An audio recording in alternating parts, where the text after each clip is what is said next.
In the solemn atmosphere of the awakening square, a resonant voice like a bell in clear skies solemnly announced the start of the initiation ceremony. Everyone was invited to approach the sacred steel to perform the ritual of unlocking their heavenly destiny. People were called in order. Disciplined like a military formation, third-year student Zhang Tiao, granted the role of scaffold worker, followed by Lao Shizi from fifth year. Assigned as mason, humble professions yet silent pillars of the world. In the square, Feng Yang stood with arms crossed, his arrogant demeanor as if he alone were the center of the universe. His eyes scanned around, a clear sneer on his lips as he thought. Awakening? Just a bunch of mortar-bound jobs. Utterly useless. Immediately, a few sycophants nearby chimed in with flattering tones, saying, "Exactly, no one compares to Brother Feng, who awakened as the glorious greatsword warrior, a rare, majestic combat role, making those auxiliary workers only fit to carry his shoes." Suddenly, a figure accidentally brushed against his shoulder, as if unintentionally provoking a sleeping beast. One of his lackeys instantly shouted, as if stepped on, "Who's the blind fool daring to bump into Brother Feng?" The person turned, face calm, voice polite as if addressing an elder. "My apologies, I was in a bit of a hurry." Feng Yang's eyes narrowed, his expression shifting as he recognized the newcomer. He took notice, like a hawk spotting an unusual prey among sparrows. The corner of his mouth curled into a sinister smirk, a calculating smile as if he foresaw something. A lackey beside him muttered suspiciously to himself. The lackey leaned in to whisper to Feng Yang, "Brother Feng, look at that guy's attitude. So lofty, like the young master of some great clan. Could he be someone not to be underestimated?" Feng Yang snorted with disdain, chuckling as if hearing a joke. "Young master? What a farce." He waved a hand, and a gossip monger behind him whispered loudly, as if deliberately spreading the news. "A few years ago, the Lin clan was wiped out in the shadows. No one knows why. Don't you know? That guy just now, Lin Han, is the last heir. The lost son of that clan." Feng Yang burst into laughter, his voice dripping with bitter sarcasm. Not bothering to hide his contempt, he declared loudly, "What a tragedy. One of the two brightest talents of our primary school days. Now a laughingstock, yet he dares dream of attending the awakening ceremony. Just a delusional piece of trash." Amid the whispers and prying eyes, the young man only slightly curled his lips, offering a calm smile like a breeze over a lake. He stood tall, resolute and unyielding despite the slander. Someone muttered, "Just a loud crippled rooster. Does he think awakening a rare profession will let him command the winds and rains?" Ignoring the crowd, Lin Han placed his hand on the steel, his voice resounding like an oath.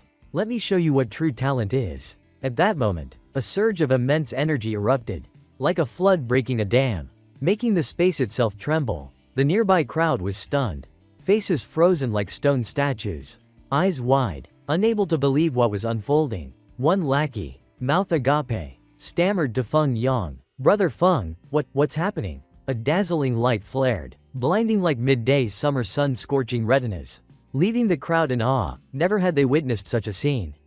Could this guy truly be a heaven-born prodigy? Feng Yang gritted his teeth, face twisted in disbelief. Impossible. How could a useless nobody like him shake the entire square upon awakening? If he rises, won't I become the world's fool? On the awakening steel, the result appeared as the light faded, revealing the fateful words. The awakening outcome was set. Profession: hidden, grade 6 title, Beast Tamer. The square buzzed. Some sneered. Beast Tamer? Rare, sure, but so useless. Is he a genius or a failure? Feng Yang laughed heartily, as if hearing the season's best joke.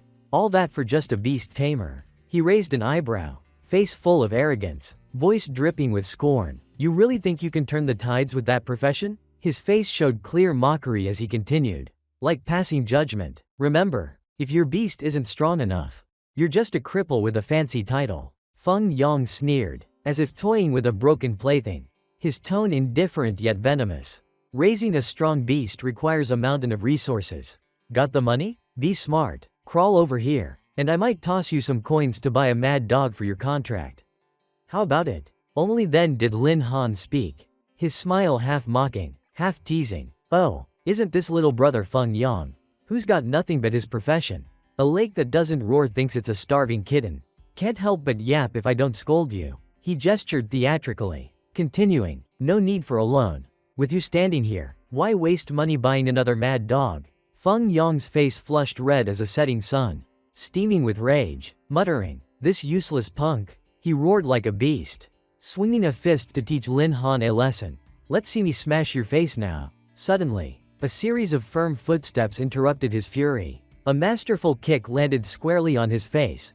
Bai Bing appeared like a general on the battlefield, her demeanor cold yet commanding. She glared icily. "What are you to dare mouth off at my student?" Her voice struck like a hammer. "Scram, or I'll skin you right here." Feng Yong instantly fell silent, swallowing his resentment, not daring to utter a word. He turned, barking at his lackeys. "Let's go, all of you, now." Though just a teacher, Bai Bing hailed from a clan even he dared not provoke. "I'll let Lin Han off today, but let's see if he dares act arrogant again." Bai Bing turned, eyes narrowing with interest. "Not bad, kid, awakening a hidden profession. No less." Lin Han rubbed his head, grinning sheepishly as if caught sneaking snacks. "Teacher Bai, you're teasing me again?" At that moment, her expression shifted, from stern to slightly reproachful, as if preparing a hearty lecture. Bai Bing frowned sternly, her warning like an alarm bell. "How many times have I told you? Kid, outside school, call me sister. And you dared sneak off to the awakening ceremony? Got guts the size of a watermelon. Huh?" Lin Han raised his hands in surrender, face scrunched like an oversteamed bun. "Ow, ow, Sister Bing, go easy, please." Seeing his pained expression, her face softened slightly, still strict but with warmer eyes. Bai Bing pulled a bank card from her coat, her tone mixed with concern. "Being a beast tamer is like digging a bottomless pit. Without money, you'll starve on the road." She lowered her voice, instructing, "Take this money. For now, find a decent beast. Prioritize boosting your strength. Got it?" Lin Han took it, eyes gleaming with sincere gratitude. "Thank you, Sister Bing. I'll repay this kindness one day." She promptly rapped his head with a loud thwack, smirking. "Getting cocky already, little punk? Careful, or I'll crush that dog head of yours." The scene shifted to Lin Han's home, a quiet and simple space. The young man entered his room, looking weary, eyes heavy with exhaustion after a turbulent day. Lin Han seemed to be preparing for something major. He let out a long breath, muttering as if to himself, "Finally home, now it begins." At that moment, his expression changed, eyes blazing with fire. "I'm about to play a massive game." A strange voice echoed in his mind, deep like ancient chants. "Congratulations, host, for successfully awakening. The divine beast taming system is now activated." A brief introduction to his background.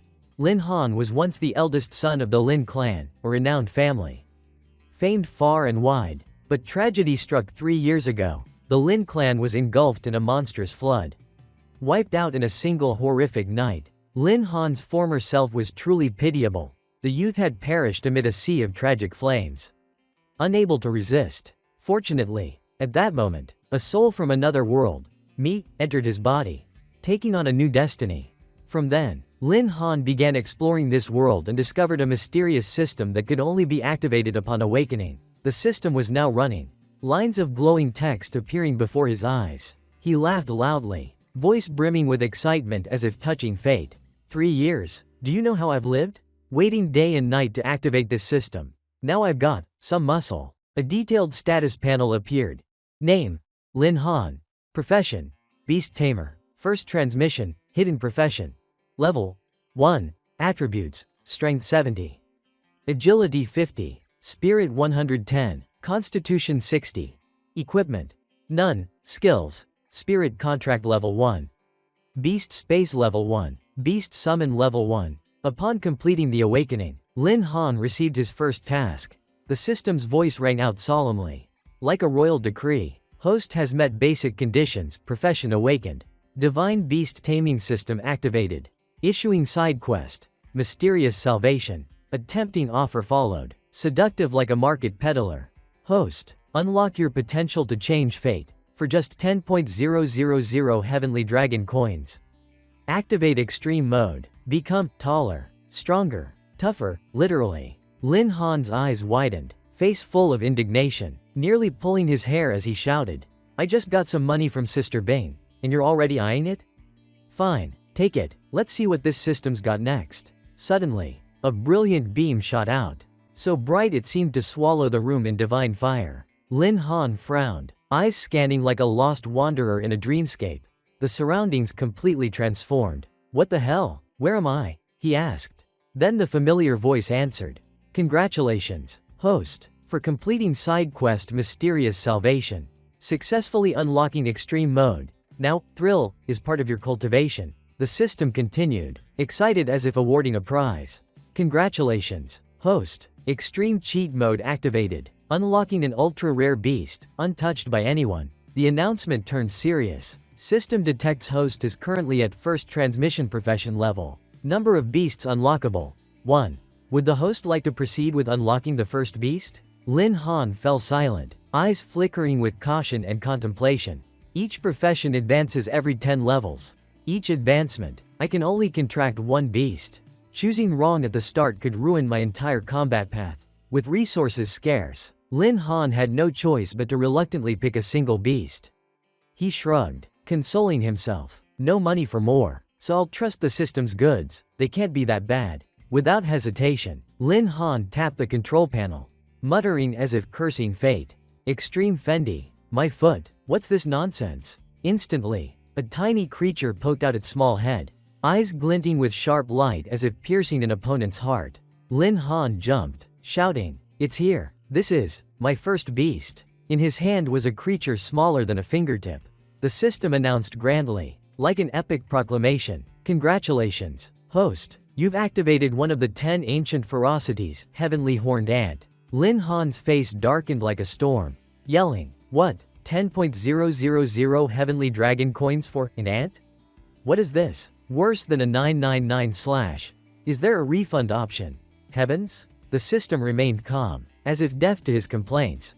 Heavenly Horned Ant has formed a contract with the host. Beginning evolution process. Preparing to enter second form. Lin Han paled. Wait, when did I sign? I'm not free to contract an ant. This is blatant forced sales. At that moment, a figure appeared before him, a mysterious girl bathed in radiant light. The system coldly announced, evolution complete. Heavenly Horned Ant has entered combat state. Lin Han's jaw dropped, eyes glued to the stunning form, shouting like a fan meeting an idol. Holy, mature? This was truly a sweet shock. An unexpected gift beyond imagination. He clapped excitedly. Done. With this, tomorrow's Seinzaki trial is a guaranteed win. The scene shifted to dawn at the training ground. Surrounded by misty mountains, on a high platform, the teacher's voice boomed majestically. Students, it's time for your first leveling session since awakening your professions. He continued, somewhat reluctantly, announcing that teacher Bai Bing, meant to lead the group, was absent due to urgent matters. So command was temporarily handed to him. The training instructor, Sao Rong. While the instructor rambled on, Lin Han playfully toyed with his beast and accidentally passed through a teleportation gate beside the instructor. The group would be randomly assigned to areas matching their abilities.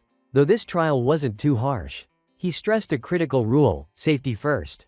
Don't be reckless. Suddenly, someone bumped Lin Han's shoulder hard, making him pause amid the bustling crowd. It was none other than Long Tianzhao, Lin Han's sworn brother, a true melee warrior. He cheerfully said, got a beast yet? If not, let's team up and hunt one together. From behind, Feng Yang seized the chance to mock, sneering, Lin Han, let me help you catch some low-grade beasts for backup. His face turned sinister, sarcasm sharp, or learn to bark like a dog, and maybe I'll toss you a beast for a lifelong companion. Lin Han glanced coolly, giving a faint smile. Which dog's barking now? Feng Yang raised his head, voice haughty as if issuing a decree. The dog barking is you. But as if awakened by his own words, Feng Yang froze, face shifting. Wait, how dare you mock me? Fury surged, and without another word, he roared and charged. Tired of living, huh? Lin Han calmly raised a hand, deflecting Feng Yang's sudden attack with crisp precision, as if he'd predicted it. Far from angry, he squinted teasingly. That's it? That punch was so weak. I thought you were warming up for breakfast. Feng Yang broke into a cold sweat, doubt rising. How could a mere beast tamer have such superior strength? Did Bai Bing secretly give him something special yesterday? Suddenly, Sao Rong's shout thundered. Lin Han, your turn. What are you clowning around for? Hurry through the teleportation gate to your leveling area. Nearby, Long Tianzhao grew anxious, eyes worried. Little Lin, going alone isn't safe. Let me come. But Lin Han smiled, patting his shoulder. Relax, I can handle it. From afar, Feng Yang watched with arms crossed, a venomous smile on his lips. Lin Han, I've already tipped off Teacher Cao. This time, don't expect to return intact. Cao Rong's eyes also flashed with irritation. A mere brat daring to linger around Bai Bing was infuriating. It turned out he harbored feelings for her, viewing Bai Bing as his possession. Anyone who got close was a thorn in his side. As Lin Han entered the teleportation gate, Cao Rong clenched his fists, eyes fierce. That kid must be eliminated. Meanwhile, Lin Han calmly analyzed the terrain. This was the domain of swift wind wolves, a silver tier leveling area recommended for levels 11 to 20. Weak professions were strictly forbidden from entering. Clearly, Cao Rong had set this up deliberately. At that moment, a rapid, suspicious sound echoed from behind, like a warning of approaching danger. Unbeknownst to him, a pack of ferocious wolves had silently closed in, advancing with whirlwind speed. Lin Han's expression shifted, his heart slightly trembling. Damn, swift wind wolves. Unfazed, he called out decisively. Yi, wake up, I'm still alive and kicking. Want to send me off? Cao Rong's too green for that. As if responding to its master, the companion creature stirred, its spiritual awareness gradually reviving. In a flash, the tiny form transformed, enveloped in light, and took on a human shape. Before Lin Han stood a woman of breathtaking beauty, her demeanor as if stepping out of an ancient dream, her snow-white hair draped lightly over her shoulders, her crimson eyes gleaming with cold resolve, fixed on the wolf pack. With her appearance, a virtual interface materialized in the air, and her clear voice rang out.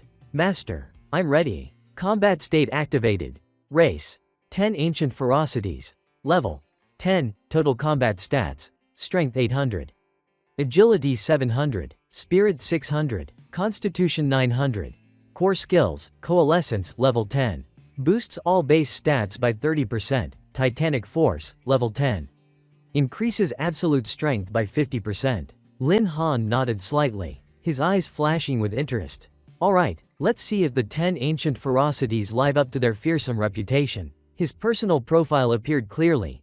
Name: Lin Han. Primary profession: Beast Tamer. First transmission, with hidden profession. Current level unclear.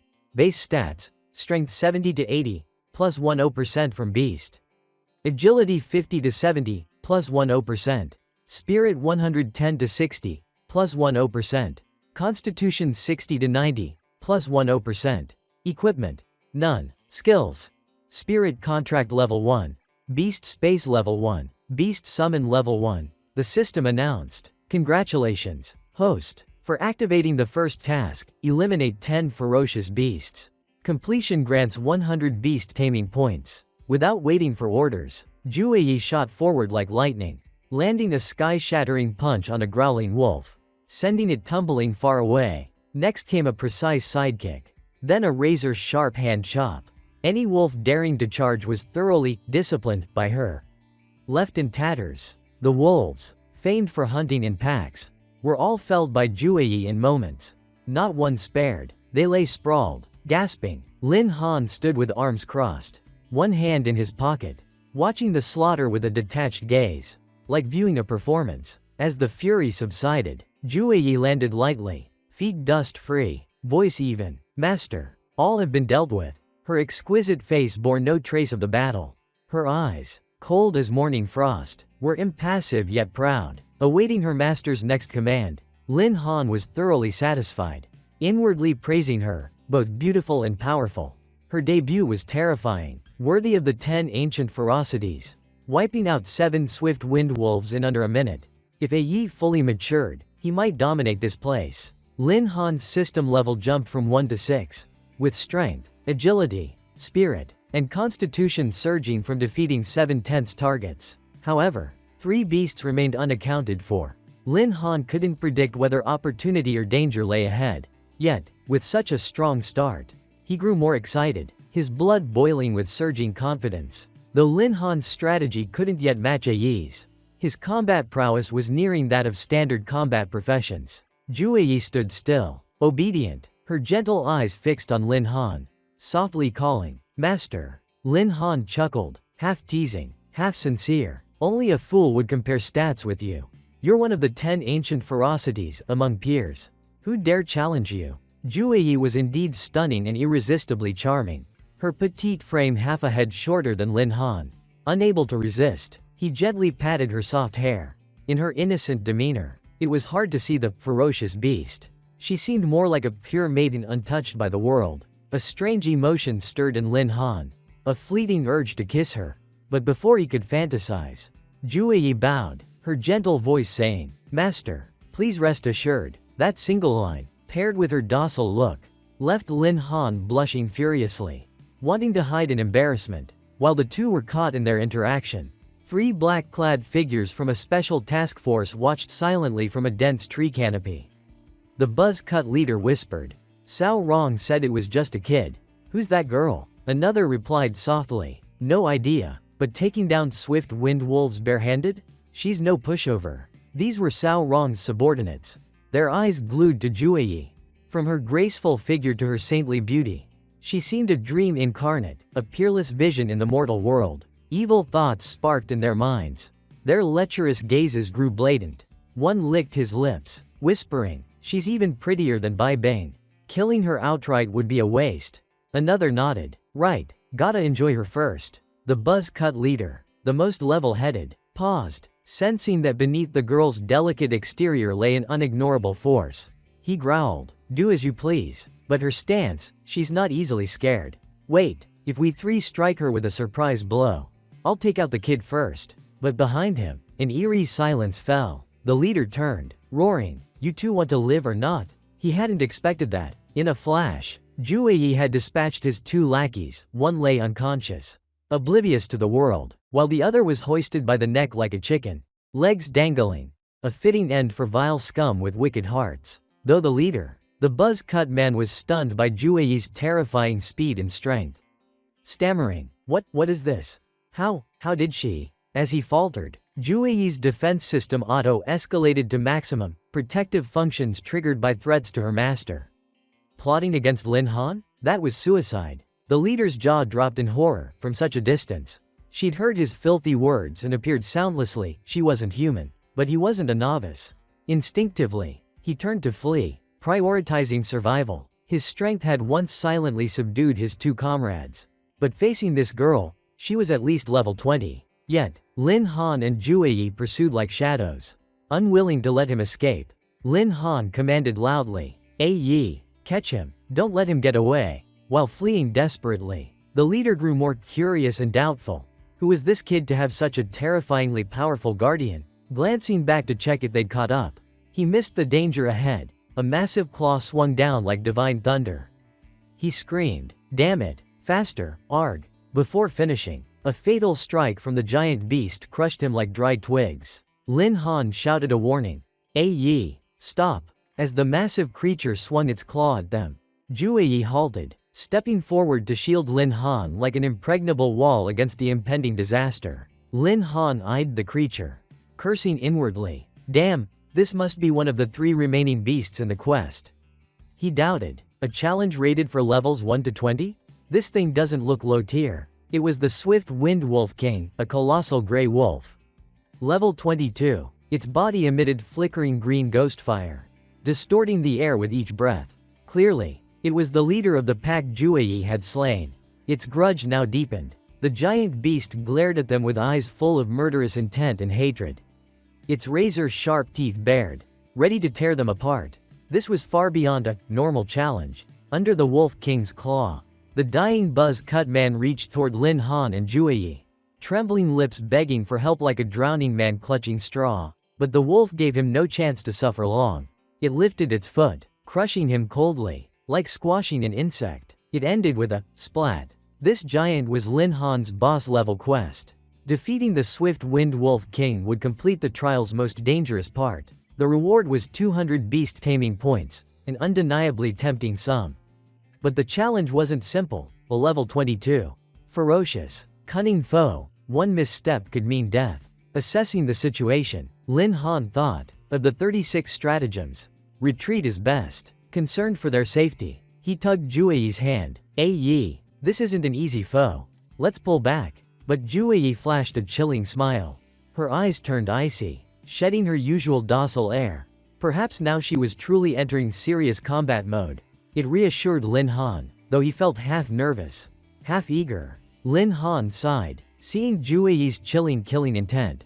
Knowing she wouldn't stop without a life or death fight, he pointed at the giant beast, commanding boldly, "Then, go. Yi, take it down for me." On command, Jueyi shot forward like a silver arrow, her small frame tearing through the air, charging the monstrous, nightmare-like creature. The swift-winged Wolf King, Wolf Pro Max, roared, its fang-filled maw wide, preparing a devastating swipe at the challenger. But Jueyi was faster. Like a wuxia film scene, she leapt, grabbing the beast's upper and lower jaws. Like King Kong restraining a tyrannosaur, the giant's strength warped the surrounding space. She gritted her teeth, sweat pouring like rain, her slender arms straining to keep the massive jaws from closing. Then, using the wolf's own force, she vaulted skyward. The lofty moonlight bathed her in a mystical blue glow, casting a saintly silhouette on the ground. The Wolf King wasn't ordinary. It leapt after her, activating its signature skill, Swift Wind Blink, and closed in instantly. Unfortunately, before she could react, its razor claws slashed her, a deep, bloody gash appearing on her arm. She screamed in agony, her voice echoing through the night forest. As if silencing the heavens for a beat, the brutal strike threw her off balance, slamming her hard into the ground. While Lin Han staggered back, reeling from the shockwave, the opponent was a colossal dire wolf, clearly no pushover. After Jueyi fell, the giant beast landed behind her, intent on not giving her time to recover. It raised its claws, preparing another crushing blow to finish the staggering foe. The Wolf King unleashed relentless attacks, each swing like lightning, combining speed and power to overwhelm her. Jueyi poured all her energy into blocking, but her defense couldn't hold long. Her offensive strength wasn't enough to counter the monstrous creature. Watching the lopsided, breathless clash, Lin Han's heart pounded. The gap in strength was too vast. Direct combat meant almost certain defeat. Suddenly, another swift-winged wolf emerged from cover, charging straight at Lin Han. He cursed inwardly. This is too much. These shameless bastards ganging up and ambushing from the shadows? Not one, but 3 wolves attacked Lin Han as he dodged the first. The other 2 stealthily flanked him, aiming for a backstab. Quick as lightning, he grabbed the bushy tail of the wolf in front, eyes cold with disdain, sneering, "You're too green to pull tricks here." Lin Han shouted mockingly, "Good, you've delivered your dog heads to my door. I won't refuse the gift." With a burst of strength, he spun and hurled the wolf at the 2 charging from behind. The precise throw like a textbook move, completing 70% of the quest while unlocking 10% of Jueyi's latent power. Momentum surging, Lin Han now clearly outclassed them. No need to focus on the Wolf King. Things were simpler than expected. And his quest completions hit a perfect 9. He shot forward like an arrow, closing in on a wolf, his icy gaze signaling doom to any creature. Without hesitation, he mimicked Jueyi's move on the Wolf King, seizing the beast's lower jaw. Unlike her, Lin Han didn't just try, he tore the ferocious creature in 2. Blood and flesh splattering like a gory painting. In an instant, his quest hit perfection, 10 out of 10. As the 10th beast fell, the system signaled battle completion for both Lin Han and Jueyi, awarding 100 beast taming points. Realizing his enhancement, Lin Han shouted to Jueyi, "Time for the ultimate move." Yi, she felt a fierce energy surging within, her eyes blazing. The Wolf King's attacks no longer frightened her. A cold voice echoed in her mind, the system announcing that 100 beast taming points were consumed to activate a special skill. Furious Co-Strike, the Heavenly Horned Ant's signature move. Skill effect. Deals damage equal to 100% of current attack power.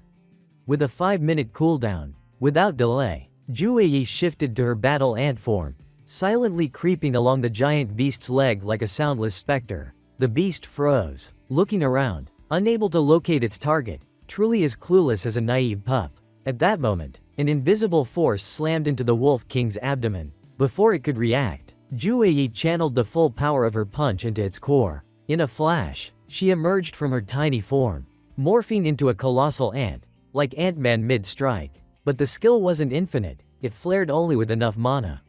Then receded. Juyi gradually shrank, smaller still. Returning to human form, she maintained her assault, hands raised for a final lethal strike at the wolf named Bromark.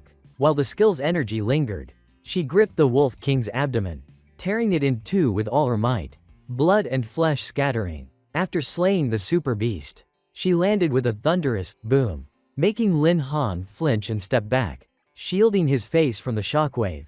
Juyi knelt slightly, adjusting her state. Then the system chimed. Boss level quest. Eliminate Swift Wind Wolf King. Complete. Awarded 200 beast taming points, plus 1.500 experience points. But these notifications barely registered with Lin Han. His mind was fixed on Juyi and the power she'd unleashed. Hell, a level 22 Wolf King taken down that fast? He muttered. Half awed, half terrified. Juyi flashed a triumphant smile, one that sent shivers through Lin Han. This was the true face of a ferocious beast in human guise. The system didn't let them catch their breath. Issuing another announcement, Juyi crouched like a sprinter, her face still bearing that eerie, demonic smile. Host has slain Swift Wind Wolf. Drop. Common weapon. Host has slain Swift Wind Wolf King. Drop. Special weapon. Please check inventory. A short beep signaled the end of Furious Co-Strike. Like a switch flipped, Juyi's face reverted to innocent purity, as if she'd never killed. She shouted excitedly, Master tilde, and zoomed toward Lin Han like a puppy called by name. She hugged him tightly, boasting shamelessly, I crushed all those dogs.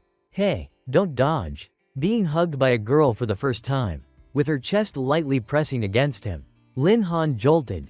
Words couldn't describe the feeling. His face flushed like a ripe tomato. But his mind replayed her slaughter of the Wolf King.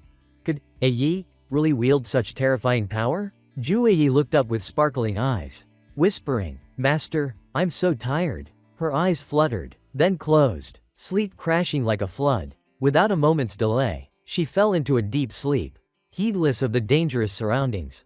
Clearly, the battle had drained her completely. Seeing her return to her innocent, adorable self, Lin Han quietly rejoiced. Good, this is the cute Yi I know. He knelt beside her, gently patting her head like soothing a loyal pup. You worked hard. Rest now. Juyi, half asleep, mumbled with a goofy smile. Hee, got it, Master Tilda. Lin Han leaned against a nearby tree, catching his breath. The system interface showed energy saving mode. His body was recovering.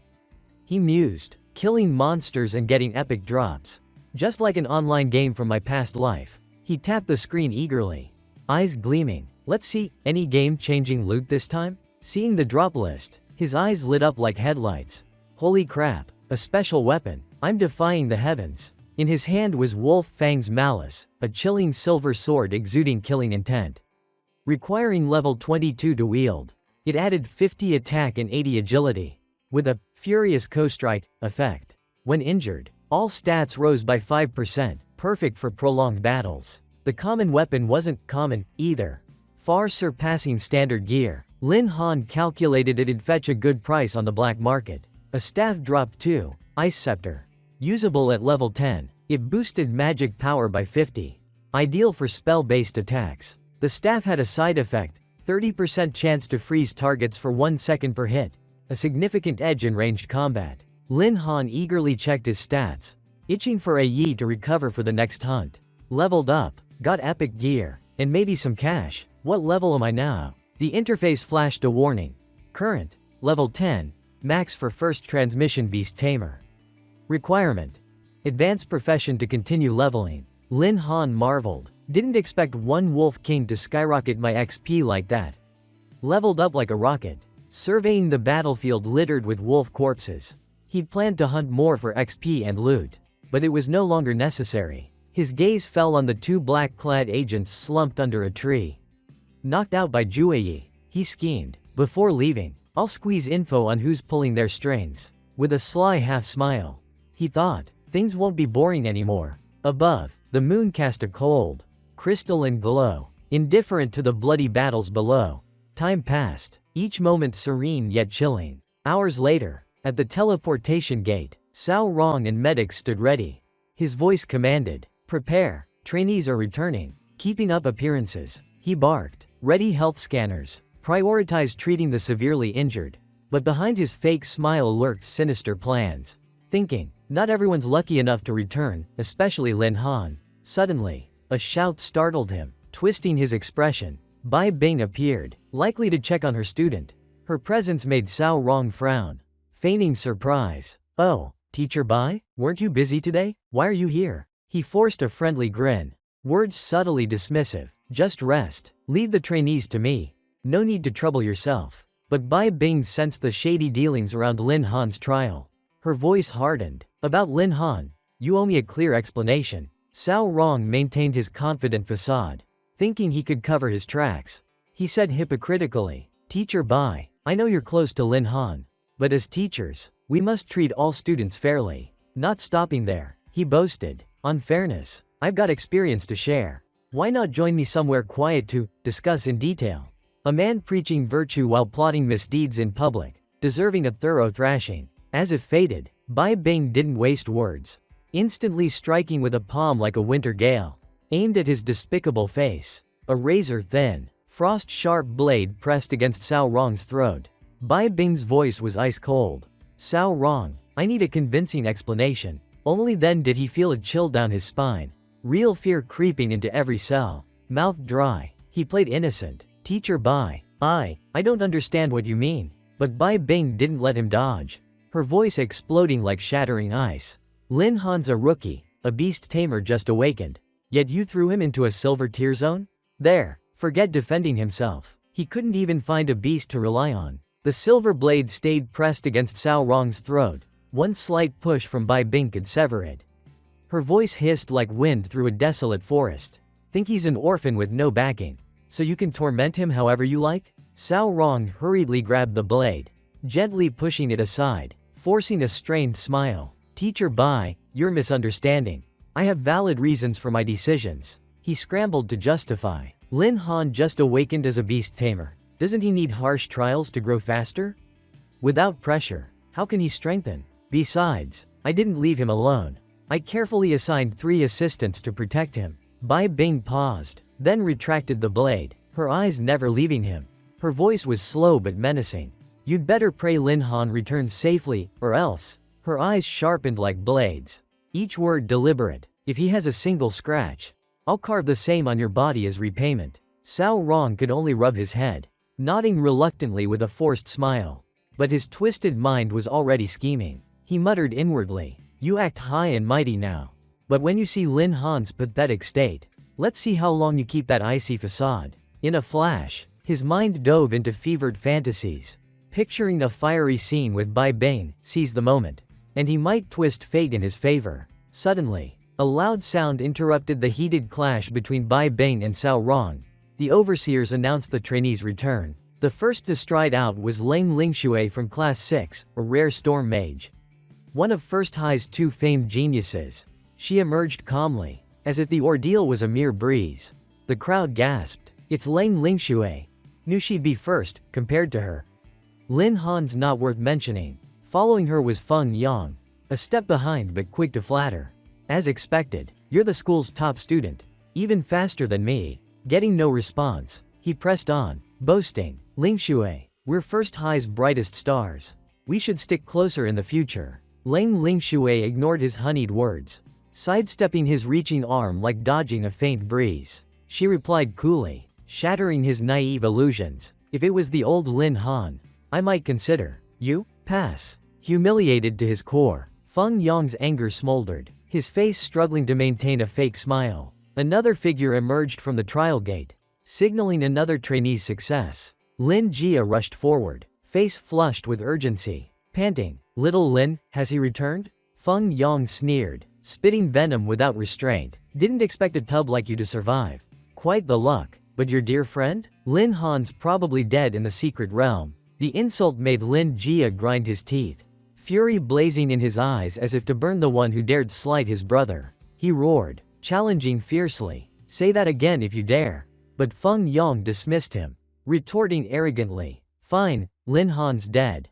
A measly beast tamer like him could last how long?" Seeing the tension escalate, Cao Rong sighed irritably, shouting, "All of you, Shut it. He turned, scolding Lin Jia harshly, freezing him in place. Feng Yang grinned smugly, while Long Tian mocked. Is Lin Han your dad?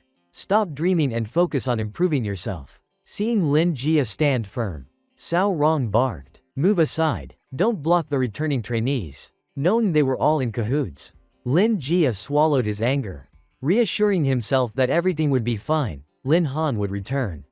Just not yet. Time crawled by. An hour later, Feng Yang lounged on a rock like a petty king, his lackeys massaging him, fawning. Brother Feng, rough few days. Huh? Brother Feng, is this pressure okay? Lin Jia's eyes stayed glued to the trial gate, heart tangled, repeating one question.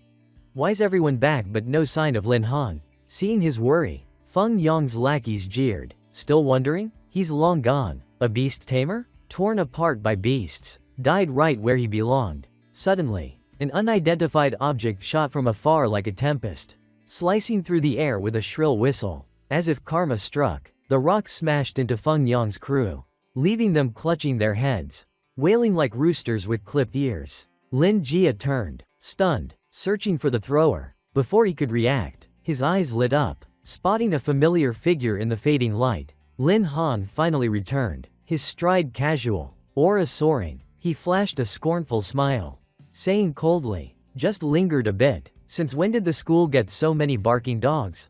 Lin Jia beamed, shouting, Little Lin, yelling. He charged at Lin Han, arms flailing, hollering, Little Lin, you're finally back alive. The joy wasn't Lin Jia's alone. Even Bai Bing nearby sighed softly, murmuring, Kid, you nearly scared me to death. But not everyone welcomed his return. Cao Rong frowned, puzzled. How? I sent 3 men to eliminate him. How's that failure back unscathed? Still, he hadn't abandoned his dark schemes. Muttering inwardly, Lin Han, you got lucky this time. But don't think it's over, I'm not done. Feng Yang approached, eyes dripping with contempt, sneering, can't believe you actually passed the trial. He smirked mockingly. A beast tamer without a beast. What could you do? Probably just hid in a corner, waiting it out. Huh? With his brother beside him, Lin Jia couldn't hold back, shouting, you brain dead? If everyone was as useless as you, we'd all be dead. Always pampered from A to Z, Lin Han couldn't help but laugh, saying leisurely, protected? Let's see what's real and what's not. Before he finished, Feng Yang interrupted, spitting venom. Lin Han, useless beast tamer, hiding in the mountains all week. Now you dare show your face. Lame joke, can't swallow it. Unfazed by the tirade, Lin Han stopped Lin Jia from charging forward. He asked casually, what did you say? Then added lightly, silencing the yard, Feng Yang, you done barking? A half-smile curved his lips, voice dripping with disdain. With your skills, you're not even fit to carry my pet's sandals. The words left Feng Yang red-faced but clinging to composure. Growling, oh, really? For his pride, he issued a challenge. Wanna bet? Let's compare levels. If you win, I'll pay 100.000 heavenly dragon coins. If you lose, kneel and call me grandpa. Lin Han didn't flinch, nodding instantly. Fine, let's bet. I'll slap your face into the dirt later. Lin Jia panicked. Lin Han, don't be rash. The instructor's still here. Hearing Lin Jia's plea, Lin Han turned to Cao Rong with a calm smile, saying, Teacher Cao, this is personal. Please, stay out of it. Cao Rong coughed perfunctorily, nodding as if fair. Alright, if it's a bet, you must see it through. First high values honor, integrity is the root of character. Outwardly upright, he was secretly thrilled, thinking, Lin Han, you've walked into the tiger's jaws. This time, I won't even need to lift a finger to crush you. Bai Bang, standing back, didn't object, her eyes gleaming with barely hidden pride and suspicion. This kid, what trick's he pulling?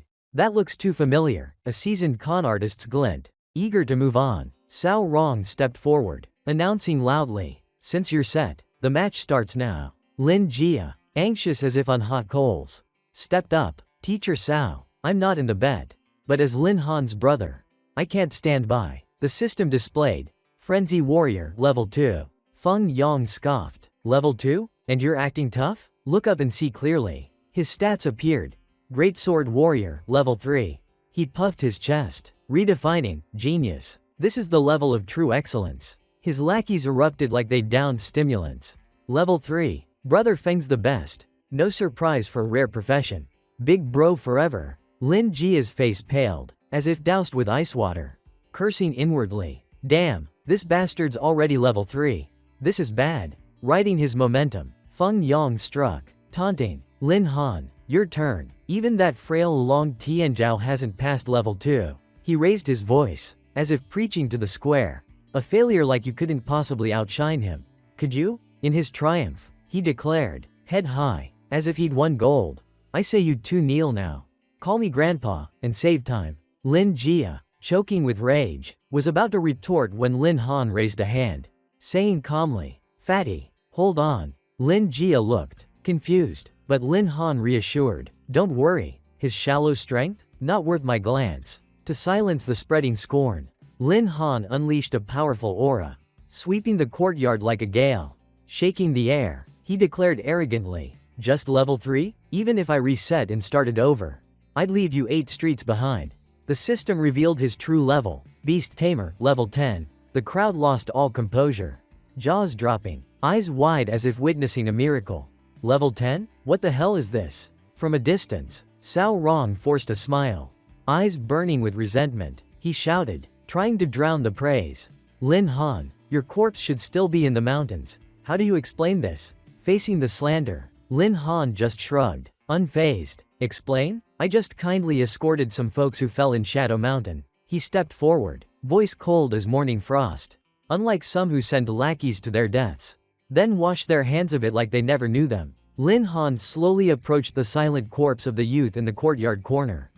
His voice low, whispering as if to the departed. Brother, such a pity. Dead, yet used as a soulless tool for other schemes. He stood tall, eyes sweeping the crowd, adding cryptically, if you're unwilling, haunt the real culprit at midnight, don't mistake me. Those words made Cao Rong's gaze turn icy. A hidden killing intent flashing like an approaching storm. Unable to suppress his rage, he clenched his fists, charging like a tempest, snarling, today, I'll crush your limbs and see if you still spout nonsense. The crowd, seeing Cao Rong attack, shouted in panic, Cao Rong, you dare? Little Lin? Watch out. But Lin Han remained calm, lightly sidestepping the blow like dodging a breeze. Smirking mockingly, scared I'll expose what you're hiding. So you're losing it? Adding fuel to the fire. He said coldly, no surprise. Who'd guess a so-called professor would harm his own student? Exposed before the crowd, Cao Rong's face twisted, roaring to cover up. Shut up, I'm avenging a Hao. Yet Lin Han kept his scornful smile. His voice soft as midnight mist but sharp as a dagger. Avenging? Or silencing? Don't you know in your heart? Feng Yang and his cronies cheered wildly. Teacher Cao, show him. Teach that failure a lesson. But Cao Rong grew fiercer. Eyes bloodshot, fists surging with force like thunder. Raining blows like a storm. Still, doubt flooded his mind, screaming inwardly. How's this failure dodging me? Even level 20 fighters can't do that. What's his trick? Though Lin Han evaded every attack, he stayed sharp, realizing Cao Rong's superior strength meant direct combat would only bring loss. Without hesitation, he summoned his familiar weapon, a gleaming ice-blue staff. He said calmly, voice soft yet resonant, I'm not dumb enough to fistfight you. The weapon was no ordinary tool. Its chilling glow made everyone step back instinctively. Ice Scepter. A combat treasure requiring at least level 10. Instantly, one of Cao Rong's legs was encased in frost. Frozen like stone, he roared in panic. What the hell is this? Seizing the moment, Lin Han shot forward like lightning. His form blurring like wind. Closing in, he delivered a thunderous kick. Snarling coldly, get lost. The brutal strike sent the man flying like a leaf in a gale. Lin Han's lips curved slightly. A quiet smile brimming with satisfaction. Thanks to his enhanced physical and magical strength, he overpowered Cao Rong. The staff played a key role in controlling the fight. Without either, exploiting that critical flaw would have been near impossible. In his steady gaze flickered quiet joy, as if creating that distance meant he no longer needed to act directly. Though his stats might trail Cao Rong slightly. With a top-tier A-grade boost, the tables would turn instantly. As for Juyi, she'd witnessed the entire scene. The girl stood with an icy demeanor, as if unbound by all ties, leaving Cao Rong no escape but to accept his fate. The heavenly horned ant sighed. Take your beating. She held a level 13 profession, With stats: Strength 1.700, Agility 1.600, Spirit 1.500, Constitution 1.800, Skills: Coalescence, Level 2. Boosting base stats by 60%, and Titanic Force, Level 2. Adding 60% strength. Cao Rong, recovering from the blow, saw her charge, yelping in shock, but she gave him no time to react. Her master had been attacked. Cao Rong's face hardened, teeth grinding, his frustration plain. Facing her, his creation profession faltered, left gasping, awaiting doom. A blinding beam crashed from the sky, the ground quaking like a stirring dragon. The outcome was clear. Jue Yi stepped forward, delivering a hammer-like punch, decisive and proud. From the side, Lin Xiao laughed heartily, exclaiming, "Little Lin's incredible, hiding such a fierce lady." But in another corner, Bai Bing stood pensive, silent, her eyes complex. "Who is that girl?" Feng Yong's lackeys froze, disbelieving. "Teacher Cao, flown away? What's happening?" Jue Yi, like a madwoman, itched to charge and pummel to her heart's content. But Lin Han, seeing things spiral, shouted, "Ei Yi, pull back now." At his firm command, she calmed, reigning in her aura. Like an obedient kitten, she retreated to Lin Han. Her ancient beast identity was too sensitive. Revealing it too soon could spell trouble. Retreat was best. She sidled up to him, pouting playfully. "Master." Ei Yi obeyed and stopped. "Am I good?" Lin Han softened. "Very good, but turn back to human form first." Her face lit up like a full moon, nodding brightly. "Yes, Sir Tilda." Cao Rong roared furiously, accusing, "You killed an assistant to level up and colluded with an outsider to frame me." "Where's that girl?" "Forget it." Veins bulged on his face, eyes blazing, teeth grinding. "A morally corrupt student like you." Chest heaving, he bellowed, "Must be severely punished." Before he could act, a foot gently pressed his shoulder. A steady voice saying, "Hold it." A man approached, hands behind back, speaking with authority. "Teacher Cao, the matter's unclear. Don't rashly condemn a student." Cao Rong, pinned down, looked up, shocked. "Why are you here?" A voice gasped. "Dean." The silver-haired man was Sikong Cheng, First High's Dean, level 56, a legendary figure with profound magic. Seeing Sikong Cheng, Cao Rong accused, "Dean, Lin Han killed an assistant to gain levels. I demand he face legal consequences. Yet he dared frame me. Such a person needs harsh punishment." Cao Rong roared, face furious as if spitting fire. "Witnesses, evidence, all here. Dean, please act." "This." Lin Han, he concluded fiercely. Unlike Cao Rong's thunderous rage, Lin Han stood calmly, arms crossed, saying evenly, "Anyone can slander. Think I'd bother clearing my name with someone who won't listen?" The dean spoke, voice stern. "Lin Han, do you have anything to say?" He replied firmly, without hesitation, "Of course, Dean. Why not check the assistant's cause of death first?" Sikong Cheng pointed at the floating corpse, commanding, "Everyone, look closely." He analyzed, chest bones crushed, most organs ruptured. With such damage, the cause of death is clearly a massive beast. Cao Rong retorted, "Even if a beast dealt the fatal blow, Lin Han's involved. How else could he bring the body back?" Lin Han smirked, voice teasing yet smug. "Teacher Cao's quick to pin blame. I just brought the assistant's body back. And you're shouting I'm the killer. Why not admit you sent him to assassinate me?" But his skills were so poor. He got counter-killed by a beast? Cao Rong choked, then argued, "Slander. I'd never do something so vile." Bai Bing stepped forward, respectfully stating, "Dean, Cao Rong sent Lin Han to a training zone unfit for his level, clearly endangering a student. His claim of sending assistants for protection, I highly doubt it." Cao Rong frantically protested, agitated, unjust. "Dean, as an instructor, how could I harm a student? This is blatant slander." He continued, "It's all one-sided from Lin Han, with no solid proof." Seeing his fervor, Sikong Cheng questioned, "Lin Han, accusing an instructor is serious. What evidence do you have?" Cao Rong gloated inwardly, "My men are dead. Who's left to testify? Even if alive, who'd side with Lin Han against me?" Lin Han replied calmly, brimming with confidence, "I never make baseless claims. The reason I'm certain is because I've already got the evidence." The words froze the air for a beat. Bai Bing and Tian Lin Xiao looked up, eyes wide with shock. Lin Han explained. When it happened, 3 people secretly followed me. They ran into the swift-winged wolf king. 1 assistant died on the spot, forcing me to kill the beast. As for why Teacher Cao had 3 people tail me in secret, these 2 will give us answers, Lin Han said, delivering a firm kick to the bound figures on the ground. The interrogated pair, pale as death, sobbed and wailed. It was Teacher Cao. He ordered us to follow Lin Han, and, if needed, stage it as a beast attack. Yes, it was all Cao's plan.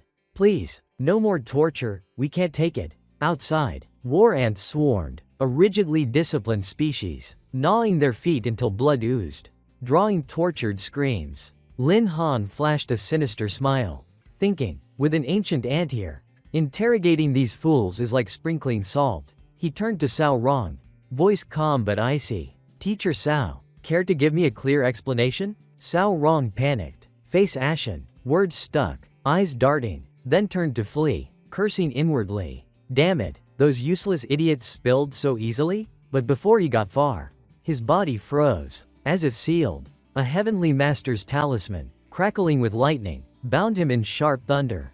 Amid the deafening blast, Cao Rong howled in agony. Sikong Cheng declared, Cao Rong, as an academy teacher, you dared plot against a student? Have you no shame? You've crossed the academy's limits. He said coldly, eyes piercing, prepare for fitting punishment. Bai Bang, unable to hide her joy, grabbed Lin Han's hand, smiling. It's over. You've been through a tough trial, you must be exhausted. Let's go, ride with me. As they turned to leave, they froze, stunned by a figure blocking their path. Leng Shui stepped forward, arms crossed, voice cold. Lin Han, the swift-winged wolf king, you really killed it? She leaned closer, voice sly yet sharp. How'd you kill it? And, Miss Lang, mind keeping some distance? She grabbed his hand, eyes serious. Your profession isn't melee. As a ranged fighter without a tank, you couldn't face it directly. Leng Shui pressed closer, eyes eager. The only explanation is you're bonded to a powerful beast. Lin Han, spar with me in a simulation.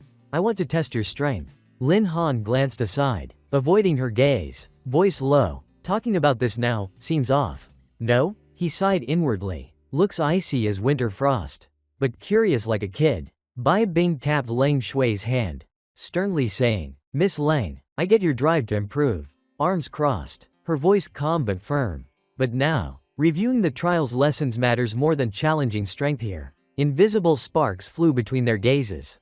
Leng Shui held her ground. I'm just curious about a beast tamer's fighting style.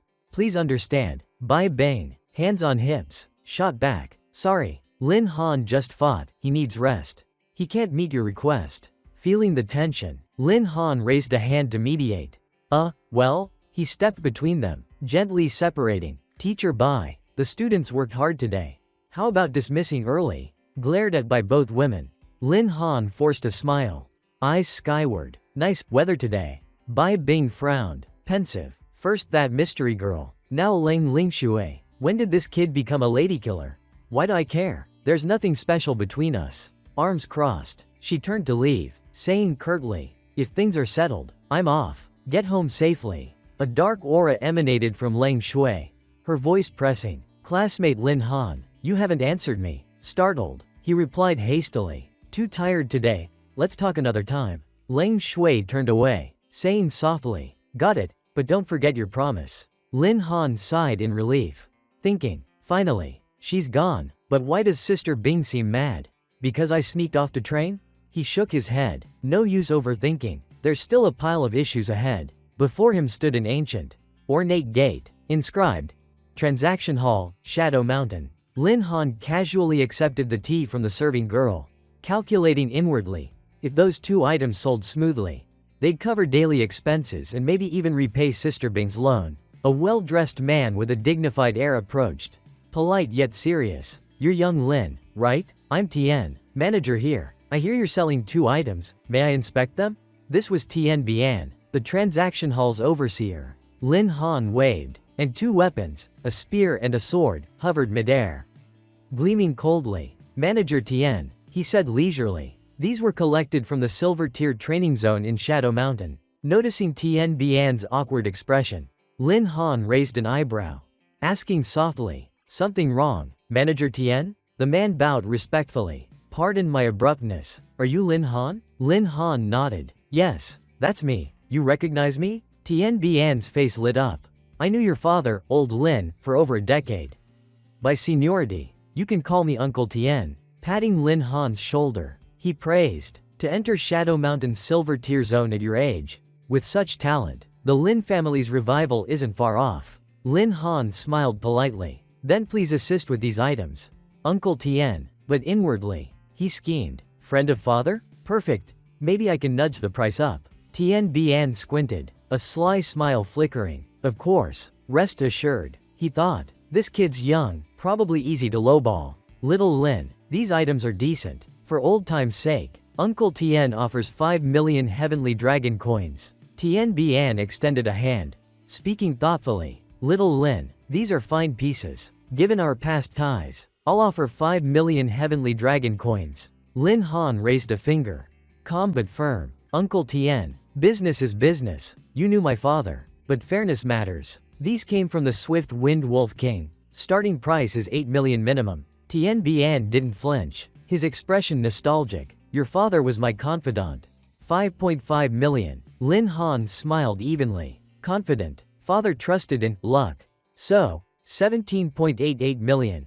Tien Bian laughed, countering. Kid, 6.66 million. A lucky number too. Lin Han nodded, satisfied, lips curling slightly. Deal, 6.6 million. Only for you. Uncle Tien, he thought. Exceeded expectations, big win. Tien Bian shook his hand, beaming. Pleasant deal. Lin Han echoed. Pleasant deal. But Tien Bian felt he'd been outwitted in a flash. Tien Bian gestured to a wooden tray held by a girl. Little Lin, the funds are in these 2 cards. One was a black VIP bank card, allowing an overdraft up to 3 million heavenly dragon coins. Tien Bian patted the youth's shoulder warmly. Come to us for future sales or issues. Lin Han took the cards, bowing slightly. Thank you, Uncle Tien. Lin Han mused. Since I'm here, might as well check out some magic scrolls. Watching Lin Han browse, Tien Bian thought, such strength right after awakening. His future's unpredictable. A scheming smile crossed the old merchant's face. Plenty of chances to work with this kid. Under a clear sky, cramped apartments stood like stacked boxes. A military vehicle, oddly out of place, parked before Lin Han's home, where a sharply dressed man waited solemnly. Lin Han approached, surprised. Uncle Lu, why are you here? The man with polished glasses bowed. Young Master Lin, long time no see. I'm Lu, steward of the Bai household. Lin Han gave a half smile, his voice light but edged with bitterness.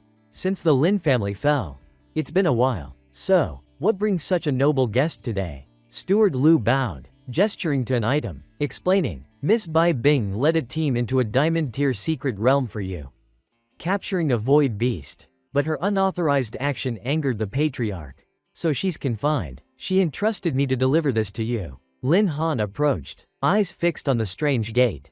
A flood of thoughts rising. Sister Bing risked a diamond tier realm for him. Even Dean Sikong Cheng wouldn't dare. Her devotion shook him. As he moved to open it, Lu stopped him. The patriarch has a message for you. His face hardened, voice stern. The master says the Bai family has done all it can for you. After taking this void beast, ties are severed. Speaking for his master, he mixed authority and sentiment. Please don't disturb our young miss further. Lin Han frowned, startled by the blunt severance. He said gravely, no longer familiar. Steward Lu, eyes resolute. He spoke clearly. I appreciate your kindness, but the Lin and Bai families were never bound. When the Lins faced ruin, I didn't beg you. Same now. Turning away, his figure cut ties decisively. Lu called, take the void beast. Lin Han didn't look back. His reply faint as passing clouds. If you must relay a message to the Bai patriarch, say this. Be it beasts or aid from your house. I, Lin Han, need none. Lu smirked disdainfully, his low voice warning, you got spine. But remember, what the Bai family guards, no one takes. What they offer, no one refuses. In a flash, he struck forward, as if imparting a cold truth. Refuse only if you're strong enough. Sensing the killing intent, Lin Han turned slowly, his gaze like a chilling blade. Aura overwhelming. Lu froze, as if nailed to the ground. heart gripped by confusion. Why did he feel trapped? Stunned, he thought. Isn't Lin Han just a useless beast tamer? Doubt surged. Had everything he knew about the boy been wrong?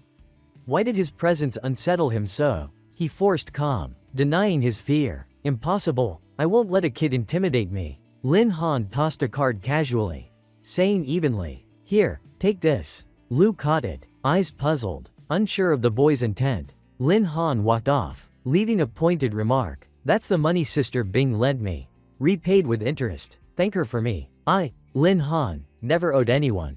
Nor will I." He turned, voice steady, piercing Lu's mind. "One last thing, don't casually strike at me again. Next time, don't blame me for erasing all past ties between the Lins and Bais." Lu stood frozen, disbelieving. Was this really the Lin Han of old? The discarded remnant of a fallen clan, radiating such daunting presence? Silently, Lin Han returned to his dilapidated home, once a warm haven. Now a relic of glory. Collapsing onto his bed, exhausted, he sneered. Dragons visiting chickens never mean well. But Bai Bing's image surfaced, making him pause. I kept my distance to avoid troubling her, but this time, she did too much. Ready to sleep, frustration lingered from being coerced. Forget it. Sleep. Tomorrow's profession advancement. The little ant on his shoulder stirred, as if wanting to speak. It blew a gentle breeze by his ear, like whispering a secret meant only for its master. A mystical blue glow flared, as if ignited from deep within his subconscious. In a flash, the ant transformed into a stunning girl. Whispering softly, "Master," she leaned in, embracing him, her spring-like voice soothing and encouraging. "You've worked hard." The next day, at the Profession Advancement Temple, a staff member greeted warmly. "Young Lin, welcome. I've assigned your room via the system. Just head there." Around the ceremonial area, crowds buzzed about one name. Awed and excited. Heard? First high awakened a beast tamer. Really? That's a profession no one picks. Not just that. He hit level 10 fast and beat Cao Rong. Insane power. Totally broken. Wonder if he's here for advancement?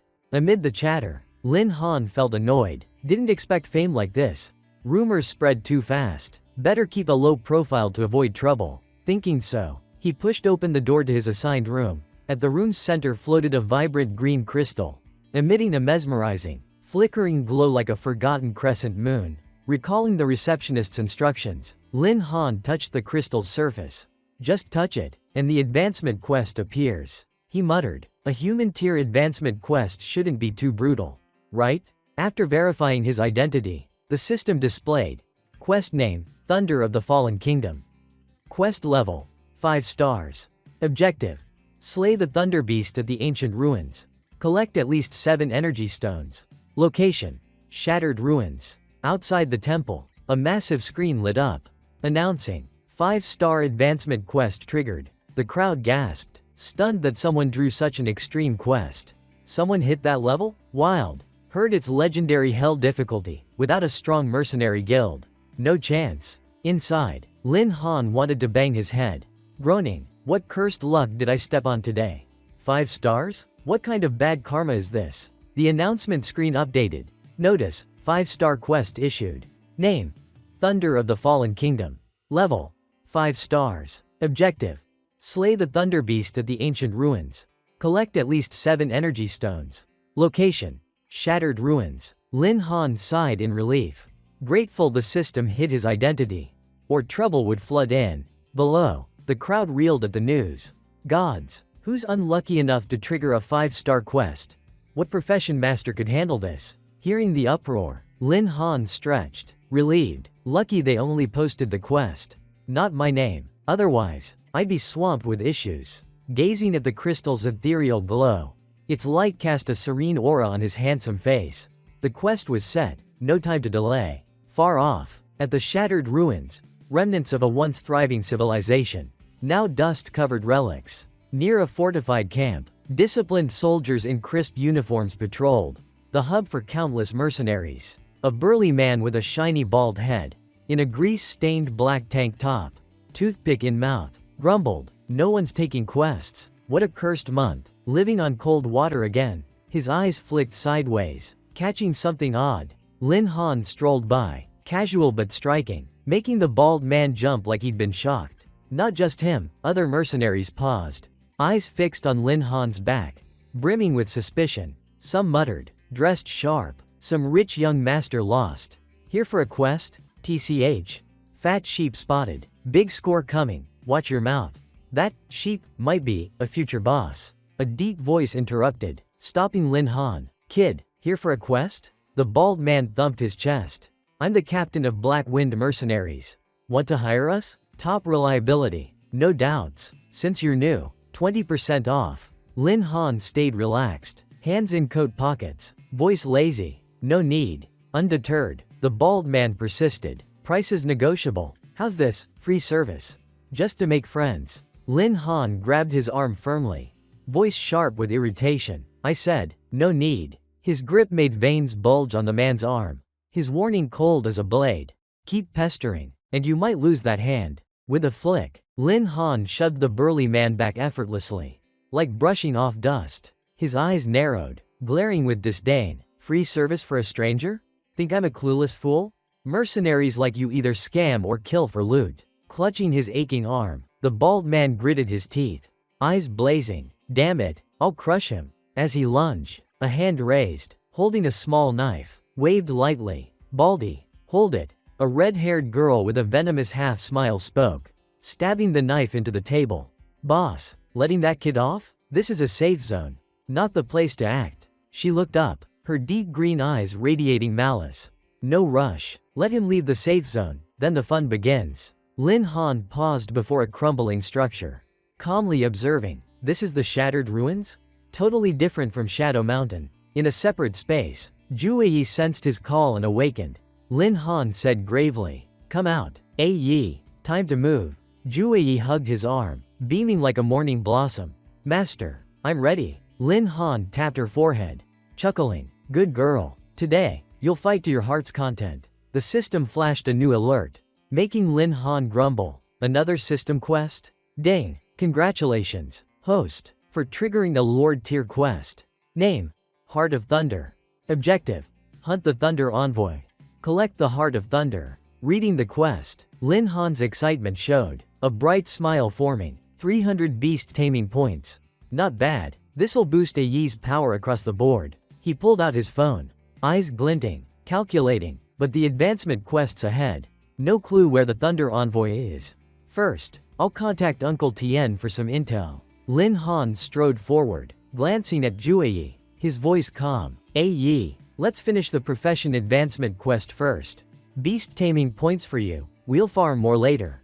Okay? From the distant sandy hills, a pack of wolf-like creatures howled savagely, charging down like wind-slicing arrows. These were thunder beasts, level 15 monsters living in packs, specializing in long-range ambushes. Without hesitation, Zhu Yi slammed her fist into the ground, the terrifying impact shaking the earth. The force of her punch blasted the thunder beasts skyward, their bodies scattering like sandbags. The survivors, dodging Zhu Yi's strike, shifted targets, rushing at Lin Han. He merely stepped forward, face serene as if strolling. A fiery magic scroll hovered midair.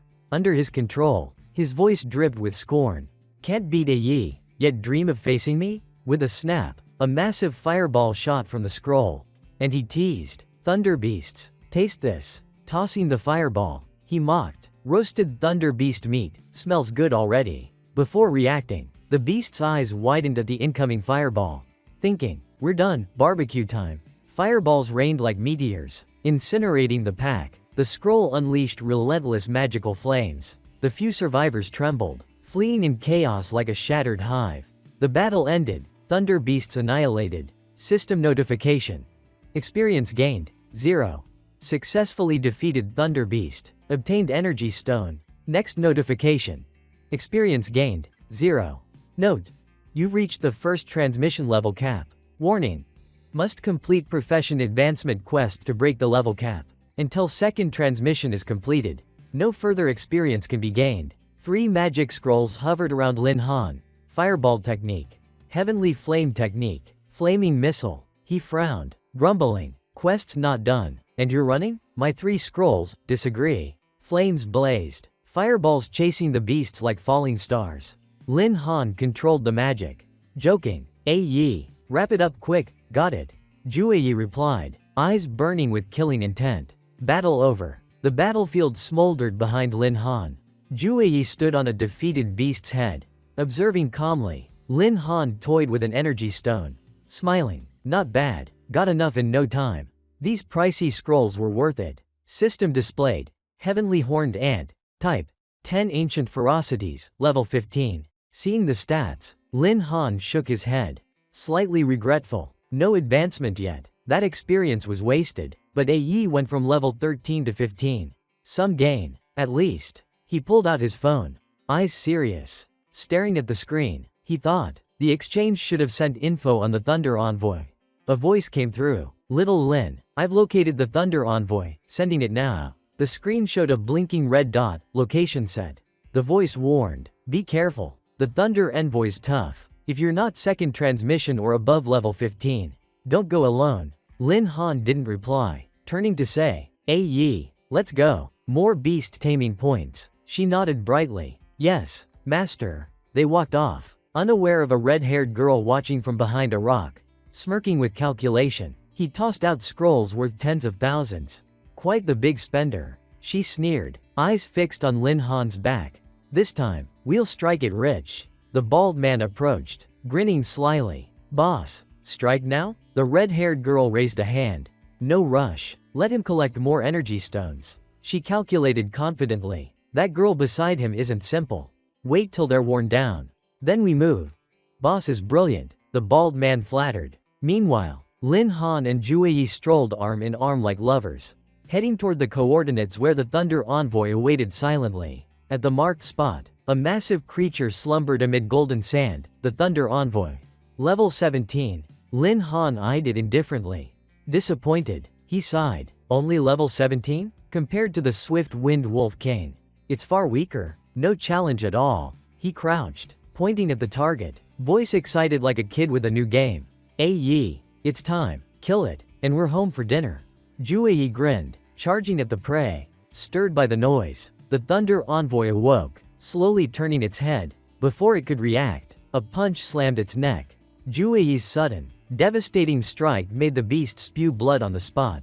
After the hit, she shrank, reverting to her original form, a green ant with blazing red eyes. Without pause, she burrowed into the fine sand, vanishing from the enemy's sight. As the beast frantically searched for its attacker, Jueyi silently tunneled beneath, reaching its belly. A mound of sand surged. She sprang up, reverting to human form, delivering a lethal punch to the beast's abdomen. Simultaneously, a magic scroll activated, a flash like a death knell. A massive ice block appeared above the Thunder Envoy.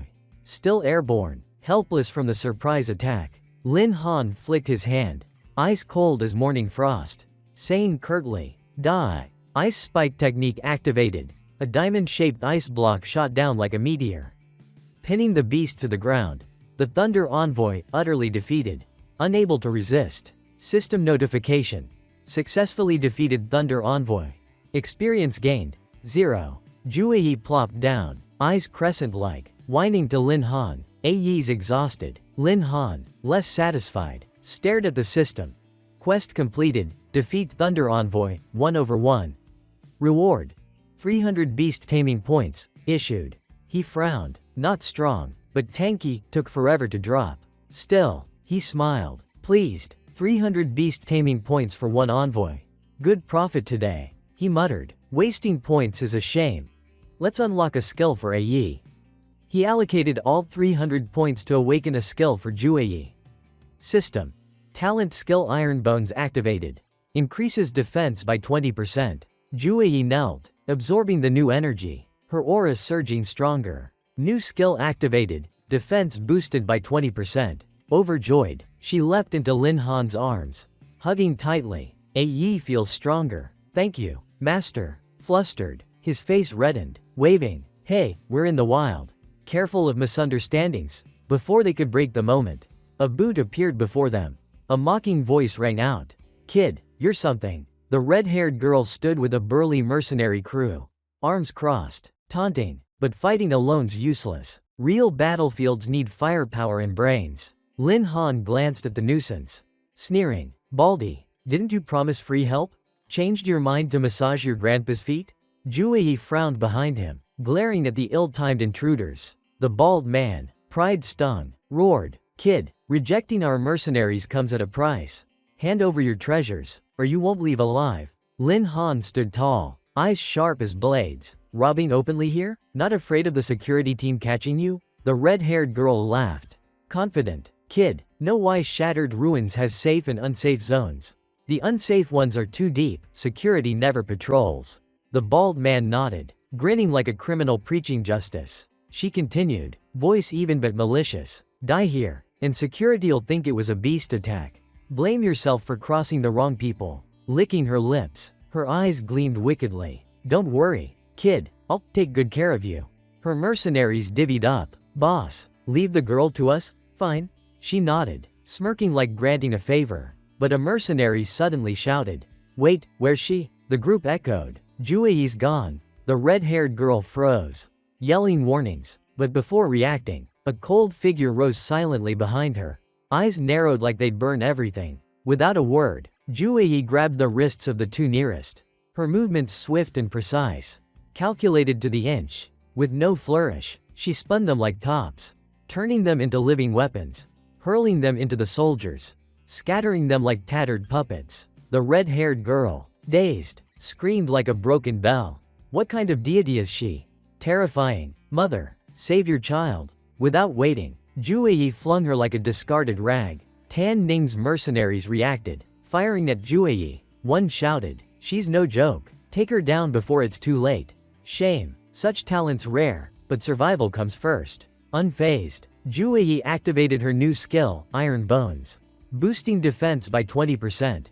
A steel-like barrier encased her, deflecting the bullet storm. Amid the chaos, she turned, her cold gaze mocking their folly. The red-haired girl, landing roughly, gritted her teeth, shouting, "She's too strong, too sudden, retreat." Before turning, a dark shadow loomed like a reaper's scythe. She fell face down, bewildered. "Huh, what's that?" From above, Lin Han smiled, a grin like a demon from the underworld, holding a crackling lightning scroll.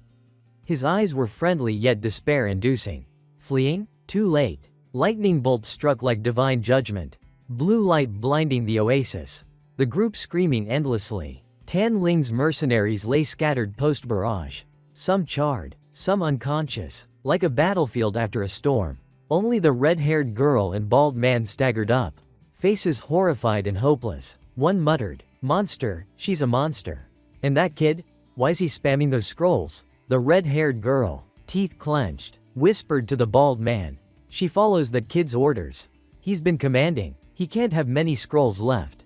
Grab him, and we win." The bald man, enlightened, raised his fist, laughing, "Spot on. Without scrolls, he's just a squawking chick. Let's risk it." As they schemed, Lin Han approached, eyes icy, sealing their fate. Still countering now? Delusional. Without raising his voice, he summoned 4 scrolls of different elements, letting them hover like festival lanterns. Smiling, he said lightly, "Admirable spirit. Sadly, this weak chick was born with endless combat resources." Seeing the glowing, potent scrolls, both the bald man and red-haired girl trembled like deer before a tiger. Dropping to their knees, gazing at Lin Han like a descended deity, his figure loomed as if holding fate itself.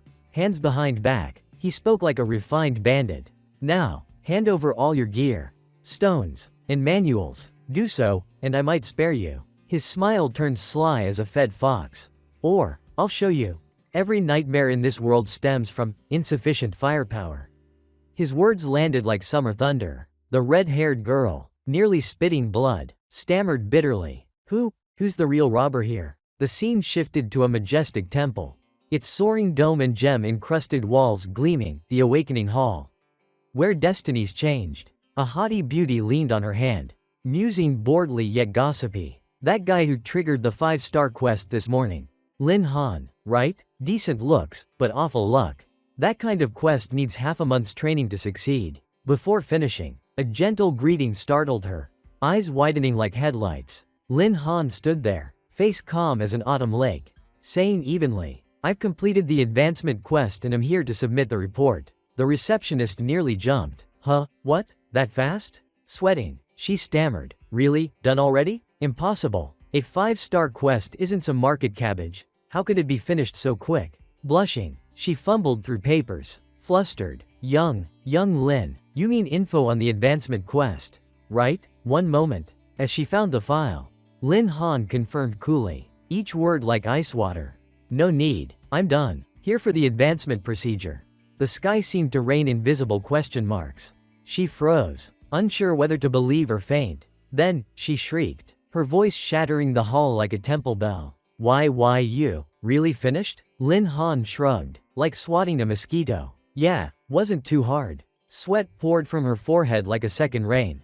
Trembling, please wait, I'll arrange a restroom. She read the details, noting room 996 was free. The process mirrored the quest acceptance. Lin Han nodded, heading to the room, waving, thanks. The receptionist remained dazed, thoughts tangled. Did he really finish in hours?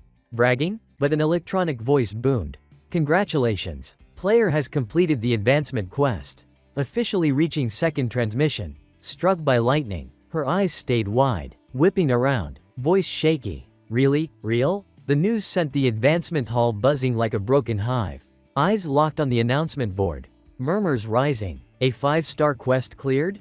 Since when did such a master appear? The giant screen displayed. Second transmission profession, beast taming scholar. Lin Han approached, touching the glowing screen. A wisp of potent energy, like smoke yet fiery, coiled around his arm from the display. Second profession revealed, beast trainer. A warm, majestic glow enveloped him, like divine light. Feeling the new energy flow, Lin Han smiled. So this is second transmission? Pretty interesting. The screen flooded with data, showing details. Name, Lin Han.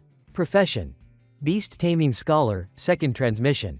Hidden profession, level 10. Attributes, strength 1000, agility 900, spirit 800, constitution 730. Skills, spirit contract level 1, beast space level 1, beast summon level 1, and more skill descriptions scrolled endlessly. A grander notification appeared. Second transmission complete.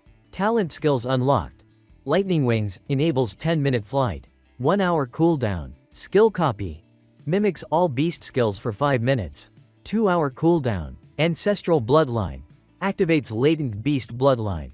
Host has successfully reached second transmission. Immediately, the system activated the reward interface. Choose one of 3 second transformation skills. A. Fusion. Merge with a tamed beast for comprehensive enhancement. B. Spiritual sensing. Communicate with wild beasts, increasing contract success rate. C. Malice. Detect hostile creatures within a certain range. No cooldown. Lin Han's eyes sparkled like a child seeing New Year gifts. Nodding excitedly at the new skills displayed. Here they are, post-transformation skills. Lightning wings. Copy skill. A mischievous glint flashed in his eyes. A sly smile forming. Let's see if these new moves are worth their price. As he spoke, a golden light erupted behind him. A pair of lightning wings unfurled. And in an instant, Lin Han shot into the sky like an eagle soaring through the wind. A shocked shout came from below. Damn, he's actually flying. While testing the new skill, Lin Han flew and focused on the system's information. This advanced flying skill, typically learned only through rare skill books, was unlocked automatically after his second transformation. The hidden beast tamer class is truly extraordinary, he murmured, eyes gleaming like he'd struck gold. His eyes narrowed, a cunning smile forming. As for the copy skill, does it mean I can mimic any of my tamed beast's moves? Imagining fighting alongside his beast, mirroring its actions perfectly, Lin Han felt thrilled, though it lasted only 5 minutes. Used at the right moment, it could turn the tide. Not bad at all. He landed gently, retracting the lightning wings, and focused on the system interface. Next, the level up rewards. Lin Han silently pondered the system's recommended reward skills. Fusion sounds impressive, and spiritual sensing is useful for contracting beasts. But when he read the third skill, his eyes lit up. Malice, detecting hostile creatures, including humans, within a range with no cooldown. Like a high-end alarm system. Perfect. Lowering his head, Lin Han lightly tapped the screen. A hint of regret in his heart. If I'd had this skill earlier, I'd have wiped out those mercenaries. Not let them escape to brag. The system displayed.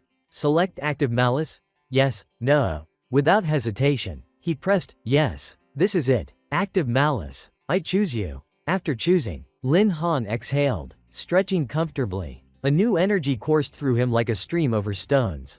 Feeling pleasant yet powerful. While stretching, he glanced at the system's next notification. So fast. A new mission already? Makes sense. After the second transformation, I need to find a new beast to contract. A good chance to test the ancestral bloodline skill. The system flashed a new alert. Congratulations, host, for advancing to third transformation beast scholar. Mission activated. Capture and contract a new beast independently. Reward: 500 beast points. He rested his chin in thought. Solo combat is decent, but something's missing. The lightning attack earlier was fine. If I had a lightning-type beast, everything would be perfect. Lin Han's eyes shone with resolve. Looks like it's time to visit Uncle Tien. In high spirits, Lin Han pocketed his hands and left the transformation temple. One hand gathered loot, the other collected information, striding like he owned half the world. The scene shifted to a luxurious trade guild, where a bespectacled man gaped at a mountain of treasures. Little Lin? Where did you unearth this treasure trove? Standing beside a pile of jewels taller than himself, Lin Han grinned brightly, pointing at each item like presenting a restaurant menu. Hey, I got lucky meeting some kind folks. They gifted me these treasures. I plan to sell them all, so please help me inventory. Uncle Tien. Uncle Tien's jaw nearly unhinged. Adjusting his glasses, his face beaming, he shouted toward the door. What are you standing there for? Start inventory and appraisal now. Two female staff in bold slit kipaos replied in unison. Yes, sir, and rushed in like greeting a god of wealth. Lin Han glanced at the two kipao-clad staff, one in red, one in blue, busily sorting and recording the treasures. Thinking, the battle with the Thunder Beast yielded decent loot, but compared to the stash from those mercenaries, it's a drop in the bucket. Lucky they sought their own doom, or I wouldn't have struck it rich. Uncle Tien approached, barely containing his excitement. Little Lin, your haul is valued at 13 million heavenly dragon coins. I'll transfer it to your card immediately. Lin Han's smile dazzled like stage lights. He pulled out a green card, handing it over with both hands. Thanks, Uncle. By the way, I'm looking for a lightning-type beast. Any ideas? Uncle Tien took the card carefully, as if fearing to scratch its value. Repeating, lightning type. Muttering. His eyes suddenly lit up as if recalling something vital. That's right. Snapping his fingers, Uncle Tien shared eagerly. Rumor has it, recently in the Thunder Forest of Wuzhou City, a thunderbird of exceptional quality appeared. Lowering his voice, he recounted like narrating a legend. That thunderbird is said to carry ancient bloodlines. Many have tried to capture it, but all returned empty-handed. Some claim to have seen it perched on a cliff, spreading white wings amid a stormy sky.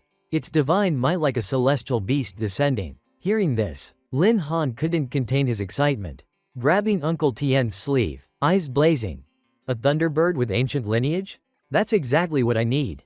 Any more details, Uncle Tien? Uncle Tien chuckled heartily. That's all I know. But, he lowered his voice conspiratorially, our exchange recently acquired a feather from that very thunderbird. With a wave, the red Kipao staff stepped forward, holding a wooden box reverently, as if it were a national treasure. As the box was presented, he continued, this feather has a special trait. When near the thunderbird, it glows, like a living locator. He nodded, signaling the staff to open the lid. Inside was a silver-white feather, sparkling with tiny electric arcs, clearly brimming with potent lightning energy. Seeing it, Lin Han's eyes shone like stars. He reached out without delay. Good stuff. I need this. But as his fingers touched the box, Uncle Tien, like a bolt from the blue, snapped it shut, eyes twinkling slyly. Little Lin, business is business. There's a seller, so there must be a buyer, right? His merchant blood ignited, eyes shifting to full, shrewd trader mode. Pushing up his glasses, he smiled negotiably, raising one finger. If you really want it, I'll offer a friendly price, 1 million. At Uncle Tien's price, Lin Han flinched as if struck by lightning, eyes glimmering with anguish. Sweat poured like a bath, his smile twisting as he screamed internally, just a stray feather. And he demands 1 million. With that money, I could buy a dozen top-tier magic scrolls. This is cultured robbery. But it's the only clue to track the Thunderbird. Knowing he couldn't haggle with a master merchant like Uncle Tien, Lin Han swallowed hard, forcing a strained smile. 1 million. I'll take it. Uncle Tien's grin stretched ear to ear, gleefully handing over the box like bestowing a worldly treasure. Thank you. Come again. Holding the unremarkable wooden box, Lin Han sweated buckets, forcing a smile while reassuring himself. Fine, if this feather really leads me to the Thunderbird. A million's worth it. The scene shifted to a gloomy forest where thunder roared endlessly, lightning bolts savagely striking the ground. The Thunder Forest, a habitat for thunder leopards, a leveling zone for levels 0 to 20, and a perilous death trap. Lin Han trudged dazedly through the silent mist, holding the wooden box, Uncle Tien's words echoing, remember, within 10 meters of the Thunderbird, the feather will glow, he muttered. 10 meters. Suddenly, his face darkened, fuming. 10 meters? I'd see the damn bird already. Will the feather only glow when it pecks my face? Yelling, he flung the box away in frustration, but seconds later, regret crashed like a tsunami.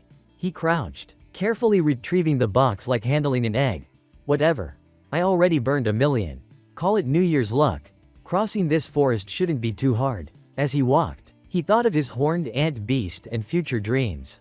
Growing excited. With just A1, I dominated the silver zone. With another beast, wouldn't the gold zone be mine? But as Lin Han dreamed, the tiny horned ant on his shoulder darkened, clearly displeased with her master's greed. At that moment, Horned Ant appeared before him, face sour. Without a word, she threw an angry punch at her master. You awful master. Isn't A1 enough? You want another beast? Lin Han raised his hands, chuckling.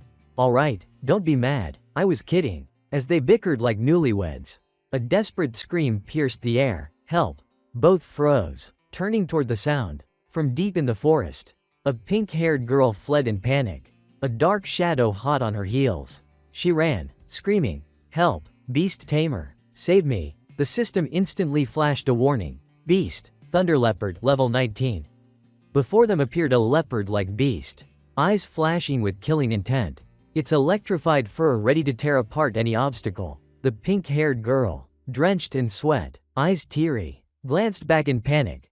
This is bad. If this continues, I'll definitely be caught. The system displayed, Su Nianwei, level 10. Tracker Master Class.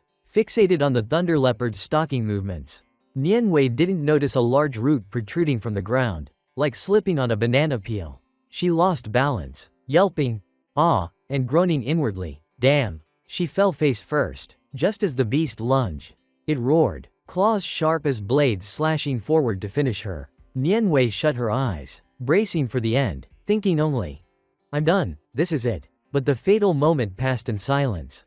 No impact, no searing pain. She slowly opened her eyes. Stunned.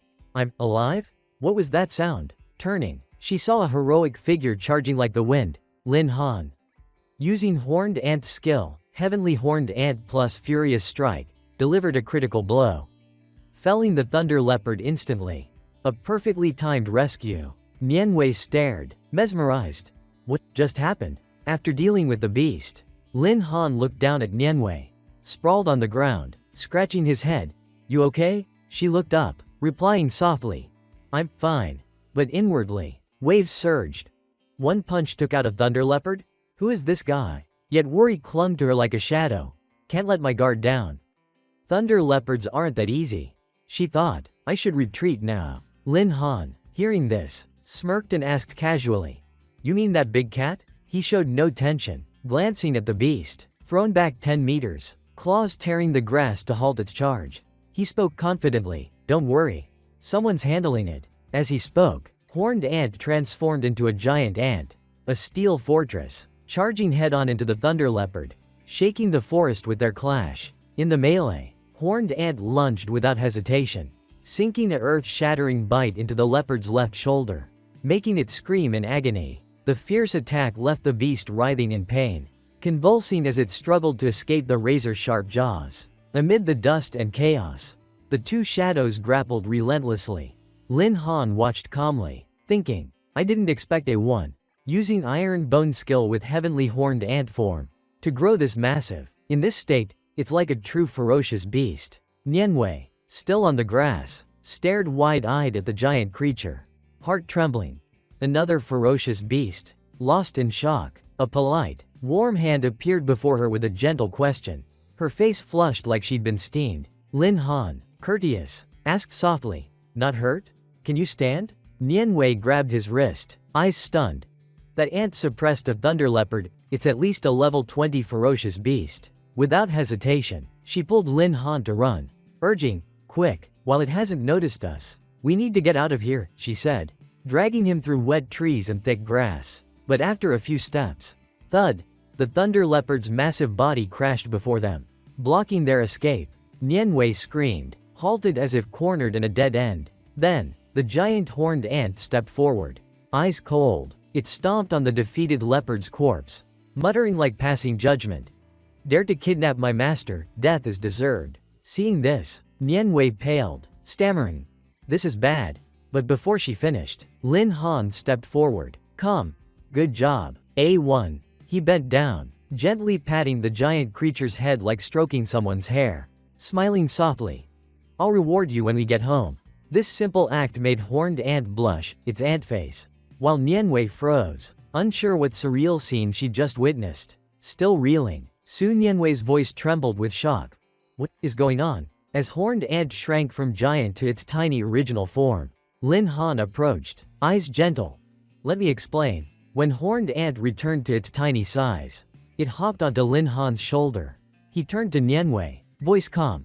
"I'm Lin Han, a beast tamer. This is my beast. No need to fear." Calming down, Nianwei smiled brightly at Lin Han.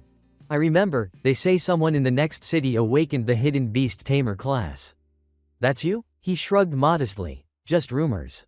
Not quite legendary." Nianwei, hands on hips, leaned close, eyes curious at the tiny creature on Lin Han's shoulder.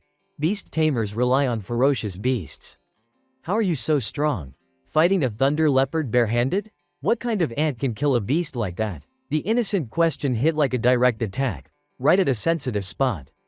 Horned Ant instantly felt deeply offended. Without a word, it leapt like lightning, landing a headbutt on Nianwei, then returned to Lin Han's shoulder as if nothing happened, muttering, "Take that, A1 headbutt." Lin Han raised a hand to stop it. "All right, A1, don't be mad." But Horned Ant glared, fuming so much it nearly steamed. Meanwhile, Nianwei, tears streaming, head swollen, waved frantically, too scared to approach the master again. Lin Han turned serious, cutting to the point. "Given your strength, this dangerous place doesn't suit you. Why come so deep?" Nianwei adjusted her hair, brows furrowing. "I'm Su Nianwei, here for my second transformation mission. But my luck's bad, got a 4-star mission, and my skills are weak." "You? Why are you here?" He replied curtly. "Heard there's a thunderbird in this thunder forest. It's my target." Nianwei's eyes lit up, patting her chest excitedly. "You're after a ferocious beast? Perfect, my class is Tracker Master. To thank you for saving me. Let me help you this time." Inwardly, Lin Han assessed. Tracker Master, weak in combat but top tier in tracking and locating. A reliable support. He extended his hand, smiling. "Then this mission. I'll count on you." Nianwei grabbed it confidently. "No problem. Leave it to me." They shook hands, sealing their partnership. But she added honestly, "However, my skills have limits. If we had something from the Thunderbird, locating it would be much easier." Right on cue, Lin Han pulled the wallet-draining feather from the wooden box, holding it before Nianwei. "I have this, a Thunderbird feather. Can you use it?" Seeing the item, Nianwei froze, eyes wide. "A Thunderbird feather?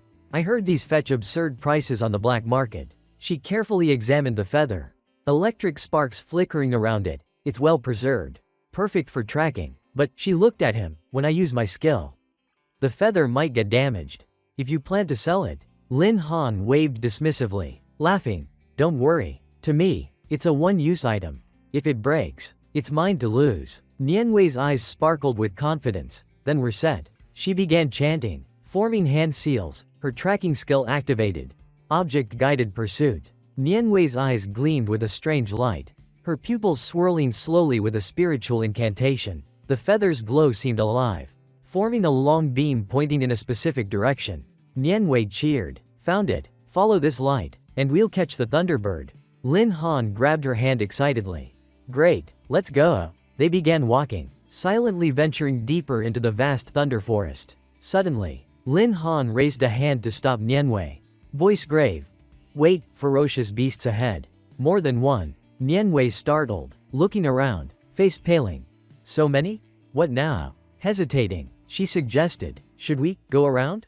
Meanwhile, Horned Ant, still tiny on Lin Han's shoulder, saw her master and the girl touching, instantly switching to alert mode. Clearly, it wasn't pleased. Lin Han ordered without delay, no need. A1, go. The system announced. Thunder Beast defeated 650 experience points gained.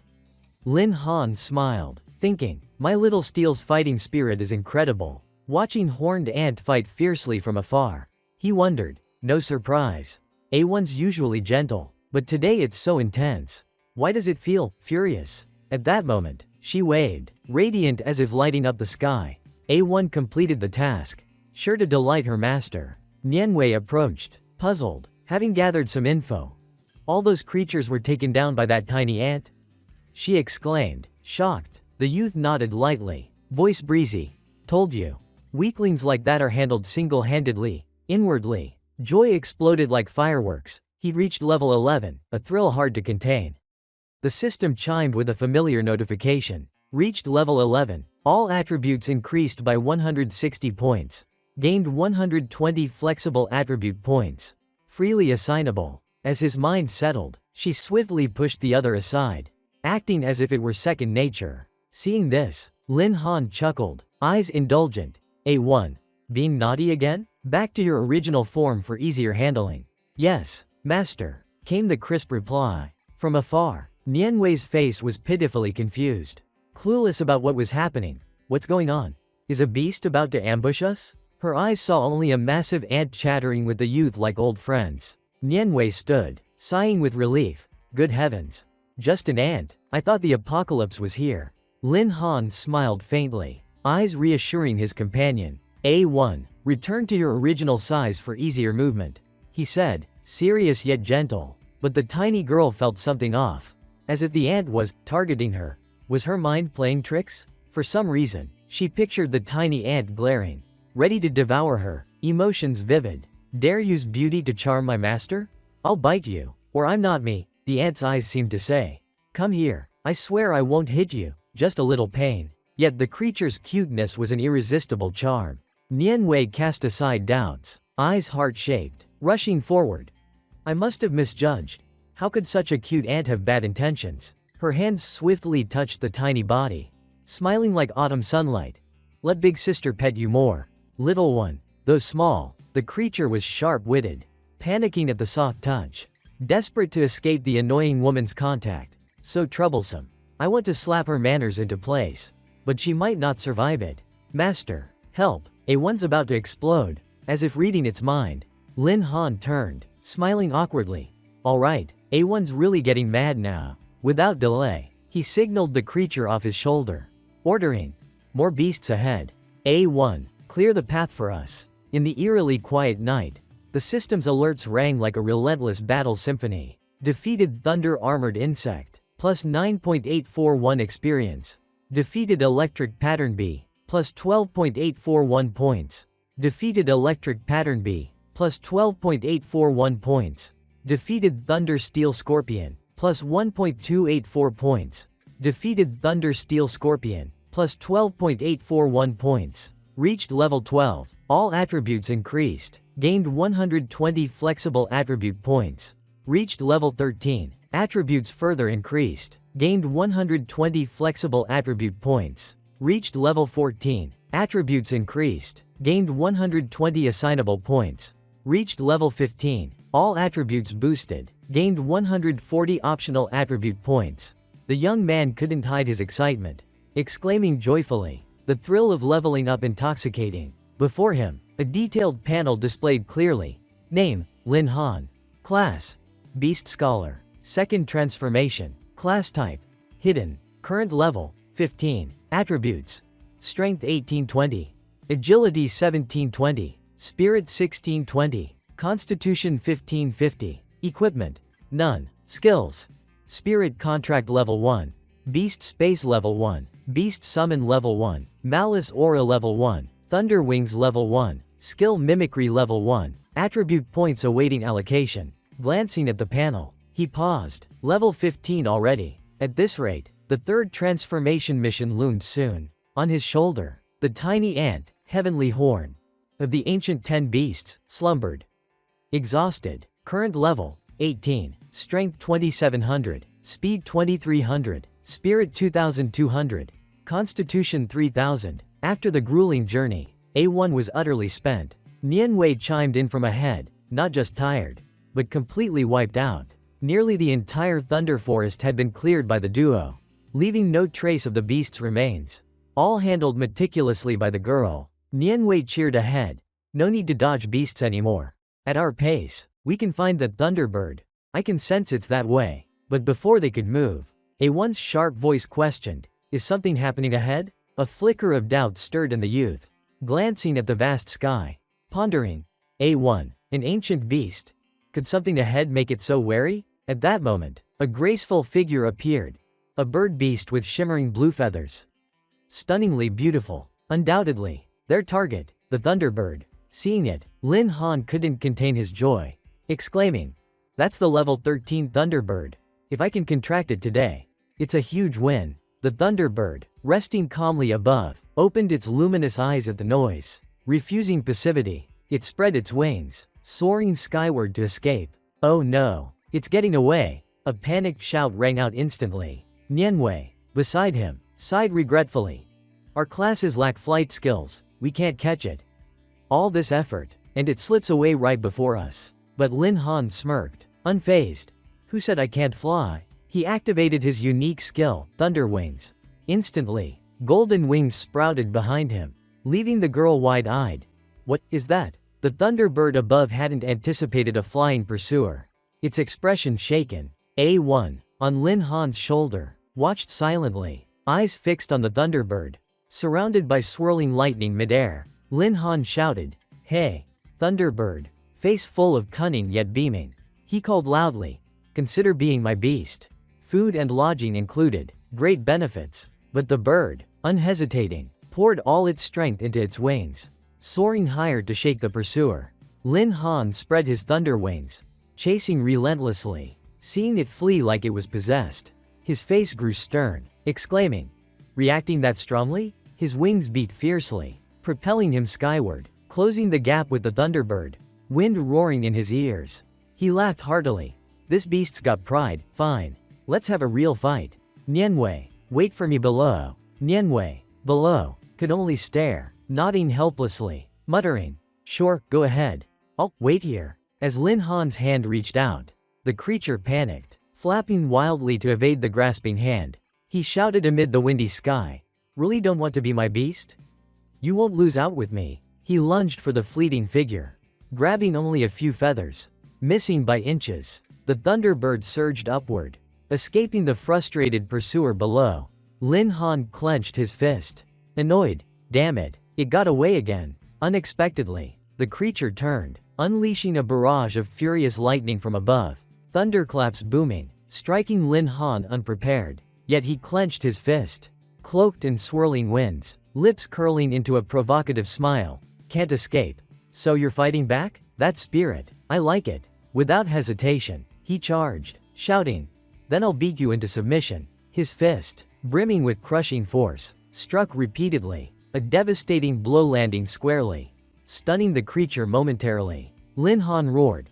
Copy skill combined with furious strike. He seized the dazed Thunderbird's neck, a seal forming on its body. Lin Han exhaled. Finally, the contract's complete. The system displayed, Thunderbird. Blue Thunder Frenzy Bird Branch. Level 13, Strength 523. Speed 768. Spirit 622. Constitution 502. He mused. A level 13 Thunderbird with only these stats? Compared to Heavenly Horned Ant, it's a tier below. Another prompt appeared. Contract successful.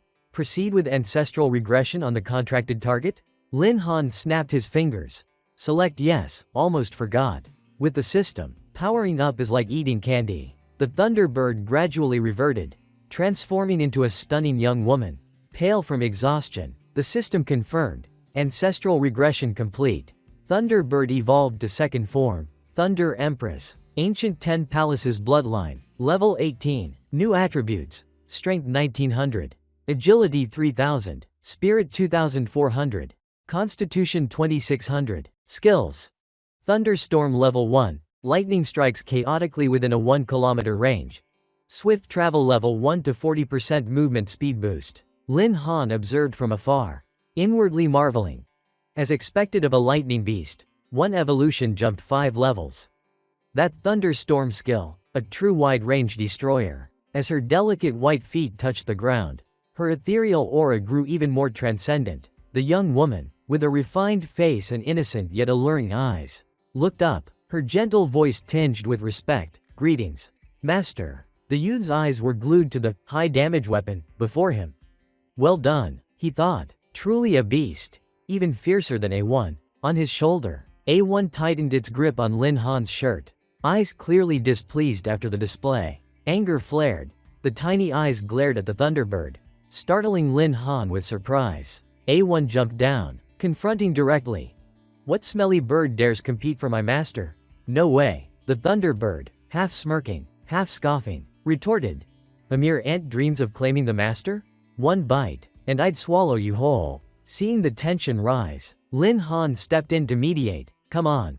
We're family now. No need for grudges. A1, you transformed first. So is the elder. Yield to your younger sibling a bit. Hearing this, the Thunderbird turned, eyes sparkling, voice excited. Master, could you give me a name? Lin Han touched his forehead, pondering briefly, then smiled. A Thunderbird. Huh? Reminds me of an ancient poem. Swift as the ancient tree at the dawn of Tai Shui. Yin and Yang in harmony, forming the thunder arc, resonating through heaven and earth. He nodded, voicing the name that came to mind. Let's call you TNGU. The Thunderbird nodded gently, face radiant as morning sun. TNGU.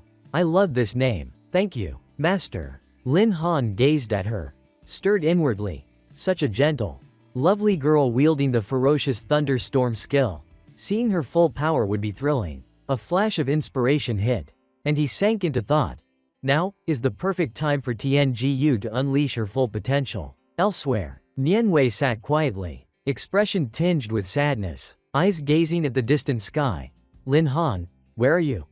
When will you come back to me? In a remote settlement, sparsely populated, lay the Manji tribe's camp, a place thick with tension and vigilance. Seeing Lin Han, Nianwei cheered. You're really helping me complete the 4-star mission? But the target is the Manji camp leader. It's too tough. Should we give up? Lin Han turned, face calm but eyes resolute. You helped me find the Thunderbird. Helping you with your second transformation mission is only fair. Plus, I want to test Tien Gu's true strength. He pointed to the familiar figure in the sky, commanding firmly. TNGU. Take flight. Show me what you can do. TNGU soared, her form tearing through clouds, unleashing lightning bolts like divine judgment from above. While flying, she reverted to human form, still gentle but exuding a thunderous aura, piercing the white mist like a goddess descending. From the sky, her voice echoed. Thunderstorm, strike. Instantly, lightning like fiery dragons roared down, engulfing the enemy. The sky churned, a massive vortex appearing, lightning flashing as if tearing the air apart. The Manji tribesmen looked up, faces shifting from shock to rage. Level 7. 8. Even the level 9 leader showed tension. Nianwei, hiding behind Lin Han, eyed the scene anxiously. He sighed inwardly. These guys are too low level. I fear one thunderstorm from TNGU, and I'll be begging them not to die en masse. He instructed. TNGU. Go all out, but don't send the Manji leader to meet his ancestors. Nianwei, gazing at the lightning-filled sky, whispered. Where's that bird? So much lightning. I can't see anything. The Thunderbird dove from the sky, replying clearly.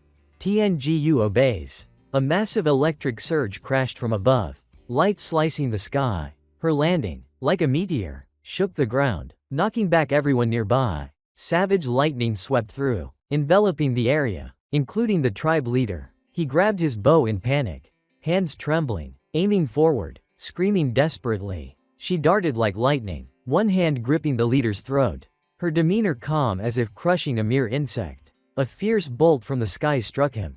Amid his screams, his body collapsed like powerless ashes. From the bushes, Nianwei and Lin Han watched.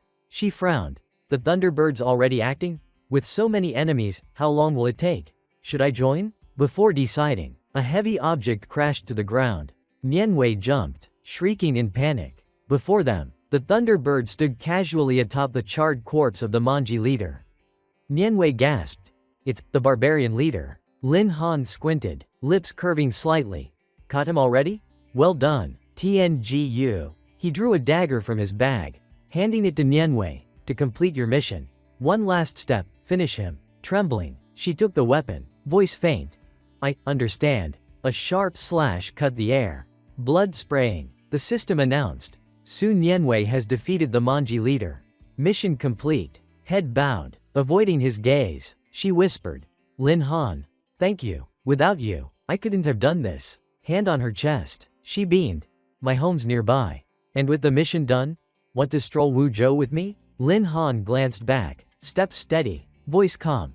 No need for thanks. You helped me find the Thunderbird.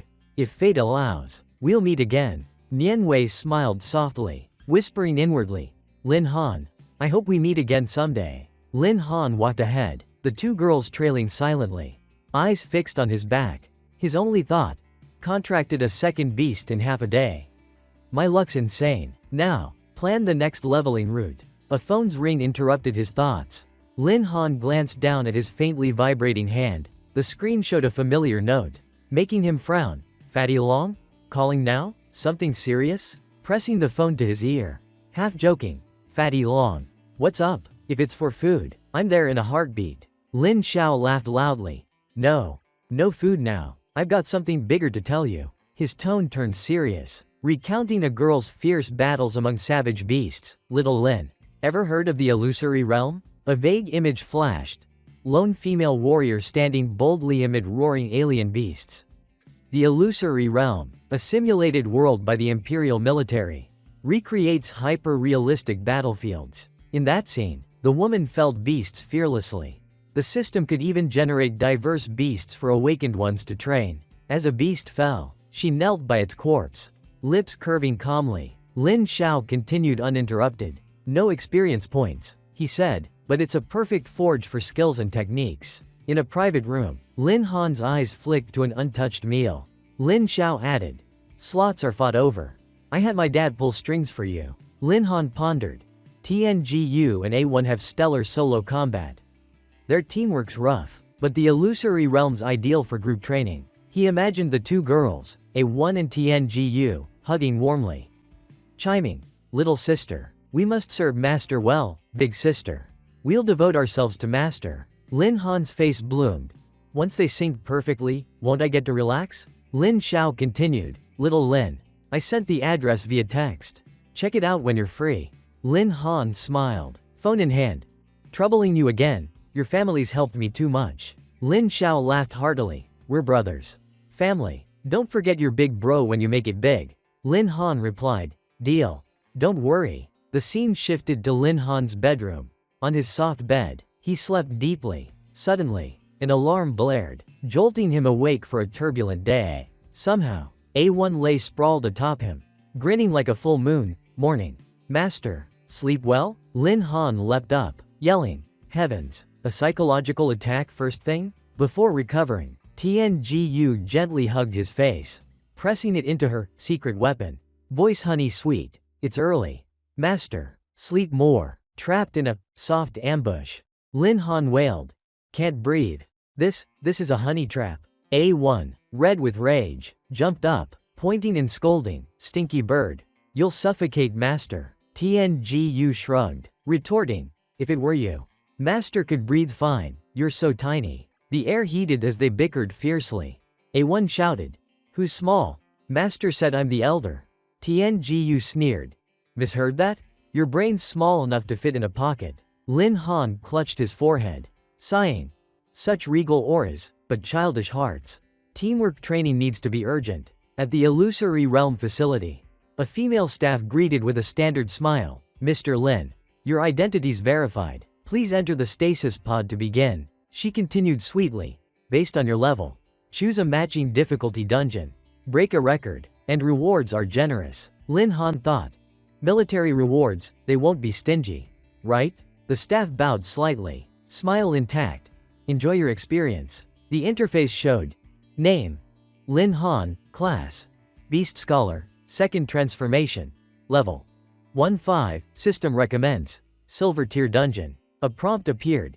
Enter silver tier dungeon? Lin Han confirmed instantly. A1. TNGU, let's go. Both beasts responded in unison, signaling battle readiness. The system flashed. Countdown initiated. Silver tier dungeon selected. Loading data. Amid lively countdown sounds, their bodies faded, drawn into another dimension. 30%, 50%, 80%, 99%, 100%. Dungeon loaded successfully. The final message appeared before darkness. Enjoy your journey. Instantly, the illusory realm transformed into a vast, ornate arena, like a palace of ancient gods. As they landed, a pack of massive, ferocious wolves appeared, eyes hungry to tear apart anything alive. Lin Han stood, expression icy, staring at the pack. Old friends? His words chilled the air. A1 roared, eyes blazing, charging forward. Stinky bird. I'll show you who deserves to be by Master's side. Though tiny, she faced the snarling wolves without fear. In a flash, she felled the first wolf as easily as swatting a fly. A1 raised a finger provocatively, strutting like she'd defeated a legendary general. TNGU glanced, smirking. Bragging over something trivial? You're so naive it's laughable. Ignorant ant. She raised a hand, gathering a shimmering orb, energy swirling like gathered stars. Her strike shattered the air. One move swept the remaining beasts away like leaves in a storm. That, she said coolly, is real strength. Lin Han sighed, raising a hand to stop them. Come on. We're family, shouldn't we get along? A1 turned away, voice firm. Sorry, master, but befriend that stinky bird? Never. We're different species. Incompatible. Lin Han stood helplessly, forehead lined. These two have personalities beyond control. Unnoticed, a white wolf lunged from above. In an instant, Lin Han turned, face furious, landing a powerful punch that sent the wolf flying. Even you want to mess with me? The girls rushed over, faces anxious. Master, are you okay? Sorry, Master, it's Tiangu's fault for not protecting you. Seeing their worried expressions, Lin Han sighed. Their rivalry for favor had endangered him. Now, he had to fight seriously. A system alert flashed like a spectral warning. The third wave of beasts was approaching. And soon, giant wolves surrounded them. The training didn't cause real harm but simulated 100% realistic pain. If unable to continue, users had to abandon the session immediately. Reading the system, Lin Han smirked faintly. This difficulty might daunt high-tier fighters. But for him, it was an enticing challenge. A massive wolf lunged. For beast tamers, personal combat was their fatal weakness. His hands clenched into fists. As one goal in the illusory realm was to overcome that flaw, he swung, his fist whistling like a gale. In a flash, the wolf was blasted back, tumbling like a leaf in the wind. The two girls, watching, sparkled with admiration, chattering. Master's truly extraordinary. Lin Han smiled gently, eyes smug. Not bad. Worth dumping all points into strength. Simultaneously, the other wolves howled fiercely, signaling the true battle's start. The trio swiftly formed a tight formation, charging the enemy. A1 shouted, TNGU, go berserk, unleash everything. They surged like arrows from a bow. One grumbled, I don't want to team with that unlucky bird. But Master's orders are absolute. The other nodded resolutely, same. But I won't let Master suffer because of me. Watching from behind, Lin Han's lips curved. Pleased, he thought. Can the so-called Land King pack match A1's strength or Tiangu's godly speed? I want to see it. His teammates, in perfect sync, attacked and defended, overwhelming the beasts. Amid the chaos, they roared, ignorant fools. Just wait to die. At the illusory realm's hub, the surroundings glowed with majestic splendor. Like a dreamlike palace in reality, Feng Yong's group buzzed with exaggerated praise. One boasted, when Feng's greatsword trembles, beasts fall like straw. Such awe-inspiring might. Too bad Shu Ting missed it. Nearby, Shu Ting found their flattery tiresome. Yet they persisted. Coaxing. Next time. Shoo. Team with me. I'll stick with you to the end. She remained icy, eyes avoiding them, replying flatly. Sorry, I fight alone. Feng Yang watched, intrigued. He thought, is that cold? Proud flower as frosty as rumored? Let's see how I'll win her. Soon, they noticed something odd. One gasped. What's this? The room's stats are insane. This pace is record-breaking. The silver tier dungeon was in its final stage. Yet only 8 minutes 59 seconds had passed. The player, Lin Han. Witnesses were speechless with shock. 9 minutes to the final stage? Could he break the record? Who is this Lin Han? A secret prodigy of a great clan? Some in the group were stunned hearing the name. Skeptical. Lin Han, our school's beast tamer? That wilted guy in the illusory realm? Probably just a namesake. But the silver tier system blared a shocking announcement. New record set, completion time. 9 minutes 8 seconds. Achiever. Lin Han. The crowd was dumbfounded. Really? 9 minutes 8 seconds? Lin Han broke the record? He's that strong? In the fierce battle, the fighters were exhausted, sighing with relief, shedding the weight of the fight. Looking at the panel, Lin Han smiled, satisfied. The challenge was over. The system announced a new reward. Poison vines, skill, when activated. Hundreds of toxic, thorny vines erupt within a 100-meter radius, binding enemies. The vines paralyze for 5 minutes. With a 20-minute cooldown, the system initiated automatic consciousness retrieval, gently bidding, see you next time. Holding the skill book, Lin Han's face glowed with delight. A real skill as a reward. The illusory realm was truly captivating. He'd try the gold tier dungeon next. He swiftly left the experience zone. Outside, a massive crowd had gathered, bustling like a spring market. The record-breaking rumor spread like wildfire. Someone exclaimed, he really broke it. Having the time. This newbie's a monster. Anyone know this Lin Han? Hook me up. Stepping out, Lin Han was mobbed, startling him into seeking escape. He groaned inwardly. What's this?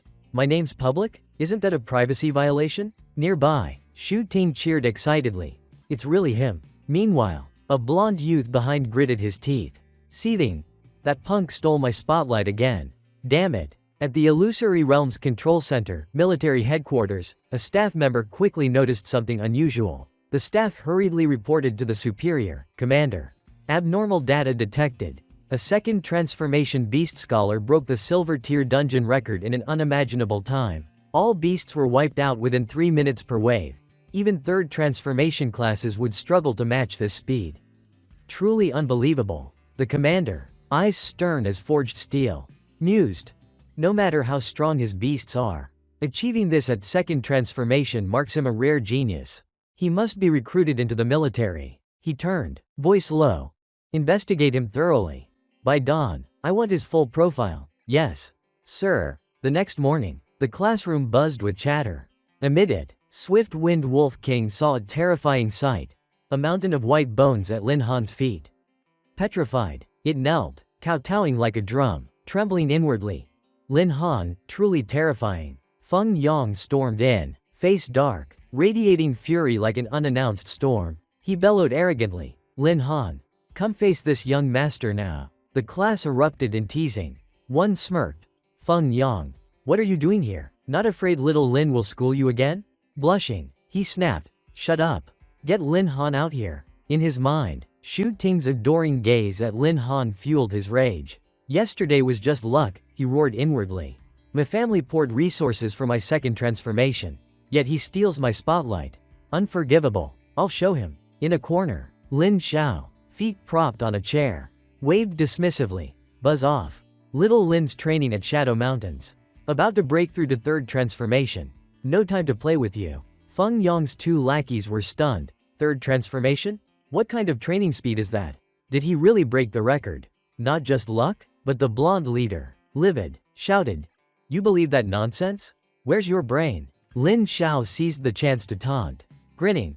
A guy like you, clinging to family resources to barely reach second transformation, can't grasp a genius's feeling. Wait till little Lin returns as third transformation. Then grovel and chant, epic, epic, epic. Feng Yang, humiliated, roared like thunder. Damn fatty. You'll regret this. Teeth grinding, he stormed off, seething. When Lin Han returns, I'll teach both these nuisances a lesson. Meanwhile, at Shadow Mountains, lightning bolts tore the sky. A terrifying scene like heavenly wrath. Amid it, Lin Han stood calmly, eyes serene as an autumn lake, gazing at the beasts effortlessly felled at his feet. Elated, he cheered inwardly, heavens! With these two reaping machines. Third transformations a breeze, the system chimed. Defeated Swift Wind Wolf plus 500 XP. Defeated Thunder Leopard plus 1000 XP. Defeated Thunder Beast plus 1000 XP. A1 zoomed in, eyes gleaming. Master, A1 killed the most beasts.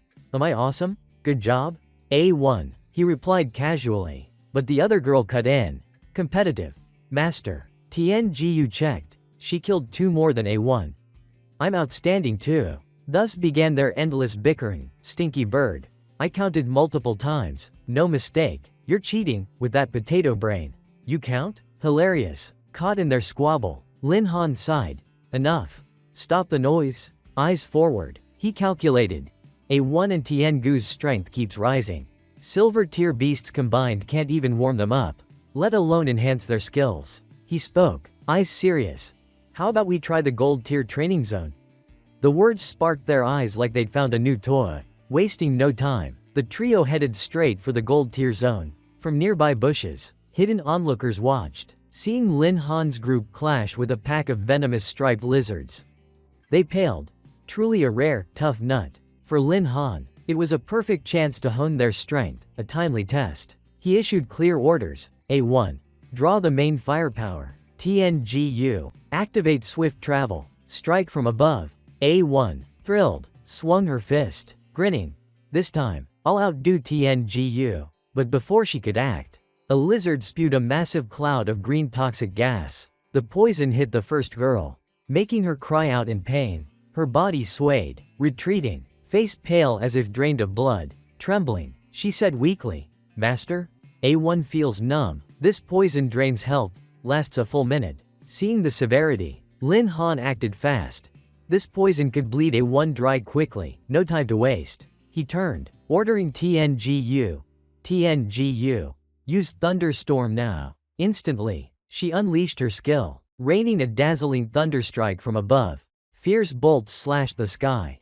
Torrents of electric energy pouring down, unleashing devastating beast-slaying power. The move repelled a horde of massive creatures, triggering an explosion so intense the ground seemed to shatter. Amid the battlefield, Lin Han's eyes narrowed, watching the distant beasts scatter like flies in smoke. Shaking his head, he mused, Tiangu's thunderstorm is powerful, but too random. Against small, agile venomous striped lizards, hitting them all is tough. We need a way to lock their movements for efficiency. As he pondered, a spark lit his mind. He realized, right, the skillbook from breaking the illusory realm record. The skillbook quickly appeared in Lin Hang's hand. Poisonous Thorn, a mid-grade skillbook. Effective upon use, within a 100-meter radius around the user. Thorny vines sprout from the ground, binding all targets identified as enemies. With a paralyzing effect, lasting 5 minutes, with a 20-minute cooldown. Skill status, learned. The young man looked over with a joyful smile. Sky Valley's attacks couldn't precisely hit small-sized targets, but using a control skill could increase her hit rate. Then, beautiful purple magic circles appeared under his feet. Skill learned. Upon seeing the notification above Lin Hang's head, he smiled excitedly. Looking forward, you've learned Poisonous Thorn. You striped lizard beasts. Your days of freedom are over. Then, he forcefully slammed his fist downward, assisting the two girls. I.e., Sky Valley. Poisonless blade. Keep it up. Clear the battlefield. Those vines quickly appeared, wrapping around and easily restraining all the monsters nearby. Sky Valley heard the command. Countless powerful light beams rained down from the sky. Understood, Master. The system announced. Successfully defeated striped poison lizard. Plus 1789 experience. Successfully defeated striped poison lizard.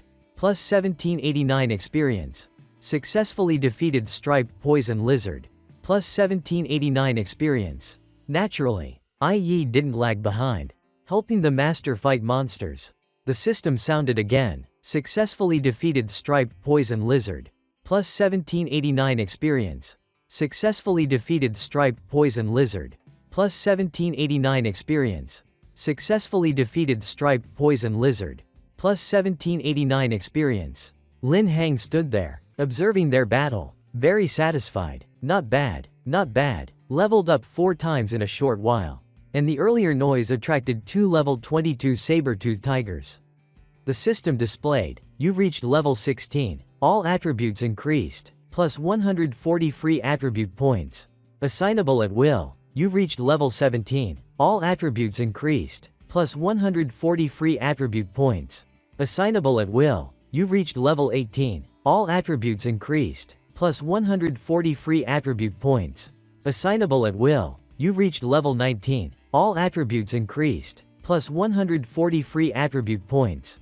Assignable at will. Lin Hang saw the scene. Smiling excitedly. Yi and Sky Valley have reached level 20. After they finish, I'll likely hit level 22. Then, he looked at the 2 girls and firmly ordered. Yi, Sky Valley, finish it quickly. They quickly responded. Yes, master. Each one easily defeated all their opponents thoroughly. Skyhorn reached level 20. Thunder Emperor level 20 successfully defeated Saber-Tooth Tiger. Plus 2666 experience. Successfully defeated Saber-Tooth Tiger. Plus 2666 experience. You've reached level 20. All attributes increased. Plus 140 free attribute points.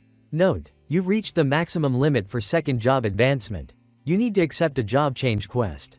Otherwise you cannot break through. You cannot gain more experience until third job advancement is completed. He stood there, looking at the system panel. Very satisfied. Reached level 20. No point in fighting more monsters. Better return to prepare for the third job advancement quest. Detailed information appeared. Name: Lin Han. Job: Beast Tamer Scholar, second job. Hidden job. Level: 20. Strength: 3290. Agility: 2570. Spirit: 2470. Constitution: 2000. Equipment: 0. Skills: Spirit Contract Level 2. Beast Taming Space Level 2. Beast Summoning Level 2. Malice Fluctuation Level 1. Thunder Wings Level 1. Skill Copy Level 1. Poisonous Thorn Level 1. Free Attribute Points, 700. His next goal was the Job Change Temple. Didn't expect to reach job advancement so soon. He touched the large crystal. Feeling a bit emotional. Speaking of which, is this another 5-star quest? The last one was brutal. As the server-wide announcement appeared, the crowd outside began buzzing. Server announcement. 5-star quest triggered. Holy crap, what's that? Another 5-star quest. Only a few days apart. Why are there so many freaks lately? The guide girl felt exhausted. No need to guess. It's definitely Lin Han again. Is he some leveling maniac? But Lin Hang was in a tough spot. Damn, this time it even requires materials? Are they trying to kill me? The quest appeared. Quest name: Ghost Ship's Whisper. Quest level: 5-star. Task 1. Board the ghost ship. Eliminate all ghost souls. Task 2. Collect materials: Fire Dragon Flame, Herb Essence, Wind Core. Quest location: Ghost Ship, Crimson Flame Forest. That night, at the ghost ship dock, a vast, deep sea, only the young man stood in the boundless space. He looked forward, sighing. Originally planned to sleep and rest before the quest. Now that's ruined. The 2 beautiful girls appeared. Excited. Don't worry, master. With Yi here, these quests are easy. Done in a snap. Sky Valley will protect you well too. Lin Hang sighed, smiling. I trust you girls. Time's short. Let's prepare. The dark sky began to shift. The target was nearing. They saw a strange ship silhouette. Ghost ship. Appearing at 7 p.m. They looked forward curiously. I heard Sister Ice talk about the ghost ship legend. It's a super popular dungeon, attracting many challengers. But most were scared witless. No one knew what horrors lay inside. A ghost soul rushed at him, trying to scare him. Damn, a real ghost soul? But Lin Hang's punch instantly made it vanish. The next monster looked down with an arrogant smile. Lin Hang, seeing it, was furious. Damn it, this guy's mocking me? He was so angry he wanted to curse. Think I can't touch you? Huh? Then he flew up with wings. Ready to fight. Think flying's so great? Today I'll show you what happens when you mess with me. Thunder Wings. The ghost soul was quickly shattered. The system announced, successfully defeated ghost soul, plus 0 to 1 experience. Note: you've reached the maximum limit for second job advancement. Need a job change quest. Cannot break through. No experience gain until third job advancement. The young man, hearing the announcement, was thrilled. Sister Ice was right. Thunder Wings counter soul-type beasts. Ghost souls are soul-type, and Thunder Wings are lethal to them. But looking at the sea below, he pondered, can't gain experience now. Such a waste. Better finish the quest soon. The longer it takes, the more impatient I feel. Ghost souls in the air suddenly attacked them. He stood there, as if anticipating everything, quickly ordering, Sky Valley, go, purify them. Understood, Master. A powerful thunder strike wiped them out. Thunder burst, struck down, successfully defeated Ghost Soul, +0 experience. Successfully defeated Ghost Soul, +0 experience. Successfully defeated Ghost Soul, +0 experience. Lin Hang, seeing this, was very satisfied, but a strange doubt arose. These ghost souls are no match for Sky Valley. This difficulty feels like 4-star. How's it a 5-star quest? Soon, a mournful cry echoed, binding his hand. He saw those souls merging. They can merge too? Finally, the boss appeared, ready to fight anytime. Ghost Ship Captain, level 25. The captain fired a shot at its opponent. Lin Han, seeing this, remarked, with this ghost captain, it's finally getting interesting. He ordered his pets, i.e., attack, Sky Valley, disrupt the enemy's vision, coordinate support. They quickly responded. Understood. They charged straight at the enemy without hesitation. From behind, Sky Valley unleashed a thunderstrike at the opponent. The captain's hand was quickly restrained by lightning, i.e., landed a direct punch to its stomach. Sky Valley praised, little ant, not bad at all. The other smiled lightly. Your thunderstrike was impressive too. Lin Hang felt helpless at the scene. Both of you, take down that guy first. Understood, Master. Once again, the ghost captain became the target of the two girls. A powerful punch was unleashed by IE. United Fierce Strike. The captain could only grit its teeth, enduring as it was knocked back. High above, Sky Valley gathered an enormous thunderbolt. Thunder Burst Strike. A massive energy wave struck directly at the ship beside it. Lin Han, safely on shore, exclaimed, too exaggerated. System displayed. Successfully defeated Ghost Captain. +0 experience. Note: you've reached the maximum limit for second job advancement. Need a job change quest. Cannot break through. No experience gain until third job advancement. The two girls, having completed their task, looked down warmly. Master, IE finished the enemy. IE is super awesome. The young man thought to himself. For IE and Sky Valley's first coordinated battle, the effect was quite good. The power of ancient beasts combined isn't just 1 + 1 = 2. The ghost ship is dealt with. Next is to find the 3 materials. Quest name: Ghost Ship's Whisper. Quest level: 5-star. Task 1. Board Ghost Ship. Eliminate ghost souls. Completed. Task 2. Collect materials: Fire Dragon Flame, Herb Essence, Wind Core. Quest location: Ghost Ship. Crimson Flame Forest. The scene quickly shifted to Crimson Flame Forest, with somewhat strange plants. Our protagonist was using his power to sense. Countless monsters of unknown strength were everywhere. Wind-striped lizard level 22. Wind-striped lizard level 22. Guarding a faintly glowing green flower. Having achieved his goal, he opened his eyes, smiling confidently. Didn't expect to find the material so quickly. Sky Valley spoke. Master, that flower must be the wind core. Shall we use the old trick and fly to grab it? The master replied quickly. No, the branches there are too dense. Not suitable for flying. Suddenly, IE raised her hand, face glowing. Master, IE can help. The first material was brought back by Sky Valley. 10 minutes later, Sky Valley was chased by level 22 wind-striped lizards. Holding a green gem, she stood before the young man. Master, got the herb essence. She immediately received praise. Sky Valley, well done. Another voice spoke. IE wants to go too. IE wants Master's praise. The words were quickly answered.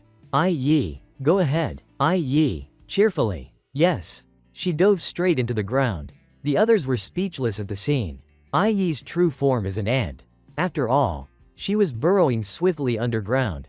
For IE, digging isn't a skill, it's instinct. appearing under a giant tree.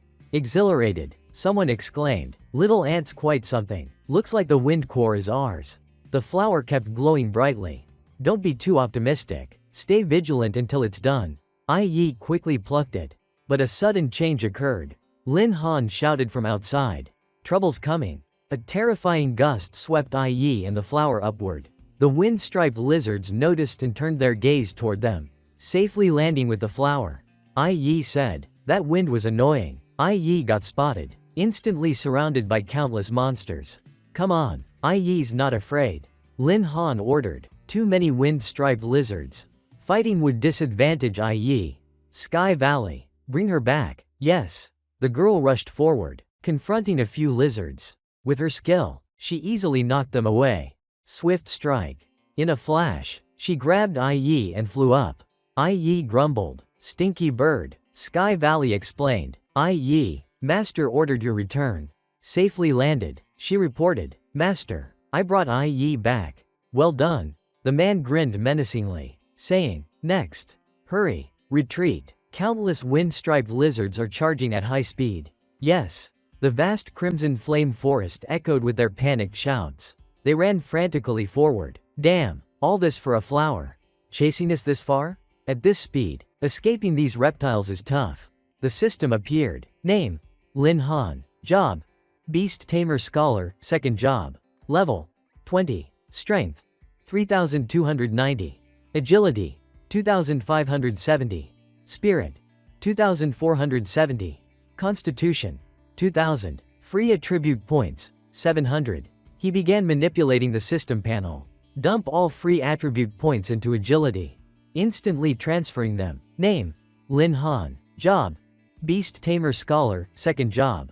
Level: 20. Strength: 3290. Agility: 3270. Spirit: 2470. Constitution: 2000. Free attribute points: 0. With his new stats, he shot forward. Yi gasped. Master speed got faster? Lin Han smiled joyfully. Yes. Yi, Sky Valley. Push a bit more. We're almost there. They were surprised. What's ahead? What does Master mean? Deep in Crimson Flame Forest, the scene turned strange. Fierce flames enveloped the surroundings. The monsters behind stopped at this area. The monsters started retreating. The group was surprised. Master, those reptiles are leaving. Did you intentionally lead us here? Their conversation continued. Exactly. The fire-striped lizards deep in Crimson Flame Forest are the overlords here. Even the wind and grass-striped lizard alliance wouldn't dare face them. A leaf surrounded by flames appeared before their eyes. Moreover, the third target material, Fire Dragon Flame, is among those fire-striped lizards. He cheerfully continued. Keep moving to the high-temperature zone. We're almost at the fire-striped lizards. Finish the quest and rest at home. The two girls responded enthusiastically. Got it. Ahead, countless level 22 fire-striped lizards rested under the scorching lava flow. Yi spoke first. Master, those reptiles are bathing in lava. Lin Han's eyes widened, a deep green light shining as he stared forward. In the distance, a burning leaf glowed. Found it. Fire Dragon Flame. This open terrain is perfect for Sky Valley to use Swift Strike. Suddenly, the system appeared. Congratulations, Master. You've triggered a random quest. Quest name: Awakening. Task: awaken and defeat the sleeping fire-striped lizard leader. Reward: 1.000 beast taming points. He was surprised. Another quest announced now? He calculated inwardly. Fire-striped lizard leader. There's a bigger one among them. 1.000 beast taming points are tempting. But if surrounded by fire-striped lizards, it'll be tough. Finish the job change quest first. Then deal with the leader. Thinking so, he pointed forward, ordering, Sky Valley, grab the Fire Dragon Flame. Yes. Instantly, with her speed, she appeared on the other side of the tree. Yi smugly shouted, Stinky bird got it. Master, we got it. Lin Han smiled. This quest was too easy. Not bad. Next we need to figure out how to deal with the fire-striped lizard leader. Suddenly, something behind caught his attention. A flash of light sped toward them. But with their speed, both easily dodged. A voice boomed, Kid, you're pretty lucky. A group appeared, one pointing, Hand over the fire dragon flame, and I'll let you die quickly and less painfully. Lin Han remained calm. Who are you? Demanding my stuff. On what grounds? The man smirked arrogantly. I'm from the Magic Association. Unlike a nobody like you. My future is boundless. His info appeared. Lei Dong, level 18, Thunder Mage, Magic Association member. Thoughts flashed in the young man's mind. Magic Association. I've heard they recruit various awakened jobs but extort protection fees from civilians. A so-called association. Just a notorious local gang. The group grew irritated. Hand over the fire dragon flame, and I'll spare you. A sly voice from behind said. Boss, wait, look at the girls behind that kid. Their eyes fell on the two beautiful girls with striking figures. All top-notch goods. The man grinned wickedly, pointing. I've changed my mind. Hand over your girls too. Let the boys have some fun. Lei Dong smugly pointed at the girls behind Lin Han. I've reconsidered. Give me your girls. Let us have a good time. Lin Han frowned, annoyed. Truly shameless trash. Trash shouldn't be let out. Must be thoroughly destroyed to protect the environment. Lei Dong roared. Kid, what nonsense are you spouting? He pointed, declaring loudly. If you don't comply, we'll chop off your limbs and throw you to the fire-striped lizards. His group echoed. Yes. Tian Huo hurled a fireball. Kid, Lord Lei taking your women is giving you face. Dare resist? It won't just be chopping limbs. Tian Jie added. Exactly. Lin Han listened calmly, unmoved. Only his two subordinates acted. Yi kicked each one. How dare you harm my master? Sky Valley added, courting death. In a second, Lei Dong's lackeys collapsed. What the? He couldn't believe his eyes. How are these two so strong? After the spectacle, Lin Han threatened, let me introduce myself. I'm a level 20 beast tamer scholar. These two girls are my tamed beasts. He continued, they're ancient ferocious beasts. Killing you is child's play. Lei Dong gritted his teeth, terrified, thinking, shape-shifting tamed beasts. Can they do that? Behind Lei Dong, he prepared a thunder orb, thinking, tamed beasts don't easily leave their master. Better injure this kid heavily and escape. Lei Dong hurled the thunder orb at close range toward Lin Han, but Sky Valley was faster, blocking it with Nirvana burst. With me here, no one touches master. Lei Dong was stunned. At that moment, Yi charged. She kicked him in the stomach. Dare touch master? Yi will beat you to death. She kept kicking Lei Dong's stomach to vent. Beat you to death, you scum. Seeing things escalate, Lin Han stopped her. Yi, don't kill him, I still need him. Hearing this, she spared them, tying them up in a circle. Lei Dong asked, what are you doing? I warn you, release me, or the Magic Association won't let you off. Lin Han approached, smiling. No grudges between us. Why would I harm you? Lin Han's eyes gleamed sharply, grabbing Lei Dong's head, terrifying him. I need your help with a quest. Lei Dong trembled. What do you want? No idea yet, but let's scare them senseless first. My voice echoes through the mountains. Why no response? Lin Han tied them with ropes, dangling them from above. Lei Dong and his gang screamed. Save us. Sky Valley held the rope, flying high. Didn't eat? Scream louder. They faced falling into the molten lava below. Lei Dong begged. Please, have mercy. Don't let go. We were wrong. Spare us. Not just the volcanic lava but fire-striped lizards surrounded them, waiting for prey. Lin Han, intrigued. Sky Valley. This height's perfect. Yi asked curiously. Master, what's the plan? He replied. We're dealing with fire-striped lizards. Right? To fish, you need bait. Lei Dong faintly heard. Bait? What? Fishing bait? The rope binding them snapped, Lin Han said. Next, make them cause a bigger commotion. So he ordered Sky Valley to drop them onto a rock amid the volcanic lava. Surrounded by fire-striped lizards, the lizards crawled toward Lei Dong's group. Lei Dong fired lightning. Stay back, stay back. But the iron-skinned lizards didn't react. His lackeys panicked. Brother Lei, your attacks don't work. Save us. I don't want to die. The fire-striped lizards attacked amid their helpless screams. Ah, save us. Lin Han sneered. Useless. Sky Valley. Protect them a bit. Don't let them die yet. She smiled. Obeying. Got it, master. Instantly, Sky Valley unleashed Thunder Burst Strike. A barrage of thunderbolts rained down on the fire-striped lizards. Lin Han, pleased, praised. Good job. Keep it chaotic. The lava ground stirred. A massive flame erupted. Fire-striped lizard king, level 28, appeared before them. Lin Han, excited. We hooked a big one. He ordered. Sky Valley. Strike. He continued directing her. You've drawn its aggro. Pull the target here. She followed Lin Han's orders. Understood, Master. Yi, eager, asked, Master, what about those 4 pests? He coldly replied, ignore them. With their strength, they'll die in the lizard swarm soon. He smiled. Their skill in killing and robbing is so practiced. Clearly habitual criminals. Such scourges. If the lizards don't kill them, I'll handle it myself. Yi nodded, smiling, agreeing. Lin Han ordered, focus on completing the quest first. Sky Valley's already lured the lizard king. Yi rushed to attack. Got it, Master. A loud crash, like a boulder falling, echoed. Tiny Yi punched the lizard king, distorting its face. United fierce strike. She landed heavy blows, cracking its tough hide. Great job, Yi. Keep suppressing it. Test its strength first. Yi's long, model-like legs kicked it far. Sky Valley followed. Don't give it breathing room. She obeyed, not wasting a moment, following Master's orders. Lin Han, thrilled, though the fire-striped lizard king is higher level. With Yi and Sky Valley's teamwork, we can slowly take it down. As he spoke, a piercing sound rang out. He clutched his head. What's happening? The lizard king roared, creating a gust that blew both girls into the air.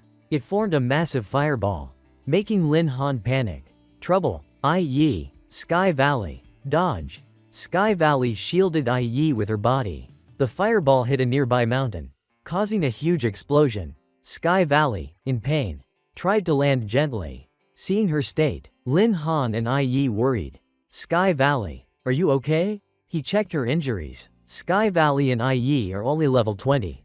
The 8-level gap is hard to bridge. The quest matters, but if they're in danger, it's a huge loss. Maybe, she struggled. Master, I can keep going. Lin Han was shocked at her determination. Sky Valley, you? Sky Valley slowly rose. Master's doing something important. We can't give up easily. Even if we retreat, the fire-striped lizard king will chase us. Yi, determined. Big Bird's right. Master's business is Yi's business. Yi must help Master fulfill his wish. Both girls charged at the lizard king. Master, rest assured, we'll help you complete the quest. Absolutely. Yi and Big Bird will give their all. Lin Han, touched. You too? I cherish them, and they're thinking of me too. He watched their efforts. Then I must plan this battle carefully. They can't get hurt. The Lizard King's massive body has strong defenses. But Yi and Sky Valley can't deal effective damage to it. Lin Han, troubled. Direct attacks are tough. Need a new approach. His face changed, as if he'd thought of a strategy. Lin Han noticed a wound on the Lizard King's body, caused by Yi. He signaled both. Yi, Sky Valley, keep fighting like this. Find chances to widen the wound on the Lizard King's neck. They followed, charging in, though unsure of Master's plan. Following Master is never wrong. Yi fiercely attacked the wound. Exactly. Yi's building damage, widening it. As she moved, Lin Han ordered Sky Valley. Quick, follow up the attack. Receiving the command, she aimed continuous lightning at the wound. Got it, Master. After relentless torment, it finally collapsed. But before they could celebrate, a familiar shadow reappeared, stunning them. Seeing the Lizard King still alive, they felt disappointed. After fighting so long, still not much effect? Lin Han's voice came. Not enough. Yi and Sky Valley only caused surface wounds. He used his power, soaring upward as fast as possible. System showed him using Thunder Wings. Skill copy. Thunder Swift Strike. Lin Han zipped past them. Only possible when they attacked alone. Lin Han charged, aiming a punch at the bleeding wound. I can copy their skills for more effective damage. It's like rubbing salt in a wound. Pure agony. His face looked comical, straining hard, using himself to channel lightning. Lin Han plunged his hand into the wound. Stinky lizard. Here's 1,000,000,000 volts. The Lizard King's body convulsed wildly. This time, it turned into a charred heap. After defeating the Lizard King, the system announced, awakening and defeating the sleeping fire-striped Lizard King quest completed. Reward. 1.000 beast taming points received. Yi and Sky Valley cheered. With Master, our levels rose too. Awesome. Yi's super strong now. Suddenly, wings appeared behind Lin Han. He looked at his bloody hand. Finally done. The glowing wings faded away. Lin Han sighed in relief but then collapsed from exhaustion. Both rushed to support him. Master, I'm fine. Just overused skills. A bit tired. The trio left. Those magic association scums are probably struggling. The lizards will finish them soon. Let's rest a night, then head to the job change temple. The next morning, sunlight painted the scene like a picture. Well, it's a story. After all, Lin Han saw the system. Job change quest completed. You've reached 3rd job advancement, Elite Beast Tamer. He was satisfied. 3rd job wasn't easy, plus awakening 2 new skills. This quest was worth it. The announcement amazed everyone. That 5-star quest was just announced days ago. Completed so fast? Incredible. Is this humanly possible? The receptionist laughed. Look at them, acting like they've never seen the world. After seeing Lin Han's insane leveling speed, even the sun rising in the west wouldn't surprise me. Lin Han looked at the two. Yi, Sky Valley, how much stronger are you? Yi beamed proudly. Master, Yi feels way stronger. Bursting with energy. He didn't expect such rapid progress. Sky Valley wasn't far behind. Feels pretty good after leveling up. This left Lin Han speechless with awe. He grew excited. This level up unlocked a new combat form. Power leveling achieved. Yi and Sky Valley are definitely power levelers now. But then he calmed down. 1 level. Yet our stats differ so much. They're my tamed beasts. So the stronger, the better. Lin Han studied the system panel. The 3rd job advancement rewards are too many. Haven't checked all these skills yet. They look great. Which one to choose? Lin Han ordered the system to use all beast taming points to enhance Yi and Sky Valley's skills. They watched curiously. Master, what's this? It's host fusion, merging with the host. An amazing experience. Lin Han hesitated. If I combine Skyhorn's strength and Thunder Emperor's agility, it'd be stronger than just copying skills. Fusion would make facing beasts like the fire-striped Lizard King easier. He questioned their motives. Are they serious? Anyway, new skills will appear at 4th job advancement. The girls cheered. Master's the best. Let's pick a simple, powerful skill. Thanks, Master. With the skill chosen, we need to test it soon. Something caught Lin Han's attention mid-sentence. The trio paused, staring at the screen. A new quest? Master. They were surprised. So fast? Host completed Elite Beast Tamer 3rd job advancement. Activated quest. Contract a 3rd tamed beast. Reward. 1.500 beast taming points. Lin Han was intrigued. 3rd beast contract. 1.500 points. Sounds good. Yi cried. This quest is basically risk-free. Sky Valley comforted her, calming her emotions. She soothed Yi. Even if Master contracts a new beast, he won't abandon us. Right, Master? Her sweet tone carried a subtle threat. Lin Han gave an awkward smile. Of course, our top priority is leveling up. And we still have a quest to tackle. Both exclaimed. Wow, big deal? The grand advancement exam of Wuzhou No. 1 High School began. The principal spoke. Students, today, top academies are recruiting at our school. His voice was clear and authoritative. Lin Han clapped. Been busy leveling. Almost forgot the exam. Good thing I remembered, or Sister Ice would have killed me. A familiar voice startled him. Master, Yi doesn't want to be here. Both were trapped in the beast taming space. Yi sobbed. Master, where are you? Sky Valley comforted. There, don't cry. Lin Han looked troubled. Today's event is serious. Yi and Sky Valley appearing isn't suitable. But storing them in the beast taming space, used for random items, is tough on them. The principal introduced. Let's give a warm applause to welcome the leaders of the academies here today. He introduced each. Please welcome Director Li Duyi of Beitian Academy and Director Lu Tianyi of Qingqing Academy. Tian Zhao was excited. Wow, directors of the top Dragon Emperor academies are here. They rarely recruit, especially from a small place like ours. Shaolin, Qingqing or Beitian? Lin Han pointed. Compared to those two, I'm more curious about that representative's academy. He pointed at a dignified man. He's from the military academy. Director Yi Tide Chain. Let's give them a warm applause. He spoke. Hello, students. Tian Zhao said. The military academy outranks Qingqing and Beidian. That's a true elite. Long Tian Zhao nudged Lin Han. Xiao Lin Zi, what's your level? Contracted any beasts? I'm level 15, let's go wild later. Lin Han teased back. Sure, Fatty Long, you've gotten stronger. Huh? Tian Zhao grinned humbly. Hey, can't compare to you. Didn't you say you were preparing for third job advancement? A voice interrupted. Stop bragging shamelessly. It was Feng Yang, sneering. Third job? Only a simpleton like Long Tian Zhao would believe your lies. Lin Han, admit your weak skills. No need to make up stories. Tian Zhao, furious, wanted to fight. Feng Yang, you're everywhere. I'm not scared of you. Lin Han stopped him. Oh, Feng Yang, didn't expect to see you here. He continued. You still owe me 100.000 Tian Long coins from that bet. Haven't paid up since we met. Settle it now. Feng Yang flinched, deflecting. Don't get cocky. Lin Han, you're no match for me today. Lin Han laughed. Really? He gave a sharp glance. I might disappoint you then. Scene shift. An announcement appeared. The advancement exam is about to begin. Divided into 2 parts. Level test and combat practice. The first round, level test, isn't the final score but helps gauge your strength and peers, aiding team formation for combat. The second round, combat practice, evaluates battlefield adaptability and teamwork. The top 3 teams will receive special resources approved by the academies and priority selection rights.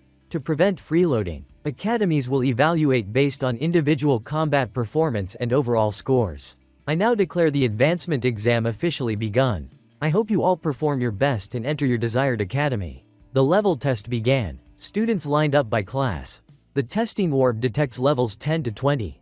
Eliminating cheating. Class 1, Diane Kun, Chicken Breeder. Level 10. Class 1, Tai Duo, Blacksmith. Level 11. Bai Bing pondered. I wonder how Xiao Han's beast taming is going. This exam determines his future. Lost in thought, she suddenly shouted, scaring others. Who cares about him? Even the void beast I caught. He refused. So bold. As she fumed, another thorn spoke up. Teacher Bai, if you're defending a student, pick someone worth it. Feng Yang sneered. Always Lin Han this, Lin Han that. I don't get why you care about that loser. Bai Bing clenched her fist. Frowning. Hurry up and test. One more word about my student, and I'll flip. Feng Yang smirked smugly. Even if I don't say it, I'm leagues above Lin Han. Today, I'll show you what true genius looks like. The glowing orb displayed the number 16. Bai Bing was shocked. Class 4, Feng Yang, Elite Berserker. Level 16? The crowd buzzed. Feng Yang Master hit the highest level so far. No one's topping that. With such results, top academy recruiters will fight over him. Feng Yang taunted. Lin Han, see the gap between us? I'm the strongest and number 1 high now. Lin Han replied calmly. Strongest? Not quite. Your score's already been surpassed easily. Feng Yang turned, stunned, as Lin Han snapped his fingers. Huh? Cheers erupted. Class 5, Lang Lang Shui, Storm Master. Level 17. Damn, there's always a higher mountain. No wonder she's one of number 1 high's twin prodigies. The principal spoke. Directors, Lang Lang Shui is our pride.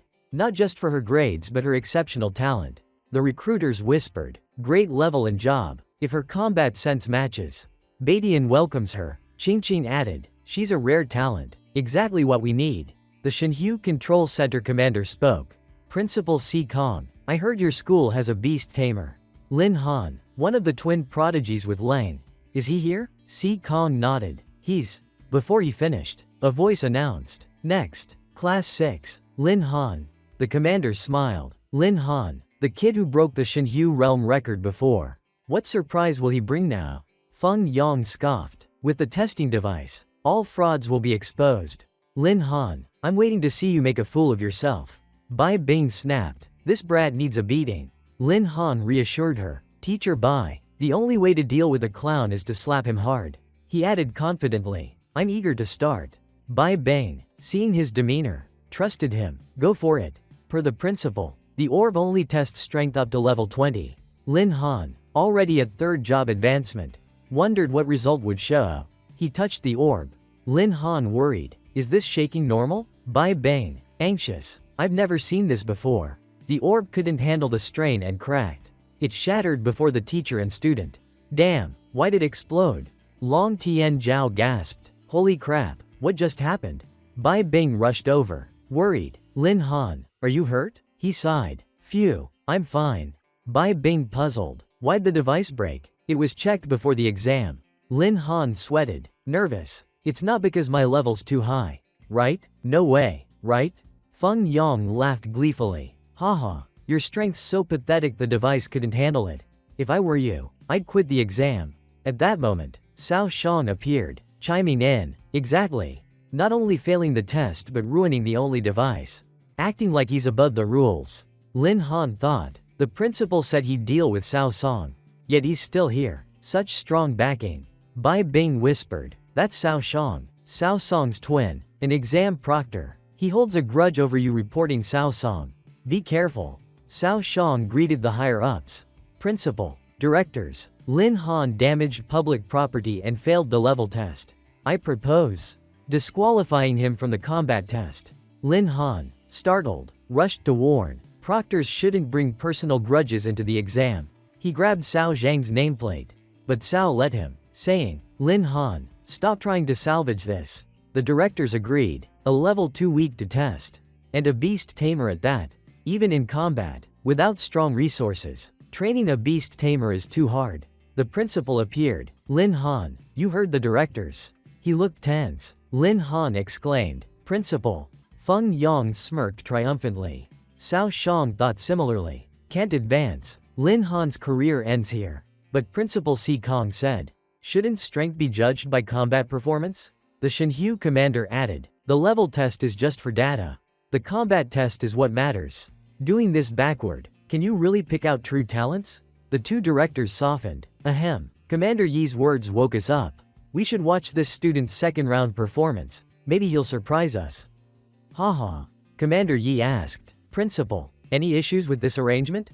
Si Kong replied. None. Thank you for giving Lin Han a chance. Lin Han smiled confidently. Commander Yi from the military academy has good character. Bai Bing said. He's strict but fair. Didn't expect him to speak for you. Xiao Han. This chance is rare. Bai Bing shook Lin Han. Excited. Show them up later. Make those who underestimated you ashamed. He replied. Got it, got it. Feng Yang laughed. Lin Han, you're lucky. But combat or not, trash stays trash. He cackled triumphantly. Lin Han didn't get mad. Who do you think you are? Acting big just because of a little favor. Still yapping? His fierce glare intimidated Feng Yang, making him tremble. I wouldn't mind settling you in the battle myself. He challenged Feng Yang. Got guts? Meet me in the combat round. Feng Yang accepted. Fine, you'll see how I crush you. The principal announced. Next is the second round. Combat. Students, form teams freely. Max 3 per team. This test will be fully broadcast live. Academy directors will monitor every move. Long Tian Zhao, hearing about teams, eagerly said, Xiao Lin Zi, team up? Your bro will lead you through. Lin Han thanked him. Then I'll rely on you. Fatty. Tian Zhao puffed up. Easy, easy. Shu Ding appeared, shyly saying, Classmate Lin Han, I'm Shu Ding from Class 3. Can I join your team? Lin Han asked. Team? Tian Zhao added. Xiao Lin Zi, your charm's blooming. Class 3's beauty queen came to you. Lin Han brushed it off. I don't know Shu Ding. Seeing Shu Ding's hesitation, Lin Han thought, random teaming risks exposing IE, Sky Valley, and my identity. After thinking, Lin Han declined. Sorry, Shu Ding, our team's full. Find a better team than us. Tian Zhao whispered. Lin Zi, isn't 3 enough? Teaming without girls is boring. Lin Han replied. When will you drop judging by looks? Shu Ding shook her head. Shyly. No team here is stronger than yours. Lin Han, I know you broke the Shenhue realm record. Following you, I can aim for the championship. She pleaded. Please give me a chance. I'm only a level 15 elite knight, but I won't drag you down. Lin Han assessed. She's straightforward, seems sincere, likely won't play tricks in battle. Tian Zhao urged. Lin Zi, she's begging, just agree. He circled Lin Han, chanting, Lin Zi, Lin Zi, Lin Zi. Annoyed, Lin Han gave in. Fine, I agree. Happy? Shu Ding's eyes lit up. Awesome. Lin Han showed the team form to Bai Bing. Sister Bing, here's our team registration. She read it, surprised. Shu Ding from class 3? Lin Han replied, yeah, her job fits our team's structure. So we let her join. Bai Bing glanced at Lang Shui. I meant to suggest her for your team for better championship odds. But Feng Yang snatched her with some sweet talk. Lin Han reassured, Sister Bing, don't worry, we'll definitely win the championship. She blushed, stepping back. Who's worried? I just don't want class 6 embarrassed. He nodded. Right, can't let teacher Bai lose face. She warned, be careful if anything unexpected happens. Clutching the paper, she mustered courage and stepped forward. Bai Bing hugged Lin Han. Contact me immediately if trouble arises. Don't push yourself. He blushed. Yes. Tian Zhao and Shu Ding waited at the teleport gate. Lin Zi, let's go. Lin Han, hearing them, approached, coming, thinking, Sister Bing, Fatty Long, Shu Ding, so many support me. Looks like I can't hide my strength in this combat test anymore. Scene shift to Forbidden Wasteland. Announcements rang. Students, this combat test has 3 zones, bronze, silver, gold. Higher zones give more points for killing beasts. Lin Han thought, so this is the combat test site. Announcements continued. Keep your school-issued point tracking bracelets safe. This device enables notifications, chats, leaderboard tracking, and distress calls. Next, choose a zone matching your strength and accumulate points. Feng Yang roared confidently. Haha, just small fry, no challenge. Team Feng Yang defeated 2 level 8 fire-striped lizards. Plus 80 points. Then Lang Shui acted. With a snap of her fingers, the fire-striped lizards froze before her. They turned to crystals. Team Feng Yang defeated 4 level 8 fire-striped lizards. Plus 160 points. The combat scenes were broadcast live for all to observe. Looking at the leaderboard, they commented, Lang Shui is impressive. Topping the ranks just 10 minutes in. With her talent and strong teammates, their team might secure the championship early. Every team gained points, but Lin Han's team remained at 0. Cao Shang sneered, other teams are scoring, yet Lin Han's team has nothing. Truly embarrassing. Number 1 high. Other teachers echoed, Lin Han's a beast tamer. Right? No need to expect much from his team. But Bai Bing trusted her handsome student. These short-sighted fools. Xiao Han's potential will shock them all. A red alert flashed on the screen. Warning, warning. Bai Bing gasped. What's happening? Could it be? Warning, you've entered the silver zone. With ferocious beasts levels 10 to 20. Long Tian Zhao yelped. Damn, Xiao Lin Zi, you brought us to the silver zone? Lin Han smirked inwardly. If Fatty knew we trained starting from the silver zone, his eyes would pop out. A message appeared on the bracelet. Feng Yang, Lin Han, I'm the best in school. You'll never catch up. Feng Yang, I've cleared all beasts in the bronze zone. Want points? Die in the silver zone. Haha, Lin Han cursed. Childish idiot. Tian Zhao fumed. That jerk. Leeching off women and bragging. Shu Ding, you don't know how vile Feng Yang is. Shu Ding added, he harassed me before. I know what he's like. A system notification suddenly appeared. Congratulations. Host activated hunting quest. Task. Killed 10 gold level beasts. Progress. 0%. Reward. 1.000 beast taming points. Lin Han thought, this quest suits me. Perfect to test my new 3rd job skills on gold level beasts. He reassured Tian Zhao and Shu Ding. Don't worry, even if they clear the bronze zone, they can't threaten us. Silver zone beasts give triple the points. Tian Zhao worried, but can we handle silver level beasts? They might kill us instead. Shu Ding warned, silver level beasts have pack instincts.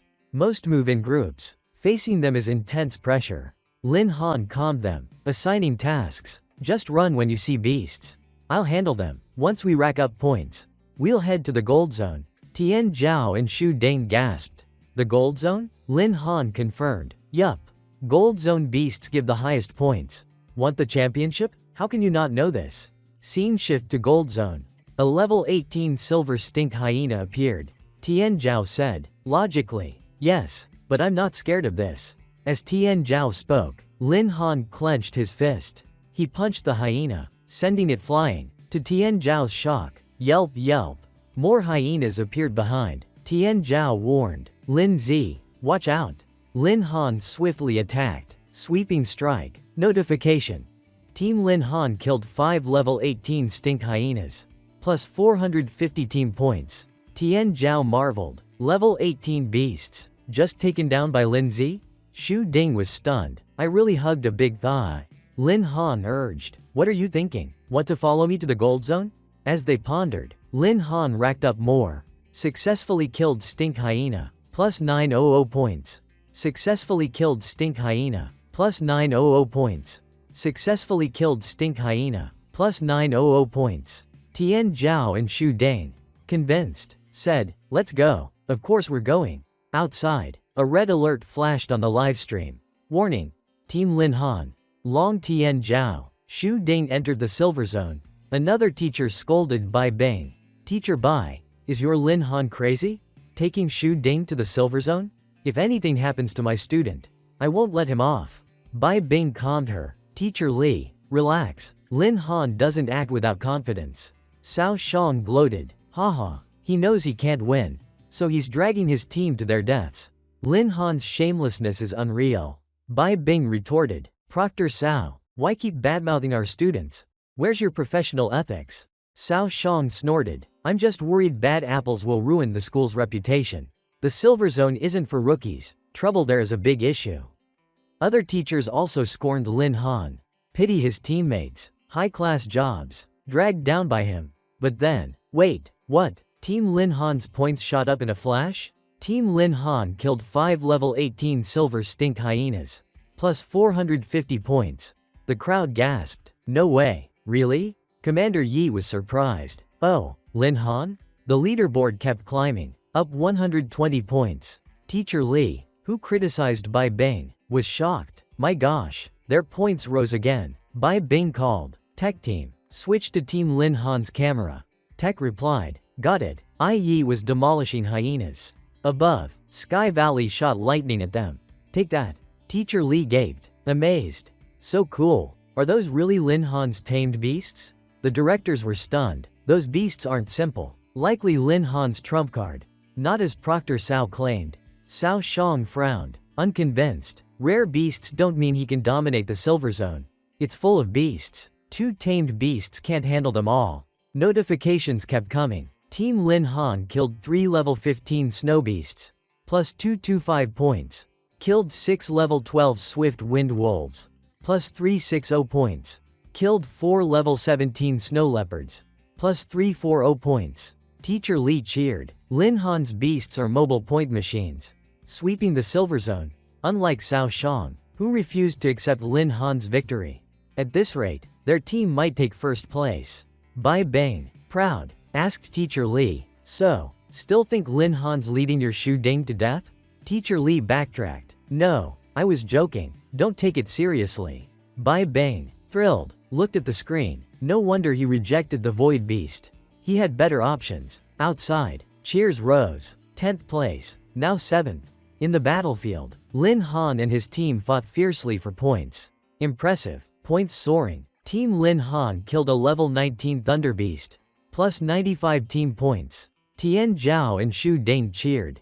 Clapping. Team ranked 5th. No, now 3rd. Amazing. Lin Han, after clearing the area, urged. Beasts here are done. Let's find another spot. Tian Zhao, shocked, encouraged. Xiao Lin Zi, are you really from our awakening batch? Lang Lang Shui's leveling is wild. But you're scarier. Shu Ding added. Reaching this combat power at second job. No one else could do it. Lin Han grinned. Who said I'm second job? They gaped. Jaws dropped. Not second job? Your third job already? Tian Zhao tried to pat Lin Han's head. Xiao Lin Zi, so fast to third job? You cheating? Lin Han swatted his hand. Hey, talk, don't touch. Tian Zhao and Shu Ding followed Lin Han. Silver zone's not enough anymore. Let's go. I'll lead to the gold zone. Tian Zhao praised. Lin Bro says it. We do it. We're riding your coattails. Outside, Teacher Li exclaimed. What? He's heading to the gold zone? Bai Bing worried silently. Too dangerous. Can Xiao Han handle it? Cao Shang mocked, overestimating himself. Thinking he's invincible after beating silver zone beasts? Bai Bing retorted. Proctor Cao, clueless as ever. Don't you see Lin Han's beasts can crush even normal gold-level beasts? She continued, instead of snarking. Trust the students. That's what a real teacher does.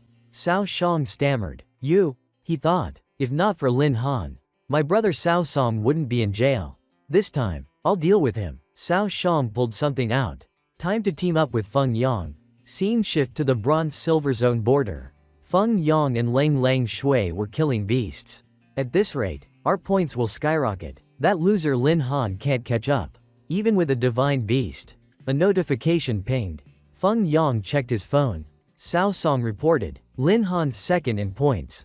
Nearing the gold zone. Speed up point farming. Enter silver zone if needed. With beast distribution details. Lang Shui turned. Let's just kill beasts here. Don't go deeper. Provoking silver-level beasts is trouble. But Feng Yang was gone. Where is he? A beast nearby? Feng Yang faced a level 20 clever demon ape. Shouting, Lang Shui, quick, let's kill it together. She gasped. Feng Yang. He smirked. Thanks to Proctor Cao's beast location tip. Killing this ape guarantees my win. But the ape wasn't easy. He panicked. Damn, why's it so fast? Nearby, Lang Shui cast ice veil on the sand. She attacked with ice drill. The ape's chest froze, roaring angrily. Roar. She kept attacking. Didn't I say not to provoke silver beasts?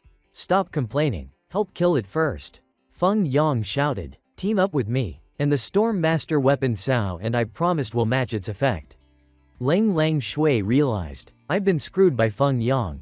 I should have joined Lin Han's team. The ice on the ape's chest shattered. It charged Lang Shui. She desperately used ice drill again. But a level 20 beast wasn't fazed by an old move. It roared. Roar. She panicked as it leapt high. What? Ignoring my attack? The ape dove at Lang Shui, leaving her helpless. No. Lang Shui sweated, hands trembling, bracing for impact. This is bad. Luckily, Ai Yi appeared, smashing the ape, saving Lang Shui. She opened her eyes, stunned.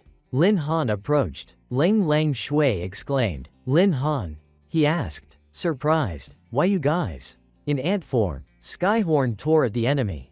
Blood splattering amid pained screams. Sky Valley, eyes fierce, unleashed raging thunder kicks. Caught off guard, Lang Shui dodged with a swift web shot. Her critical hit struck the foe, causing agonizing screams. Done. The trio returned to human form. Lang Shui stared, realizing, a level 20 clever demon ape. Killed so easily? Lin Han's beasts are that strong? A voice called from behind. It was Lin Han, approaching with concern. What happened? With your strength, who gave you the guts to provoke a level 20 beast? She turned. Lin Han. Suddenly, he spotted Feng Yang, startling. Looking at him from behind, Lin Han pondered. Malice fluctuation sensed a beast attacking a student. I thought it was someone unlucky. Had I known it was Feng Yang, I'd have acted sooner. Now, Feng Yang cautiously touched the beast's blood to check it. Scene shift. Lin Han's team continued their rampage in the gold zone. Sensing Lin Han's gaze, Feng Yang turned with a sour expression. Feng Yang charged at Lin Han, grabbing his shirt, glaring furiously, and snapped. Lin Han, who let you interfere? Stealing my prey? We're done. His blood-stained hands gripped Lin Han's shirt tighter. Lang Shui, indignant, intervened, grabbing Feng Yang's wrist. Frowning. Feng Yang, did that ape fry your brain? Without Lin Han, you'd be a pile of meat by now. Unfazed, he shoved her hand away. Raging. Bullshit, he's just stealing points. With our genius, we couldn't handle one ape? Lang Shui, unyielding, slapped him hard, catching him off guard with a stinging blow. Stunned, he clutched his cheek, still fuming. Lang Shui, you dare hit me? She retorted coldly. Why wouldn't I? Her face darkened, warning sternly. Let's be clear. Our deal was I help you get first. And your family gives me a level 20 exclusive gear. It's just business. You're not my equal. Still aggressive, Feng Yang pointed at her, yelling, if you don't know your place, you'll be the one losing. Suddenly, he stammered, trembling. What? Ignoring their spat, Lin Han said dryly, nice drama, but I'm not wasting time with you. My team's waiting. A sinister smile crept onto Feng Yang's face. Thinking, Lin Han, keep acting cocky. Lin Han walked off, blood-stained shirt and all. smiling brightly, thinking, wait till we hit the gold zone. You'll feel the grand gift I've prepared. Elsewhere, in the gold zone's armored ridge, Shu Dane and Long Tian Zhao hid nervously behind a tree. Tian Zhao whispered, "Where's Lin Zi? He should be back by now." A sound startled them, they turned. Relieved, Fatty Long, Shu Dane, you guys okay? It was Lin Han. Tian Zhao rushed over, sobbing, Lin Zi, Lin Baba, Lin Grandpa, where'd you go? He clung to Lin Han's leg, wailing, this is the gold zone.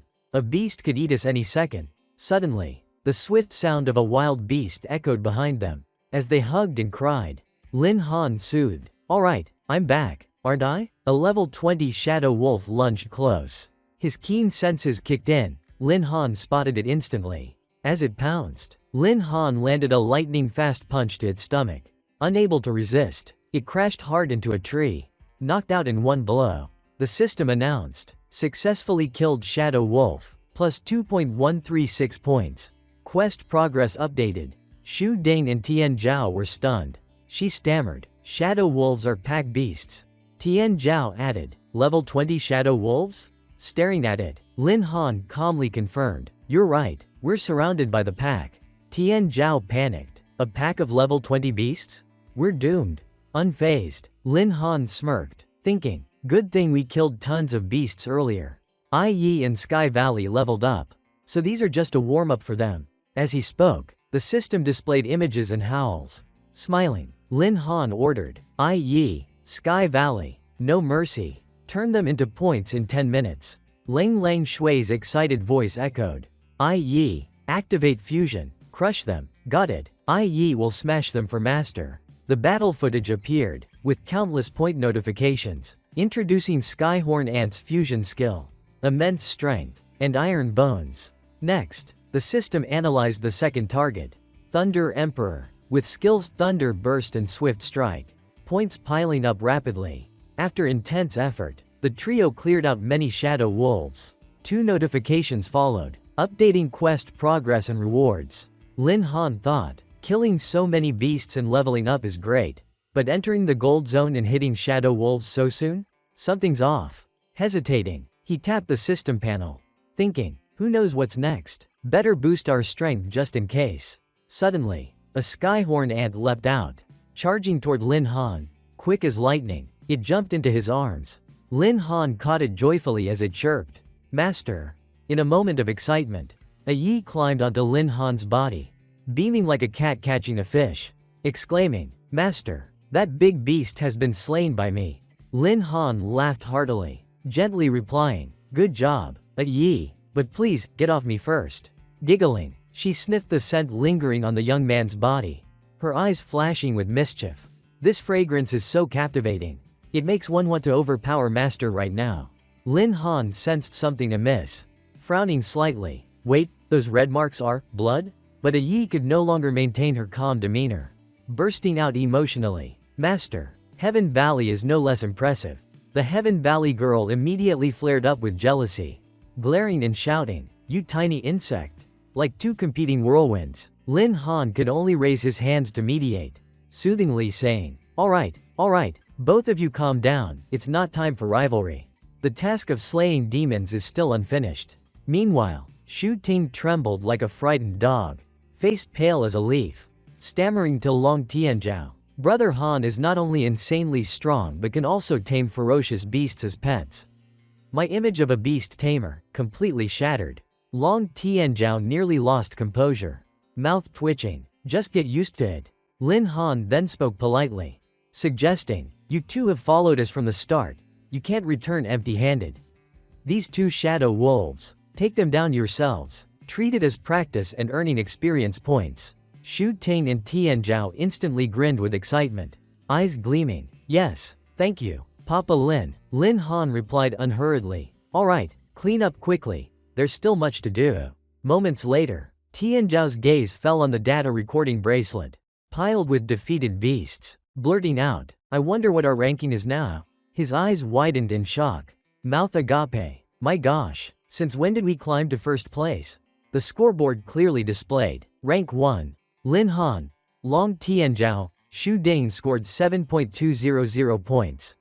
while the next team, Lang Lingshui, Feng Yang, had only 4.150 points. Lin Han calmly replied, "Probably about half an hour ago." At the monitoring area outside, countless people stared at the live scoreboard. Tian Zhao couldn't contain his awe. "This score is truly terrifying." Xu Ding chimed in, "This score is entirely thanks to Lin Han." The head of Qing Sheng clenched his fists, eyes gleaming with determination. This Lin Han, Qing Sheng must secure him at all costs. But Bai Tian was unwilling to yield, stepping forward to compete. "Shameless as you are, unmatched. What does Qing Sheng know about training beast tamers? Clearly, he suits our Bai Tian better." Someone in the crowd retorted, "What? Has Bai Tian ever produced a strong beast tamer? Your resources aren't necessarily better than ours." Another shot back, "Bai Tian is inherently stronger than Qing Sheng, if you disagree. Let's fight to see who wins." Dean Si Kong, seeing this, rejoiced like it was a festival. Voice rising, "Qing Sheng and Bai Shan are fighting over him? And this student is from our school." Another voice teased, "Who'd have thought little Han had such potential?" Despite others' chatter, the two sides kept arguing, finally throwing out a challenge. "Fight one-on-one. Winner takes Lin Han." The other roared back, "Fine, let's fight, but no crying when you lose." Just as the tension was about to explode, both sides froze and turned, faces paling. A familiar figure appeared. Commander Yi stepped in, coldly stating, "Have you both forgotten the most crucial person?" Both sides paled, thinking, could it be? Commander Yi also wants to claim Lin Han? Though Qing Sheng and Bai Tian are the Empire's top academies, they can't compare to the military academy Commander Yi represents. Commander Yi spoke calmly, "I do value Lin Han highly. But everyone has their own path. For me, Lin Han should choose his own road." Then, Commander Yi's voice grew stern, eyes sharp as a blade. "Now sit down and behave. Anything regarding Lin Han, wait until he's here to discuss." Both sides instantly fell silent, respectfully replying in unison, "Yes, sir." Dean Si Kong was so thrilled he nearly jumped, hands clasped as if welcoming a saint. "Not only Qing Sheng and Bai Tian, but even the military academy has its eye on our student. Today is a glorious moment for our academy." A gentle voice nearby added, "Dean, please, calm down a bit. Mr. Chen in." Still, the female instructor smiled warmly, eyes full of pride. "Little Han is truly exceptional. Today's achievements are entirely deserved." Yet, amidst the glory, one person seethed with dark resentment, Cao Shang. He roared inwardly, Why has that useless guy suddenly become so strong? Feng Yang, show some backbone and kill him for me." The scene shifted to the silver training zone near the border. Feng Yang stared at the scoreboard, so furious he could grind his teeth. "That useless Lin Han is letting? How is that possible?" He growled, "Let's go. We still have a chance to overtake and reclaim first place from that Western Lin Han." Lang Lingshui glanced at him mockingly. "Take back first place? Are you still daydreaming?" Feng Yang couldn't hold back, pointing at her face. "Lang Lingshui, what do you mean? Don't you want that level 20 weapon anymore?" The girl replied coldly, not sparing him a glance. "I'm exhausted, no strength left to fight. If you've got energy, go chase points yourself." Feng Yang's face darkened, lips pursed tightly. Damn it," but he sighed softly, thinking, "Fine, Lin Han will meet his doom sooner or later. Let him gloat a bit longer." Shortly after, the trial officially ended, an announcement ringing out, "Congratulations to all candidates for returning safely." Feng Yang and Lang Lingshui's team, per final stats, held firm at second place. Dean Si Kong personally greeted them, voice full of satisfaction. Feng Yang and Lang Lingshui coordinated well throughout, especially Lang Lingshui, with skilled moves and seizing opportunities to take down strong targets. As for Feng Yang, though his overall performance wasn't bad, his impulsiveness provoked a mighty armed demon ape, nearly causing serious consequences. Still, both students were deemed outstanding talents the academy would nurture wholeheartedly. However, Qing Sheng and Bai Tian representatives only nodded perfunctorily. Not bad, but where's student Lin Han? Still not out? At that moment, Feng Yang smirked smugly at his vile scheme. "I secretly smeared mighty armed demon ape blood on Lin Han earlier. That blood attracts countless beasts. He's probably been torn apart by now." But before he could revel along, the area erupted in cheers. Lin Han appeared, Feng Yong's face froze like it was glued with iron. Lin Han's team, with Long Tianzhao and Xu Ding, scored the highest. Tianzhao couldn't hide his excitement. Unbelievable, we actually took first place. Feng Yong's face drained of color. Lin Han, he's not dead? Impossible, absolutely impossible. He stared in shock at the gold training zone. Weren't they in that area? How are they back safely? Did the mighty arm demon ape blood not work? Then, Bei Tian's representative stepped forward, face beaming, extending a welcoming hand. Welcome, Student Lin Han. Right after, Qing Sheng didn't lag behind. Student Lin Han, our Qing Sheng Academy sincerely invites you to join. I can personally request the highest scholarship and resources for you. Bei Tian's representative cut in. Join Bei Tian Academy, and we'll cover all beast summoning costs. Please consider carefully. Amid the lively competition, Lin Han looked awkward, giving a strained smile. Both deans are quite enthusiastic. Bei Tian and Qing Sheng representatives vied to speak. Voices like they were stealing a bride. Lin Han, joining Qing Sheng is the smartest decision of your life. No, no, Bei Tian is the paradise for talents like you. Lin Han's group, Tianzhao, and Xu Ding exchanged glances, inwardly sighing. So these are the famed instructors of Bei Tian and Qing Sheng? They're like two quirky uncles fighting over a bun, losing all dignity. Then, Commander Yi calmly stepped forward, cutting in. Gentlemen, the matter of which academy Lin Han joins. Please hold off. May I have a word with him? Turning to the young man, his eyes sharpened. Lin Han, if it's not inconvenient, could you reveal your current level? From my observation, it seems you've reached the third transformation, haven't you? The words, third transformation, stunned the crowd, leaving everyone speechless. Some instinctively gasped, voices trembling. Third transformation? If true, it was like unearthing a national treasure in a desert. Teacher Li joyfully grabbed Teacher Bai Bing's hand, whispering playfully, Bai, did you know Lin Han was third transformation already? Why didn't you tell me? I wouldn't have worried through this entire test. Bai laughed, scratching her head. Haha, would you believe I didn't know either? But inwardly, she boiled, cursing, that brat, hiding it even from me. Just wait till I deal with you later. While everyone was stunned, only Feng Yang couldn't accept the truth. Third transformation? How could he reach that realm? He was clearly far behind me. Trembling, he pointed at Lin Han, yelling like a madman, cheating, there must be cheating. He only awakened recently. How could he reach third transformation? You teachers can't let him deceive you. At that moment, Lin Han and Commander Yi turned to him in unison, saying as if rehearsed, almost forgot about you. Their words done, they exchanged a knowing smile, chilling onlookers. Commander Yi gestured for Lin Han to step forward. Lin Han understood. Yi had uncovered Feng Yang's dirty trick and was giving him a chance to strike back. No reason to pass up this gift. Thinking so, he stepped up, facing Feng Yang, seizing the moment decisively. Lin Han spoke firmly, aura commanding. Feng Yang, I haven't settled scores, yet you jumped out. Watch closely, I'm level 27. Elite Beast Tamer. Feng Yang froze like he'd been doused with ice water. Level 27? Am I seeing things? The screen clearly showed. Level 27 Elite Beast Tamer. He couldn't believe the once called, useless, guy, awakened so recently, reached a level even Lang Lingxue hadn't touched. Lin Han pointed at his coat, eyes cold as a blade. Did you think I'd surely die? Because of the mighty arm demon ape blood you deliberately smeared on me? Sweat poured down Feng Yang's forehead, stammering, I don't know what you're talking about.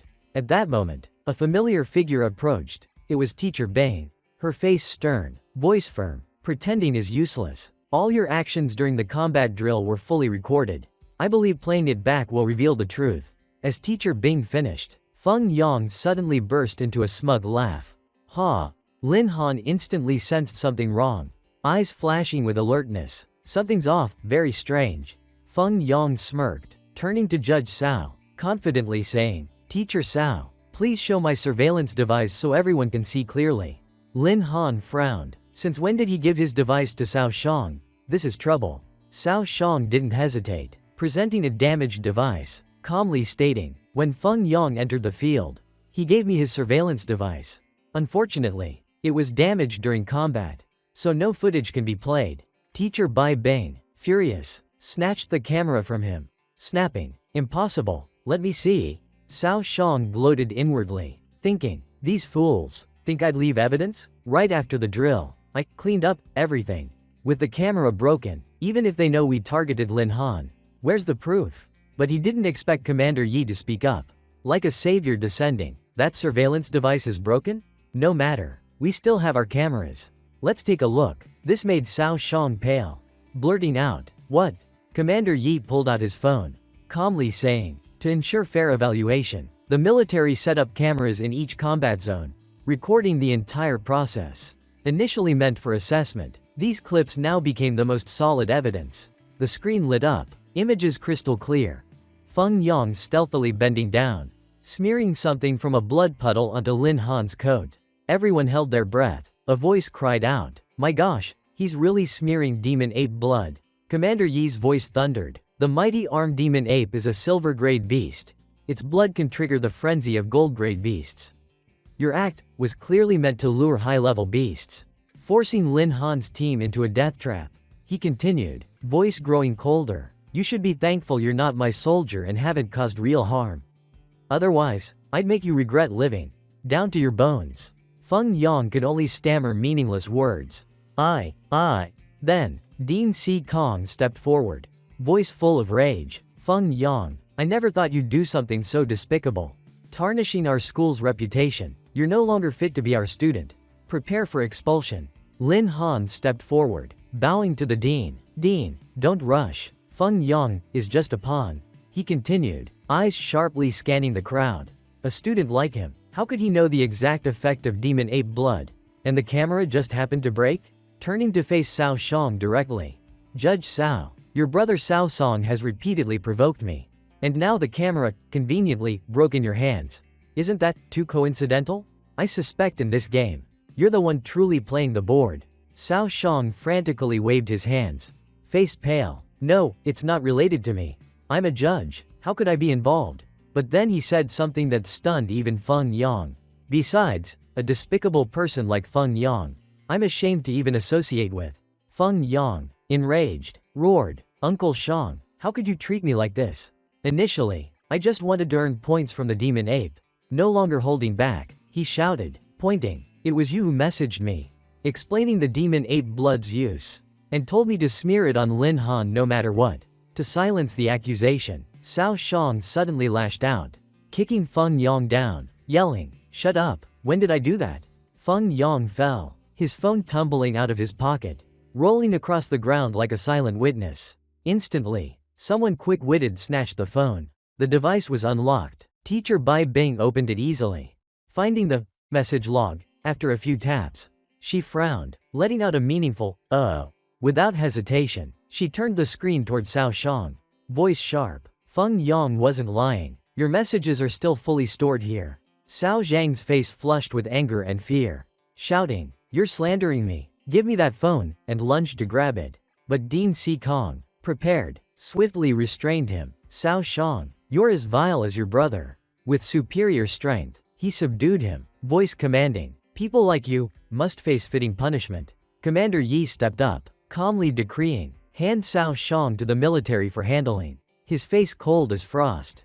Words resounding, you abused your judge position for personal gain and conspired to harm a student. Someone without a teacher's ethics. I guarantee, will face punishment, unimaginable in this lifetime. A Cheng Sheng teacher sneered. Serves him right. As for Feng Yang, he continued, such corrupt morals, our academy will never accept. A Bai Tian teacher added. Bai Tian also rejects his entire clan. Outside, people buzzed, gloating. Those two dared to play dirty with a teammate. Now their futures are ruined. Reputations trashed. Well deserved. Feng Yang struggled up, lips trembling, hissing in despair. It's over, truly over? Lin Han stood aside, smiling deeply, thinking, if a Yi hadn't been affected by the demon ape blood, I might not have uncovered his scheme so quickly. He glanced at Commander Yi Yifeng, eyes full of respect. Didn't expect him to see through everything from the start. Truly a high-ranking figure of the military academy. Joining there doesn't sound bad. Just then, Commander Yi called out, Lin Han. He stood straight, responding promptly, yes, sir. Yi approached, extending a hand. Your performance in the drill was outstanding. The military academy welcomes you anytime. As I said, our academy offers no lavish promises. Joining means facing countless harsh challenges. But Commander Yi didn't press, softening his tone. Joining or not is entirely up to you. Take your time. Then, a Ching Sheng teacher stepped forward, smiling. Lin Han, don't rush to decide. Think it over. Bai Tian interjected. Exactly. Our Bai Tian faculty is the strongest in the Heavenly Dragon Empire, receiving offers from 3 major academies. Lin Han didn't rush to answer, smiling tactfully. I'll consider it. Dean Si Kong's eyes sparkled. In years, this is the first time 3 academies fought over 1 student. Still, he's from our first high. How can we not support him? After the statue was escorted away, the scandal's echoes faded. On the high platform, Dean Si Kong grandly declared, "Dear students, the official exam ends here. The commendation ceremony begins now." With a resounding voice, he announced the rankings.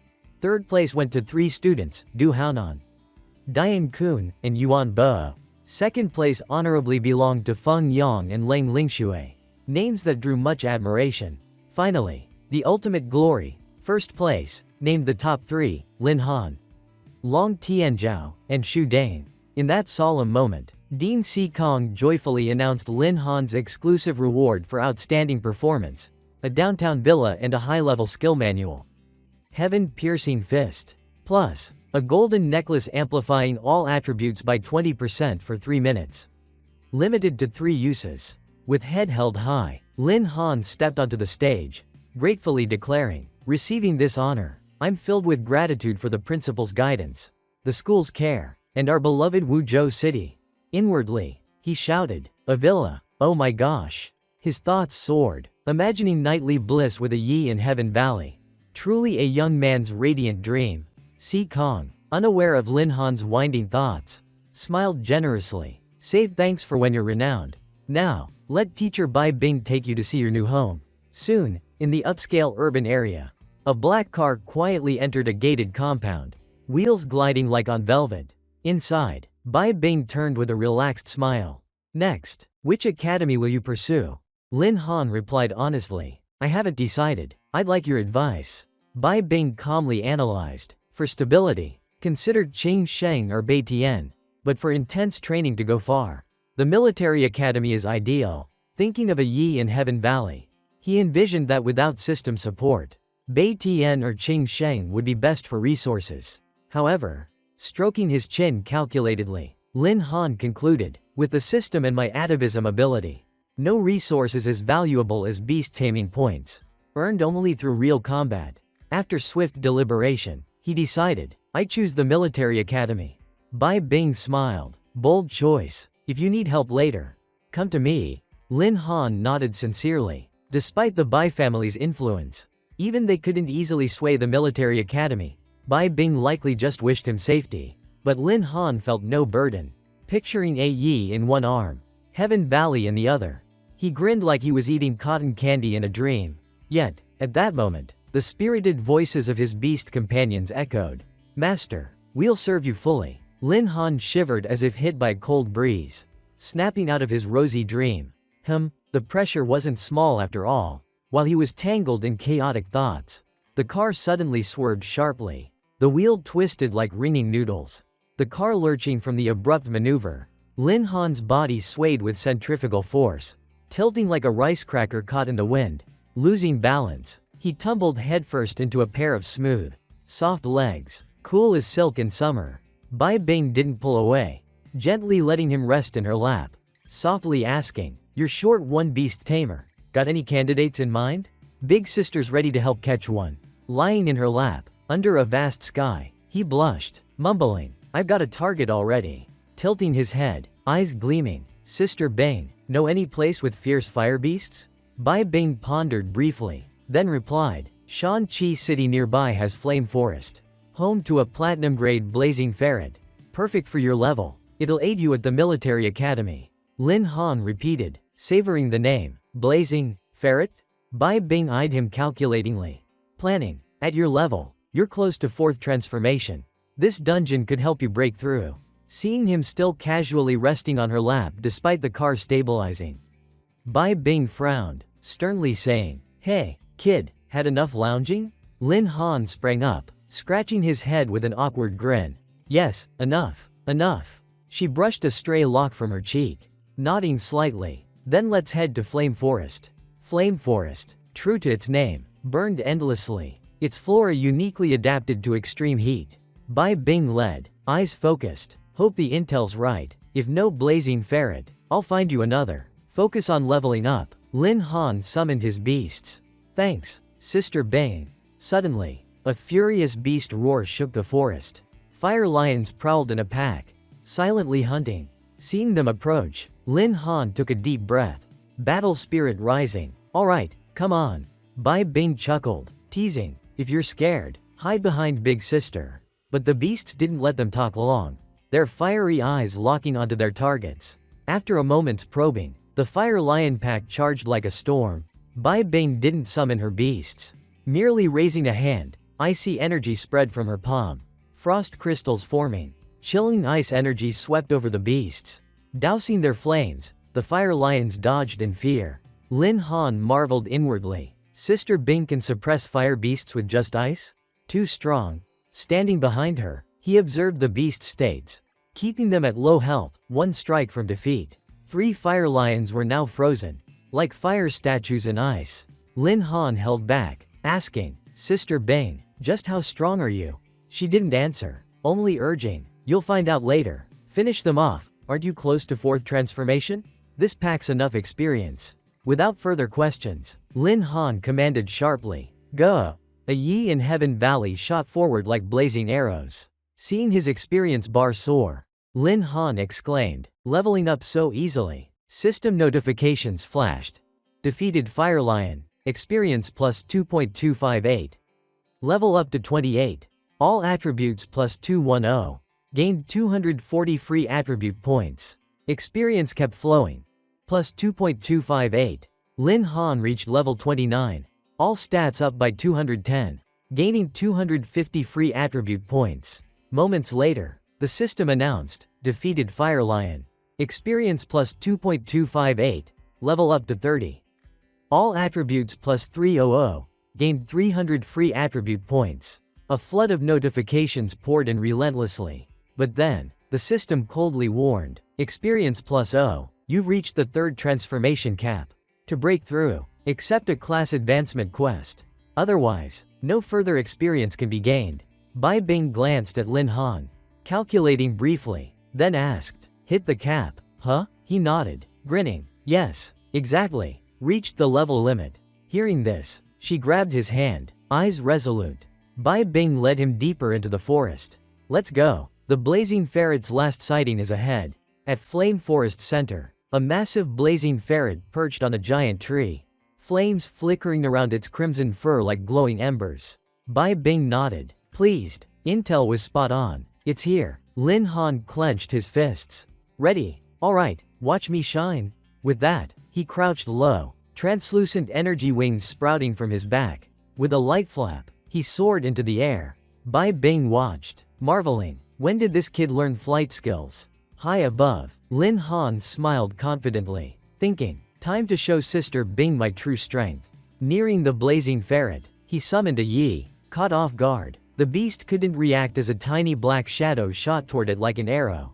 Though small, a Yi wielded profound martial skill. Her tiny feet unleashed a powerful strike, dazing the blazing ferret. Its massive body knocked off the branch. A loud boom sounded as the giant firebird crashed, writhing amid embers. Lin Han landed beside it, extending a hand, softly saying, contract. A panel appeared before him. Blazing ferret, species, Scarlet Flame Ferret, level, 35. Stats, Strength 2.966, Agility 2.564, Spirit 2.100, Constitution 2.350. Seeing the numbers, Lin Han rubbed his chin, musing, these stats, too low. Level 35, yet half a step behind a Yi. Looks like I still rely on atavism skills. Bai Bing, seeing him easily complete the contract, smiled approvingly. Not bad at all. I can leave reassured. Curious, Lin Han asked, leaving? For work? She walked slowly to the car, nodding. Yes, I'm leaving Wuzhou City for a few days. We may not meet soon. The road ahead, you'll walk alone, but I believe your future won't stop here. At the car door, Bai Bing paused, as if with more to say. Turning back, she met Lin Han's eyes, slowly saying, I'll wait for you to find me. When you do, you'd better surprise me. Lin Han smiled. I will. With that, Bai Bing got in, the car driving away from Flame Forest, leaving Lin Han alone in the fiery expanse. He looked down at the newly tamed blazing ferret, eyes gleaming. All right, time for atavism. In the vast sky, towering flames roared like enraged dragons, engulfing the blazing figure in a vortex of searing heat, signaling the moment of transformation.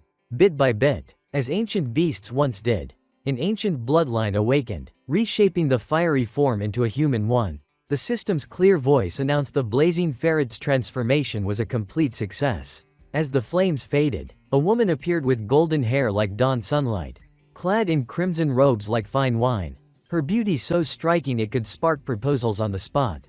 A glowing panel displayed her details: true phoenix, species, ancient 10 ferocities, level 35 strength, 45.860 speed, 78.690 spirit, 74.520 constitution, 59.620 skills, Phoenix Flame level 10. Incinerating a mile of sky with heavenly fire, Lightning Pulse level 10. Erupting from the ground in the same range. After transforming, she rushed to embrace the youth, calling, Master, warmly, prompting Lin Han to exclaim, another ancient 10 ferocity, too epic. With a wave, he led her to accept the class advancement quest. Inside the majestic class advancement temple in the city's heart, the atmosphere was solemn, as if awaiting a deity's descent. A glowing panel appeared before the youth, titled, Turtle God Pattern Proliferation, level 5 stars. Task: eliminate 50 turtle god patterns to restore the Bitter Water Swamp ecosystem. Location: Bitter Water Swamp. Reading it, Lin Han paused, then smirked, murmuring, 5 stars again? No matter, I'm no longer the timid guy the first was. Per rules, when a high difficulty quest appears, the system broadcasts it on the temple's public screen. The words, 5-star class advancement quest, displayed unmistakably. The news sparked chaos in the hall. Voices buzzing. My gosh, another 5-star? The world's gone mad. 5 stars popping up like mushrooms? Could all recent 5-star quests be triggered by one person? Amid the chaos, some calmly guessed the truth behind the fog. As chatter persisted, a group emerged from the temple's depths, drawing all eyes. Standing tall in the twilight was Lin Han, flanked by 3 human-form female beast tamers, their stunning beauty and radiant aura like stars. Turning heads, with dignified poise, he nodded to himself. It was time for the 4th transformation quest, and he set off for Bitter Water Swamp. Arriving, darkness had fallen, cloaking the still waters. Lin Han's eyes scanned the calm surface, thinking, so this is Bitter Water Swamp. But it doesn't seem dangerous at all. As the thought formed, a swarm of water serpents emerged from the murky depths, drawn by human scent like a festival. Their vibrant scales gleamed, their numbers like a grand underwater concert. A massive leader serpent, abnormally large, opened its jaws as if to swallow the moon, leaping from the water straight at Lin Han. Unfazed, he softly called Xiao Zhen, his newly tamed beast, entrusting her with the serpent pack. She responded solemnly, exuding confidence. Master, rest assured, I'll handle this trifle neatly. Xiao Zhen waved her hand, unleashing strange flames, shouting boldly, all you crawling vermin, vanish from this world. The eerie fire blazed fiercely, ignoring the watery environment, incinerating the unfortunate creatures with crackling sounds like fat sizzling in a hot pan. The water serpents, unable to resist the fire's might, wailed in agony, like a discordant choir in despair. Lin Han sat leisurely by the shore, holding a skewer of golden roasted snake meat, savoring it without sharing, muttering, all snakes, no sign of the turtle gods. Hovering mid-air, Xiao Zhen scanned the area, then descended to report, Master, I've located the turtle gods, just ahead. Lin Han gave a thumbs up, casting an approving glance. Well done, Xiao Zhen, no delay, advance now. In moments, the border between the murky swamp and vast sea grew unusually lively. Before them was a dense turtle swarm, bustling like a hive, both terrifying and comical. Lin Han shivered, thinking, good grief, who'd expect to stumble into such a grand turtle convention? Yet a sly grin spread across his face, like a cunning fox striking gold.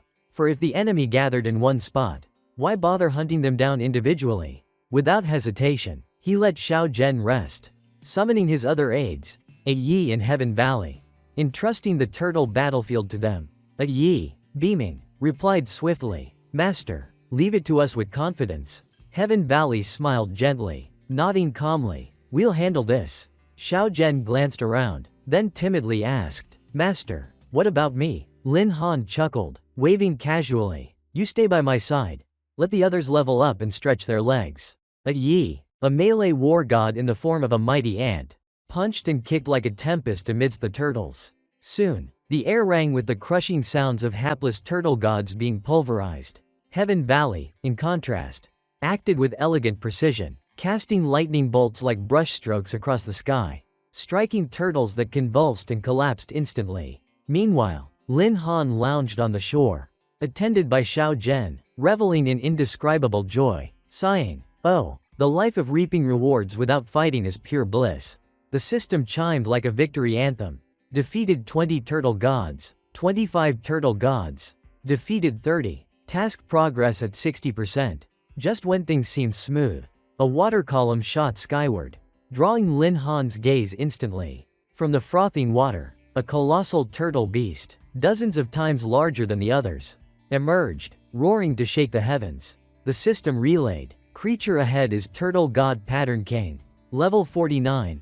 Lin Han gaped at the island-sized creature rising from the water, exclaiming, Heavens, how can it be so outrageously huge? But his shock faded, replaced by a confident smirk, eyes gleaming with certainty, thinking, normal people would flee from this beast. But I've got the system backing me. The next notification ignited his battle fervor. Defeat Turtle King. Reward. 1.500 beast taming points. Xiao Zhen spread her blazing wings, her body radiant like a fire beacon ready for battle. Lin Han, without delay, summoned a Yi in Heaven Valley from the beast realm to join the fight. With 3 elite divine beasts in play, there was still a chance to win against this king-level creature.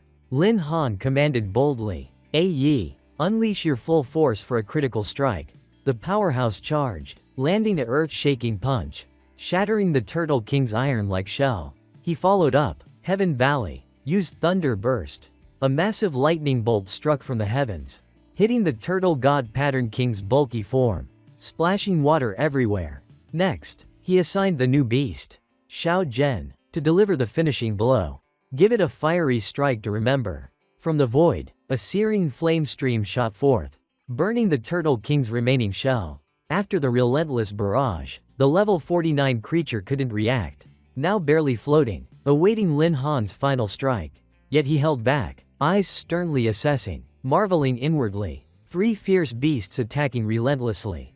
And it's still alive, truly a king. Despite his verbose musings, Lin Han smiled leisurely. Guess I'll claim the system's hefty reward.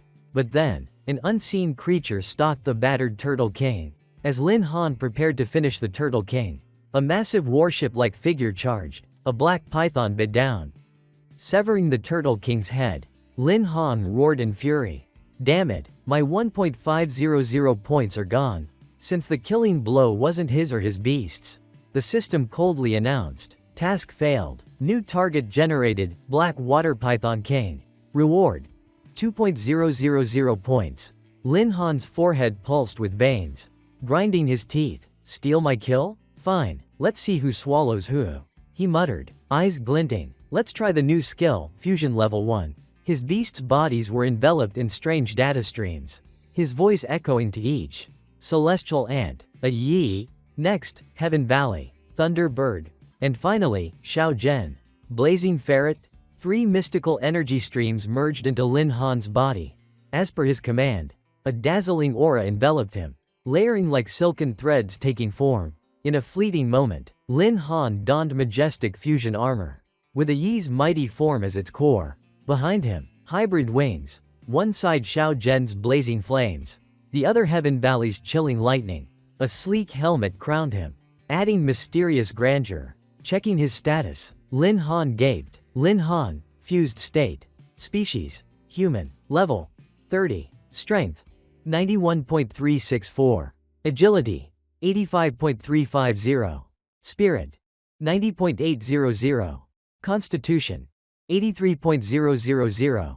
These stats weren't for play, they were for map domination. Meanwhile, the Python King, still unaware, fixed its wild eyes on Lin Han, spewing toxic gas, hissing, and summoning allies. Soon, a pack of level 39 black water pythons emerged from all directions. Surrounding the battlefield, a Yi warned, "Master, danger ahead." Lin Han dodged attacks with martial grace, smirking, "No worries, stay calm." In fusion state, he could wield each beast's skills. And the most effective now, Phoenix Flame. Instantly, deadly flames erupted around Lin Han, swirling like fire dragons devouring the pythons. The stench of charred flesh mixed with a foul odor filled the air. The system chimed relentlessly. Defeated black water python, experience +0. Defeated black water python, experience +0. A reminder appeared. You've reached the 3rd transformation cap. Complete the class advancement task to gain more experience. Lin Han's face, hidden behind the helmet, grew stern, eyes locking on the circling Python King. "Your minions are done. Now it's your turn to ascend."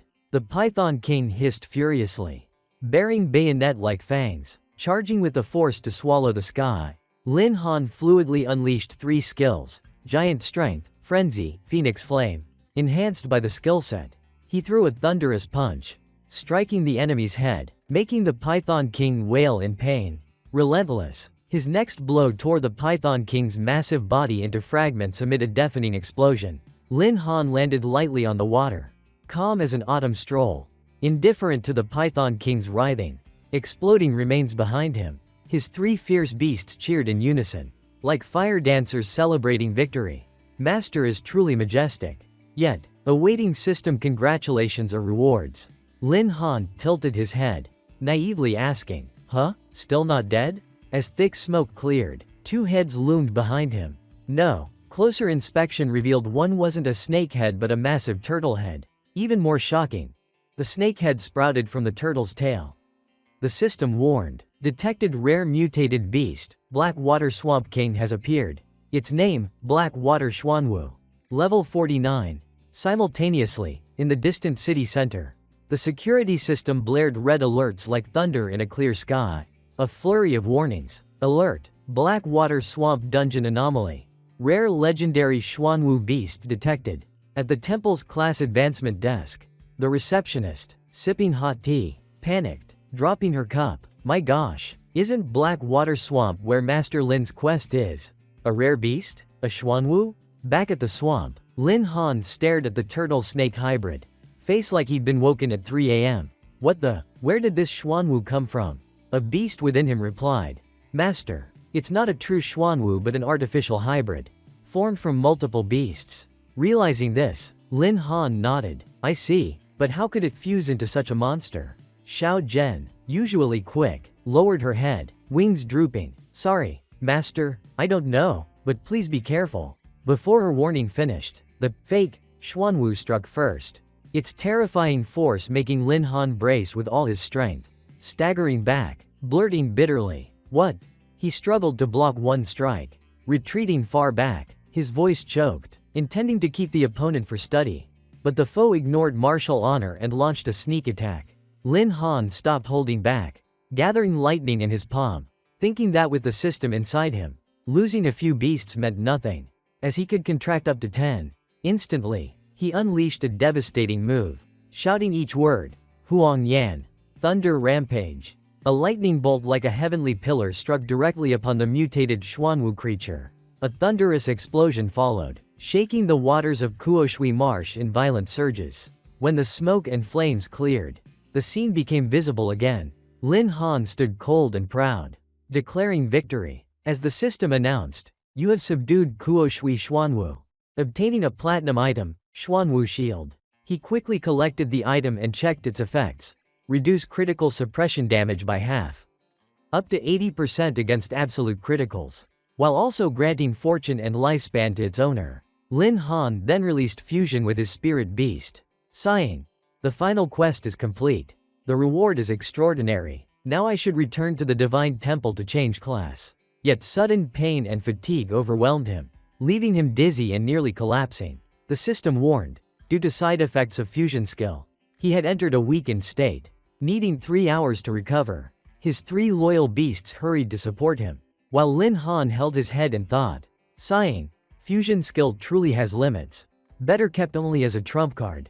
3 hours later, he arrived at the Divine Temple and submitted the quest as planned. The system announced, class change quest completed. You have advanced successfully. Like thunder in his ears. His new title was set, 4th transfer class. Beast Commanding War General, unlocking a unique talent skill branch. He carefully examined the skill tree. Stealth, hide for 2 minutes but aura remains. Cooldown 2 hours. Swap. Instant shift within 10 jong. Cooldown half an hour. Lin Han stroked his chin, murmuring, truly extraordinary. Stealth alone is every man's dream. In danger, it is a life-saving move. At that moment, the system delivered unexpected news. Upon completing 4th transfer, a special reward was activated. 3 tempting options lit up on the board. AD Vision. See through beast's eyes for half a quarter hour. Cooldown 1 hour. B. Spiritual Resonance. Direct mind link with beasts, raising favor and contract success. C. Aura Seal. While hidden, aura is completely erased, undetectable by humans or beasts. With no cooldown, Lin Han was briefly stunned, for stealth was powerful yet unable to mask aura, while Aura Seal perfectly filled that flaw.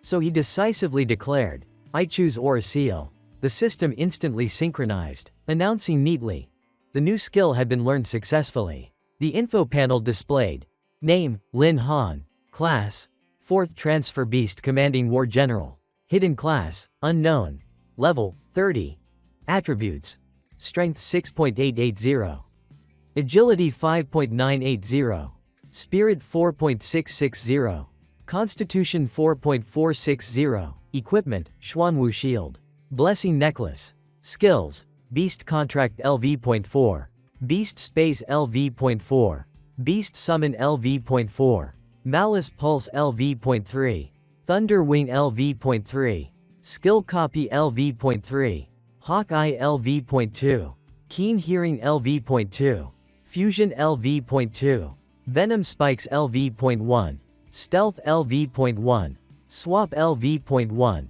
Aura Seal LV.1, Authority Info not learned. He smiled in satisfaction, deciding next to register at the military academy. At the teleport gate, crowds bustled like a thriving marketplace. Lin Han blended into the stream of people, carrying a Yi in the form of a docile ant on his shoulder, while Xiao Zhen and Tian Jiyu would draw too much attention.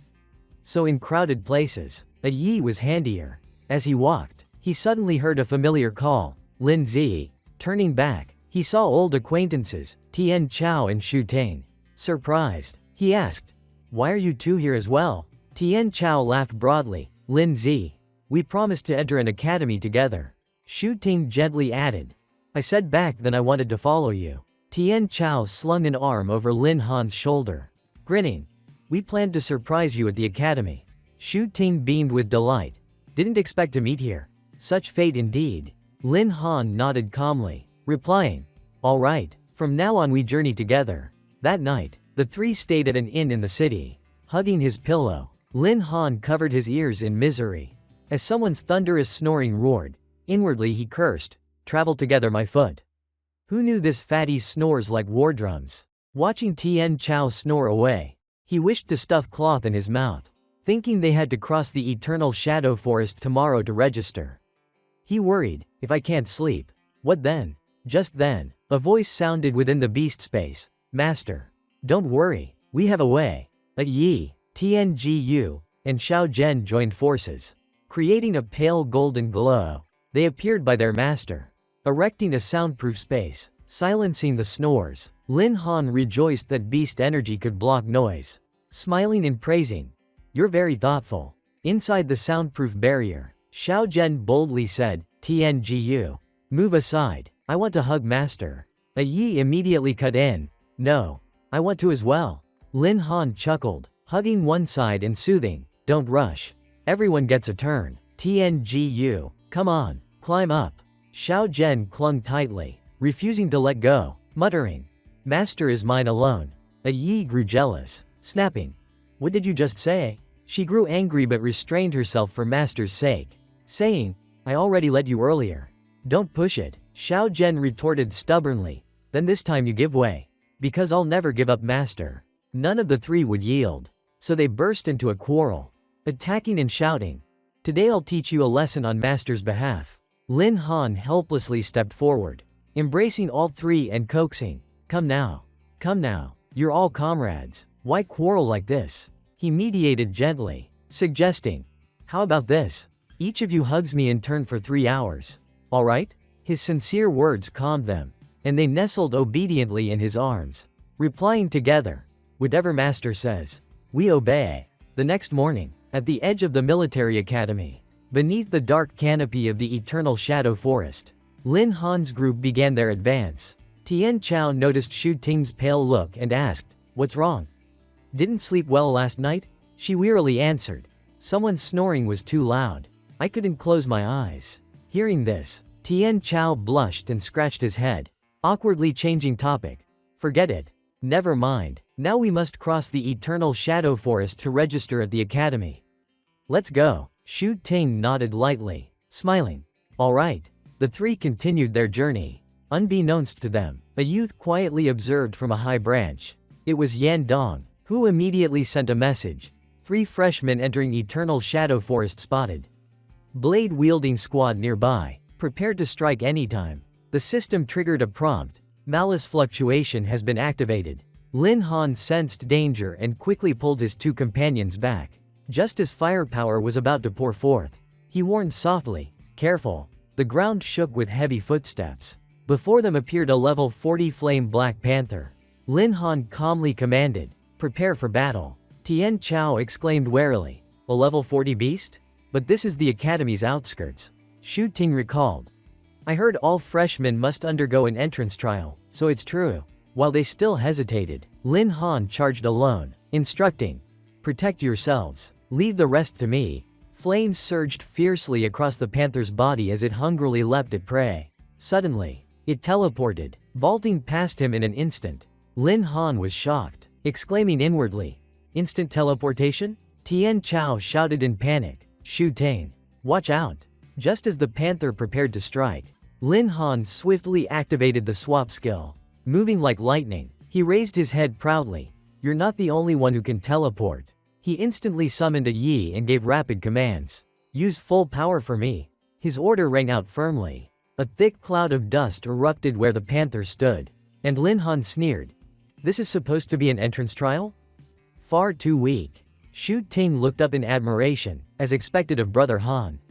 "With ease you helped us pass the military academy's trial," he confidently replied, "Following me. You'll never regret it." But at that moment, the system suddenly warned, "Malice fluctuation activated."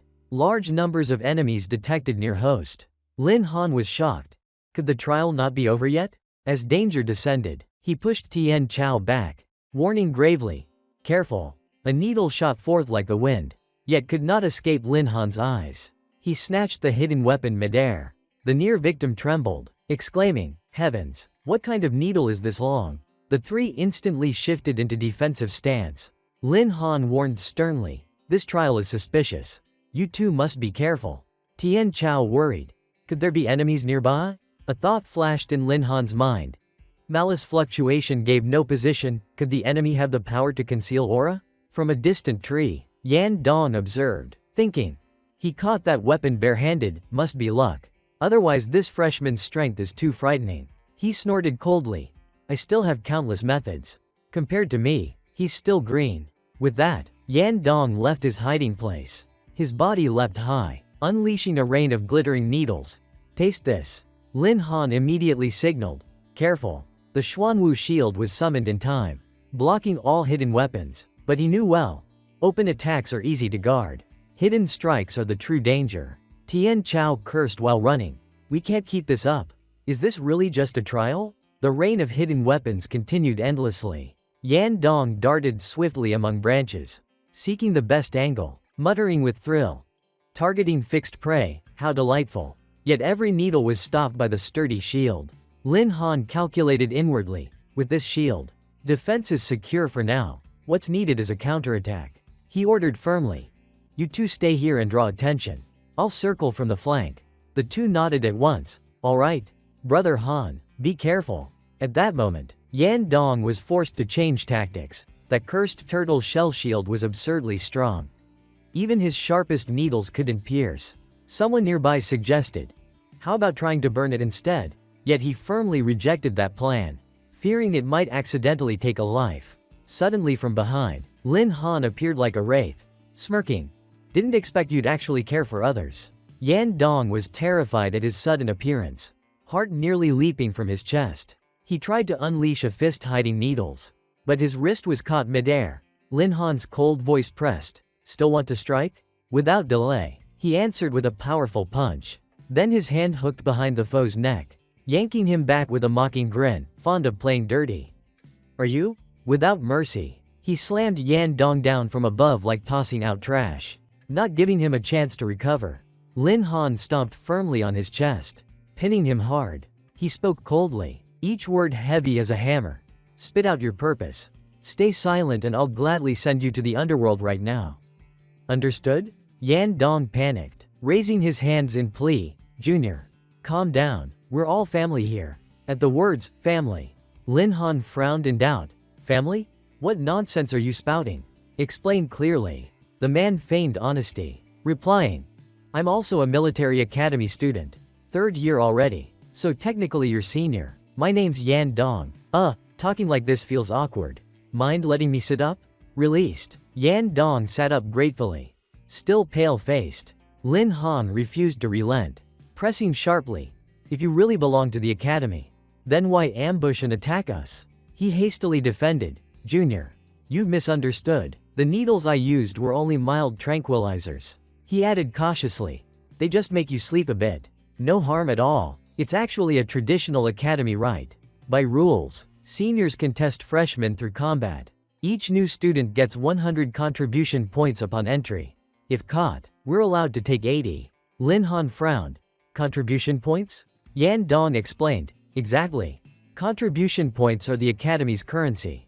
1 point equals only 1,000th of a Tianlong coin. He continued slyly. And if freshmen manage to reach roll call without being caught, they gain 300 extra points. But if captured within less than 100 meters into the forest, they're expelled immediately. Hearing this, Tian Chao grabbed his collar furiously and shouted, so only you guys are allowed to rob us of points? Yan Dong quickly covered his face and shook his head. No. Not like that. If strong enough, freshmen can turn the tables.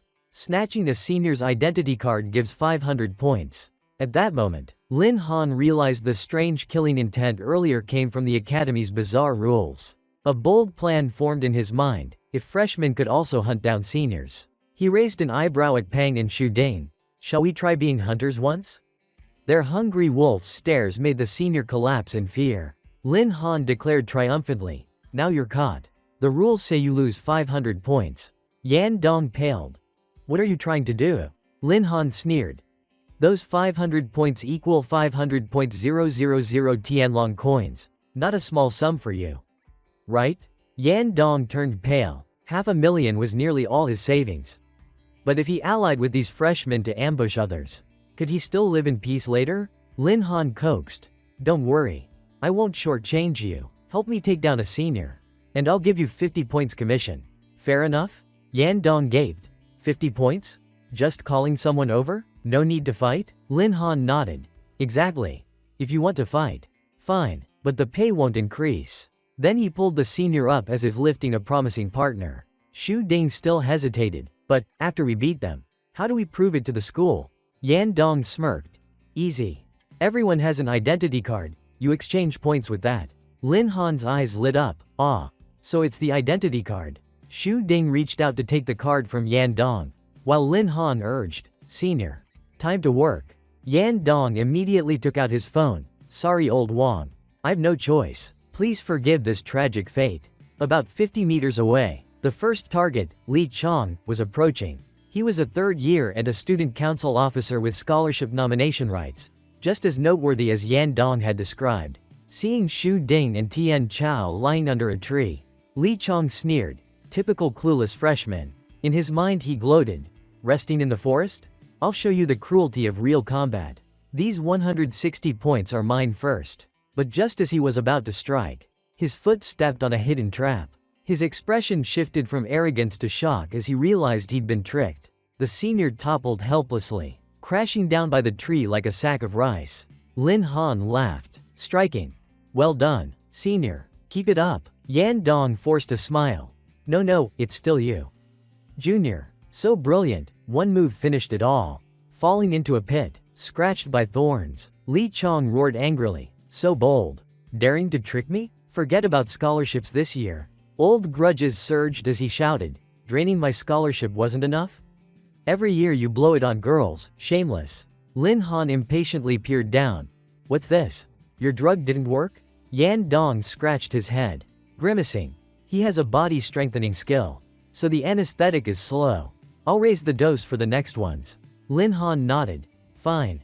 Handle the next target quickly. Meanwhile, Li Chong strained to stay awake, clinging to fading consciousness. But useless, his vision blurred like fog. Hearing only Yan Dong's voice making another call. Hello. Lao Dian? He cheerfully lured. 3 freshmen southeast. I can't handle alone. How about we split them? I'm offering this chance to you first. We're close friends. Another one fell into the trap. Yan Dong jumped excitedly. That's another taken down. Lin Han and his team quietly tallied their growing record, receiving 1.000 practice points again. Yan Dong boasted. We're a perfect duo. Bonus points already 2.000.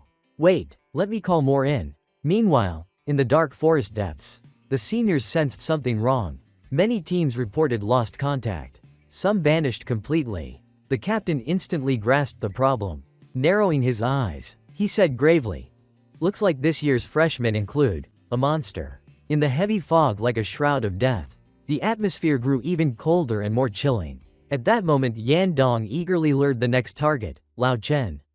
Freshman traces here. I told you first. Don't forget my cut. The man laughed. Relax.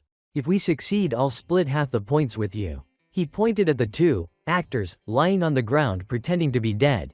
It's them. One is Zan, the other I don't know. Lao Chen said confidently. No problem. 1 strike is enough to finish both. Just then, a grave announcement came through the headset. Attention all teams. A special situation has appeared southeast. Possible red target detected. Time for serious action. His face turned pale. Red target? Could it be a freshman hunting seniors? Wait, that's exactly where I am now. Yan Dong forced a laugh. Must be a mistake. Freshmen can't beat seniors. But Lao Chen's eyes were wary. Orders are orders. Let's regroup with the team. In that distracted moment, Lin Han swooped from ambush like a hawk, kicking his back hard and declaring, you stay here and keep quiet. Then he asked, Senior, why did he suddenly get cautious? Did you slip up? Yan Dong shook his head. No. The captain just issued a red target order. Things are heating up. Lin Han still didn't understand red target. So Yan Dong explained, it's a special academy policy to spur seniors. If too many fail in one area, seniors may team up to hunt freshmen there. He added earnestly, I know you're strong. But if a group of seniors join forces, even you can't handle it. Lin Han nodded, reasoning. So they only suspect us. Not our exact location. Then you 3 hide well, I'll scout around. And give this senior another dose. Yan Dong hoisted the unconscious man on his back and promised, leave it to me. Junior, be careful, many experts are joining this time. Lin Han nodded and left without hesitation. He left a short remark, I'll be right back. Elsewhere, Ren Wei, being chased, shouted angrily. Father said hunting freshmen was just for show. Why are so many chasing me? The seniors behind her closed in, yelling, Junior sister, stop running, we've surrounded you on all sides. Ren Wei dashed like the wind without looking back. Think I'm stupid? If you catch me, I won't even get to register. A senior girl raised her gun coldly. Running is useless. Catching a red target gives 1.000 points. You can't escape. Another sneered. Blame your bad luck. I'll take your points with a smile. A gunshot unleashed binding energy that sealed the space ahead. As Ren Wei stumbled and fell, the seniors swarmed in like wolves on prey. She gritted her teeth, hissing coldly. Fine, Fish die and net breaks. Even if I can't kill, I'll tear off some of your flesh. But a net suddenly dropped from above, with smug laughter. So you resist? Better just sleep obediently. Just when all seemed lost, a thunderous explosion erupted, followed by the system alert. Bone-piercing skill activated. Someone roared. Who did that? Lin Han appeared like lightning, carrying the unconscious Ren Wei, eyes heavy with guilt. Ren Wei, I dragged you into this. Seeing her unconscious in moonlight, Ai Yi edged closer, whispering while pointing to her cheek, Master. Rub me too? The senior froze at Lin Han's sudden arrival, stunned that a freshman survived the attack. Could he be a legendary special type? But Lin Han didn't bother with words, only thinking, swift battle. A surge of thunder fury blasted from his hand, lightning crashing down and engulfing the group instantly. After the strike, he spoke calmly as if inviting tea, since we're exposed. Better strike first for initiative. As the smoke cleared, Ren Wei awoke groggily, hearing Lin Han's voice. This is an old friend of mine. Also at the military academy. Tian Chao whistled. Unbelievable.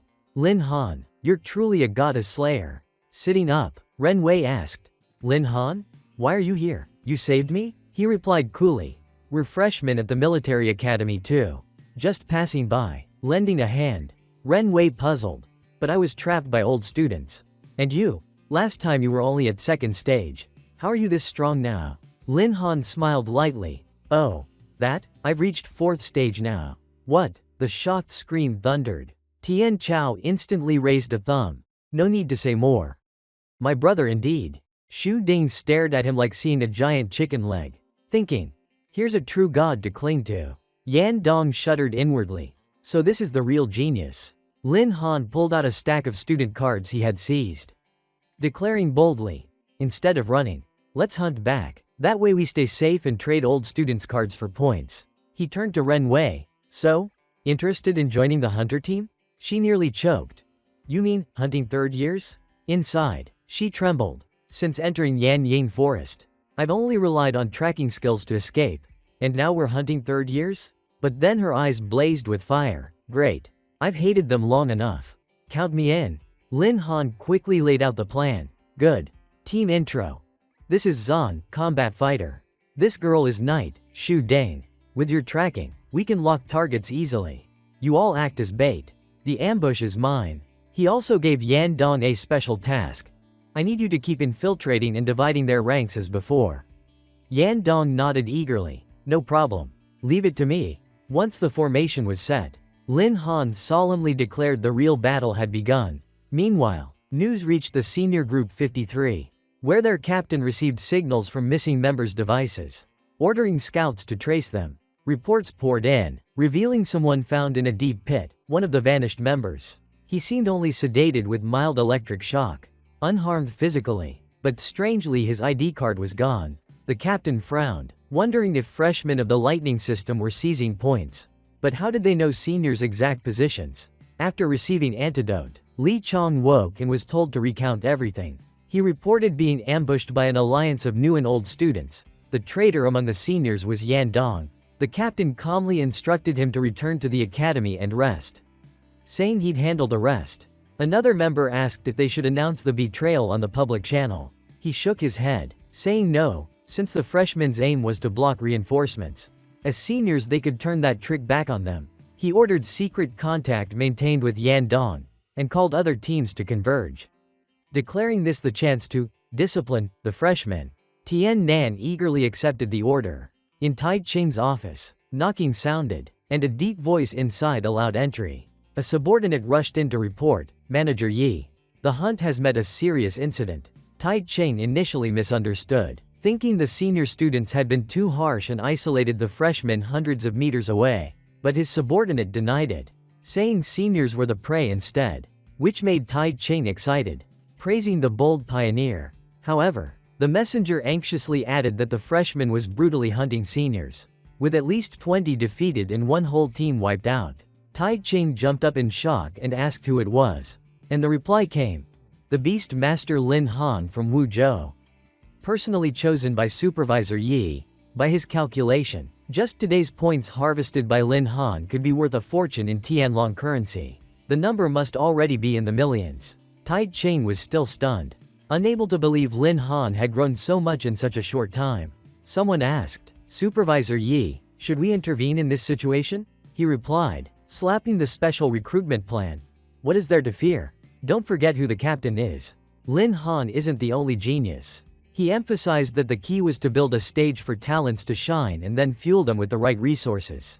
On Lin Han's side, the freshmen cheered after taking down more seniors, boasting about their unbelievable points and sudden fortune. The announcement sounded. Gained 500 points times 30. Total 15.000. Yan Dong jumped and shouted, "If converted to Tianlong currency, it'll have endless zeros. Looks like I grabbed the golden thigh." But right after, a new message arrived, suddenly damping the joyful mood. The message read, "Freshmen relentlessly hunt seniors to promote healthy competition. Whoever takes down a red target immediately earns 10.000 points." Someone in the group panicked. "Brothers, your profiles have been exposed." Names appeared one by one. Lin Han, freshman. Tian Chao, freshman. Berserker. Shu Ting, freshman. Plus a knight. Lin Han calmly said, "No matter. Our exact location isn't revealed. If this has already alerted the seniors, then ambush is surely a way to head." Right after, he decided to switch to guerrilla tactics. And the forest quickly returned to silence. In the silence, faint cautious footsteps pressed on the dry leaves. Lin Han immediately ordered, "Nian Wei, use your ability to probe that direction. Likely senior students are there." At once, the system signaled a wave of malicious intent spreading.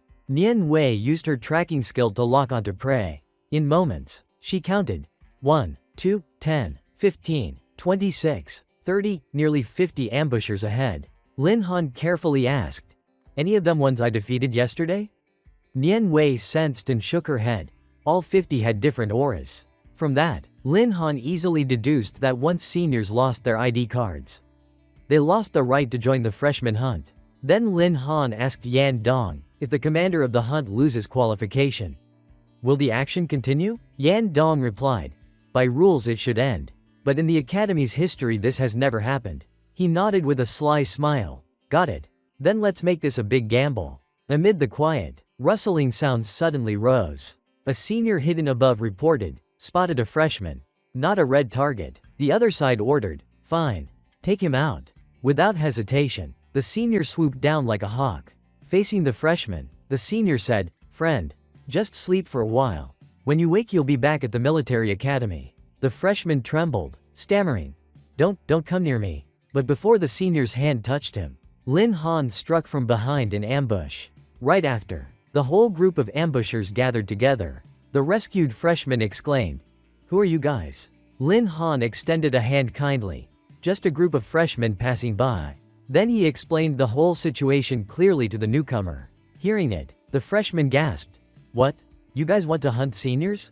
Lin Han sweetly invited, "Join us and you'll get 10% of the gains." Not foolish enough to refuse. He nodded, "I'll help. But no need for rewards. Saving me once is enough." Lin Han smiled. "Good. Then stick to the plan." From a senior's earpiece came, "What's going on? Why so long to handle one freshman?" "Hello? Hello?" Lin Han picked up the device and calmly replied, "Hello senior. I'm Lin Han. Your friend won't be waking anytime soon." Tian Nan coldly cut in, "Lin Han, your group is already surrounded. Hand over the cards now and I might spare you." Lin Han smirked, "Senior, we're both adults. Do you even believe your own words?" The opponent replied, "Why not? Then tell me your location. We'll meet and talk." Lin Han calmly sneered, "No rush. We'll meet later. Just remember to bring your ID card." Mocked by a freshman, Tian Nan fumed with rage and asked the captain, "Have we pinpointed his location yet?" The officer reported, using the earpiece signal, "We found Lin Han's coordinates. But he likely knows it too. Could this be bait?" The captain coldly ordered, "No matter. Spread the info on the forum. No matter what tricks Lin Han used. Before absolute strength everything would turn to nothing." He casually tossed the earpiece to the ground like trash. Then he leisurely removed the ID card from the fallen senior. Yan Dong quickly updated, "Amazing. Brother, we're going viral." On the forum, a hot topic exploded. Top 1 hot search lit up, freshman Lin Han. People discussed, Wasn't it supposed to be seniors hunting freshmen? But third years got counter-killed. How embarrassing. Even as a second year, I feel itchy to join. From now on, the only goal, capture Lin Han. Tian Chao proudly exclaimed, so before enrollment, Han Ge is already famous across the whole academy? Shu Ting added. Worthy of being our Han Ge. Lin Han didn't avoid it. Simply said, if they want to play, I'll play to the end. I'll collect every senior's ID card. Supervisor Yi read the news and nodded. Excellent. Facing enemies 10 times his number, Lin Han still dares to strike first. He sighed in admiration. The younger generation is truly formidable. A subordinate compared the satellite map. Reporting. Currently, the green lights, freshmen, are surrounded by clusters of red lights, seniors. Moreover, an orange light appeared, supervisor. Looks like Captain GTN is approaching Lin Han. Supervisor Yi immediately grew excited. Then let's see how strong he really is.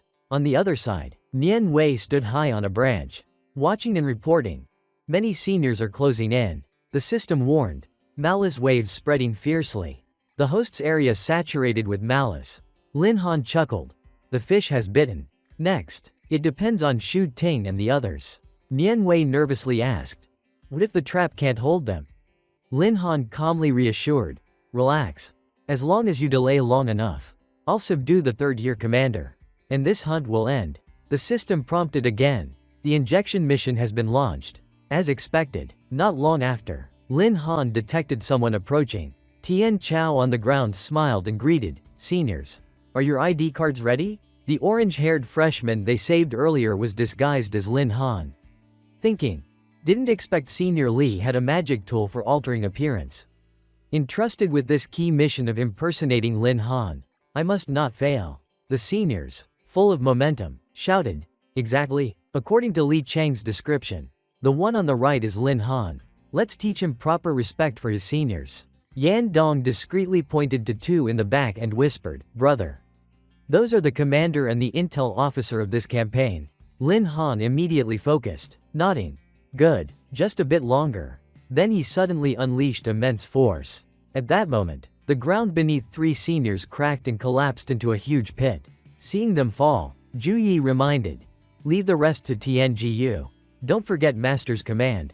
Tiangu obeyed, activating Thunder Rampage, enhanced mode. A flood of lightning energy surged toward the three. The current shocked them in agony. Eyes rolling back. Finally, they collapsed completely under Tiangu's fierce power. Zhu Yi quickly picked up the fallen ID cards. He struck a pose, grinning. With this many points, Master will be very pleased. Score increased by 24.000. Elsewhere, Tian Nan raged. We've been trapped. Lin Han grew excited. Perfect. This is the moment. He resolved this was the chance for a one-strike kill to eliminate both leaders. And charged in. The injection mission erupted to the limit, and his berserk state activated simultaneously. But Tian Nan wasn't simple. He used the keen listener skill, boosting hearing by 200%. He urgently warned, Captain, watch out, enemy attacking from behind and above. Thus, even without seeing the enemy, GTN managed to unleash total Stone Ice Fist to block Lin Han's assault. Lin Han defended in shock. The power was terrifying. No weaker than the Black Python King at 4th transmission level. The pressure forced him back several meters. He demanded, How did you detect my ambush? I clearly left no flaws. Tian Nan laughed. Junior, you've got much to learn. I couldn't sense your aura, but the way your movements stirred the air can't escape my ears. Commander GTN nodded.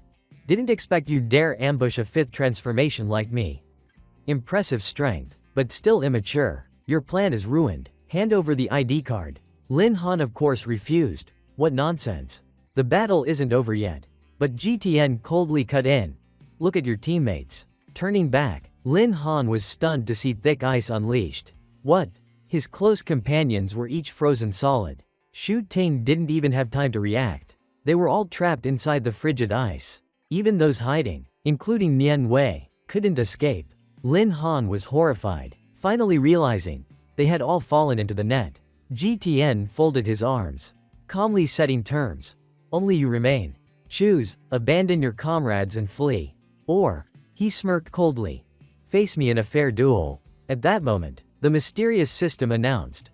Host is confronting a mighty force. If this trial is overcome, there may be a chance for mysterious rewards or punishments. Without hesitation, Lin Han boldly nodded in acceptance, as if saying, then let me experience it. That act seemed to win praise from the heavens themselves, for he not only refused to retreat but also stepped forward to face the fight head-on. The opponent raised a brow and sneered, challenging me. The true body? Good. More entertainment to watch. At this moment, the live broadcast from the altar officially begins. In the tense atmosphere, Shi Tian calmly faces Lin Han, declaring he will give a beginner's lesson at the military academy. Lin Han indifferently replies, stop wasting words.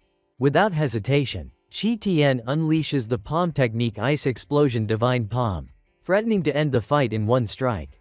The icy storm rushes like a whirlwind, making Lin Han secretly wonder if this speed is the power of a fifth-turn expert. Not giving Lin Han time to recover, Shi Tian launches continuous attacks to discipline the disrespectful junior. Suddenly, the system announces that Lin Han's agility drops by 300 points. He immediately senses something abnormal, realizing his speed is severely hindered by the ice. Shi Tian calmly asks without emotion, you noticed already? He explains, ice crystals slow the target. But my move doesn't stop there. Spirit Condense Break is active if the opponent's rank is lower. One random skill is sealed with heavy damage, if higher. All attributes are reduced by 30%.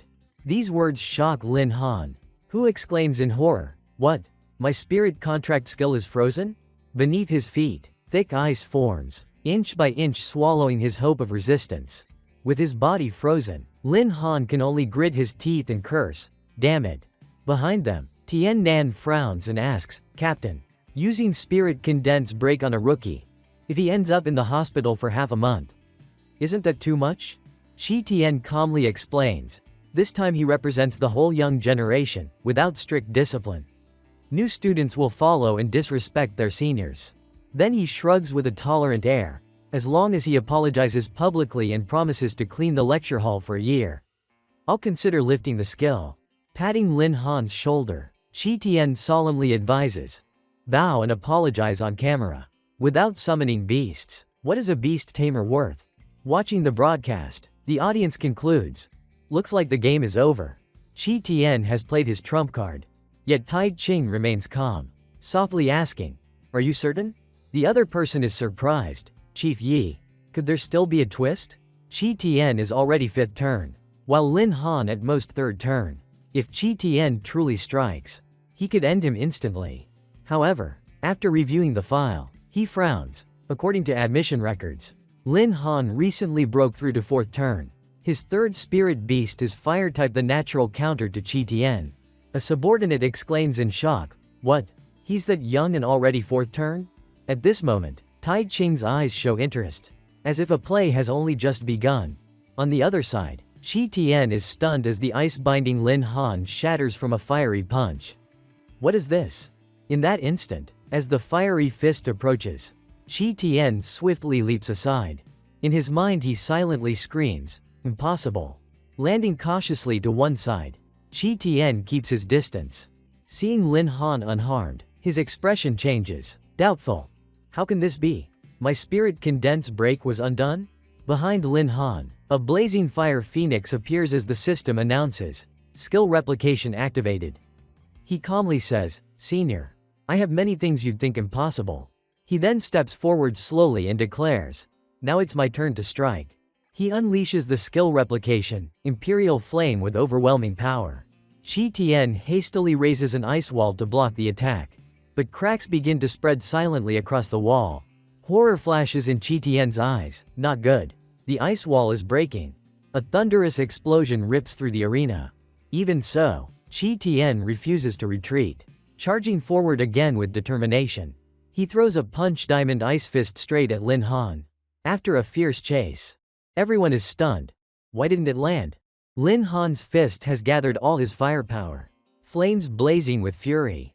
He shouts with momentum, Imperial Flame. That blazing fist wind strikes directly into his opponent's face. Shi Tian is blasted away, crashing onto a corner of the arena floor. Without hesitation, Lin Han steps forward and stomps hard on his opponent's chest. He declares loudly, "In this duel, the winner is me."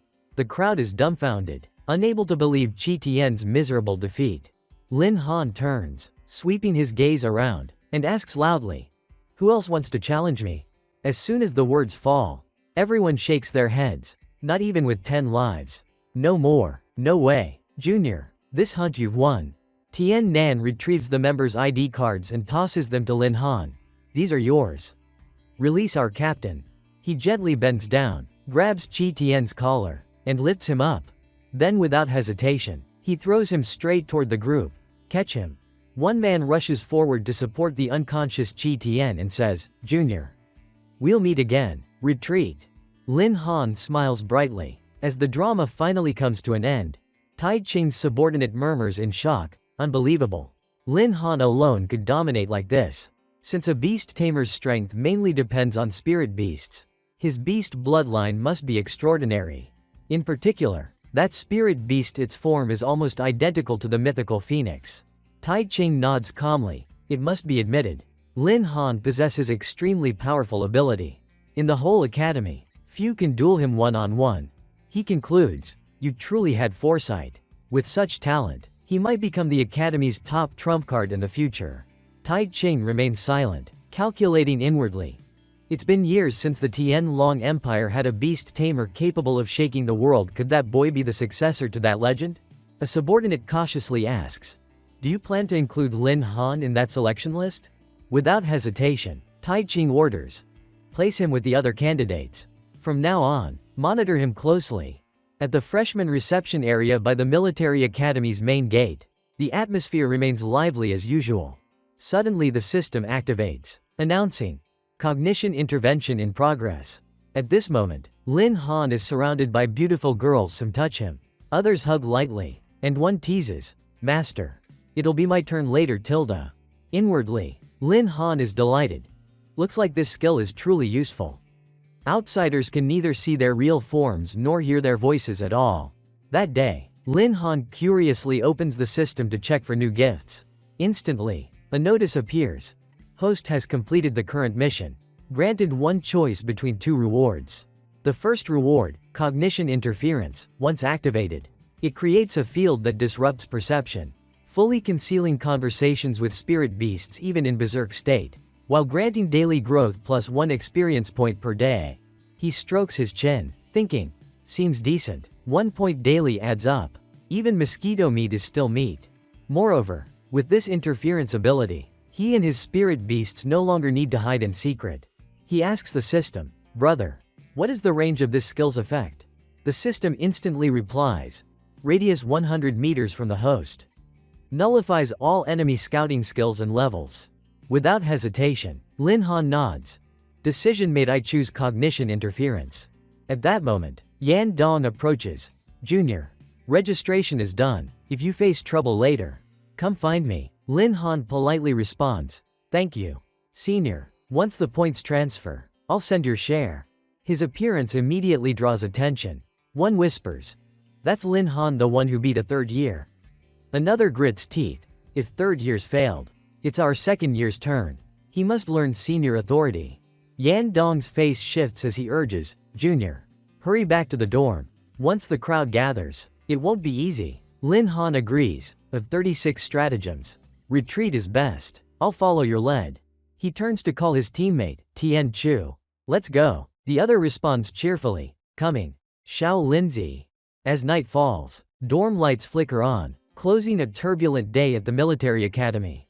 Tian Chu exhales in relief. Grateful. Good thing Senior drew attention, or we couldn't have entered the dorm today. By the way, we still don't know our roommates. Do we? When they enter the room, Lin Han introduces, "I'm Lin Han, class beast tamer." The others follow, Su Ji, healer, and Tian Chu, warrior. "Hello." Another replies slowly, "I'm Sun Tianqi, class artillery master, specializing in cannons." At that moment, Lin Han is startled by the familiar face. Tianqi asks in surprise, "Wait, you're Lin Han the legend?" Lin Han frowns. "You know me?"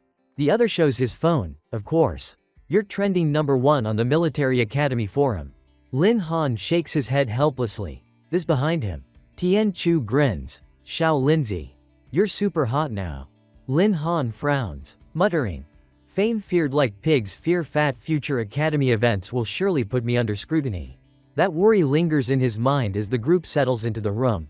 Soon after, the dorm sinks into silence. Except for Tien Chu's thunderous snoring, leaving Lin Han clutching his head in misery. He sighs, resolving. Next time the system gives a reward choice, I'll pick a sound blocking skill for sure. But just then, the familiar beauties appear at once, joyfully exclaiming, Master, finally we meet again. Zhen missed you so much. Tilda hug. And don't let go. Yi scolds. It's been 9 hours and 48 minutes. You kept us waiting too long. Lin Han pinches one girl's cheek, speaking sweetly. All right, I'm sorry. I left you inside because outsiders were around. From now on, I'll let you out more often. Tien Kuo hugs Lin Han from behind, whining. Without you, my energy core became chaotic. I envy them, waiting peacefully, while I longed for you every moment. Yi sneers. Same old whining. Can't even act properly. Xiao Zhen smiles brightly. Master, I'm the most obedient. I won't argue, so you can always rely on me. Lin Han laughs and hugs all three. Enough. Don't fight. To me, you're all treasures. Hearing Tien Chu's snoring like war drums, Lin Han mutters regretfully. If only I could hold you in silence. How great that would be. Xiao Zhen suggests. Why not like last time create a soundproof space? Tien Kuo suddenly realizes, right, how did I forget? The two combine their powers, quickly raising a barrier. Lin Han exclaims emotionally. Having you here is wonderful, finally free from that loudspeaker torture. At the same time, the system coldly announces, cognition intervention initiating. The next morning, at the freshman plaza of the military academy, the atmosphere is lively from early on. Yan Dong approaches warmly. Junior, getting used to life here? Lin Han smiles. More or less. Just hotter than you, Joe. But manageable. Yan Dong then explains the academy's organization. Since you're new, let me brief you. Unlike ordinary schools such as Qingbei, the military academy is directly under the Ministry of War, fully separate from the civilian education system and independent of the Ministry of Education. All teaching here is based on 4-person teams, whether competitions, classes, daily life, or final exams. Everything runs by teams. Even combat courses are no exception. Thus, choosing teammates is crucial. Once a team is formed, the academy arranges them into the same class. Rewards, if any, are given to the team leader for distribution. You'll understand more later. Luckily, your group already has 4, so no need to worry about teammates. Nian Wei spoke modestly, worried he'd be a burden. But Lin Han reassured him that his scouting skills were unmatched. Lin Han firmly invited Nian Wei to officially join the team. Nian Wei gained confidence and promised to keep up with them. Yan Dong explained the next step was team registration and mentioned the upcoming freshman tournament. He said the tournament was only for first years, with each class sending 1 team, totaling 4. He added that the first round eliminated 2 classes, and the final winner would get a special reward. Lin Han declared their goal was to win the freshman tournament. He smiled and said he already had a team name. He named them Night Watch Squad, Guardians of the People's Lights. The other 3 agreed in unison without objection. Hua Ding smiled sweetly, asking the captain for guidance. Lin Han nodded and urged them to register. At the academy gate, freshmen lined up to register. Tian Chao nervously worried someone might have taken their team name, but Lin Han calmly said he had backups. A stranger greeted Lin Han politely, introducing himself as Kan Hai, a teacher from the military academy. Lin Han responded respectfully. Kan Hai said manager Tai Ching wanted to speak with him and invited him to come along. Lin Han guessed it was about the hunting contest and maybe a reward. Although anxious, he agreed with a polite smile. While walking, Kan Hai asked if Lin Han had reached Beast Master rank 4. Lin Han confirmed he had just broken through. The teacher was amazed, praising his talent as exceptional. While Lin Han modestly smiled and joked about the compliment, Kan Hai used a level 3 scouting skill, noting Lin Han had even defeated GTN, and asked if his beast was extraordinary. A cognitive scanning system silently activated, probing Lin Han's body. Lin Han grew worried that the secret of his 3 ancient 10 ferocities might be exposed. He calmly replied that his beasts were all ordinary. Kan Hai's screen showed a red warning, scouting failed. Kan Hai was stunned, realizing something unusual was hidden in Lin Han. With both doubt and admiration, he asked to observe the beast. Suspecting a mutation, Lin Han became wary, knowing suspicion was rising despite his concealment, and thought of diverting attention. As tension rose, Tai Ching entered, calling Lin Han inside to talk. Both bowed respectfully and greeted the manager. Tai Ching said as long as his beast didn't threaten the Empire's interests, the military wouldn't interfere, Lin Han acknowledged. Tai Ching sharply reminded him that he had defeated 88 senior students in the hunting contest. Lin Han confirmed, and when asked about identity card points exchange, he sighed inwardly, realizing that was the issue. Tai Ching asked if he had plans for the more than 20,000 points. Lin Han said he planned to exchange for official rank first, while secretly thinking of using them for resources and luxuries. Tai Ching admitted awkwardly that the academy couldn't fully pay out such a huge amount, as it exceeded their capacity. Lin Han was stunned, feeling uneasy at the revelation. Tai Ching apologized on behalf of the academy and asked if he wanted special items as compensation. Although disappointed, Lin Han agreed. While thinking items had little effect due to his unique physique, Tai Ching suggested giving him another beast of any level within his ability. He also promised free tuition and full food support for Lin Han's beasts. With no other choice, Lin Han accepted. He felt some relief since his beast food reserves were nearly depleted. Especially a Yi, who ate like an endless fleet at every meal. Tai Ching reassured him, promising to cover remaining points and have Kan Hai help with cultivation resources for the tournament. He urged Lin Han to return and register. Lin Han politely excused himself. Before he left, Tai Ching silently vowed to compensate properly so others wouldn't mock the academy. Kan Hai watched Lin Han's figure fade down the corridor. After a pause, Kan Hai knocked and asked to speak with Manager Deep, who told him to enter. Kan Hai directly requested to be Lin Han's homeroom teacher. Manager Deep was surprised and asked why, since Kan Hai hadn't taught freshmen for a long time. Kan Hai sincerely said he valued Lin Han's talent and believed he could help him go further. Manager Deep agreed, assigning him to Lin Han's freshman class. Kan Hai thanked him and left, determined to uncover Lin Han's hidden secret. He vowed silently to follow Lin Han until the truth about his beasts was revealed. When Lin Han returned, Tian Chao was excitedly holding a shiny squad badge. He ran up happily to show Lin Han that he had received their squad badge.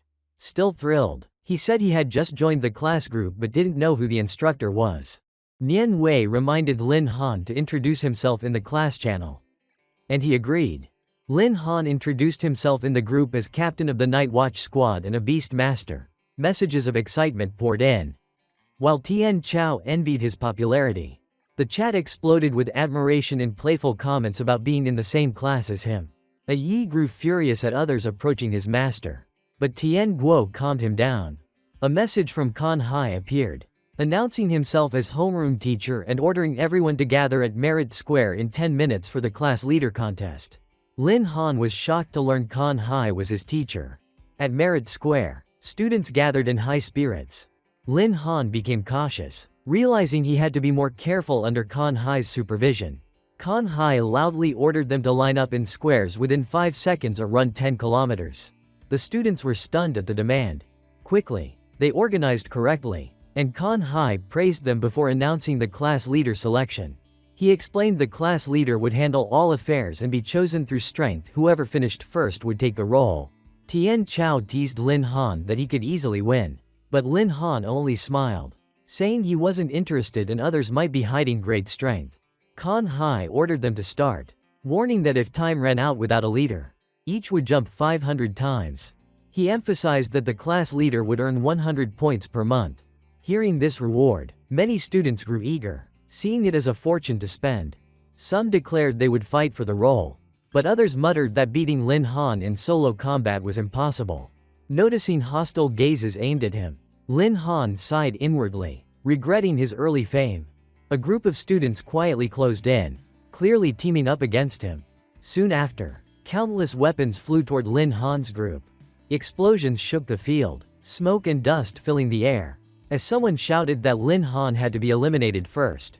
As the smoke cleared, Lin Han's team stood unharmed under a Yi's shield. He ordered his teammates to retreat while he stayed behind. Seizing the chance, the students charged together with weapons and abilities, urging each other to keep attacking. Water spells, spears, and ice beasts all struck at Lin Han. But a Yi's shield blocked everything, leaving Lin Han untouched. The attackers were stunned, questioning if he was some kind of divine being. Deciding he had given them enough chances, Lin Han summoned Tian Guo's lightning, calmly warning it was now his turn. Thunder exploded as purple bolts struck, sending students screaming and scattering in panic despite his claim of holding back. A desperate voice cried out surrender, admitting they were no match for him. Kan Hai watched in shock, realizing Lin Han had defeated the entire class without even using his beasts. Lin Han slowly said the match counted as their win and asked who would be class monitor. Tian Chao stepped up, conceding and suggesting Lin Zi as class monitor. Lin Han accepted. Kan Hai agreed but warned that being class monitor wasn't easy with the freshman tournament coming. Lin Han asked what to prepare. Kan Hai smiled meaningfully, saying Lin Han just needed to lead class 4 to victory in the freshman tournament. Thinking it sounded easy, Lin Han confidently agreed to handle it. Seeing the ruined field, Kan Hai sternly noted that half the stadium was destroyed and repairs must be paid for. Lin Han coldly handed over his student card, saying he had plenty of points to cover it. After leaving with Tian Chao, Nian Wei, and Xu Dane, Kan Hai mused that while Lin Han was strong, true battle required teamwork, and he awaited his performance. Days later at the Military Academy Stadium, Lin Han led Class 4 to the assembly point. Tian Chao excitedly eyed the other classes, joking about attracting beauties if he won. Xu Dane teased that he should take over the whole tournament. Lin Han ignored them. While inside the beast space, a Yi asked to come out. He agreed since perception interference was active. He activated the skill, Perception Interference, Start. The beautiful contracted beasts appeared, hugging him and begging to fight. Lin Han laughed and promised they would join later. Suddenly, the system warned of hostile fluctuations. Lin Han froze, suspecting it came from Class 53. Sure enough, a group of freshmen approached arrogantly. Lin Han noted they were same-year students but hostile. The arrogant leader rudely asked if Lin Han was the hyped one and demanded recognition. Lin Han folded his arms coldly, saying he didn't know him and asked if he was really that famous. The youth angrily introduced himself as from the Zhao family. Lin Han found it ridiculous, saying he'd never heard of that family and thought to himself that with princely backing, he wouldn't let someone like this oppress him. The Zhao youth, furious, declared Class 3 would take first place. Lin Han sneered that words alone didn't make dreams reality. The Zhao youth arrogantly compared himself as a beast trainer and claimed he'd compete with Lin Han. A beast master. Lin Han recalled that beast trainers raised ferocious young beasts and early on had some advantage over beast masters. Mistaking his silence for fear, the Zhao youth mocked him as cowardly. Lin Han only scorned him inwardly as a clown. Tian Chao exploded in anger, shouting at the insult, while the rest of Class 4 roared back, boasting of their class monitor's unmatched record. Even Lin Han's beasts were enraged. A Yi threatened violence. Tian Jiu restrained them, and Xiao Zhen wanted to burn the enemy. Lin Han calmly told them to wait and let him handle it. Lin Han calmly stepped forward and accepted the challenge, asking what the stakes were. The Zhao youth arrogantly declared the loser must kneel, kowtow 3 times, and call the winner grandfather thrice. Lin Han coolly agreed, mocking that if he wanted to be a grandson, so be it, while planning to bait him into striking first. The Zhao youth's face darkened as he shouted angrily at being called a grandson. Filled with rage, he roared, demanding if Lin Han wanted a beating. Seeing Zhao Feng finally attack, Lin Han's eyes lit up with satisfaction, thinking he had fallen into the trap. The power of the strike erupted so fiercely that even Tide Chain in the distance noticed and moved to investigate. Zhao Feng, furious, launched a mountain-crashing punch to teach Lin Han a harsh lesson. At the climax, Tide Chain intervened, stopping everything with a commanding order for all to halt. She then sternly ordered Lin Han to immediately withdraw his skill.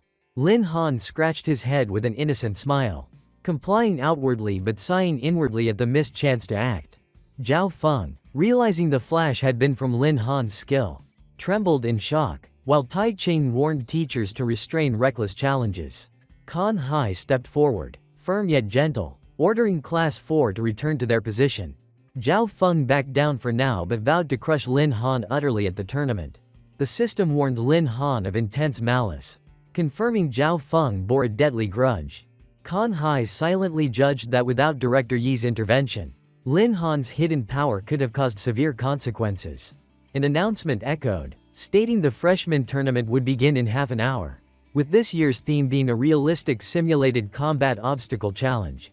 All students would be reassigned into random teams to train adaptability, trust with strangers, task division, quick coordination, and effective communication. The organizers stressed these were key survival skills in real combat, where teammates could be lost or new teams formed anytime. Lin Han grew interested, smiling slightly, finding the military-style exam full of surprises. In the sky, an energy sphere floated and spun, glowing brightly. Kan Hai touched the sphere before explaining the tournament's detailed rules. Out of 4 classes, each sent 3 teams of 4. The teams would be shuffled and then draw lots for opponents. In each match, members fought one-on-one. Winners stayed but could only remain for 2 rounds. The team that eliminated all opponents first would be declared the winner. Lin Han quickly understood it was a strategy test. Proper lineup and order could decide victory or collapse. Kan Hai added that the academy leadership would name an MVP based on performance, with a fitting reward approved by the academy. With confidence, Kan Hai said only Class 3 under Zhao Feng posed real danger. The rest they could handle if careful. Receiving team assignments, Tian Chao cheered excitedly that he was still on Lin Han's team. Lin Han nodded calmly, checking the roster and feeling satisfied with the strong teammates assigned. At that moment, 2 other members approached with enthusiasm, respectfully greeting their class monitor. Quan Qian exclaimed in excitement that they had Lin Han on the team, relying on the great carry. With half an hour left, tension rose as Tian Chao pointed out Tai Ching starting the draw. The result came. Class 1 would face Class 4. Class 2 against Class 3. The crowd buzzed when Class 1 drew Class 4. Shocked to meet Lin Han, someone asked Zhao Feng for his thoughts. He smirked that it was a pity not to eliminate Lin Han immediately, but they would meet eventually.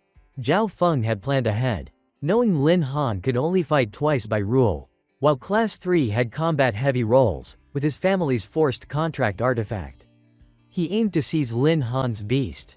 Tai Ching's voice rang out, declaring the freshman tournament officially open. Lights flared, shining on the arena where strength and strategy would decide victory. The referee solemnly announced the first preliminary match, Class 1 versus Class 4. Calling the first fighters to the stage, a burly youth from the other team stepped up, declaring himself Zhang Yang, a third-rank elite brute warrior. Lin Han prepared to go first to secure an opening victory and intimidate Class 1. But Tian Chao stopped him, volunteering to test the opponent's strength first. Without hesitation, Lin Han agreed and encouraged him. The 2 opponents faced off on stage, eyes locked with fierce predatory intensity. Tian Chao introduced himself as a third-rank strong warrior, taunting that the other wasn't his match and could still surrender. The referee raised his hand and decisively announced the start of the match. Zhang Yang hurled an iron mace toward his opponent as a wordless challenge, shouting for him to taste it. He was stunned as Tian Chao darted aside, mocking that he wasn't foolish. Lin Han analyzed that both were warriors, but Zhang Yang had the clear advantage in physical power, so Mu General needed caution. Tian Chao leapt high and slashed down sharply, yelling that he had a blade for him. Seizing the moment, Zhang Yang reflexively swung the mace upward in counterattack. Metal clashed violently, the sound of steel against blade echoing harshly through the arena. Tian Chao staggered back a few steps, shaken by the heavy force of the clash. He cursed inwardly, shocked by the opponent's raw strength that nearly exhausted him instantly. Wasting no time, Tian Chao shifted tactics and hurled 3 razor-thin blades that whistled toward his foe. Zhang Yang dodged aside, spitting a crude curse in frustration. Under the stage, Lin Han analyzed that Fatty might slowly drain the enemy before counter-attacking, but noticed the opponent hadn't used his main skill yet. At that moment, Zhang Dong suddenly unleashed the skill Iron Chain Tide Disruption, like a dragon snake emerging. The iron chain in his hand instantly wrapped around Tian Chao, startling him into shouting, "Not good." He yanked the chain hard, dragging the opponent toward him like a weightless sandbag. Zhang Zhen and Yuan Chu cried out in worry, saying close combat with such a violent fighter meant certain defeat. But the protagonist remained calm, thinking Fatty still had a trump card. Zhang Dong raised his fist like an iron hammer, the force compressing the air around. Without mercy, he threw a deadly punch at Tian Chao's chest, aiming to knock away his weapon. The sky-shaking punch sent him flying backward, crashing heavily into the arena wall. Tian Chao immediately spat blood, clear signs of severe internal injury. Yuan Chu urgently begged the referee to stop, warning of mortal danger, but the referee coldly refused, saying the contestant could still fight and asked if they wanted to forfeit. On stage, Tian Chao staggered up, his hoarse but resolute voice declaring, "I won't yield, I can still fight. Lin Zi, believe in me." Lin Han recalled he had never seen Fatty so serious since childhood, even if he failed. Lin could handle the rest. He shouted loudly like a vow, "I trust Fatty. We will not surrender." Zhang Dong sneered, spinning his mace while mocking that Tian Chao was just average despite his loud boasting. He added scornfully that if it were him, he would surrender early to avoid humiliation before everyone. Yuan Chu softly urged Lin Han to stop Tian Chao, fearing worse, but Lin cut her off, saying Fatty was about to unleash his ultimate move. At that moment, blazing heat like a volcano erupted from Tian Chao's body as he roared. "Taste this, frenzied battle heart." That move was the brutal ultimate skill, a battle of the raging heart. Sacrificing stamina for speed and power, growing stronger with injury but ending once vitality was exhausted. A single punch fueled by rage struck Zhang Dong, leaving his face bloodied as if from a battlefield. The blow sent him flying backward like a severed kite, unable to resist. Struggling to rise, Zhang Dong stared in shock, stammering in disbelief. How could this be? From the stands, Nguyen Tu gasped, while Lin Han explained that this was Fatty's ultimate. His power and speed grew with injuries, and he had deliberately taken hits to unlock hidden potential. Now counter-attacking, Tian Chao sneered mockingly at his opponent. "Did you enjoy hitting me earlier?" Without waiting for a reply, he activated Frenzied Battle Heart again, charging like a storm. Zhang Dong paled in alarm. A blazing blade like an erupting volcano slashed down from Tian Chao as he declared arrogantly, "Now it's my turn." Zhang Dong, helpless like fish on a chopping block, could only stare at his impending fate. The fiery blade cut across his shoulder, stopping just a finger's width from landing fully. Zhang Dong widened his eyes. "Why did you stop? Why not finish it?" Tian Chao calmly replied that it was unnecessary. The victor was already clear. Zhang Dong slumped, admitting defeat. "I lost." Tian Chao nodded, sheathed his blade, and ended the fight. The referee immediately announced the result. Class 4 won the opening match of the first round. Hong Bao cried out in shock at Fatty's victory, while Zhao Feng gritted his teeth, claiming it was only luck. In Class 4, Lin Han smiled, praising the beautiful yet risky win. Yuan Chu cheered, and Zhang Zhen jumped with excitement for Long Tian Chao. At that moment, Tian Chao released his battle state, panting heavily, clutching his chest and groaning that he was exhausted. Zhang Dong quietly stepped down, unwilling in his heart, vowing not to repeat such a foolish mistake again. Immediately, another stepped up to replace him, smiling confidently. "All right, this time leave it to me." It was Class 1's new ace. He strode forward with imposing presence, introducing himself. Zhao Tian Shen, Class 1 Monitor. Profession: Flame Mage. "I look forward to the match." Tian Chao raised his brows, answering fiercely, "Good, let me teach you a lesson you'll never forget." Contrary to Tian Chao's overflowing confidence, Lin Han worried below, recalling that a Flame Mage naturally restrained close combat warriors, meaning Fatty was in big trouble. The referee announced the second match. Tian Chao rushed forward, knowing his stamina was drained and he had to end it quickly. Activating Frenzied Battle Heart again, his opponent remained calm, summoning a fiery ring around himself, the skill Flame Resistance Ring, which both defended and reflected attacks not exceeding double his own strength. Naturally, Tian Chao's raw power didn't surpass that limit, so his strike was completely blocked. Worse, the rebound force knocked him back. inflicting painful backlash. Below the stage, Lin Han grew restless, realizing Fatty had met his natural counter. Unable to close in and with hidden weapons likely running out. On stage, Tian Chao landed, eyes flashing with shock and frustration. This move really is unfair. Zhao Tianchen shrugged coldly. Admit it. You're not my match. But Tian Chao refused to give up, wiping blood from his lips and mocking, "Call me grandpa once. And I'll surrender right away." That insult enraged Zhao Tianchen, who immediately retaliated with a volley of fireballs, holding nothing back. The blazing fireballs filled the air. Tian Chao slashed them aside with his blade. But this only let his opponent keep a safe distance. Lin Han calculated silently, sensing Fatty was near his limit. As expected, Tian Chao also felt the pressure. Without frenzied battle heart he couldn't dodge. But using it drained him fast. He gritted his teeth, enduring, determined to at least wear down the enemy for his teammates. Seeing his stubbornness, Zhao Tianchen summoned a massive fireball, the heat distorting the whole arena, saying, "Still won't yield?" Then, without hesitation, he hurled the blazing sphere at Tian Chao, arrogantly declaring, "Try this on." Tian Chao gripped his blade tightly, channeling all remaining strength into a final defense. The scorching pressure from the fireball stiffened his entire body, sweat pouring like rain, as he thought desperately, "This is worse than I imagined." A Class 1 student sighed that the match was over and Lin Han's teammate would end up hospitalized. While Zhao Feng laughed that half a month of recovery was the least Fatty deserved for not surrendering. Even the referee couldn't intervene. Yuan Chu cried out for Fatty to yield, but she didn't notice Lin Han's figure vanish silently from her side. With a loud boom, the massive fireball was blocked by Lin Han, who appeared before Tian Chao, using his body to shield the attack.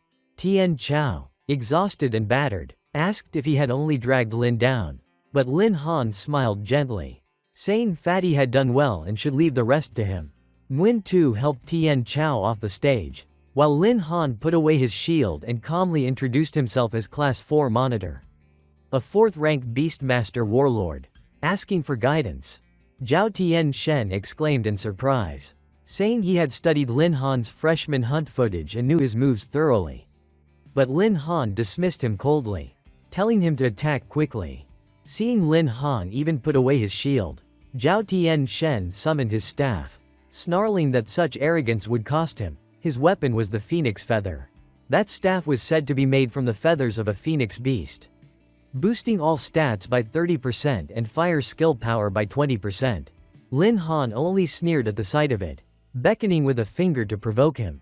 Zhao Tianchen immediately cast a spell, launching the first blazing fireball from his staff. In the stands, Hong Bao grew excited over the Class 1 Monitor's versatile attack, wondering if Lin Han would be eliminated early, while Zhao Feng gloated that without an ice-type beast, Lin Han was doomed. On the stage, a small fireball shot out, smaller but far faster and stronger than earlier ones. Yet Lin Han stood motionless, raising only his bare hand to block it. A thunderous blast shook the arena as Lin Han's bare fist shattered the fireball. Having activated a special system, he had copied Tian Ju's skill, called Bone Piercing.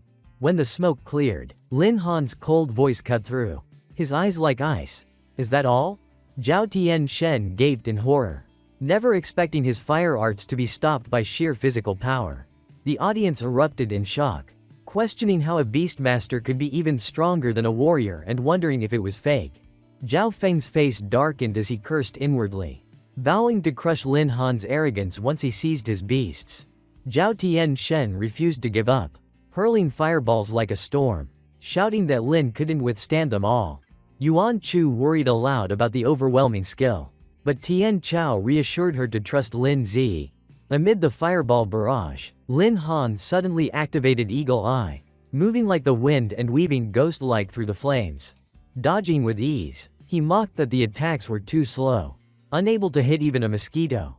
Before pausing at a safe spot, he then crouched like a sprinter, smiling cryptically. Then, "Try this." The system activated his next copied skill, Swift Step. With feet like engines of wind, Lin Han shot forward as a streak of light, far faster than anyone expected. Zhao Tianchen panicked, raising his flame resistance ring shield just as he had against Tian Chao. convinced speed alone couldn't break it. In the stands, Hong Bao sweated nervously, fearing Class 1's victory would doom their all-melee team, while even Zhao Feng admitted Lin Han was truly dangerous. But to everyone's shock, Lin Han wasn't repelled by the shield his system had copied Iron Bone, granting immunity to its recoil. He punched straight through the barrier, calmly remarking that it was interesting but useless. Zhao Tianchen froze in horror, mumbling disbelief. The system then announced another copied skill. Mighty Force was now active. Clenching his fist, Lin Han's voice was firm. If you have nothing left, then it's my turn. Zhao Tianchen panicked, retreating while spamming close-range fireballs, shouting that it wasn't over yet. The blasts erupted with blinding light and deafening explosions across the arena. As the smoke cleared, Lin Han had vanished. Zhao Tianchen looked around bewildered, wondering if he had blasted him off the stage. But no, Lin Han suddenly appeared like a ghost behind him. Voice low. What are you looking at? Tianchen snapped around, a bad premonition surging. The system signaled. Lightning wings activated, the super speed teleport skill. At the same time, Lin Han threw a punch like a falling meteor. It's over. His fist stopped just a few centimeters from the opponent's nose, too close to dodge. The shockwave blasted Tianchen backward, echoing loudly. After the echoes faded, Lin Han calmly said, "The result is clear. Stop before you embarrass yourself further."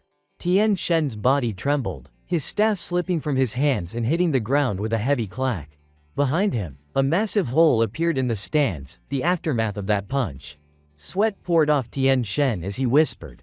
Almost blew up the whole hall. This power is terrifying. His legs gave out, collapsing to his knees, face pale as death. In a submissive posture, Tianchen lowered his head and admitted defeat. You won. The referee immediately declared, Class 4 Lin Han. Victory. The stands erupted in thunderous cheers, far beyond all expectations. Hong Bao swallowed hard, sweat on his forehead.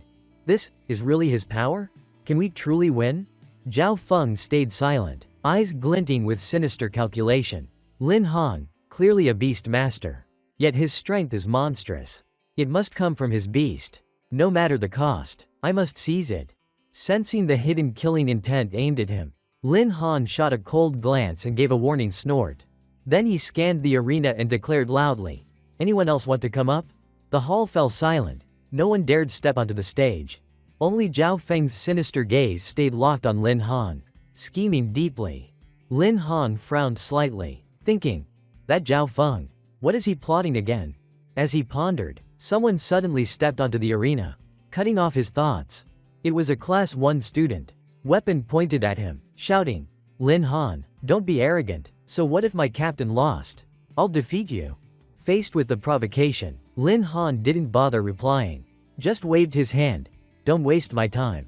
Cannon fodder." Then he raised his hand, thunder rumbling overhead like war drums. The system announced skill activated, Thunder Rampage. The student, unaware of danger, roared and charged. "What did you just say?" Lin Han swung his hand down. Voice like thunder. "I said, you should leave the arena." Boom! A lightning bolt as thick as an arm struck, making the opponent drop his weapon in terror. "I surrender. I surrender." But Lin Han had no intention of stopping. Thunder Rampage was an area attack, covering both arena and audience.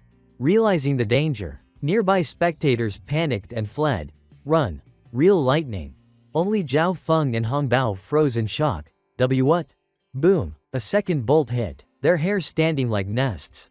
Faces blackened like from a furnace. Hong Bao, furious, tried to rush the arena but was stopped. Then shouted, "Referee, Lin Han deliberately injured others. I demand his disqualification." The accused, Lin Han, casually picked his ear and said, "This is an area skill. Completely random. If you were struck, either it's bad luck, or you angered heaven itself." The referee quickly intervened. "This is our oversight. We didn't expect a freshman to break through the arena's barrier." Winner of this match, Lin Han. He also announced, "The tournament will pause. We need to repair the field and reinforce protections." Zhao Feng, unwilling, stepped out angrily. "I refuse. I suspect cheating." The referee sternly replied, "You may submit a complaint to Supervisor Yi anytime. But if you keep disrupting, I'll disqualify you immediately." Knowing further defiance meant disaster. Zhao Feng swallowed his rage, watching Lin Han leave the stage calmly, greeted by Class 4's cheers. Han ground his teeth in fury, veins bulging like roots, swearing inside, "Lin Han, just wait. Today's humiliation, I'll make you pay double." Soon after, the referee announced the tournament would resume.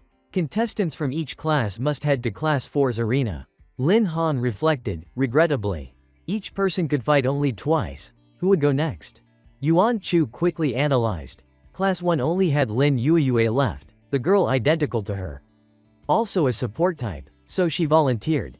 "Let me fight. Class monitor, cheer for me." He nodded slightly, signaling her to go. From the stands, Tian Chu watched closely as the two girls stepped onto the arena. After 2 intense matches, he felt drained, yawning like a lazy cat. 2 support types fighting? It might drag on, though Lin Han thought girls could be deadlier than strong men. As soon as the match began, the two grabbed each other's hair like lionesses in heat. Yueyue cried in pain. "Let go," but Yuan Chu shouted back. "No way." Seeing this bizarre fight, Tian Chu sweated heavily, muttering, "This counts as combat?" A Lindsay just smiled wryly, normal enough. Realizing grappling wouldn't work, Yueyue released her grip and leapt back to widen the distance.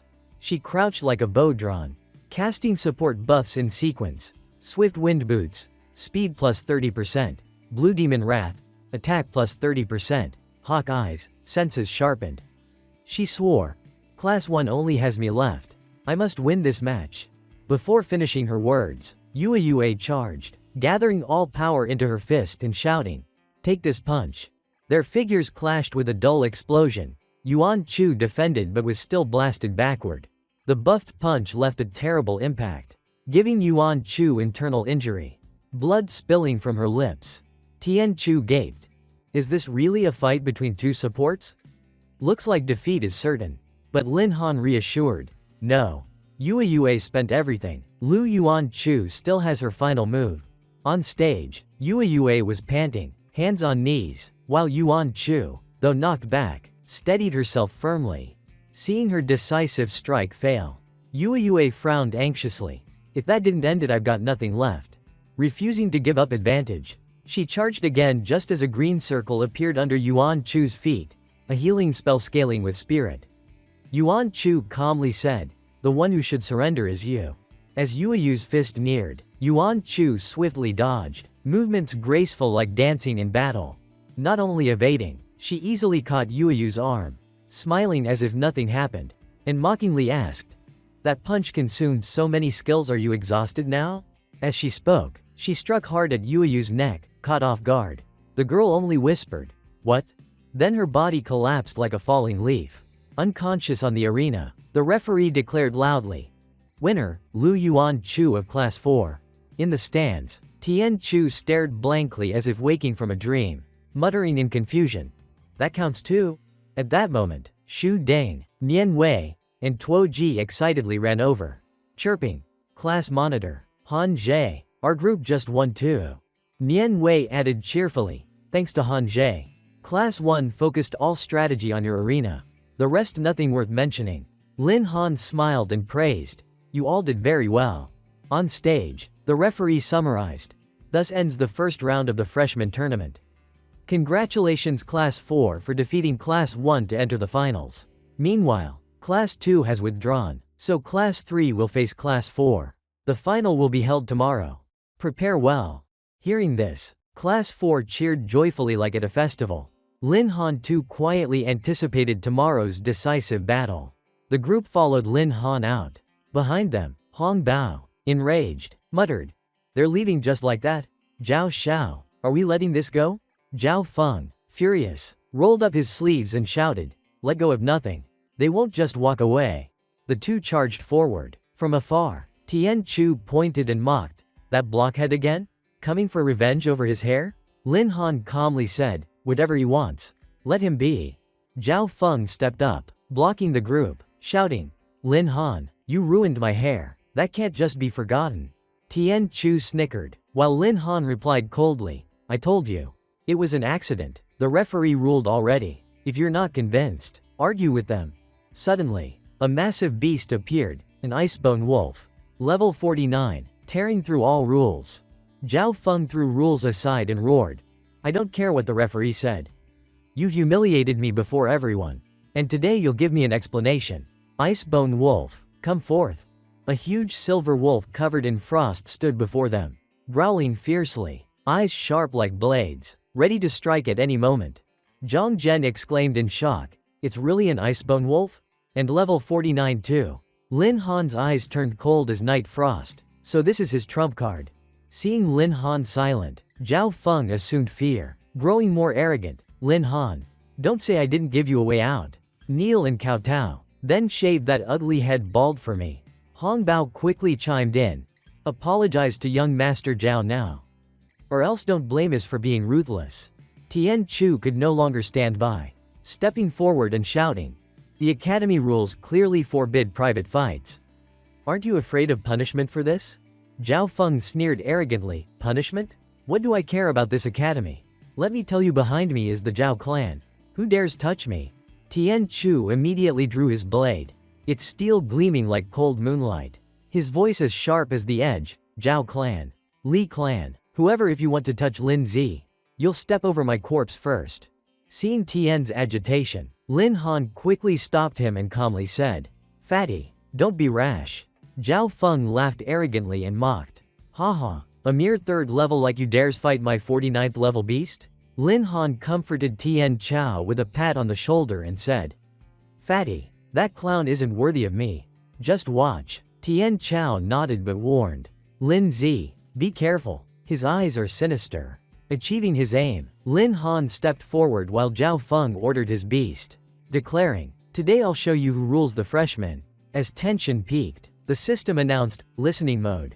Lin Han thought, those footsteps, aren't they teacher Qing Hai's? Sure enough, Qing Hai rushed over, stopping them and shouting, Stop, don't you know the academy forbids fights? Beside him, advisor Qin Bai scolded, Zhao Feng, Li Wei, what are you doing? Recall your beasts now. Zhao Feng reluctantly obeyed, withdrawing his beast, and silence fell over the scene. Suddenly, Li Wei, nicknamed Hong Bao, shouted, Teacher Cam, you're here. Lin Han faked an accident to trap us. Now he's covering up. You must save us. Everyone, including Lin Han, was utterly shocked, left full of questions. Lin Han was speechless, unable to believe such shamelessness. While the surveillance he had damaged was still unrepaired, seizing the lack of evidence, Zhao Feng added, Yes, teacher, I almost ended up in the hospital. You must protect me, or the Zhao family and Mage Association won't let this go. Qin Bai ignored the truth, nodded, and threatened Qing Hai. Teacher Qing, Zhao Feng's noble family and character are impeccable. I'll report this to Supervisor Yi. He then pointed at Lin Han and sternly declared, This one must be expelled. Qing Hai calmly replied, Outstanding character? By that logic, Lin Han the freshman hunt champion should be expelled just for baseless words? I cannot agree. Zhao Feng, insulted, protested loudly, Teacher Cam, I object. You can't favor him just because he topped the hunt. Even the referee favored him. Furiously pointing at Lin Han, he demanded, I demand a fair duel. The final battle must be held at Weifeng Plateau. Unable to endure their arrogance, Tian Chao snapped, Nonsense. Twisting truth in broad daylight. Do you think Class 4 is your doormat? Lin Han's face darkened as he thought. Cheap provocation? But Weifeng Plateau? That place is full of wolves and violent winds. Why change location? What trick is he plotting? Zhao Feng's sly face revealed his scheme, trained since youth with ice wolves. He knew their nature well. Confident they wouldn't attack him, he planned to exploit the chaos to steal Lin Han's beast with special items. Suddenly, a tall man in black military uniform appeared before the gathered students and asked firmly, Why are you all here? Qin Bai immediately pointed toward Qing's class, Manager Yi. You came just in time. Qing's student tried to harm Zhao Feng of my class. Zhao Feng played the victim. Yes. Lin Han tried to plot against me. Tian Chao quickly refuted. Manager Yi, that's false. He provoked us first. Our whole class can testify. Yi Taiqing stayed calm and serious, asking, Old Chang, what exactly happened? Inside, he sighed. That Qin Bai again, always causing trouble. As a dutiful subordinate, Qing Hai revealed the entire story truthfully from start to finish. After hearing, Taiching nodded thoughtfully and said, I understand. Both sides share fault. Youth are quick-tempered. Conflicts are inevitable. He shrugged, unwilling to escalate, then accepted Zhao Feng's proposal. Competition drives progress. I approve holding the match at Weifeng Plateau. With 2 rounds. He explained. Round 1. Class leaders guide their teams to the site.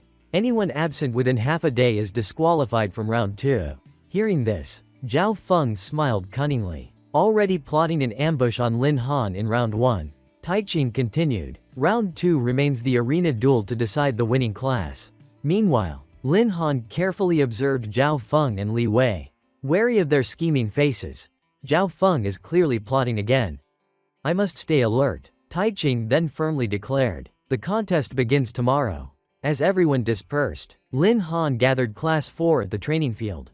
Tian Chao asked skeptically, Lin Zi, why call us here suddenly? Lin Han didn't answer directly. Only provoked. You are the elite of Class 4 if you lose to Class 3. Isn't that disgraceful? As expected, Lin Han's words ignited them. Zhang Zhen clenched his fists and declared. Of course, losing to those thugs is disgraceful. Nian Wei also protested. We won't accept it. Seeing morale rise, Lin Han nodded in satisfaction. Then let's start training. Tian Chao blinked in confusion. Training? Lin Han summoned a yi from his sleeve and said firmly. Yes, combat training under pressure. Your biggest weakness is lack of coordination against high-level beasts. Without teamwork you'll suffer. A yi leapt out, while Lin Han explained, if you can endure attacks from me and a yi together, the whole team's strength will rise greatly.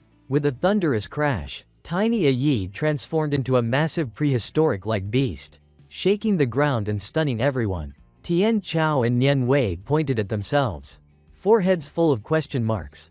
We have to withstand attacks from you and this thing? Lin Han stood with hands on hips, smirking. If 7 of you don't even dare gang up on me alone. Do you have no confidence at all? Though provoked, none reacted harshly. Tian Chao stepped back muttering. It's not that we don't dare. Zhang Zhen gripped his weapon. It's just coordination. We can do it. The group drew shields and weapons. Surrounding him, Zhang Zhen warned. Class leader, I won't hold back. Lin Han's eyes lit up with interest. Good.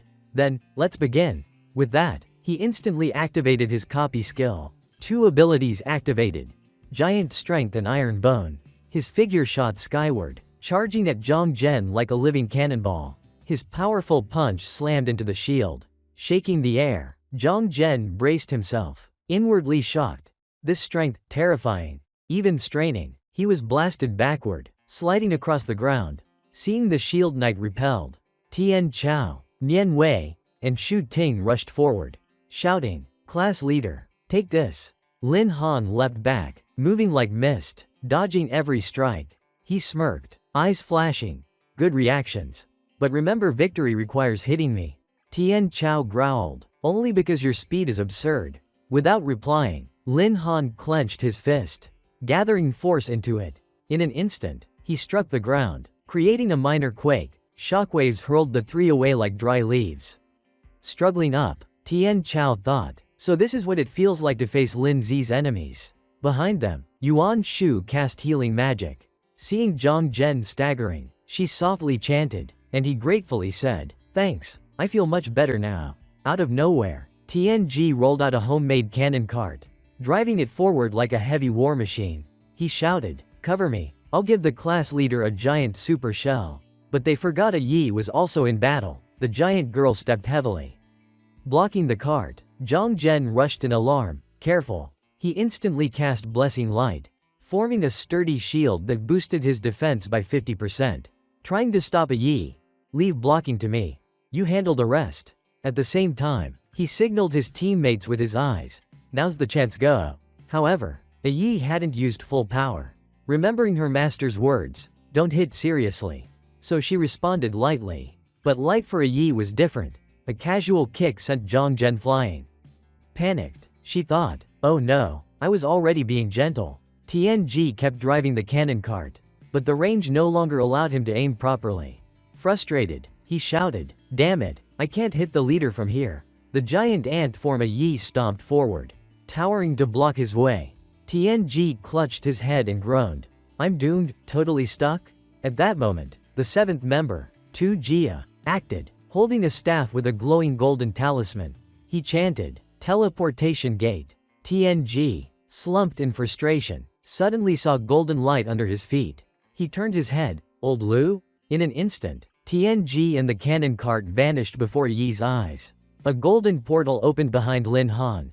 Tian Chao noticed first, rushed in panic, missed his strike, and shouted, "Move!" Meanwhile, Lin Han, unaware of the killing intent, hadn't sensed the danger at his back. With teleportation, TNG appeared behind the leader. Cannon loaded, eyes gleaming. "Sorry, class leader." Boom! A deafening explosion erupted, fire and smoke forcing everyone to retreat quickly. The girls cheered like winning a game. Tian Chao laughed loudly. "Haha. Lin Zi, finally it's your turn today." But as smoke cleared, Lin Han calmly walked out unharmed, shielded by Yi's invincible barrier. He thought with a smile. Didn't expect Tu Jia, a healer, to know spatial teleportation paired with TNG's artillery. Quite effective. I underestimated them. Stunned, Tian Chao and Zhang Zhen gaped. Wah, what? Lin Han was fine, but TNG became the victim, since the shell had targeted her master. Yi, unable to stop it, grew furious and chased him across the field. Terrified, he screamed, "Help, leader, spare me." Lin Han laughed and ordered, "Yi, return." She shrank into human form, snorted coldly, and walked beside him, still sulking. He turned to the others and declared, "Your coordination isn't bad, you even managed to land a hit on me. Today's special training ends here." At his words, the team cheered with joy, faces glowing. "Awesome." Lin Han then approached Tu Jia, who had shown most. "A healer like you, how can you use spatial teleportation?" Meanwhile, Yi stood silently behind him, hidden by perception interference. Tu Jia scratched his head and grinned. "I bought a teleportation talisman. It lets normal professions use teleportation. Handy in a pinch, like earlier. Too bad it's pricey, I'd buy more if I could." Understanding, Lin Han stroked his chin with a smile. "So that's it. Not a bad item." Yet Yi still fumed inside. "That skill almost got my master blasted." Tian Chao shouted excitedly. "Enough talk. After this training I feel my control has improved a lot." Nian Wei nodded. "Same here, I feel much stronger." Unbeknownst to them, Qing Hai had been secretly watching the whole training. He thought, to break Zhang Zhen's shield so easily, that ant of Lin Han's is no ordinary beast. Next morning, Qing Hai brought Lin Han to the gathering ground, where whispers spread. Those two freshmen behind Teacher Qing and Teacher Ni, they're really famous now. At the same time, Qin Bai led Zhao Feng. Also hearing rumors? Heard? This final won't be simple. Someone defeated a third year and even clashed with the Zhao family's young master. On the high platform, Qing Hai, Lin Han, Qin Bai, and Zhao Feng stood with Yi Taiching, while below all freshman classes assembled for the final. The crowd buzzed. Yeah. The forums have been exploding over this. The chosen battlefield was none other than Wei Feng Plateau, home to fierce wolf packs and troublesome wind bats. On stage, Zhao Feng leaned over and threatened, "Lin Han, you still have time to quit." At Wei Feng, "Don't blame me for being ruthless." Lin Han smirked calmly. "Better mind your filthy mouth. Or do you want lightning cracking your skull again?" Infuriated, Zhao Feng burst out with a crude curse. "You." Yi Taiching's stern voice thundered across the field. "Silence. I declare the freshman finals officially begin." He continued announcing the rules. In round 1, class leaders must lead their teams to the site. Anyone not arriving within half a day is disqualified from round 2. Immediately, Lin Han led class 4 forward, shouting loudly, "Onward, to Wei Feng Plateau." Tian Chao yelled in excitement, "Let's go." Soon, both class 3 and class 4 reached the plateau's edge, ready to enter the treacherous terrain. After walking a while without incident, Tian Chao laughed. "This is Wei Feng Plateau? Half an hour and no beasts, it's not scary at all." Nian Wei remarked. "Then we'll reach the site quickly." Only Lin Han stayed cautious. Warning, the academy wouldn't choose this place for round 1 if it were easy. Everyone must stay alert. Tian Chao nodded seriously. Got it. And indeed they couldn't relax. From afar, a level 45 plateau wolf pack appeared, their howls shaking the land. Lin Han frowned slightly. Plateau wolves. Far away, Supervising teachers Chin Bai and Ching Hai watched calmly. Chin Bai crossed his arms, saying coldly, "Just low-level wolves, no need for us." Ching Hai replied, "Let the kids handle it, it's training for their minds." On the plateau, Tian Chao drew his blade before Lin Han. "Lin Zi, this time let us handle it." Zhang Zhen readied his weapon, glowing. "Perfect chance to test our special training." Lin Han smiled, not competing. "All right, just mind the time. Call me if trouble comes." Boom! The wolves charged like a flood. Class 4 instantly formed tight ranks, mages and supports in back, warriors and melee blocking front. Perfectly organized. In contrast, Class 3 under Zhao Feng was in chaos. Shouts rang. "It's bad. The wolves are coming." One panicked student asked, "Class leader, what do we do?" With Class 3 in disarray, Li Wei hastily summoned a snow wolf to stabilize things, shouting, "I don't know where the leader went. But don't panic. Form ranks quickly." At the same time, unnoticed in a corner, a gentle-looking wolf sniffed a bone before it. Like a docile dog waiting for affection, Zhao Feng stood nearby, grinning in satisfaction. As expected, the beasts ignored him. In his hand was a wolf luring bone, a secret Zhao family item that made wolves treat the user as kin. Losing hostility, though useless on Lord-level monsters, it worked wonders on normal wolves. The wolf even bowed its head, letting him groom its fur. Separating from his team, Zhao Feng hid in a bush, gripping a binding scroll, an item for forcibly contracting beasts. He envisioned victory. Once Lin Han was mauled by wolves, he would strike from the shadows and quietly steal the opponent's beast. But Class 4 did not collapse as Zhao Feng expected. Tian Chao slashed bravely against a claw strike, while Zhang Zhen blocked with his shield, pushing wolves back, fall back. With tight coordination from special training, the plateau wolves were soon defeated. Tian Chao shouted, "Thanks to Lin Zi's training, or we'd be as chaotic as Class 3. Lin Han smiled proudly, "Well done. This is all your own effort." In stark contrast, Class 3 was in total chaos. Students screaming and swinging weapons wildly, "Stay away! Help!" At that moment, a female hand drew a bow, releasing an emerald energy arrow into the wind. She leapt high, firing 3 precise wind-breaking arrows mid-air, striking wolves like programmed shots. The students below cheered upon seeing her. Hei Mei. After finishing the volley, she landed lightly like a feather. This was Hei Mei, Class 3's outstanding archer. She stepped forward calmly and asked, "Can you still stand?" With Class 4's battle over, they had time to watch. Tian Chao raised his brows. Class 3 has someone like that? She looks stronger than Class 2's leader. Lin Han pondered. Her power, likely at peak third-turn stage. Meanwhile, Zhao Feng kept lurking when suddenly angry wolf howls erupted. The bone in his hand lost effect. From afar, a massive wolf appeared, aura overwhelming. Lin Han instantly recognized the Wolf King. Everyone, fall back. Angered by the slaughter of its pack, the level 50 plateau Wolf King had truly entered rage. Facing it could not be taken lightly. As expected, the wolves that had been docile began growling. Zhao Feng turned pale. The bone was useless. He trembled. No good. The Wolf King is overriding the lure effect. Losing all composure, Zhao Feng turned and ran, screaming, "Help me!" The wolves chased him fiercely. At that moment, Hei Mei stood firm, shouting, "Class leader, hold the wolves for me. This skill needs charge time." But cowardly Zhao Feng had no thought of heroism. Panicked, he ran faster. "That's the plateau Wolf King. How could I stop it?" "It's on you." Hei Mei's eyes widened, shocked by his shamelessness. "You." But escape was already impossible. The Wolf King roared and charged at her like a starving beast. On the viewing platform, Qin Bai's face darkened. Not good. These freshmen lack real combat experience. Qing Hai looked grim. If we don't intervene now, it'll be too late. Terrified, Hei Mei fell to the ground, pale as paper. But at the critical moment, a voice rang out, "Careful." Lin Han had acted.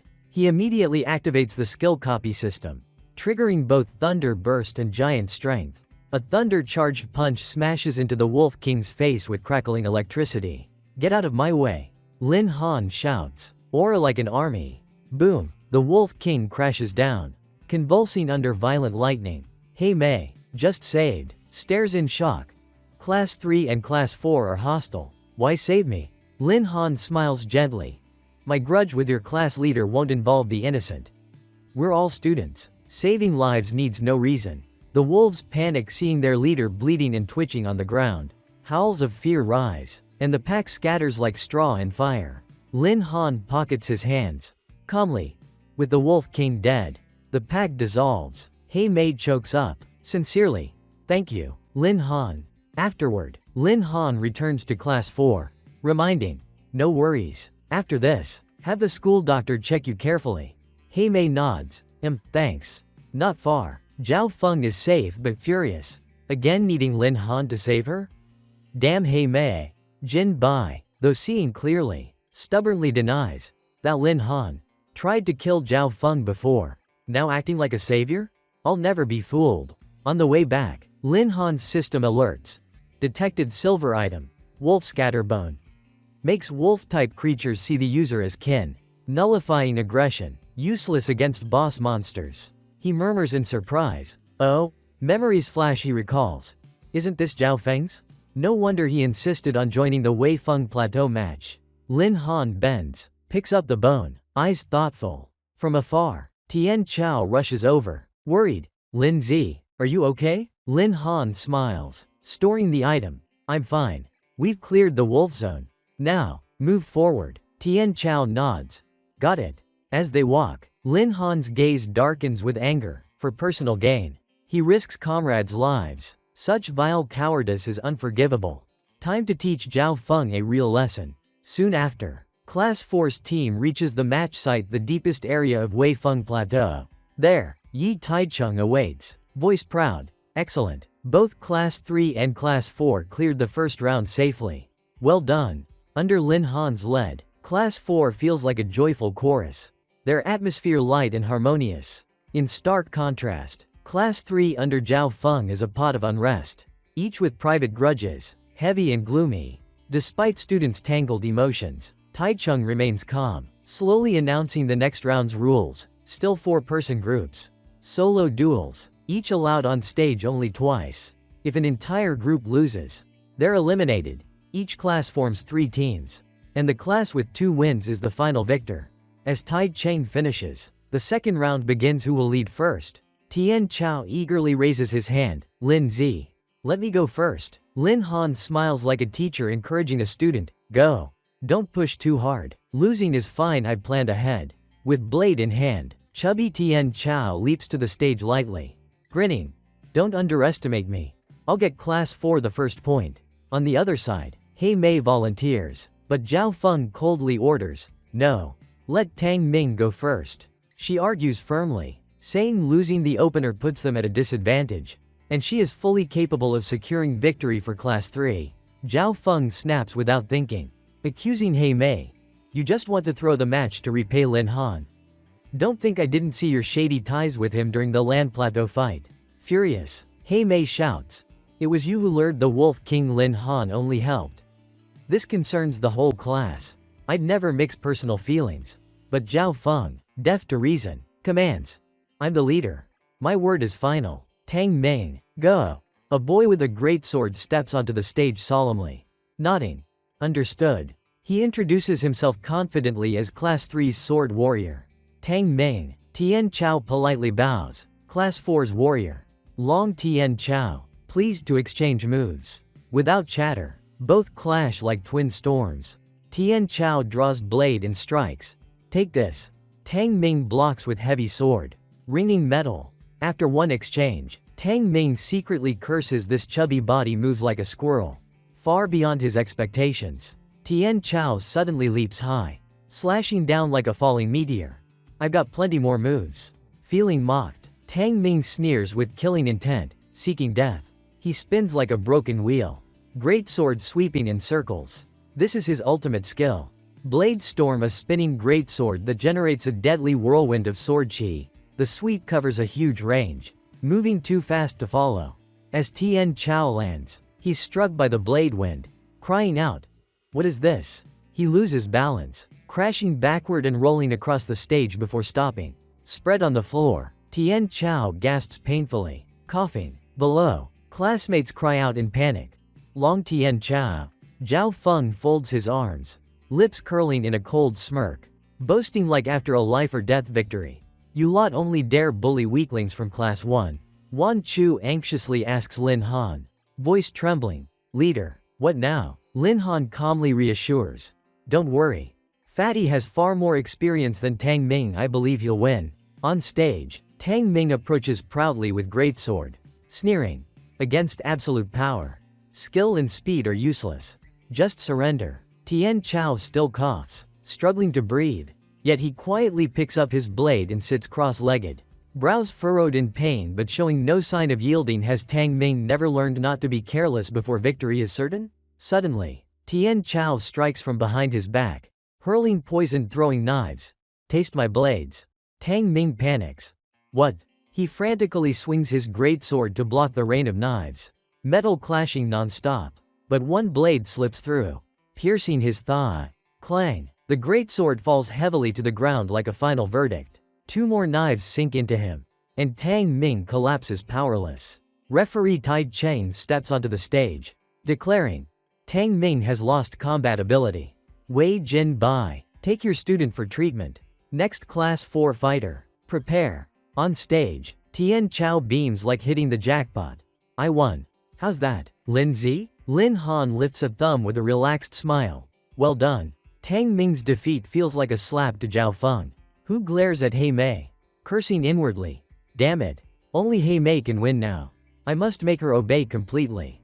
Without wavering for Lin Han, hatching schemes, he points and orders. He Mei, you fight next. Crush that fatty for me. He Mei frowns, mocking. At first you accused me of betrayal. Now after losing, you throw me up as a shield? Sorry, I'm not your pawn. Zhao Feng shows his petty face, threatening. Whether you fight isn't your choice. Your younger brother's still in middle school, right? One move from the Zhao family, and he's expelled instantly. He Mei flushes with rage, fists clenched, but powerless to resist. She grits out bitterly, Zhao Feng, don't touch my brother. I'll fight. Fine. As He Mei steps onto the stage, Tian Chao waves cheerfully. Oh, aren't you the beauty Lin Zi saved before? Give me your contact info. Cold as frost, He Mei replies. Archer of Class 3 He Mei, please advise. Wan Chu curiously asks, Leader, who do you think will win? Lin Han calmly analyzes. Hard to say. He Mei is stronger, but one fight's ranged and one close. If Fatty gets in, he might not lose. Without words, He Mei draws her bow and fires her killer move Shadow Chasing Arrow, which locks onto its target and grows stronger with distance. Take this. Tian Chao scrambles aside, shouting, Damn, starting with such a lethal move. After the arrow grazes past, Tian Chao hops around joking, Missed. Were you distracted by my handsome looks? Lin Han sighs helplessly below, vowing never again to send Fatty against women. He always forgets strategy. Xu Ding also yells impatiently, You idiot. Watch your back. Tian Chao turns his head. Watch what? One glance nearly makes his heart drop. He raises his blade in panic. What the hell?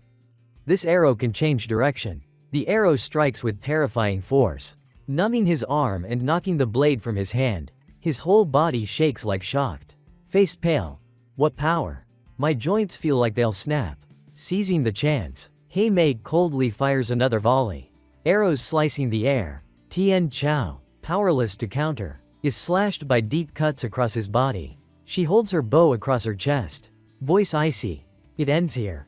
Below, Zhao Feng huffs coldly, dissatisfied. And he dared laugh earlier? Worthless trash. Inside, his hatred for Lin Han festers. Only crushing Fatty eases it. He orders loudly, He Mei, don't finish him yet. Teach that Fatty more lessons. She freezes, frowning. But, he's already lost combat ability. Zhao Feng glares, threatening. Did you forget what I said? She turns to him, brows tightly knit, eyes full of struggle. After a pause, she bites her lip, deciding silently. Her arm rises, spiritual energy gathering. A glowing energy arrow forms, aura spreading as she sighs to herself. Sorry. I have no choice.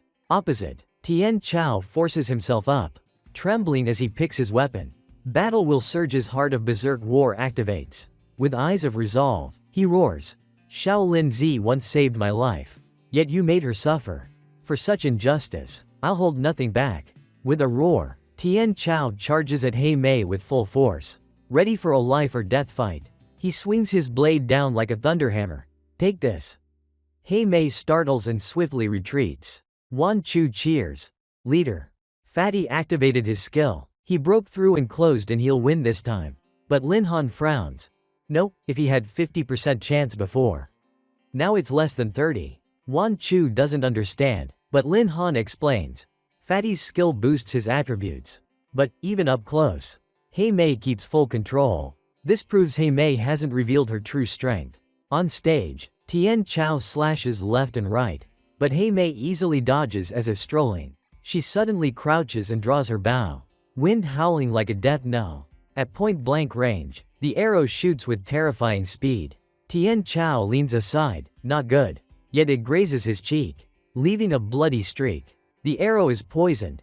Venom mixes with old wounds, making Tian Chao groan in pain. His grip failing as the blade drops like a soul's end. Hei Mei retreats, widening distance, her cold eyes betraying a flicker of hesitation. Below, Lin Han feels a stab to the heart, softly calling, Fatty. Zhao Feng, in contrast, claps excitedly like enjoying a show. Yes. Keep going. Turn him into a pincushion. Forced, Hei Mei raises her bow again, eyes sorrowful, whispering, sorry. Energy arrows streak through the air. Tian Chao, like a living sandbag, can't dodge and only groans in despair. Wan Chu cries out, Fatty. Don't endure it. Surrender now. Lin Han's face hardens. No, the poison has spread. He probably can't even speak now. Fortunately, Justice intervenes. Tai Cheng steps onto the stage just in time. He raises his hand, declaring, Long Tian Chao has lost combat ability. This match goes to Class 3. Below, Shu Ding clenches his fists, stepping forward. Let me go next. Fatty was beaten like that, I'll get justice for him. Meanwhile, Tian Chao is carried down, receiving treatment from Wan Chu. Lin Han gently stops Shu Ding. Let me go. You're not her match. Hearing this, Shu Ding awakens and nods. All right. I'll count on you. Han Ji. Lin Han slowly steps onto the stage, eyes resolute. He greets solemnly, Class 4 leader. Beast warrior Lin Han, here to seek instruction. With bow in hand, Hei Mei meets his gaze and bows slightly. Class 3 Hei Mei. Hei Mei fires a volley of arrows to finish the match quickly. Lin Han casually snaps his fingers and summons his guardian beast. A Yi appears in giant form. Hei Mei is astonished at an ant-like creature blocking her shot. Yuan Zhu angrily scolds Lin Han for saving her. Shu Ding also scowls in disgust. On the stage, Lin Han smiles and teasingly says she can test whether it's a bluff. Hei Mei immediately launches her shadow-chasing arrow technique. A Yi leaps up and blocks all incoming fire, defending its master without question. Lin Han means no harm and tells A Yi the opponent won't survive one punch. A Yi obediently withdraws. Then Lin Han gathers spiritual power and begins agile movement. His body blurs as copy skill and giant strength activate together with swap. So fast Hei Mei is surprised to find Lin Han suddenly in front of her. Unable to dodge, Hei Mei prepares to take the punch, thinking it will end her. But when no pain comes, she peeks one eye open in confusion. Lin Han holds his strike a hand's breadth from her face, still in attack posture. He looks to Tai Cheng and warns that striking would seriously injure or kill her. Then suggests declaring his victory. Tai Cheng agrees. Hearing the decision, Lin Han withdraws his fist and steps back, calmly saying it's done. Hei Mei stands stunned and calls out, asking why he didn't strike since she harmed his teammate. Lin Han recalls Tian Chao whispering that Hei Mei's arrow only caused paralysis and not severe harm. Realizing she held back, he gently asks if she truly believed she'd injured Tian Chao. Noting Tian Chao didn't say so, Hei Mei flusters and admits she didn't mean it. Lin Han replies he understands and trusts she has an unspeakable reason. Silenced, Hei Mei cannot answer, while Lin Han bluntly suggests she was likely coerced by their vile class leader. She lowers her eyes, implicitly confirming his suspicion. Lin Han turns away, solemnly stating the one who deserves a punch is not her but the person who turned comrades into tools for revenge. Lin Han fixes his gaze on Zhao Feng, voice sharp as a blade. So the class leader forced a teammate into this? If you're so bold, come fight me fair and square. Class 3 erupts in whispers. What? He really threatened Tame? No wonder she hesitated on stage. Everyone wants to fight him now, will he push us up instead? Face flushed with anger, Zhao Feng leaps onto the stage. Fine. I don't believe I can't deal with Lin Han. But ever sly. Before fighting he shamelessly appeals to Yi Taichung and Qing Hai. I have a request. Li Yu is my twin and also a beastmaster. Only together can we use full strength. Since Lin Han is higher ranked, 2 versus 1 isn't unfair. Right? Class 3 falls silent, finally seeing Zhao Feng's true face. What kind of request is that? Too unreasonable. Zhao Feng, how shameless can you get? From Class 4, Yuan Zhu shouts angrily. 2 against 1 and you dare say it out loud? If you can't fight, don't step up. Yet Jin Bai supports it, persuading Manager Yi. This is reasonable. Zhao Feng and Li Yu bonded with Frost Wolves since childhood. Only together can they unleash full power. I think it should be allowed. Yi Taichung turns to Qing Hai, Old Khan. Your view? Qing Hai, upright, replies. Clearly unreasonable, but I'd like to hear Lin Han's opinion. Taichung nods. Zhao Feng. This is a solo match. Your request breaks the rules. Lin Han has the right to refuse. Contrary to expectations, Lin Han shows no fear. He laughs calmly as if for a stroll. Why refuse the chance to fight 2 at once? He waves a Yi forward. Aura blazing skyward, ice cold as he mocks. Both of you trash. Come together, no need to queue. Zhao Feng and Li Yu step out, each summoning a frost wolf. The massive beasts shaking the arena floor as they land. Zhao Feng thinks Lin Han fell into his trap and gloats. Never thought you'd be so reckless. These are level 49 frost wolves. A tier above you. How will you fight? Li Yu adds mockingly. Exactly. Kneel now. Kowtow 3 times and call, young Master Zhao. Maybe we'll spare your life. On stage, the 2 giant frost wolves radiate chilling cold. Their muscular frames towering. Compared to them, a Yi the ant spirit beast looks tiny. From appearance alone, Lin Han seems to be at a disadvantage. At the edge of the yard, Qin Bai smugly advised Qing Hai to have Lin Han apologize to Zhao Feng, warning that if the 2 beasts killed a Nyat, Lin Han would suffer greatly. Qing Hai angrily questioned why Lin Han should apologize when he did nothing wrong. Qin Bai, oblivious to his twisted logic, argued that even if Lin Han won, he would suffer because Zhao Feng's Zhao family had deep ties to the Mage Association. So a wise person would avoid offending them. Qing Hai, disappointed, rebuked that a teacher who teaches students to bow to power raises the wrong kind of people, declaring he and Qin Bai were not the same, leaving Qin Bai speechless and furious. On the stage, Zhao Feng kept mocking instead of fighting, demanding Lin Han kneel and hand over his beast if he wanted mercy. Hearing Zhao Feng's threatening words, Lin Han realized his ambition to seize the fierce beasts under his command, but without the system's support, Zhao Feng couldn't control them. Lin Han didn't bother arguing, he simply snapped his fingers and summoned a Yi Tiangu and Xiao Zhen. A Yi glared and shouted angrily, mocking Zhao Feng's delusional arrogance. Tiangu coldly said, Master, allow me to discipline this rude man.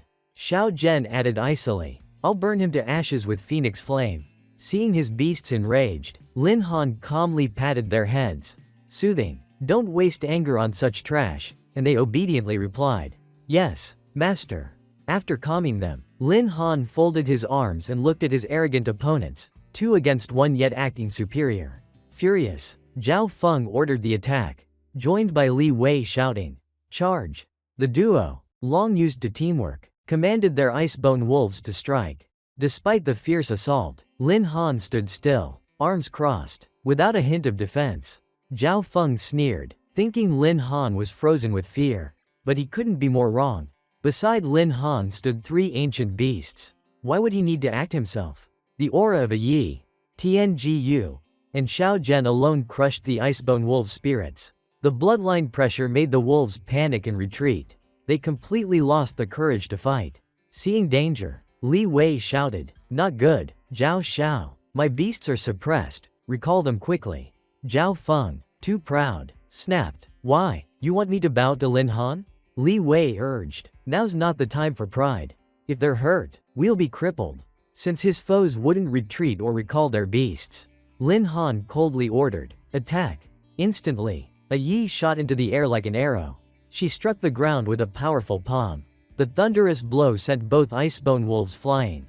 Simultaneously, Tiangu unleashed Thunder Burst, while Xiao Zhen cast Golden Flame. One wolf convulsed from lightning, the other burned by fierce fire. Explosions echoing across the arena. Watching the black smoke rise, Nian Wei cheered in awe. Wow, Brother Han really went all out. Truly worthy of a genius. In the stands, Qin Bai worriedly asked, Teacher Khan, didn't Lin Han go too far? Khan Hai replied calmly, in a duel, it's just loss of control, and Zhao Feng wasn't innocent either. It's fair.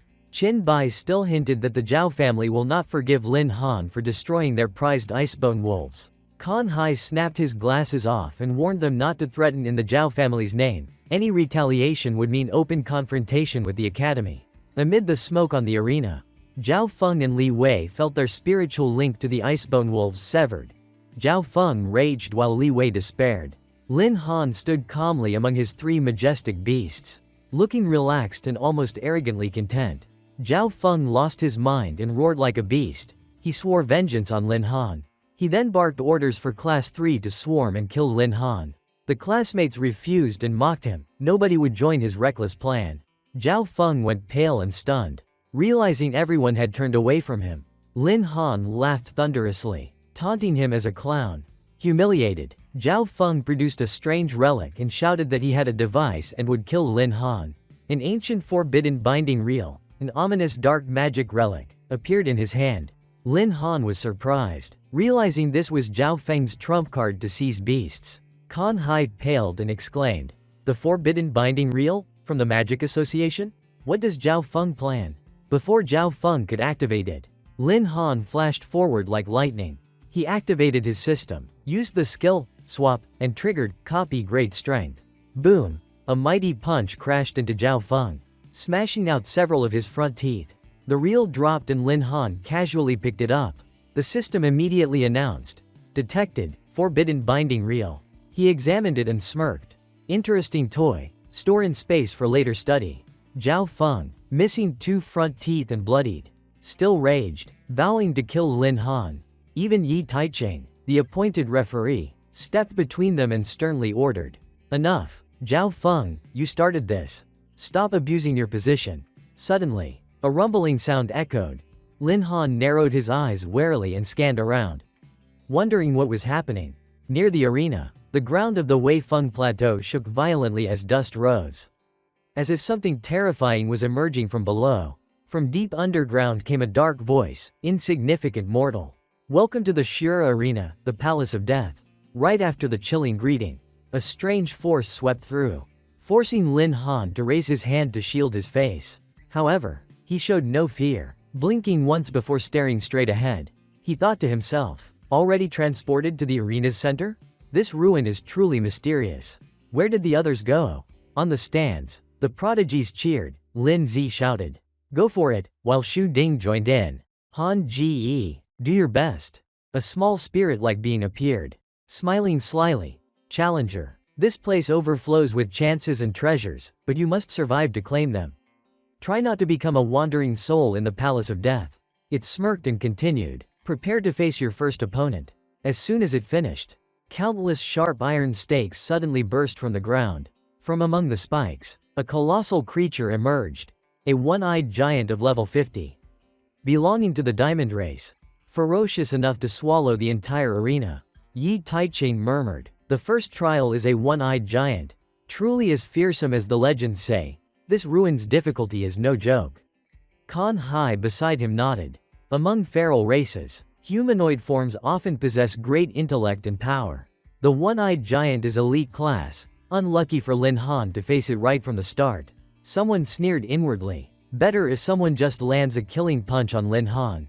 The small creature shouted, Round 1 challenge, begin. Lin Han summoned a Yi, she appeared, bowed, and said, Affirmative, Master. We just broke through and want to test ourselves. Activate cognitive disturbance. System display. Tian Zhao Yi. Race, Tai Jiu Shi Shan, Ancient 10 Fiends. Level, 33. Stats. Strength, 32.236. Agility, 24.875. Spirit, 21.967. Constitution, 45.967. Skills. Frenzy, LV20. Plus 50% all. Great Strength, LV20. Plus 60% Strength. Iron Bone, LV20. Plus 50% Constitution. Pure Brutality, LV10. 30% Burst Strength. A Yi immediately used the next skill, Great Strength. But her smashing blow was easily blocked by the monster's giant mace. A Yi froze briefly, then smiled. Oh? Didn't expect your bulky body to be this tough. 68, unshaken. She then raised her power to a new level. Then a Yi closed in like lightning and suddenly appeared beside the beast. 70, and unleashed a devastating palm into the creature's abdomen, ripping the surrounding space. The system announced. First gate cleared in the ruined battlefield. Reward. 500 beast taming points. Lin Han casually brushed his hand, mocking. That's it? Not much. Seeing the reward, he arched an eyebrow. Oh, each gate gives a prize? Well, that's nice. Seeing the mighty beast defeated so easily, one prodigy jumped up shouting, Lin Zi, you're awesome, you're my idol. Yi Taiching couldn't hide his pride, as expected of Lin Han. Anyone else would have struggled to pass the first trial so effortlessly. In contrast, Zhao Feng's face darkened with jealousy. Defeated the one-eyed giant with just 2 blows? Then in our previous fight, he wasn't even serious? Damn it. The small ghost floating midair announced again. First trial cleared. Prepare for the next challenge. Another gate slowly opened, and from the shadows, a strange figure began to emerge. A clawed black hand pushed the door aside. The creature shot forward like an arrow, pouncing at Lin Han in an instant. Someone shouted in panic, Lin Zi, watch out. At that moment, Lin Han tilted aside, dodging the deadly strike. Seeing the foe clearly, he frowned slightly. Bloodsteel. Level 51, Diamond Race. Only knows sneak attacks? Far less imposing than the one-eyed giant. Yi Taiching observed carefully. Didn't expect a Bloodsteel. Though normally weaker, once cornered, it can unleash terrifying power. Hopefully it won't evolve mid-battle. Without hesitation, Lin Han ordered, A Yi, take it down. Immediately, a Yi darted forward like lightning, activating Great Strength. She unleashed a flurry of fierce attacks, forcing Bloodsteel onto the defensive. Suddenly, the opponent vanished, its form flickering ghost-like in and out of sight.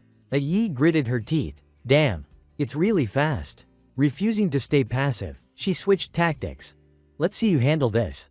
Activating cognitive disturbance as she spoke. With a single precise strike to its weak point, Bloodsteel screamed in agony. A, followed by a violent explosion shaking the entire battlefield. When it ended, Bloodsteel's twisted corpse lay motionless on the ground. A Yi smiled triumphantly, her face glowing with satisfaction. It's done.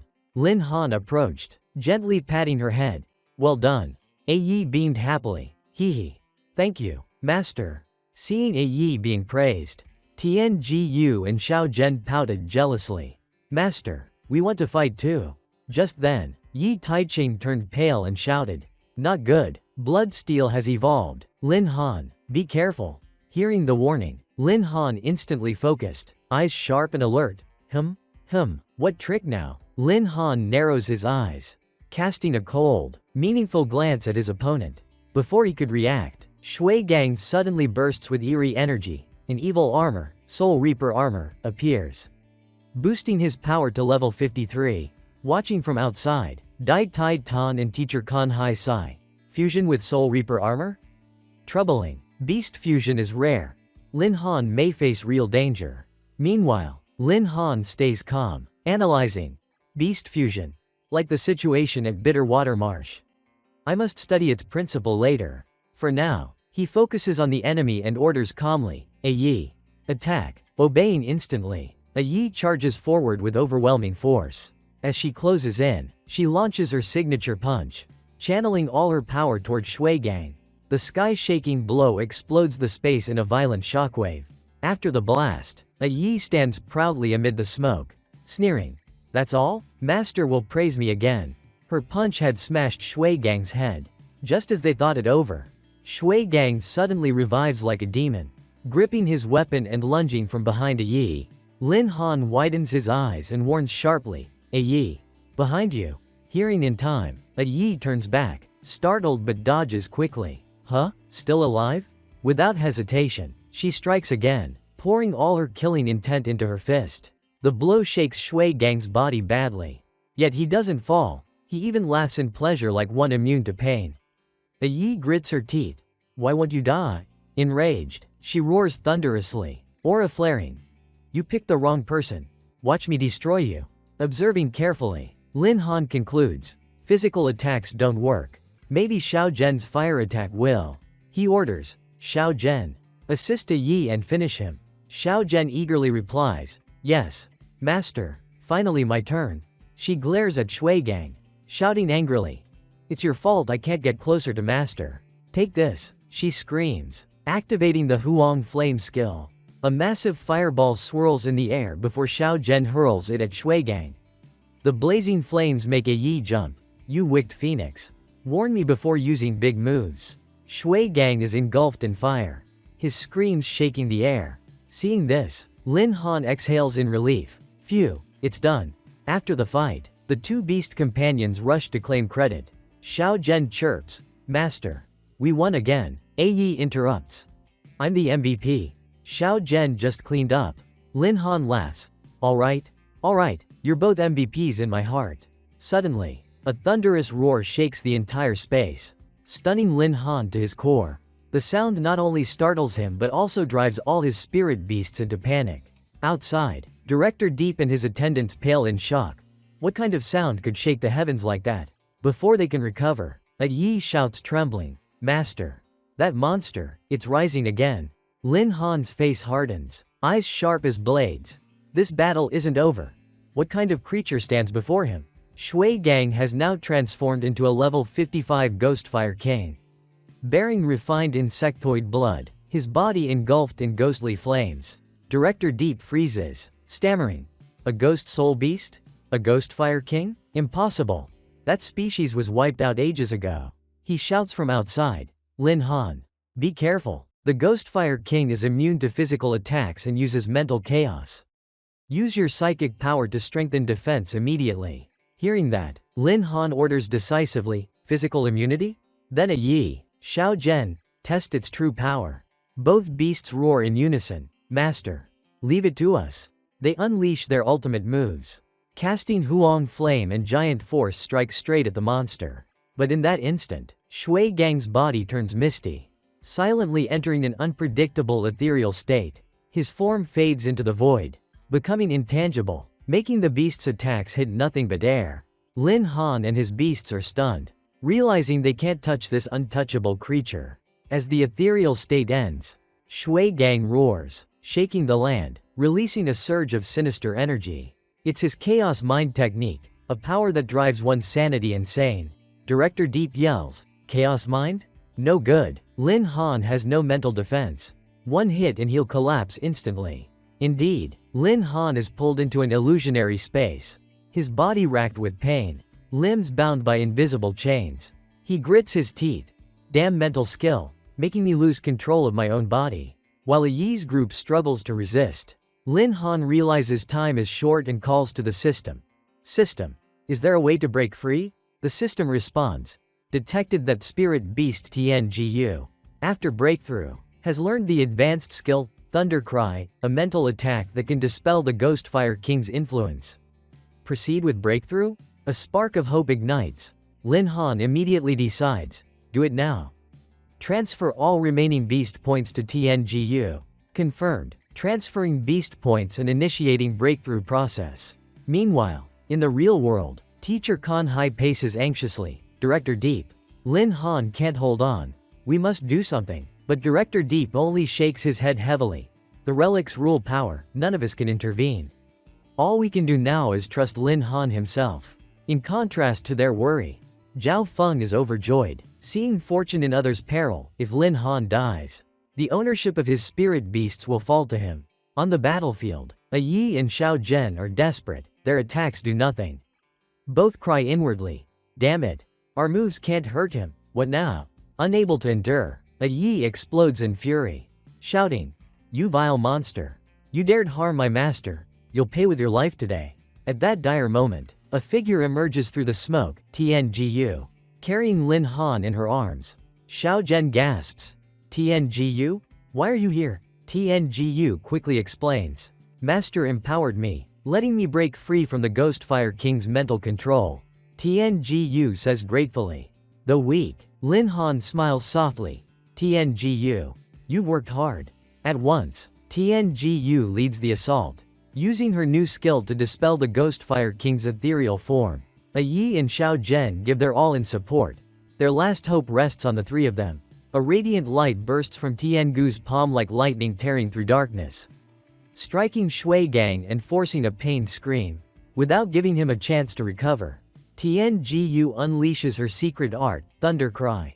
A mental strike as fierce as storm thunder, erasing the lingering darkness and catching the foe off guard.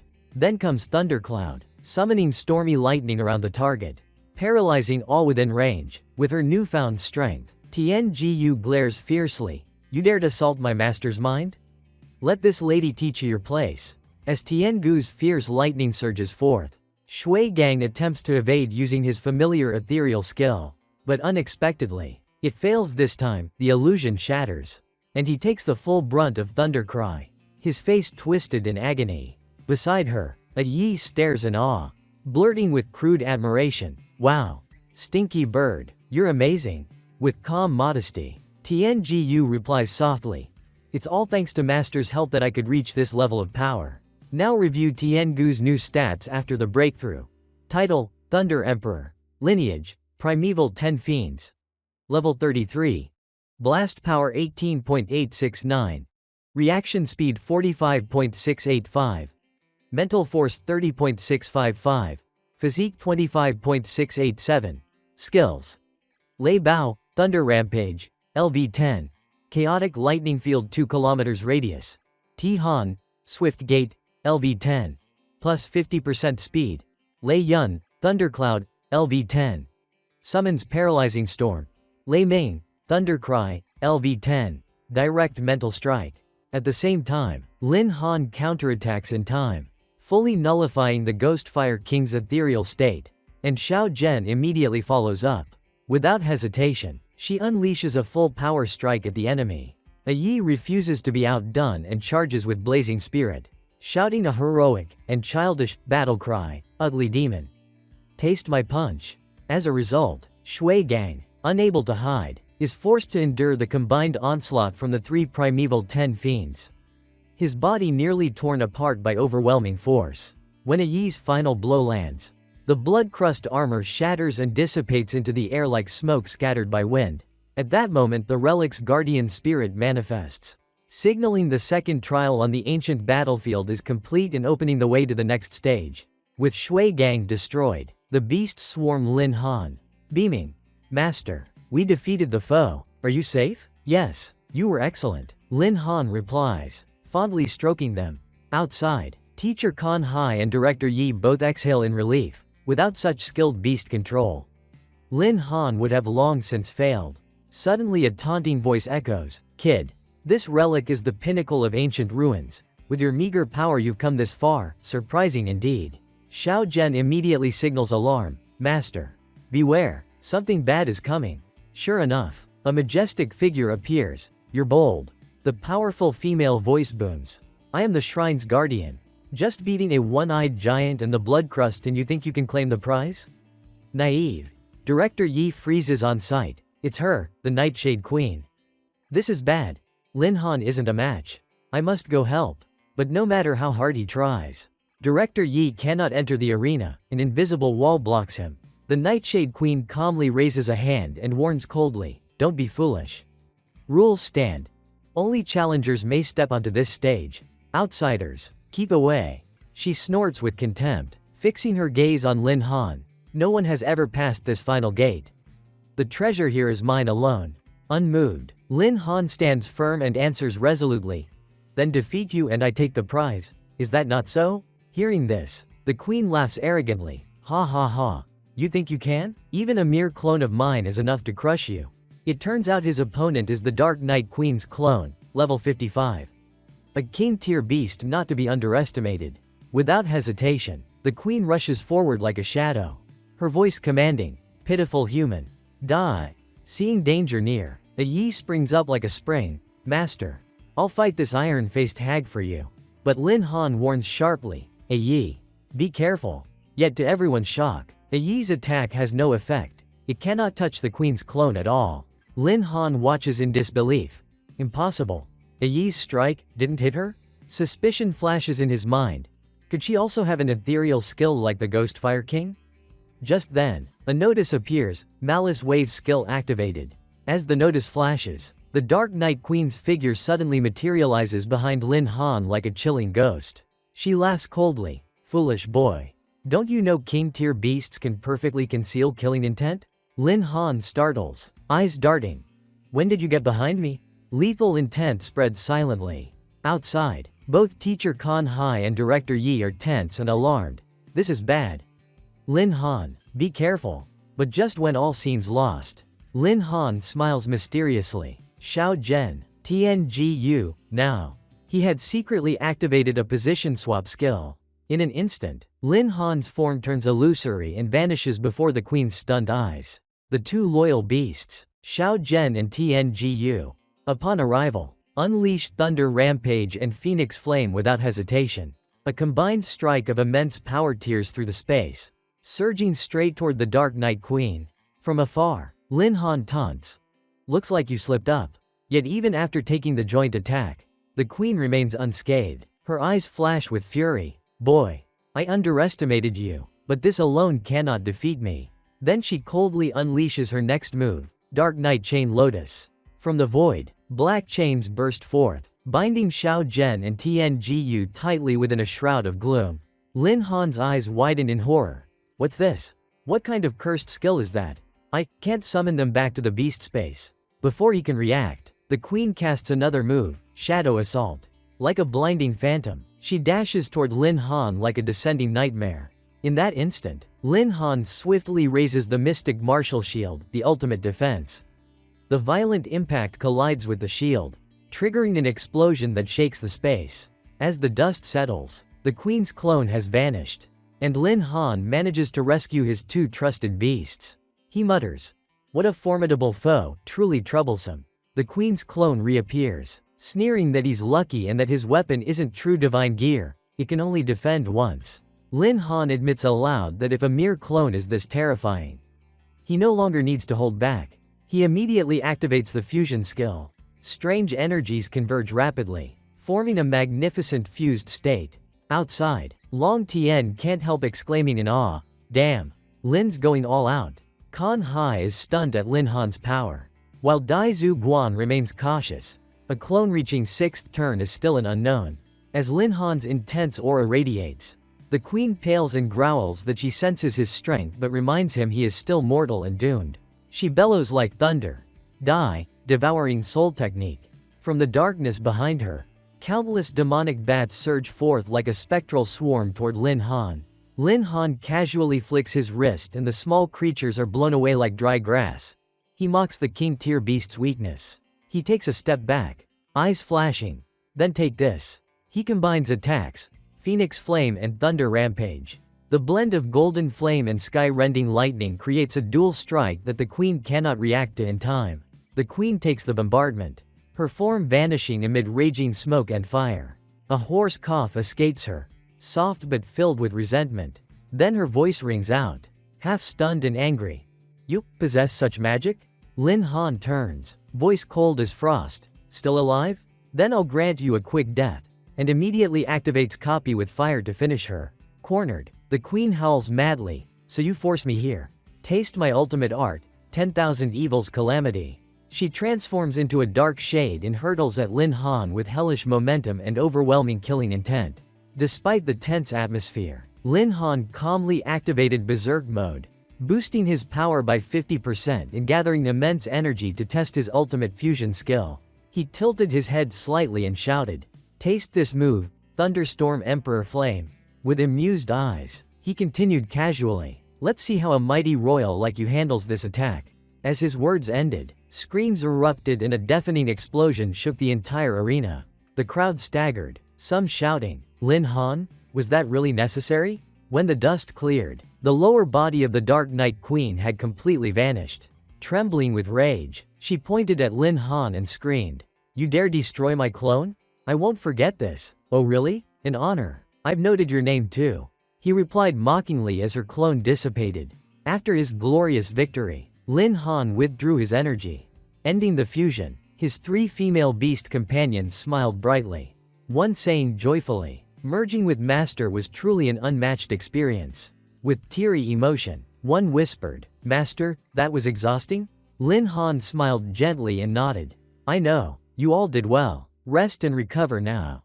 At that calm moment, the system announced solemnly, "Dark Knight Queen's clone destroyed. Third trial cleared. Battlefield relic challenge completed." Cheers erupted instantly. Someone in the crowd shouted passionately, "Lin Z, you're my god." From afar, Teacher Kan Hai and Manager Deep smiled proudly. The elder said, "Today's victory is thanks to Lin Han. The academy must reward him greatly." Deep agreed. "As expected of our military student, I'll personally recommend his reward." Then the relic's guardian spirit appeared and proclaimed, "Final trial cleared. Reward: 2.000 Beastmaster points. Full battlefield completion. Bonus 5.000 points. Extra rewards. Breakthrough card and relic museum ownership." Lin Han examined the reward in his hand, thinking, "So this card is the prize? Looks ordinary, yet it's that powerful?" A short while later, all centaurs were teleported back to the Weifeng Plateau amid roaring cheers. Manager Yi approached thoughtfully and asked if Lin Han had claimed the relic museum. Lin Han shrugged and said he only got an ordinary-looking card. On seeing the card, Manager Yi turned pale with shock and hurriedly explained it was a legendary breakthrough card. She said the card is class-free and can be used on beasts, boosting a beast species rank by an entire tier. If used on a person, all stats and growth rate double. Every promotion grants doubled attributes and vastly higher power. Ah, so it's that powerful. Lin Han swallowed, decided it was too valuable, and hid the treasure away. From afar, Zhao Feng watched resentfully, furious that Lin Han monopolized the divine treasure that he believed should be his. As Zhao Feng ground his teeth, Long Tian appeared and reminded him of their wager. "Zhao Feng, it's time to fulfill the deal." Lin Han interjected cheerfully, reminding Zhao Feng that the loser must kneel and call the winner grandpa. Another student angrily blamed Zhao Feng for insisting on coming to Weifeng Plateau and nearly getting everyone killed. Hearing this, Zhao Feng turned pale and stammered that they couldn't do this because their teachers were present. He immediately looked to the homeroom teachers, pleading desperately for help. But Manager Yi coldly cut off any hope. The academy does not interfere in personal wagers between students. Teacher Kong Hai added that Zhao Feng proposed the condition and must keep his word. Expressing full support for Lin Han, Teacher Ruan Jinbai quietly averted his eyes, thinking it wise not to interfere given Lin Han's current momentum. Not only teachers but Zhao Feng's classmates also attacked him, blaming him for nearly getting them killed and saying they'd long disliked him. Zhao Feng clenched his teeth in furious humiliation but, forced by circumstances, reluctantly prepared to pay the price. Finally, under everyone's gaze, Zhao Feng slowly knelt down and shouted hoarsely, "Grandpa?" Standing beside the kneeling Zhao Feng, Lin Han smiled calmly, nodding as if teaching a misguided junior. "Good, that's some progress at least." Before leaving, he mocked, "Next time you want to show off, look in the mirror first, avoid getting struck by lightning." Long Tian Chu added sarcastically, "Good boy, we'll go ahead, you just stay there kneeling." Zhao Feng clenched his fists so hard his nails dug into his palms, muttering darkly, "Damn it, Lin Han, you humiliated me before everyone. The Zhao clan will never forget this." After the tense moment, Manager Yi stepped forward solemnly and declared the competition would continue, calling the next contestants to the stage. The next match was between two sword users, Xu Ding from Class 4 and Lu Renjia from Class 3. As soon as the referee signaled start, Xu Ding shot forward like an arrow, attacking first. After a fierce exchange, Xu Ding knocked his opponent off the stage amid whistling wind. Manager Yi quickly announced, "All Class 3 contestants are eliminated. Class 4 wins the final victory." The Class 4 students erupted in cheers, shouting, "We won! First place belongs to us." After the trial ended, all students were transported back to the military academy. Back in the lecture hall, Manager Yi stood tall and formally declared Class 4 the top performer, granting each 500 points, and Lin Han an extra 1.000 for his outstanding performance. While Class 4 celebrated joyfully, Lin Han quietly looked toward Manager Yi, unease flickering in his eyes. He muttered, "Why does Teacher Yi look so serious? I didn't mean to hide the A-level fusion." Could he have realized something about the beasts? Lost in thought, he suddenly heard a sharp voice. "Hey!" Lin Han, startled, he turned around, confused. "Huh? Who's that?" It was Teacher Bai Bane, who rushed over and twisted his ear hard. "Good job, kid. You snuck to Weifeng Plateau without telling me? If not for Dean Si Kong mentioning you, I'd still be in the dark." Lin Han cried out in pain. "Ah, Sister Bane, it hurts. Mercy." From afar, Xu Dane and Tu Nianwei watched in surprise. One asked, "Who is she? Why is she so close to Lin Ji?" The other added, "And why doesn't the class leader fight back?" Long Tian Chu smirked knowingly. "You two don't get it. That's Lin Han's #1 nemesis." Just as Long Tian Chu finished mocking, a thunderous shout rang out. "Long Tian Chu, be quiet." Bai Bing spun around, eyes sharp as blades, while Lin Han winced in pain as she twisted his ear, nearly in tears. Bai Bing snorted coldly, glaring, "So you know pain? You'll see how I deal with you later." Without waiting for anyone, she dragged him off like carrying a walking luggage bag. Manager Yi watched and nodded in satisfaction, murmuring, "Indeed, a thick shell meets a sharper nail." He decided to postpone his talk with Lin Han until the reward ceremony. Inside a private room, Lin Han asked cautiously, "Sister Bane, you already know everything?" Her tone softened with concern. "I sent you here to study. Yet you gamble and go to dangerous places like Weifeng Plateau?" Lin Han scratched his head and smiled weakly. "I didn't know it was that dangerous, but see, I came back fine. Besides, I got this from the ruins." He proudly showed the breakthrough card. "What? The breakthrough card?" Bai Bing gasped in shock. She quickly pulled him close and whispered seriously, "This is a heaven-defying treasure. Never let anyone know, or evildoers will target you." "Got it, don't worry. I'm not a naive kid anymore." Lin Han then gently changed the topic, eyes warm. "So, how have you been, sister? I missed you a lot." He softly held her hand, the warmth making her blush. Bai Bing bit her lip shyly and stammered, I missed you too." Seeing her rare blush, Lin Han thought silently, "Wait, something's off. This is the first time she hasn't scolded me." In that awkward silence, he truly didn't know what to say next. Before he could think, Bai Bing suddenly hugged him tightly. Pressing his face against her soft chest, his nose almost bled. "Idiot, just as silly as ever. Alright, I just came to check on you. Knowing you're safe puts me at ease. But remember, carrying a gem invites trouble. Keep the breakthrough card secret. And most importantly, don't ever forget me." After scolding, pouting, hugging, and savoring the moment, Bai Bing finally walked away. The next morning in Manager Yi's office, he asked seriously, "Lin Han, have you received all your points from the freshman trials?"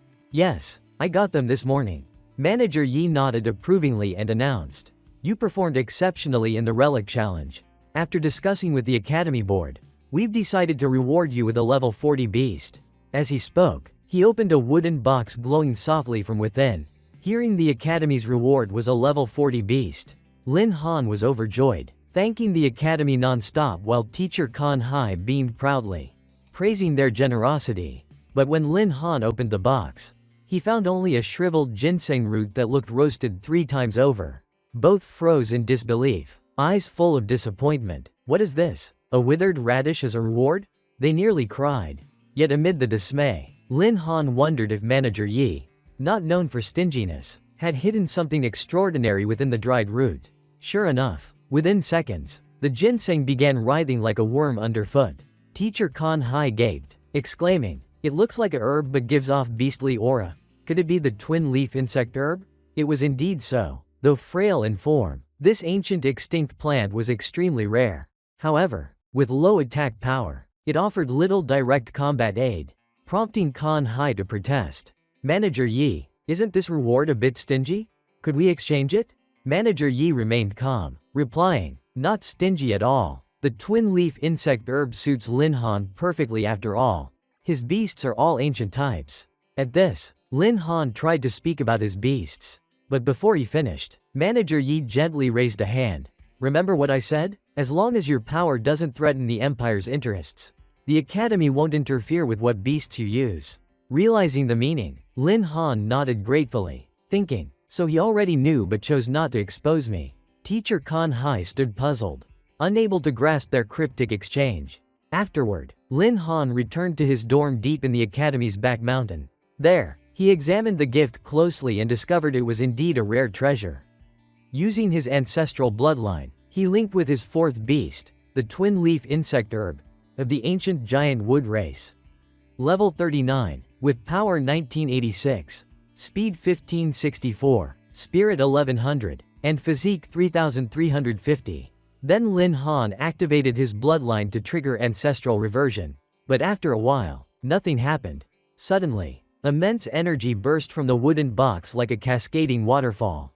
Bright green light spun in a mysterious dance, startling Lin Han completely. Then the form of the fourth beast emerged from the light Ju Yi Jian Sao. A level 39 beast of the ancient 10 ferocities. Its stats were staggering. Strength 60.370. Speed 48.090. Spirit 43.120. Physique 70.620. Skills included Sword Grass Art LV10 able to cut through space itself, Sword Armor LV10 forming an impenetrable defense, and Form Shift LV10 transforming into the 9-leaf sword. A divine weapon for its master. After reviewing the stats, Lin Han's eyes nearly popped out. What, level 39? That's insanely high. The newly summoned Ju Yi Jian Sao gazed coldly at Lin Han, smiling faintly and speaking in a clear, icy tone. Are you my master? Her words made Lin Han's eyes light up. Oh, a cold beauty type this time? Interesting. Lin Han smiled elegantly, replying, yes, from now on I'll rely on your guidance. Ju Yi bowed slightly, answering formally, understood, master. Ju Yi will protect you with all her strength. Suddenly, brilliant light surrounded her, and her aura surged like a tidal wave. The next moment, her body transformed into a razor-sharp sword radiating golden brilliance. Holding the sword, Lin Han couldn't hide his awe. This transformed form, perfect in every detail. Excited, he said, in that case, let's test your power, and struck immediately. With one casual swing, the sword energy sliced the forest ahead clean in half, trees splitting like paper. Stunned, Lin Han stammered, just one swing, and an entire forest destroyed? Unbelievable. Then he smiled in satisfaction, muttering, didn't expect to use a beast this way. Another deadly trump card. If Wei A Yi grows as fast as Ju Yi, that'd be perfect. Suddenly remembering something, Lin Han smacked his forehead. Right, I still haven't used the evolution form reward from the last relic trial. The evolution form skill allows a beast to mutate based on its current level, with a 30% success rate and 30% stat boost upon success. As Lin Han activated it, the system solemnly announced, evolution successful, beast breakthrough complete. At once, all of Lin Han's beasts cheered. Ju Yi Jian Sao shone like jade, glowing brightly. Race Ancient 10 Ferocities. Level 39, Strength 80.370. Agility 68.090. Spirit 63.120. Physique 90.620. Next was TNGU, trembling with excitement. It's been so long since I felt such overflowing power. Race Ancient 10 Ferocities. Level 33, Strength 24.869. Agility 59.685. Spirit 38.655. Physique 29.687. Next, Zhen Huang roared in triumph, eyes blazing. The true flame within me burns fiercer than ever. Race Ancient 10 Ferocities. Level 36, Strength 54.860. Agility 89.690. Spirit 86.520. Physique 71.620. Finally, Tian Ju Yi cheered joyfully, striking a palm. Master, I've evolved too. Race Ancient 10 Ferocities. Level 33, Strength 45.236. Agility 31.875. Spirit 28.697. Physique 59.967. Lin Han gazed at his beasts, heart swelling with pride. Excellent, you're all truly remarkable. He knew better than anyone the ancient 10 Ferocities bloodline already defied the heavens. And now with another boost, their future moves could overturn entire battlefields. Amid the celebratory atmosphere, an unexpected call made Lin Han frown. It was Long Tianchu. Sounding alarmed. Lin Zi. Bad news. That bastard Zhao Feng brought a 5-turn mage to find you there hunting all over the academy. Hearing this, Ai Yi and Zhu Yi Jian Sao flared with fury. Their auras blazing sky high. Ai Yi growled. How dare they threaten master? I'll show them no mercy. Zhao Feng dares plot against him? Lin Han remained calm, raising his hand to soothe them. They're just small fries. No need to be angry. His eyes gleamed sharply. Instead, this is the perfect chance to test a one squad's power after evolution. Elsewhere in the Class 4 training zone of the military academy, turmoil began to stir. As students trained, a thunderous shout echoed. Lin Han, get out here. A mocking voice followed. Dare to offend the Zhao family and still try to hide? Pathetic coward. The air grew tense as Zhao Yuan, Zhao Feng's sister, stood tall, radiating killing intent. Then Long Banzi strode forward, pointing straight at Zhao Feng with a mocking grin. What's all this barking? Zhao Feng, didn't you learn your lesson last time? Want to call me grandpa again? Zhao Yuan's eyes bulged with rage, her face flushing crimson. She screamed, how dare you talk back to me? Tired of living? Then unleashed Ice Seal, freezing winds shooting straight toward Long Tianchu. Ice instantly bound Long Tianchu's legs, alarming everyone nearby. Tu Nian V rushed forward, shouting, you dare attack someone from the military academy? Aren't you afraid of punishment? But before she could finish, Zhao Yuan turned her attack toward Tu Nian V. As Tu Nian V barely raised her guard against the oncoming ice strike, a blazing red flame shot through the air, hotter than magma, blocking the icy attack and melting it into vapor. Amid drifting smoke, Lin Han's cold voice rang out like a verdict. Using strength to bully the weak, truly shameless. Long Tianchao warned anxiously. Lin Zi, be careful. She is not simple. Lin Han smiled calmly. Relax. Ban Zi, I have my own way to handle it. Ai Yi stepped forward, eyes sharp at Zhao Yuan. Lin Han declared boldly for Ai Yi to show them the cost of touching his master. And Ai Yi eagerly obeyed. The two Zhao sisters approached. Zhao Yuan coldly accused Lin Han of letting her brother suffer humiliation and stealing a prized battle pet. Vowing the Zhao family would not let it go, she then schemed, saying she heard he held a breakthrough card from the Weifang Plateau ruins and offered to spare his life if he handed it over. Lin Han laughed derisively. You came for justice but actually aimed for the treasure in my hand. He shook his head with contempt. Even if the head of the Zhao family begged, I wouldn't let him glimpse it. You should leave now. Zhao Yuan snarled she'd send him to his ancestors and seize the breakthrough card. Then unleashed a low-level ice spell, the ice arrow technique. A volley of razor-sharp ice arrows shot toward Lin Han, cold winds hissing with each wave. But Ai Yi, poised like a gatekeeper, simply reached out and halted every arrow without so much as a frown. Mocking low-level magic. Shocked, Zhao Yuan turned to Zhao Feng. You said he's ordinary, why didn't you say he has such a terrifying tamed mount? Zhao Feng trembled. Sister, though he's powerful, he's only 4th cycle. I believed you could handle him. Zhao Yuan gritted her teeth. Damn it, strike fast and win fast. She summoned her mage staff. It flashed, and she activated a mid-level spell. The next move, Cold Ice Seal, sent countless ice crystals like a storm straight at Ai Yi. Ai Yi was trapped and frozen by the seal. Gritting her teeth. Damn, can't move. Zhao Yuan laughed. Ha, without a tamed mount, what can a beast tamer do? Admit defeat. While Ai Yi was frozen and her foes mocked, Lin Han remained calm, drawing his weapon and saying coldly, who said beast tamers can only rely on their beasts? Zhao Yuan suddenly froze as her eyes met Lin Han's piercing gaze. When had he appeared there? Lin Han had secretly used a copying skill to swap positions with Ai Yi and launched a surprise attack. Without hesitation, he struck straight at Zhao Yuan, forcing her into a desperate defense. To her shock, Lin Han's blade sliced through her weapon, glowing as if tearing space itself. With icy precision and overwhelming force, Lin Han shattered her weapon and sent her flying like a leaf in a storm. Seeing his sister in danger, Zhao Feng rushed forward shouting to help. But before he could reach her, Ai Yi smashed his face with a mighty punch, almost knocking out his soul. Zhao Yuan, now subdued, felt Lin Han's cold sword at her throat, trembling. She threatened that the Zhao family and the Magic Association would avenge her. Lin Han smirked coldly, declaring that if he chose to kill her, he doubted those powers would risk angering a promising beast tamer like him. He raised his sword, chilling aura filling the courtyard, ready to end Zhao Yuan's fight. Just then, a commanding voice broke the tension. Director Yi stepped in, coldly demanding to know what was happening.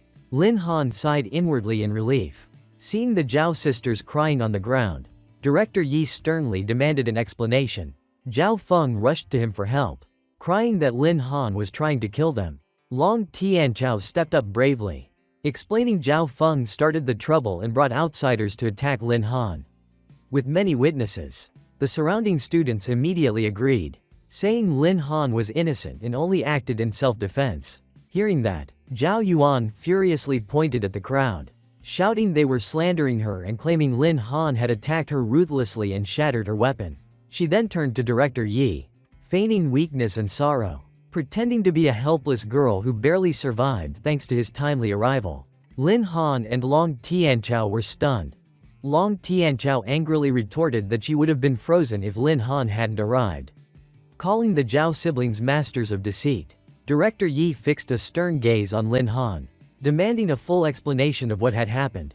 Zhao Yuan inwardly rejoiced, recalling Zhao Feng's reminder that the field lacked recording devices and believing she could frame Lin Han with family influence. Lin Han calmly replied that words without proof meant nothing and produced a recording orb he had prepared to capture everything within 10 meters. Seeing the orb, Zhao Yuan's face changed drastically, panic flashing in her eyes at the thought of exposure. She quietly cast an ice arrow spell to destroy the evidence. Caught off guard, Lin Han watched in shock as the recording orb shattered in his hand. Director Yi immediately intervened, shouting at Zhao Yuan for destroying evidence.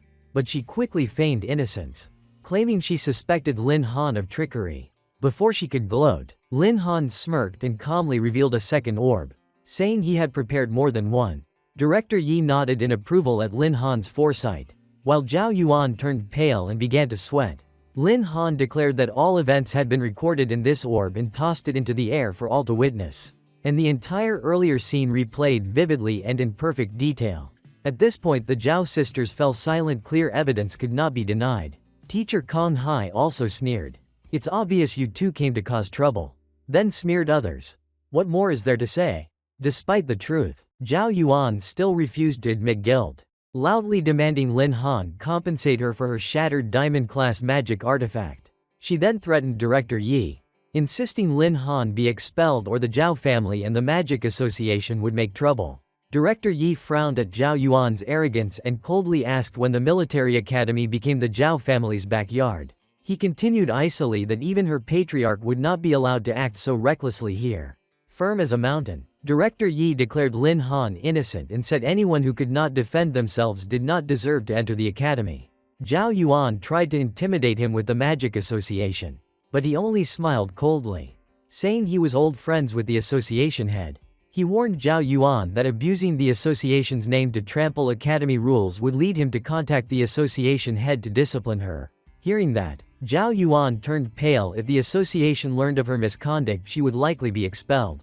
Director Yi then glared at Zhao Feng and removed his class leader status, ordering him to remain at school for disciplinary review. The Zhao siblings stood frozen like they'd been struck by lightning, realizing they were truly finished. Before leaving, Supervisor Yi sternly declared to all students, "Whoever dares to cause trouble at the military academy will end up like this. And you too, get lost." Then Teacher Qing Hai dispersed the crowd. "All right, show's over. Everyone back to your business." The students erupted in applause for Supervisor Yi's decisive and clever handling. Long Tianchao whispered to Lin Han, "Damn, Lin Zi, that Yi guy is badass." Lin Han nodded.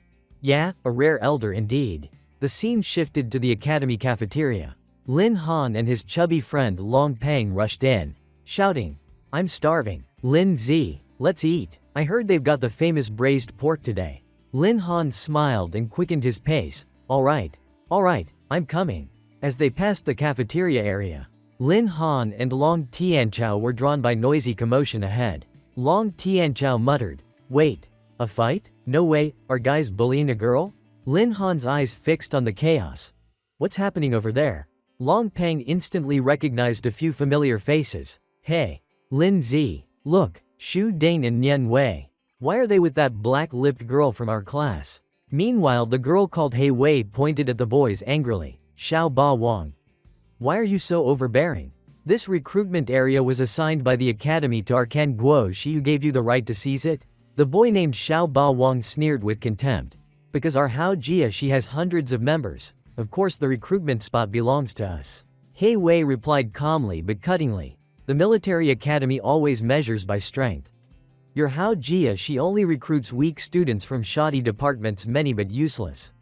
Hearing this, Xiao Ba Wang flushed and snarled. You lie. You damned brat. Want a beating? He Wei goads Xiao Ba Wang, taunting him about his weak skill and daring him to fight her.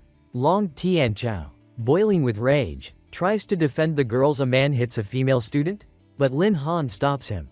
Observing the girls likely don't need help, Lin Han studies the girls with a sly smile, planning to bait them into striking first so the other side is blamed.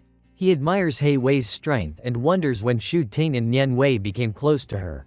At the height of tension, Xiao Ba Wang shouted and charged forward, fist raised, but a member of Hao Jia Shi stopped him, urging calm. That member turned to He Mei and proposed a wager. A team battle where the loser must give up half of their academy points and, if her side lost, their recruitment area too. Lin Han chuckled, impressed by the clever move, but frowned, thinking He Mei wouldn't be foolish enough to accept such a risky bet. Unexpectedly, He Mei accepted boldly, declaring that Kan Guo Shi would face Hao Jia Shi's challenge. Hearing her impulsive response, Lin Han sighed inwardly at her youthful recklessness. Hao Jia Shi's members laughed triumphantly and set the match at 6 o'clock on the arena, mocking He Mei not to cry after losing. After Hao Jia Shi left, Xu Dane, Tuo Nian Wei, and others from Kan Guo Shi surrounded He Mei anxiously, worrying that losing would destroy their club. Under their concerned gazes, He Mei smiled calmly and reassured them that the fight hadn't started yet, so defeat wasn't certain. Tuo Nian Wei objected, saying only she and Xu Dane were strong, but He Mei nodded and said they needed reinforcements. She glanced meaningfully at someone, for example, Lin Han. Noticing her gaze, Lin Han shivered, sensing trouble, tried to slip away muttering about escaping, but was stopped by a Long Tianchao calling out to him. Cooperating seamlessly, Xu Dane and Nian Wei blocked his path, pleading sweetly for Lin Han to help them defeat Hao Jia Shi or their club would be finished. Cornered, Lin Han protested that it was Kan Guo Shi's internal matter and he, as an outsider, shouldn't interfere, especially since they'd never mentioned involving him. Nian Wei quickly explained with guilt that He Mei once belonged to Zhao Feng's squad but left after the freshman event and even apologized sincerely. Xu Ding agreed, saying He Mei was truly kind and founded Kan Guo Shi to create a supportive space for girls, not to hide anything from Lin Han. Both girls clasped their hands and pleaded sweetly for Lin Han to help save their club. Lin Han hesitated, thinking that interfering might break the academy's rules since he wasn't a Kan Guo Shi member. At that moment, He Mei's firm yet sincere voice offered to make an exception and officially accept him into Kan Guo Shi if he agreed to help. Lin Han turned to see He Mei waiting earnestly, apologizing for her haste and explaining that without help, their new club would be crushed by Hao Jia Shi. She bowed respectfully, pleading that if Lin Han helped defeat Hao Jia Shi, she would willingly follow his command thereafter. Seeing the girl's plight, Long Tianchao urged Lin Han to act like a true man and defend them, prompting Lin Han to tease him for being chivalrous just because they were pretty. Then Lin Han declared that since Nian Wei and Xu Ding were part of Kan Guo Shi, he wouldn't let his teammates be bullied before his eyes. He took a deep breath and accepted the group battle, prompting the crowd to cheer loudly for him. He Mei's eyes glistened with tears of gratitude, her heart overwhelmed with emotion. At exactly 6 in the evening, the academy arena turned tense and solemn. Both teams arrived in full force, brimming with energy and unwilling to yield. At that moment, Supervisor Yi appeared, surveying the scene and remarking dryly on yet another spontaneous match. Supervisor Yi glanced at Lin Han and teased that he was always around, to which Lin Han bowed politely in embarrassment. A cold, Mocking voice called Lin Han out for provoking seniors since enrollment, making him frown. He saw 3 arrogant men, Ren Hao Jia, Wang Wen, and Wang Ya, core members of Hao Jia Shi, taunting him and mocking He Mei for challenging them. Lin Han ignored their words and calmly replied that the arena would decide everything. He then looked around and asked where their team's last member was. He Mei replied that her name was Tai Nian, strong but timid, so her performance might be unstable. At that moment, a girl rushed in, apologizing breathlessly for being late. He Mei laughed and introduced her as Tai Nian, a sophomore fire element mage, who greeted everyone while still panting. Lin Han observed her and thought that if her fire magic was steady, her attack power would be formidable. With both teams ready, Supervisor Yi raised his voice to announce the match rules. He declared a single-round team battle where the team with all 5 members defeated or out of bounds would lose, and asked if there were any questions. Ren Hao Jia confidently said no and boasted about showing real power, while Lin Han smirked and warned him not to get embarrassed later. Noticing Tai Nian's unease, Lin Han asked if she was alright. She admitted nervously that her strength was only average and feared being a burden. Lin Han faced her seriously and asked if she thought He Mei was weak, which Tai Nian denied, praising He Mei's talent. Lin Han smiled, saying He Mei had praised her strength, and he trusted both her words and Tai Nian's ability, urging her to fight confidently. Hearing his words, Tai Nian nodded with renewed confidence, saying she would do her best. At that moment, Supervisor Yi shouted like a war drum, officially starting the battle between Ken Guoshi and Hao Jiashi. Lin Han quickly issued commands. Shu Ding for close combat, Nian Wei for flank support, He Mei and Tai Nian for ranged attacks, while he handled the rest.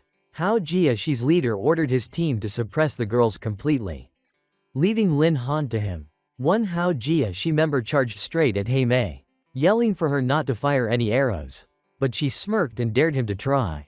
Meanwhile, Shu Ding and Tuo Nian Wei each found opponents. Shu Ding faced a defensive fighter, while Nian Wei fought a pure mage. Tuo Nian Wei gathered her power and engaged head-on without hesitation. Watching their unexpected coordination, Lin Han nodded in approval, thinking it was an excellent start for a first-time team. Before he could relax, Ren Hao Jia appeared beside him, arrogantly declaring himself Lin Han's opponent. He said he wanted to see how powerful Lin Han's summoned beast truly was. Without replying, Lin Han raised his arm, summoning the Ju Yi sword into his hand as if guided by divine power. Ren Hao Jia was momentarily stunned and asked why he didn't summon his beast. Was Lin Han underestimating him? Lin Han smirked teasingly, asking if he'd already lost his will to fight. Hao Jia laughed loudly, amused as if hearing a joke. He narrowed his eyes and declared confidently that Lin Han's refusal to summon his strongest beast would be his greatest mistake. Lin Han replied calmly but firmly that touching him would be the biggest mistake of Ren Hao Jia's life. The young man named Ren, enraged, charged straight at Lin Han, shouting a fierce threat. Inevitably, a fierce duel erupted between the two masters. As their moves clashed, Lin Han's Juyi sword appeared, quietly disturbing the enemy's mind. She whispered, "He's weak, let me find his flaw." "Good, do it." Without delay, Juyi's sword burst with energy and struck, forcing the opponent back. Using that chance, Lin Han calmly swung his sword, a casual-looking but powerful strike that knocked the foe away. Ren Haoji was shocked, unable to believe his prized steel essence sword was overpowered by Lin's blade. Losing control, he shouted angrily, "Damn it, I'll crush your sword today." Facing his rage, Lin Han just smiled. Juyi's sword flickered calmly, a perfect time to temper his swordsmanship. Ren Haoji gathered all his strength and charged with full force. Meanwhile, at another corner, the red-lipped girl was battling Wang Ma fiercely. She wondered why Lin Han didn't summon his spirit beast. That power could have crushed Ren Haoji easily. The answer came from Su Nianwei behind. "I think Lin Han is using the fight to train himself." Hu Ding nodded. "Right. Let's focus on our own fight and trust Han. Yeah, we can't rely on him forever." On another front, Wang Bing sneered coldly, "Before my magic, you're just insects. This battle is over." He then unleashed his domain skill, a terrifying blizzard swallowing the Kan Kwok Zay team in chaos. The girls screamed amid the storm. "Barely standing, it's bad. Too strong, we can't fight back." At that deadly moment, Tai Nian appeared and cast blazing fire rain. A fiery circle flared up, melting the cold storm and saving her teammates just in time. The pink-lipped girl shouted excitedly, Tai Nian, great job. But behind her, Wang Ba appeared like a ghost, coldly saying, I've been watching you. His sneak attack shattered Tai Nian's skill instantly. Ha Mei panicked, looking toward Tai Nian, but little Overlord appeared, mocking, worrying for others? Watch yourself, while striking with giant shield impact. Luckily, Hu Ding rushed in to block it, yelling, I'm here. No one harms my friends, Knight's Oath. The clash between both sides shook the entire area, making the battlefield tremble like an awakened earth dragon. Immediately after, all remaining members of Hao Ji society charged forward. Their leader shouted arrogantly, let's see how long you can last. Everyone, attack. At the central front, Ren Hao Ji glared provocatively at Lin Han, mocking, no matter how strong you are, it's useless. Your teammates are about to lose. Lin Han calmly surveyed the field, sighing softly as he realized his team's limits. It was time to go all out. His words stunned Ren Hao Ji. What? You mean you haven't been using your full power yet? Ju Yi's sword spoke calmly beside him. Master. The grass word sword art has supreme might. One strike can end this battle. Lin Han nodded. Then let me test that power. He raised his sword, his aura shifted dramatically. As he activated the grass word sword art, a storm of spirit energy burst forth, sword light tearing space apart and shaking the battlefield. Ren Hao Ji turned pale at the sight, exclaiming in terror, impossible, how can you wield such a terrifying sword art? Lin Han smiled confidently and said slowly, here, I, Lin Han, can do anything. Without hesitation, he slashed, sending sword energy straight at his foe. Ren Hao Ji froze in fear, legs rooted to the ground, trembling uncontrollably. The strike carried earth-shattering power, cracking the ground, raising dust that blotted out the sky. The battlefield fell silent. All eyes fixed on the explosion's center. Even Manager Yi couldn't hide his shock, muttering, that move is beyond powerful. At the same time, members of Hao Ji society panicked. B-Boss, lost? Despair filled their faces. When the dust cleared, Ren Hao Ji was kneeling in the field, staring blankly at the sword buried beside him. How could this be? Lin Han hadn't struck directly, knowing too much force would break academy rules and bring heavy punishment. On the side, cheers erupted. Brother Han's the best. Only him. The red-lipped girl and Tai Nian were speechless. Overwhelmed, the girl whispered, without Lin Han, we wouldn't have survived this battle. But across the field, Ren Hao Ji roared like a wounded beast, eyes bloodshot. Damn it. I can't lose to a first year. Everyone, no more holding back, go all out. He then pulled a forbidden vial from his pocket, the Berserk Elixir. Banned in the academy, capable of boosting physical limits by 50%. Without hesitation, he drank it down, eyes filled with madness. Lin Han couldn't hide his shock as he witnessed the scene. After drinking, Ren Hao Ji's body exploded with violent energy, surging like a volcano and spreading across the battlefield in a blood-red storm. Ha Mei trembled in fear, shouting, what's happening? Why are they suddenly so strong? Lin Han immediately warned, they must have used forbidden drugs. Everyone stay alert. Manager Yi, observing from afar, frowned deeply as he realized the danger. Could they really have used the Berserk Elixir? Without hesitation, he shouted, stop the match immediately. Everyone, cease fighting. But Ren Hao Ji's group just sneered, ignoring the order. HMPH. The drug's already working, why stop now? He roared, attack, start with the weakest girl first.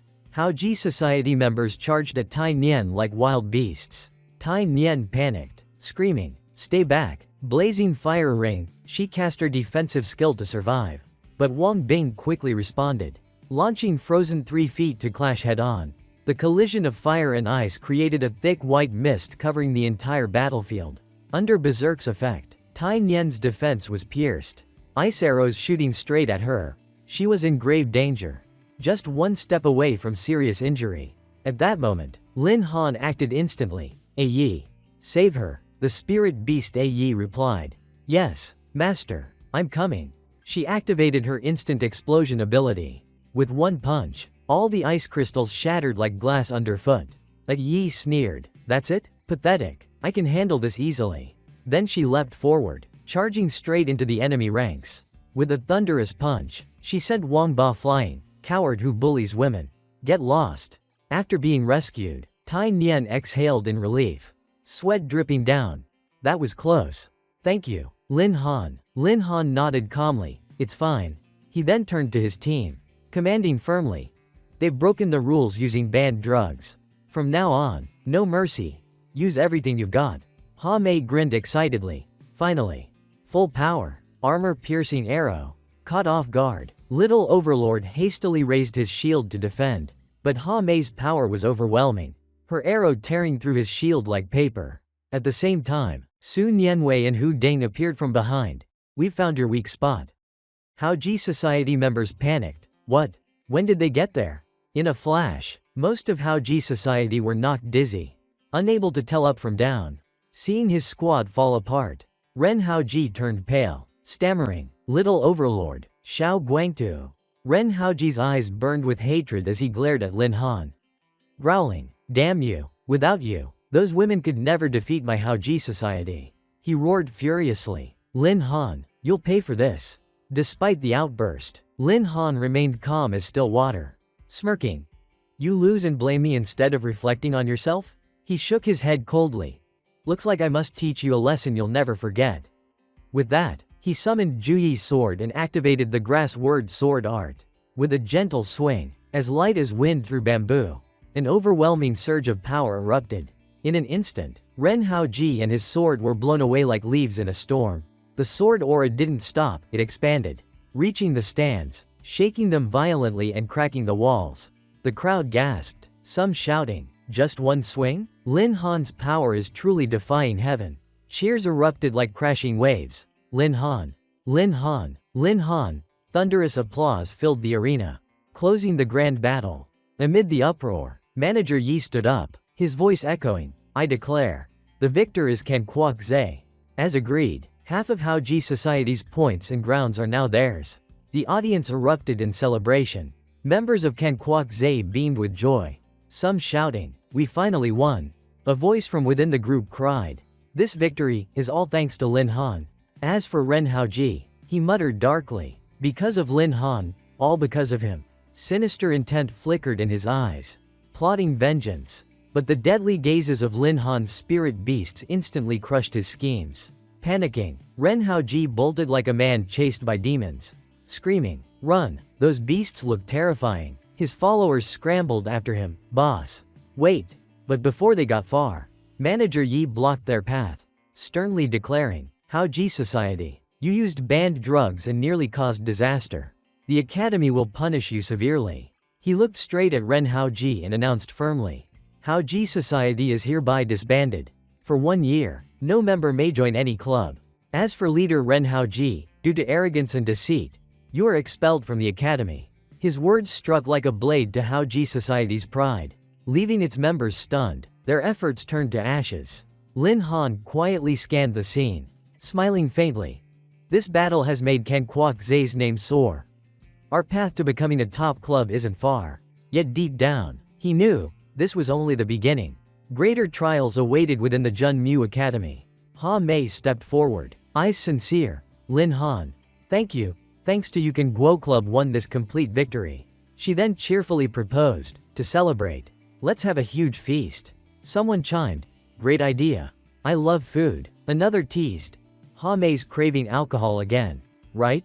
Seeing their joyful faces, Lin Han nodded. Everyone's so happy, I won't ruin their mood. 2 hours later they were full, Ha Mei drunk and slurring. Proudly declared. That match was awesome. From now on nobody dares belittle Can Guo Club. I drink to that. At that moment Lin Han frowned. A prickling unease at the back of his neck made him alert. He stepped closer and said quietly, take her back to rest, I want to walk alone. Okay, come back later then. When his friends' figures faded, Lin Han slipped into the academy grounds, now unusually quiet. His steps stopped, he turned. Voice cold. You followed me this whole time. What's your purpose? Show yourself or regret it at Jun Mu Academy. From the shadows a hooded figure slowly emerged, a dangerous aura clinging to him. He sneered. Sly. Kid, didn't expect you to be so sensitive. I planned to wait until you reached the gate. But you were discovered earlier than expected. Lin Han tilted his head. Calm but sharp. I don't know why you target me. Are you hired by someone? Before he finished, the assassin lunged, snarling. You don't deserve to know. Ask the king of hell. Immediately Lin Han summoned a Yi. The spirit beast's light flashed in the dark. But a Yi's first strike was easily dodged by the opponent, putting them at a disadvantage. A Yi gasped in surprise. Footwork too agile. He even dodged my punch, master. Be careful. The hooded man closed in, mocking. You think one beast can stop me? For a veteran assassin like me, you have no chance tonight. At that moment Lin Han unfolded his thunder wings. The air crackled with electricity. The assassin froze. Thunder wings? You can fly too? But you're a spirit beast master. Lin Han smiled. Who says a spirit beast master can't learn other tricks? A Yi, seize him. A Yi charged, shouting, at your command. Master, taste my punch. The blow cracked the ground. Yet the enemy ghosted through like smoke. Without hesitation the assassin produced a gleaming metal artifact, the Crimson Phoenix Chain. A diamond tier binding tracker that cannot be removed. Kid, you forced me to use this treasure. Seeing the strange object flying toward him, Lin Han quickly shifted his body, channeling energy to evade. But in an instant, the blood-red chain wrapped tightly around his leg, freezing him mid-air. A Yi saw her master in danger and rushed over, shouting, Master, I'm coming. Before she could reach him, an invisible barrier rose, blocking her path. Lin Han glared and shouted, Hey Yi, what's happening? The assassin stepped forward with a cold grin. The Crimson Phoenix Chain not only binds instantly but seals nearby power too. No matter how strong you are, it's useless, now die quietly. Boy. With a violent pull, Lin Han was yanked down, crashing to the ground like a falling meteor. He struggled to break free, but the blood-red chain only tightened, leaving him immobile. As the enemy approached, Lin Han remained calm, asking evenly, Wait, if you're going to kill me, at least let me know why. Who did I offend? The assassin sneered coldly, By rule, I can't reveal my client's name. I'll just say this, next life. Don't mess with women. At those words, Lin Han's eyes flashed as a familiar name crossed his mind. A woman, recently. The only one I've angered is Zhao Yuan, the Zhao family's eldest daughter. His face darkened, he growled. TNGU, appear. Instantly, a storm of wind and lightning swept across, making even the assassin's expression waver. Then, the figure of the ancient Ten-Fiend beast, TNGU, emerged before him. Roaring, to harm my master, you'll have to step over Tiangu's corpse first. Meanwhile, a Yi broke Lin Han free. He smiled lightly, voice calm but icy. My beasts are ancient Ten-Fiends. You think cheap trinkets can restrain them? The assassin froze. So, your beast vanished earlier just to lure me in? Without giving him time to react, both TNGU and a Yi charged, shouting, You dared attack our master? Die. Did you think we couldn't fight back? You won't leave alive. The assassin's heart went cold as the two closed in. Even so, trained as a seasoned killer, he steadied himself and countered, Lin Han, taste my heart-splitting thunder. In the perilous instant, before Lin Han could react, the deadly strike closed in. Just then, a figure leapt from afar, shouting, Brother Han, watch out. Tai Nian threw herself in front, taking the full lightning blast. Smoke and dust engulfed everything, leaving Lin Han frozen in shock. After the strike, the assassin retreated, sneering, Consider yourself lucky. Next time, you won't escape. But he didn't expect a Yi to be waiting behind. She snarled and punched. You dare ambush my master? Go repent in hell. TNGU seized the chance, descending from above and striking the assassin. You dare use forbidden artifacts to cheat? Die. At that moment, Ha Mei and the others arrived. Tai Nian, are you okay? Wake up. Don't scare us. Lin Han stood there, stunned. Why, are you all here? Ha Mei quickly explained. Tai Nian said she felt unwell and left early. We followed just in case, and ended up witnessing this. Lin Han, are you alright? Lin Han shook his head, eyes heavy. I'm fine. But Tai Nian took the blow for me. Her weak voice replied, I'm fine. Don't force yourself. I'll get you treated right now. I'm really fine. Tai Nian smiled softly and pulled something from her chest. It's thanks to this. Lin Han frowned in curiosity. What is that? She revealed a shimmering gem, a family heirloom, the 10,000-year stone. It can block one fatal strike of any element, but only once. Lin Han clenched his fist, voice low with guilt. If not for me, that precious relic wouldn't be destroyed. Don't worry, Tai Nian. I'll make whoever's behind this pay. The next morning, Lin Han and Manager Yi personally went to the Zhao family. Inside, a servant rushed in, panicked. Patriarch. Bad news. The military's here to arrest the young lady. At that moment, Zhao En, head of the Zhao clan, was speaking with Zhao Yuan. His face stayed calm, but his eyes were cold. Manager Yi. Why would the military come to my house to make an arrest? Manager Yi replied icily. This concerns the military academy. I advise you not to interfere. Patriarch Zhao. Zhao Yuan. You're suspected of hiring an assassin to kill one of my students. Lin Han. Today, you'll face the military court.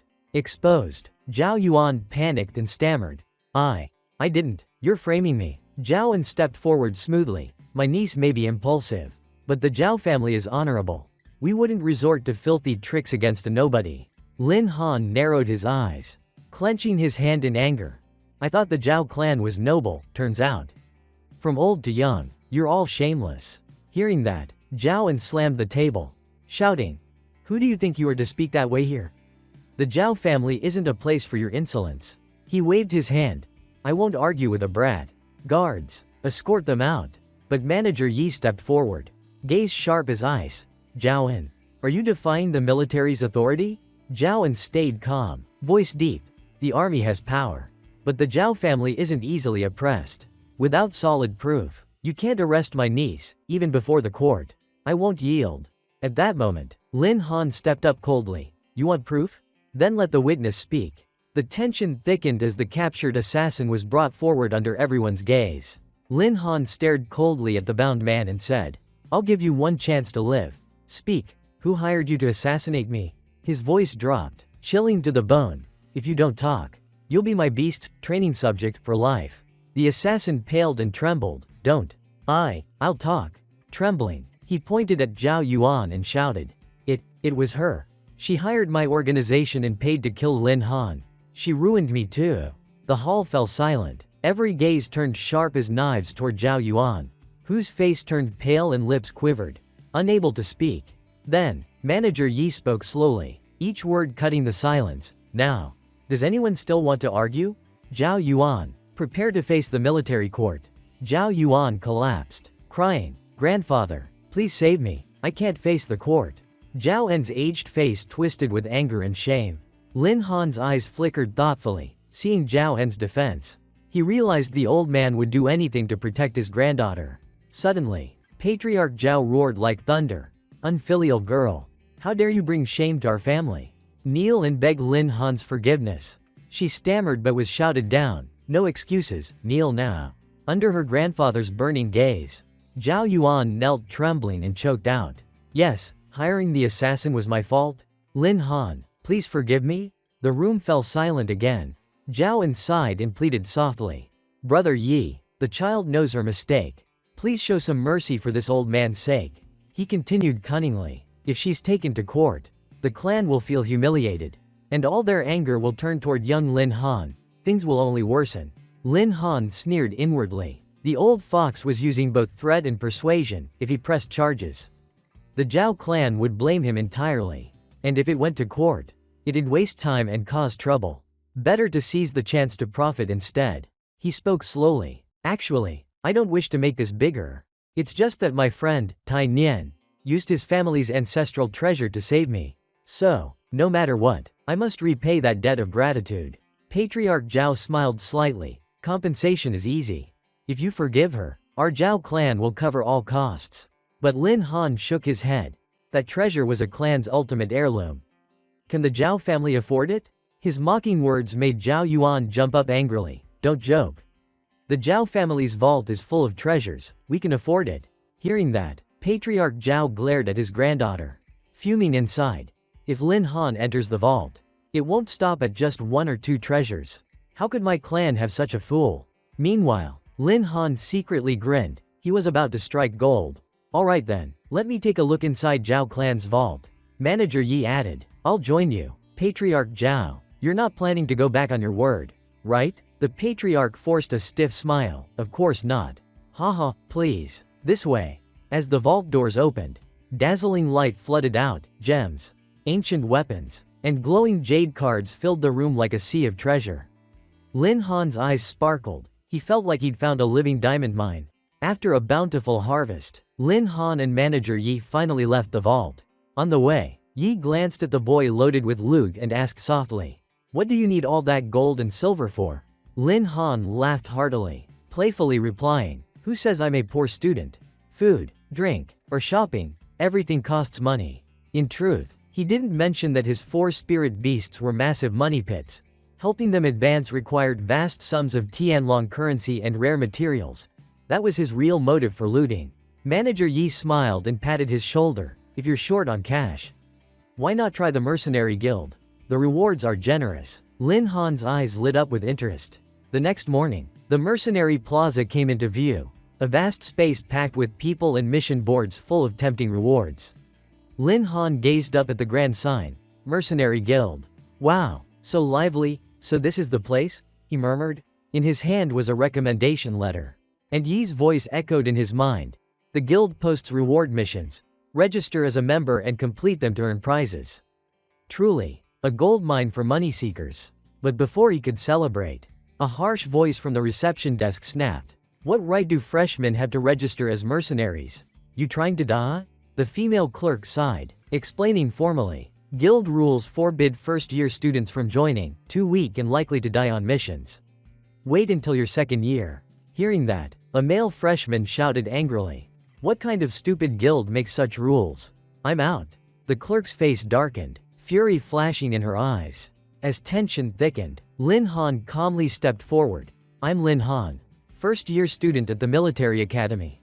Here to register." The receptionist narrowed her eyes, repeating, "Didn't you hear me? Freshmen aren't allowed." Lin Han simply smiled and handed her an envelope. "Wait.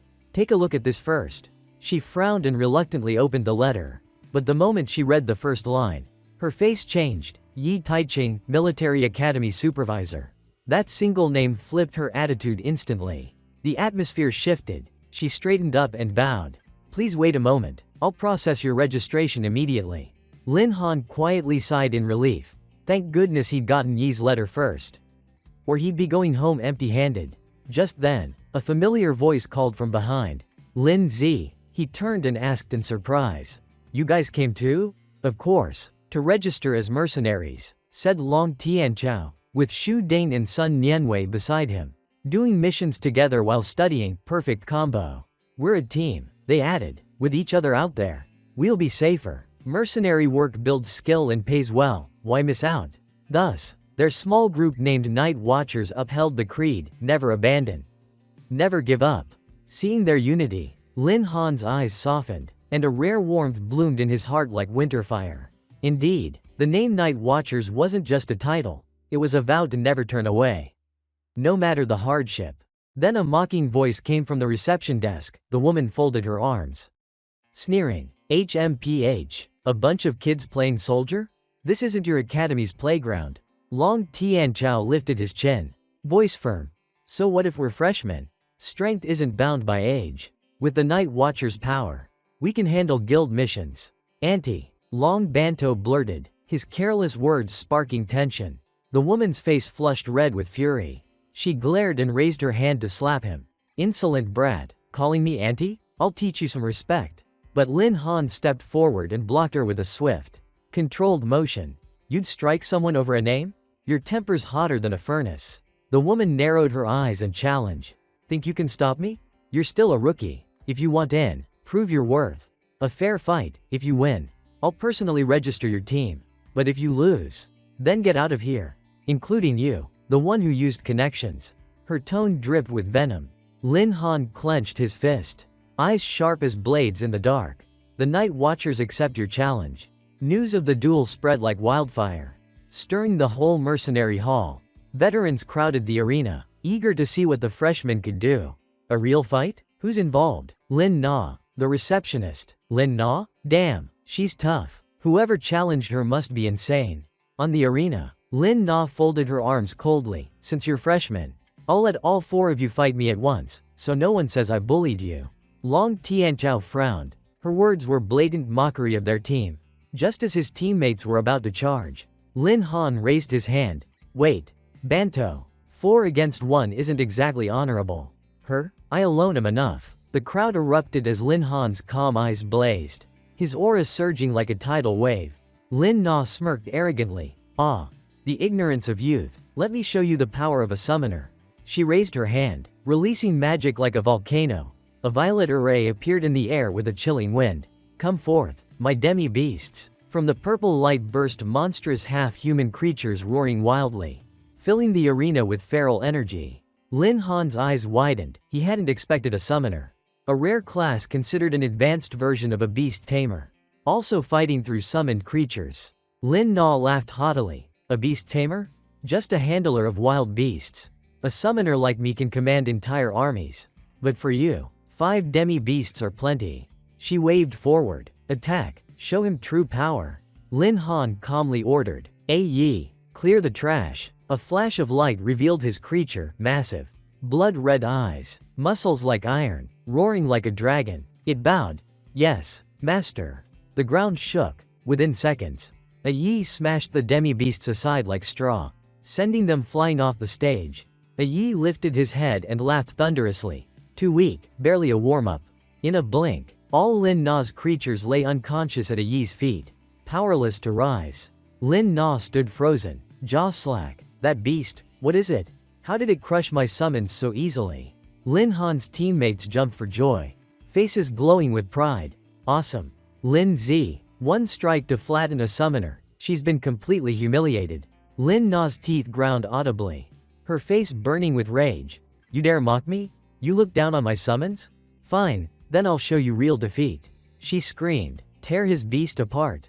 Seeing her summon another horde of demi-beasts, Lin Han chuckled coldly. "Then I won't hold back. Wipe them all out." Instantly, 3 beasts, Yi, Tiangu, and Xiao Zhen, appeared together. Their roars thundered across the arena as the trio stormed into the enemy ranks. The crashes were deafening, dust exploding everywhere. Lin Han stood still, voice icy. "Let's see whether your heads or my fists are harder." One of Lin Na's summons sneered. "Dare be arrogant under my lightning. You want to die? Let me purge this filthy trash." Lightning struck, explosions shaking the arena. After the thunder, dust cleared to reveal only 3 beasts standing. Lin Na collapsed trembling. "My demi-beasts, all." Lin Han summoned his sword. The steel blade gleamed in the arena light. In an instant, the blade rested lightly on Lin Na's shoulder. He stepped forward calmly. "So now, will you bow before the beast tamer?" Lin Na shook, pale and speechless, then bowed and choked out. I lost." The crowd roared.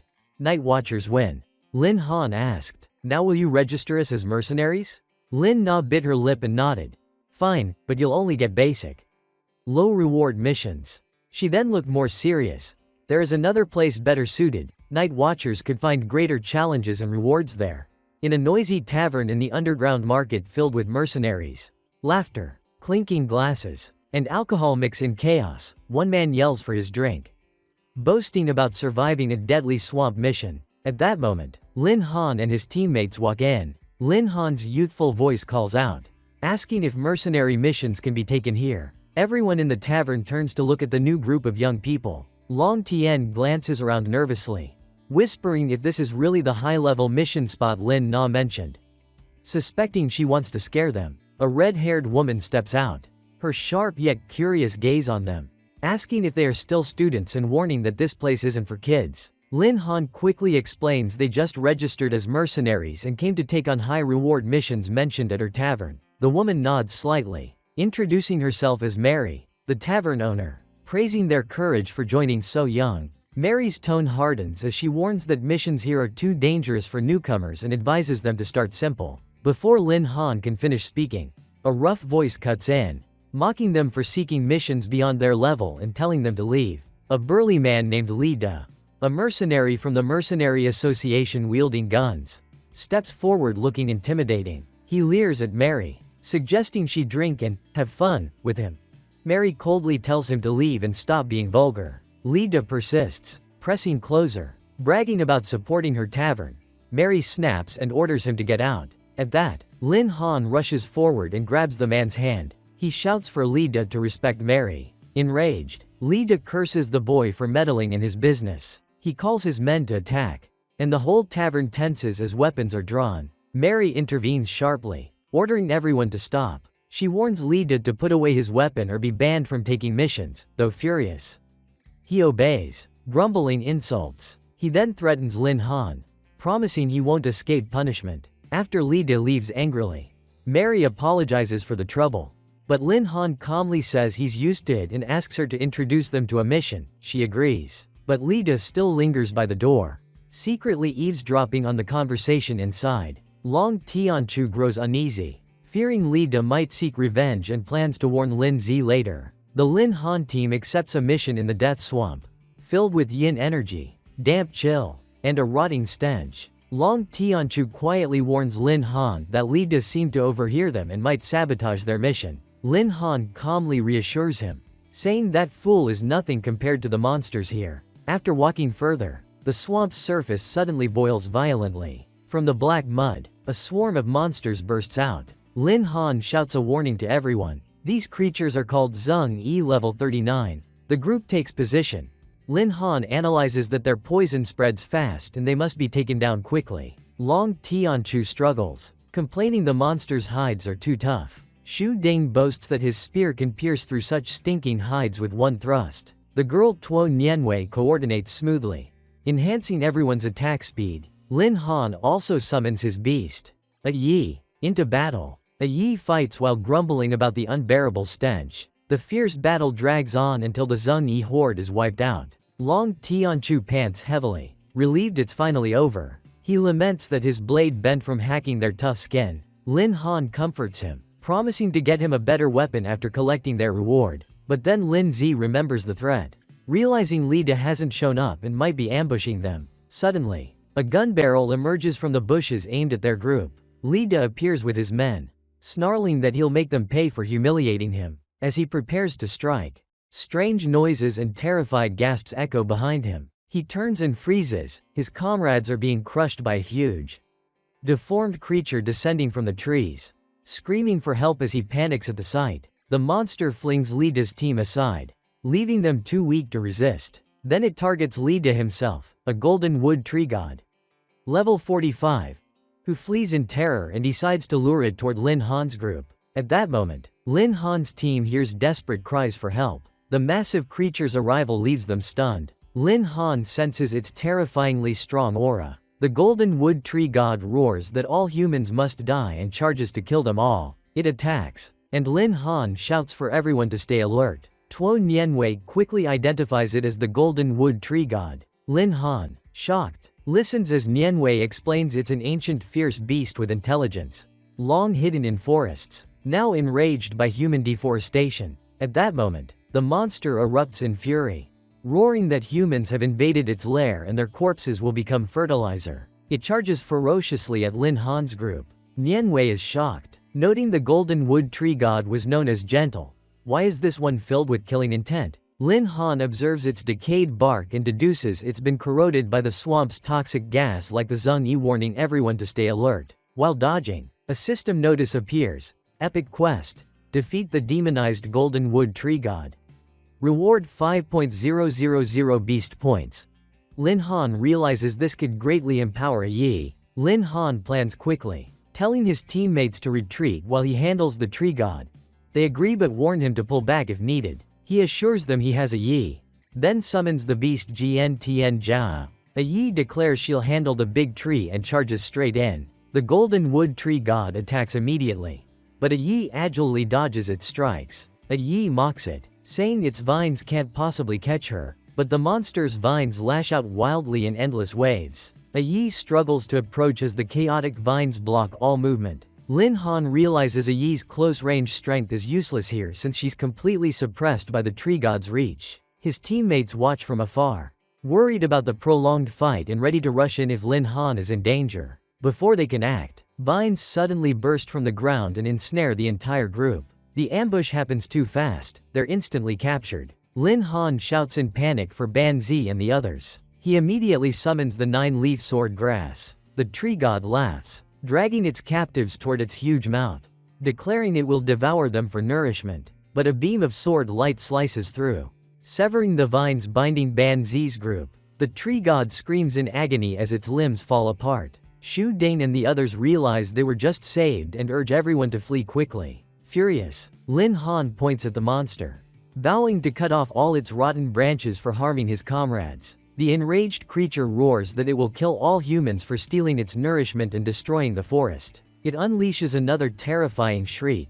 The group reels in pain from the sound. Recognizing the psychic power of the attack, Lin Han decides it must end quickly. He charges forward, shouting for the monster to face his strike. Lin Han activates his berserk copy ability and the position switching move from the grass sword art, unleashing a barrage of razor-sharp sword slashes on the tree god. The creature's massive body is chopped into pieces, and his teammates below shiver, dodging the falling debris in fear. Lin Han shouts that everything is over. He unleashes the final strike. A thunderous explosion shakes the entire forest. Then a strange phenomenon occurs. The resentful aura around the tree god slowly fades. The creature looks around, speaking in a deep, gentle voice, confused as if waking from centuries of nightmare. Lin Han is stunned, realizing the golden wood tree god may have regained its consciousness. He explains that the tree god was corrupted by the death swamp's toxic gas, causing its demonization. The being recalls and agrees. It recounts being corroded by poison for 400 years, trapped in torment until freed by them. But now its life force is nearly gone. Lin Han is shocked to hear its life is ending. The tree god pats his shoulder, thanking him and offering its core as a farewell gift before departing to join its kin. As it fades, a golden blade appears, shining brightly through the forest. It is named the Golden Wood Blade. Elite rank. With the skill, Golden Wood Blade Slash, and infinite growth potential. Long Tianchu rejoices, calling Lin Zi lucky to receive the tree god's gift. But Lin Han hands the Golden Wood Blade to Long Tianchu, saying he already has the 9-leaf sword and it suits Ban Zi better, though hesitant. Long finally accepts it. With Lin Han's insistence, Long accepts joyfully, while Lin Han notices Li De is missing. Suspecting he fled in fear, Lin Han leads his team back, telling Ban Zi to stop playing with the blade and return to the mercenary tavern. Meanwhile, Li De hides in the bushes, having seen everything. Cursing their luck, Li De plots revenge, realizing the blade's fame could bring disaster to them. When Lin Han's team returns, they report to Mary that they completed the mission in the Death Swamp and collected the rare toxins. She praises their unbelievable success. Long Tianchu proudly boasts they even defeated the corrupted tree god and obtained the divine Golden Wood Blade. But Lin Han warns him to stay humble and avoid drawing attention. At that moment, a mocking voice interrupts, ridiculing them for bragging over luck-born missions. They turn to see the Demon Armor Squad led by Wang Kai, the captain in golden armor. Wang Kai sneers that a rookie team completing a minor gold-level mission shouldn't act so high and mighty. Mary quietly advises Lin Han to ignore them, explaining that the Demon Armor Squad is the top team here and notoriously arrogant. Realizing their provocation, Lin Han immediately understands they're deliberately picking a fight. The reason Wang Kai came was because Li De had slandered Lin Han, claiming the boy only got lucky when a tree monster killed the Zheng Yi and left behind the elite Golden Wood Blade. Hearing this, Wang Kai sneered that they were just kids who stumbled upon treasure and would be easy to deal with. He pointed at Lin Han, openly challenging him, saying the Golden Wood Blade was wasted on them and his Demon Armor Squad demanded a duel. Lin Han was stunned, asking what a duel challenge meant. Mary explained it was an unwritten rule among mercenaries. Challengers deposit 100.000 Tianlong coins, and the loser pays 5 times that plus grants one unconditional request. Understanding the rule, Lin Han crossed his arms and mocked Wang Kai for spending so lavishly without blinking. Wang Kai boasted that rookies like them could never earn that much and should just hand over the blade. Dropping his money bag on the table, Mary hurriedly warned Lin Han not to be rash, saying Wang Kai's strength and his 4 female guards' impenetrable armor were real threats. Lin Han thanked her calmly, assuring he had a plan. Mary sighed in relief. But then Lin Han stepped forward decisively and accepted the duel. The mercenary arena erupted in excitement as crowds whispered about the long-awaited match between the famed Wang Kai and the new rookies. Both teams took their places on the battlefield, Wang Kai arrogantly ordered his 4 guards to handle the newcomers and make them lose face. They answered in unison and charged forward. On the Night Watcher's side, Ban Zi stepped up with the golden wood blade, taunting Wang Kai for hiding behind others. Then asked Lin Han's permission to test the blade's power. Lin Han agreed confidently. With Lin Han staying back, the rest of the Night Watchers rushed forward, eager to fight. Ban Zi shouted to see whether their armor or his blade was tougher, daring them to underestimate the Night Watchers. The chubby, long-faced 2 female guards head-on. He swung the golden wood blade in a powerful slash. Their weapons shattered instantly, leaving them stunned. Ban Zi cheered loudly, thrilled at the blade's overwhelming strength. He followed up with a fierce kick, sending both guards flying backward. The bottle's momentum shifted completely toward the Night Watchers. The remaining 2 guards tried to assist, but were intercepted by Lin Han's teammates, declaring they were their true opponents. Losing focus during combat was fatal. After one strong counterattack, all 4 female guards were defeated. Writhing on the ground as Wang Kai furiously shouted at them to get up and fight, Ban Zi strode toward Wang Kai, mocking that his babysitters were down and it was now his turn. He slashed at Wang Kai's armor, but it didn't even scratch. Shocked, Long froze as Wang Kai sneered that his ancestral armor wasn't mere scrap metal. Wang Kai kicks the chubby Long away, calling him unworthy of holding the blade. The Night Watchers panic, fearing the golden wood blade has no effect. Wang Kai rushes forward to finish Long off, shouting for him to die. Without hesitation, Lin Han leaps in, summoning the 9-leaf sword grass for attack. Using his teleport skill, Lin Han appears right beside Wang Kai. Wang Kai laughs arrogantly, mocking that Lin Han's broken sword can't harm his armor. But Lin Han's strike cracks the golden armor visibly. The slash is immensely powerful, sending Wang Kai flying like a sandbag. Struggling up, he panics, realizing his ancestral armor is shattered.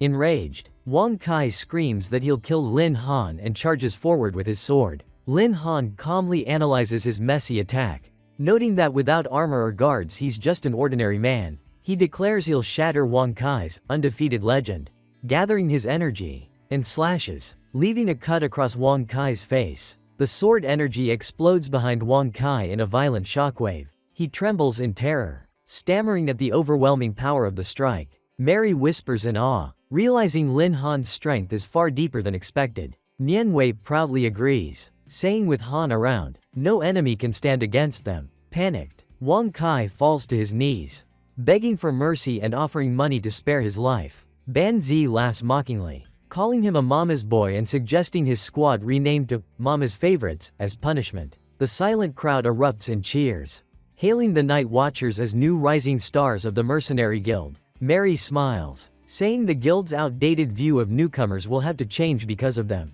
The next morning at the Military Academy courtyard, in the calm air, Xiao Zhen cheerfully says it's her turn to accompany the master.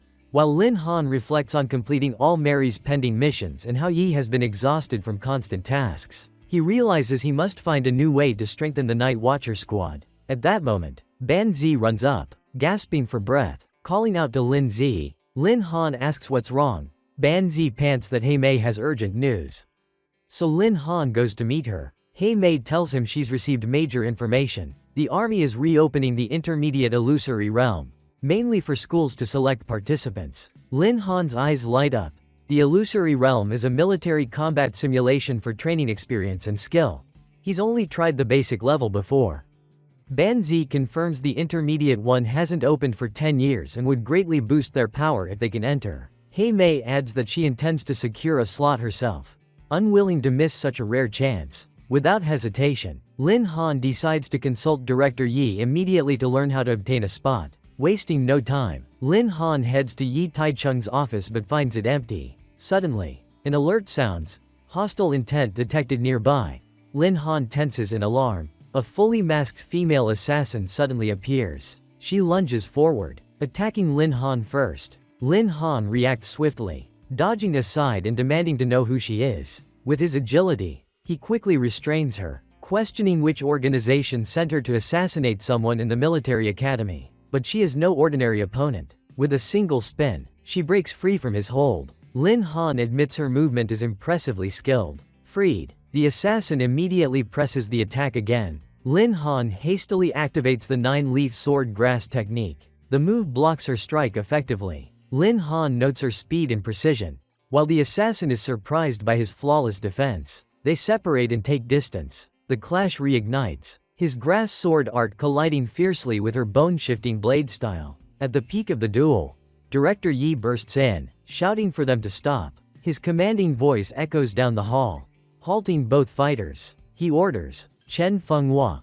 put your weapon away immediately. Lin Han, startled, asks if he knows the assassin. Director Yi nods, revealing she's a fourth-year student named Chen Fenghua, class assassin. She removes her mask, revealing a striking senior who praises Lin Han's skill and invites him to join her team as the fifth member entering the illusory realm. Lin Han frowns and asks Director Yi what fifth member means. Yi explains the military only allocates 5 slots per school. He adds that Chen Fenghua will lead her 4 teammates, and the final slot is the last available. Director Yi confirms he's chosen Lin Han, a first year, for that spot. Chen Fenghua says she came to test his ability, and his performance proved he's qualified.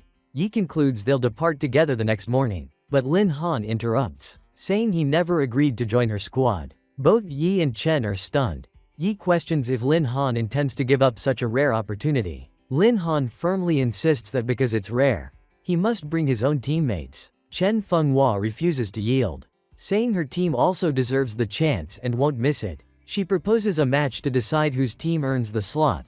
Lin Han agrees immediately. With the decision made, they prepare to begin at once. Chen Fenghua thinks to herself that this junior is no pushover and she must seize the advantage fast. After several exchanges, Lin Han observes the cramped space and suggests moving outside to continue the fight. Chen Fenghua laughed. Ha ha.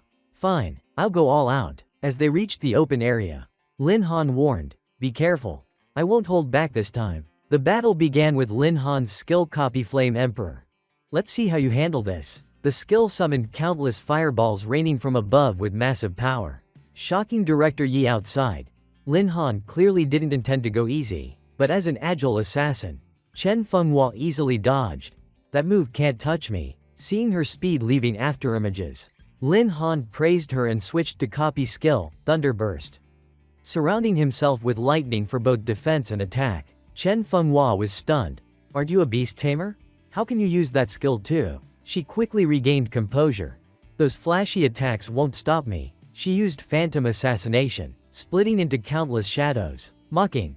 No matter how many attacks you have, I have more clones. Impressed by her strength, Lin Han decided to go serious and boosted his Thunderburst skill. This time he focused all lightning power, fiercely striking at the clones. The clones struggled to attack, forced to defend and support each other. Lin Han then unleashed another copy skill, Flame Emperor. While attacking, he remarked, your clones and real body are hard to tell apart. Breaking through the lightning barrage, Chen Fenghua closed in and used 10 steps 1 kill. Lin Han countered instantly with grass sword technique. The sword strike created a storm mixed with continuous explosions. Then Lin Han noticed something off. All of them were just clones. At that moment, Chen Fenghua appeared before him. You misjudged, Junior. Lin Han laughed, pleased that he forced her real body out. She admitted, not bad. Quick reaction. Let's see how you block this. She attacked with her blade-tipped hair, but suddenly, Lin Han vanished right before her eyes. He reappeared behind her, shocking her. What, you can clone too? Lin Han explained, not a clone, just an afterimage from position swap. Chen Fenghua gritted her teeth and attacked again. Don't celebrate yet. It's not over. But before she closed in, Lin Han precisely knocked her weapon away. His sword immediately aimed at his senior. At that moment, Chen Fenghua stammered. I lost. After the duel, Lin Han humbly said, our speed is equal. I only won because my sword is longer than your dagger. But Chen Fenghua replied frankly, no need for modesty. A loss is a loss. You didn't even use your beast yet. Lin Han smiled slightly, thinking of Ju Yi, one of his beasts, whose true form no one could tell. As Chen Fenghua was about to leave, Director Yi called, wait, the Night Watchers team has 1 spot left. It suits you perfectly. She firmly refused. No need. I'll stay with my teammates. Director Yi sighed. Even with the whole Night Watchers team, 1 slot remains. Lin Han, you've put me in a tough spot. Teacher, About that 5th slot, I have someone to recommend. Days later in the desert, the team gathered. Lin Han was surprised after hours of travel. They arrived here? Long Tianchao wondered. Why is the intermediate illusory realm set in a desert? At that moment, soldiers arrived. Students, line up and enter the base for the trial as instructed. Fatty whispered. Lin Zi, you kept the 5th slot, right? Besides us 4, who else? A familiar voice called out. Han Ji. I finally found you all. Hei Mei ran over, full of joy. Lin Han smiled. The 5th member has arrived. The group welcomed Hei Mei excitedly. Great. You're here too, she replied softly. I should thank Han Ji for giving me this precious slot. Xu Ding grinned. I knew the 5th one would be you. Long Tianchao gave Lin Han a thumbs up, a wise choice. Lin Han said, the illusory realm info came from Hei Mei, and her strategic skill deserves the slot. A military officer sternly interrupted, you there. Stop chatting and move in. Inside, everyone was stunned by the advanced technology. This was clearly where the illusory realm was made. The Army's top research lab with cutting-edge tech. A doctor began explaining.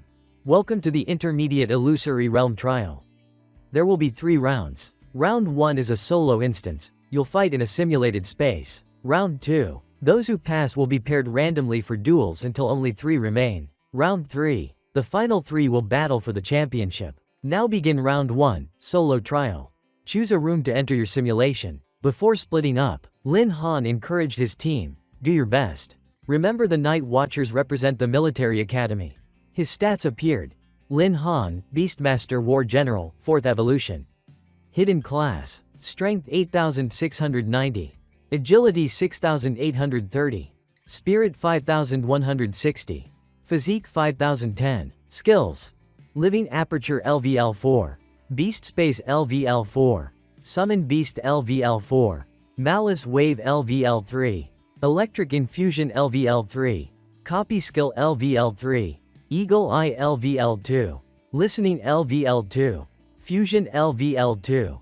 Toxic Sting LVL1. Stealth LVL1. Swap LVL1. Perception Thread LVL1. Let's see who clears first.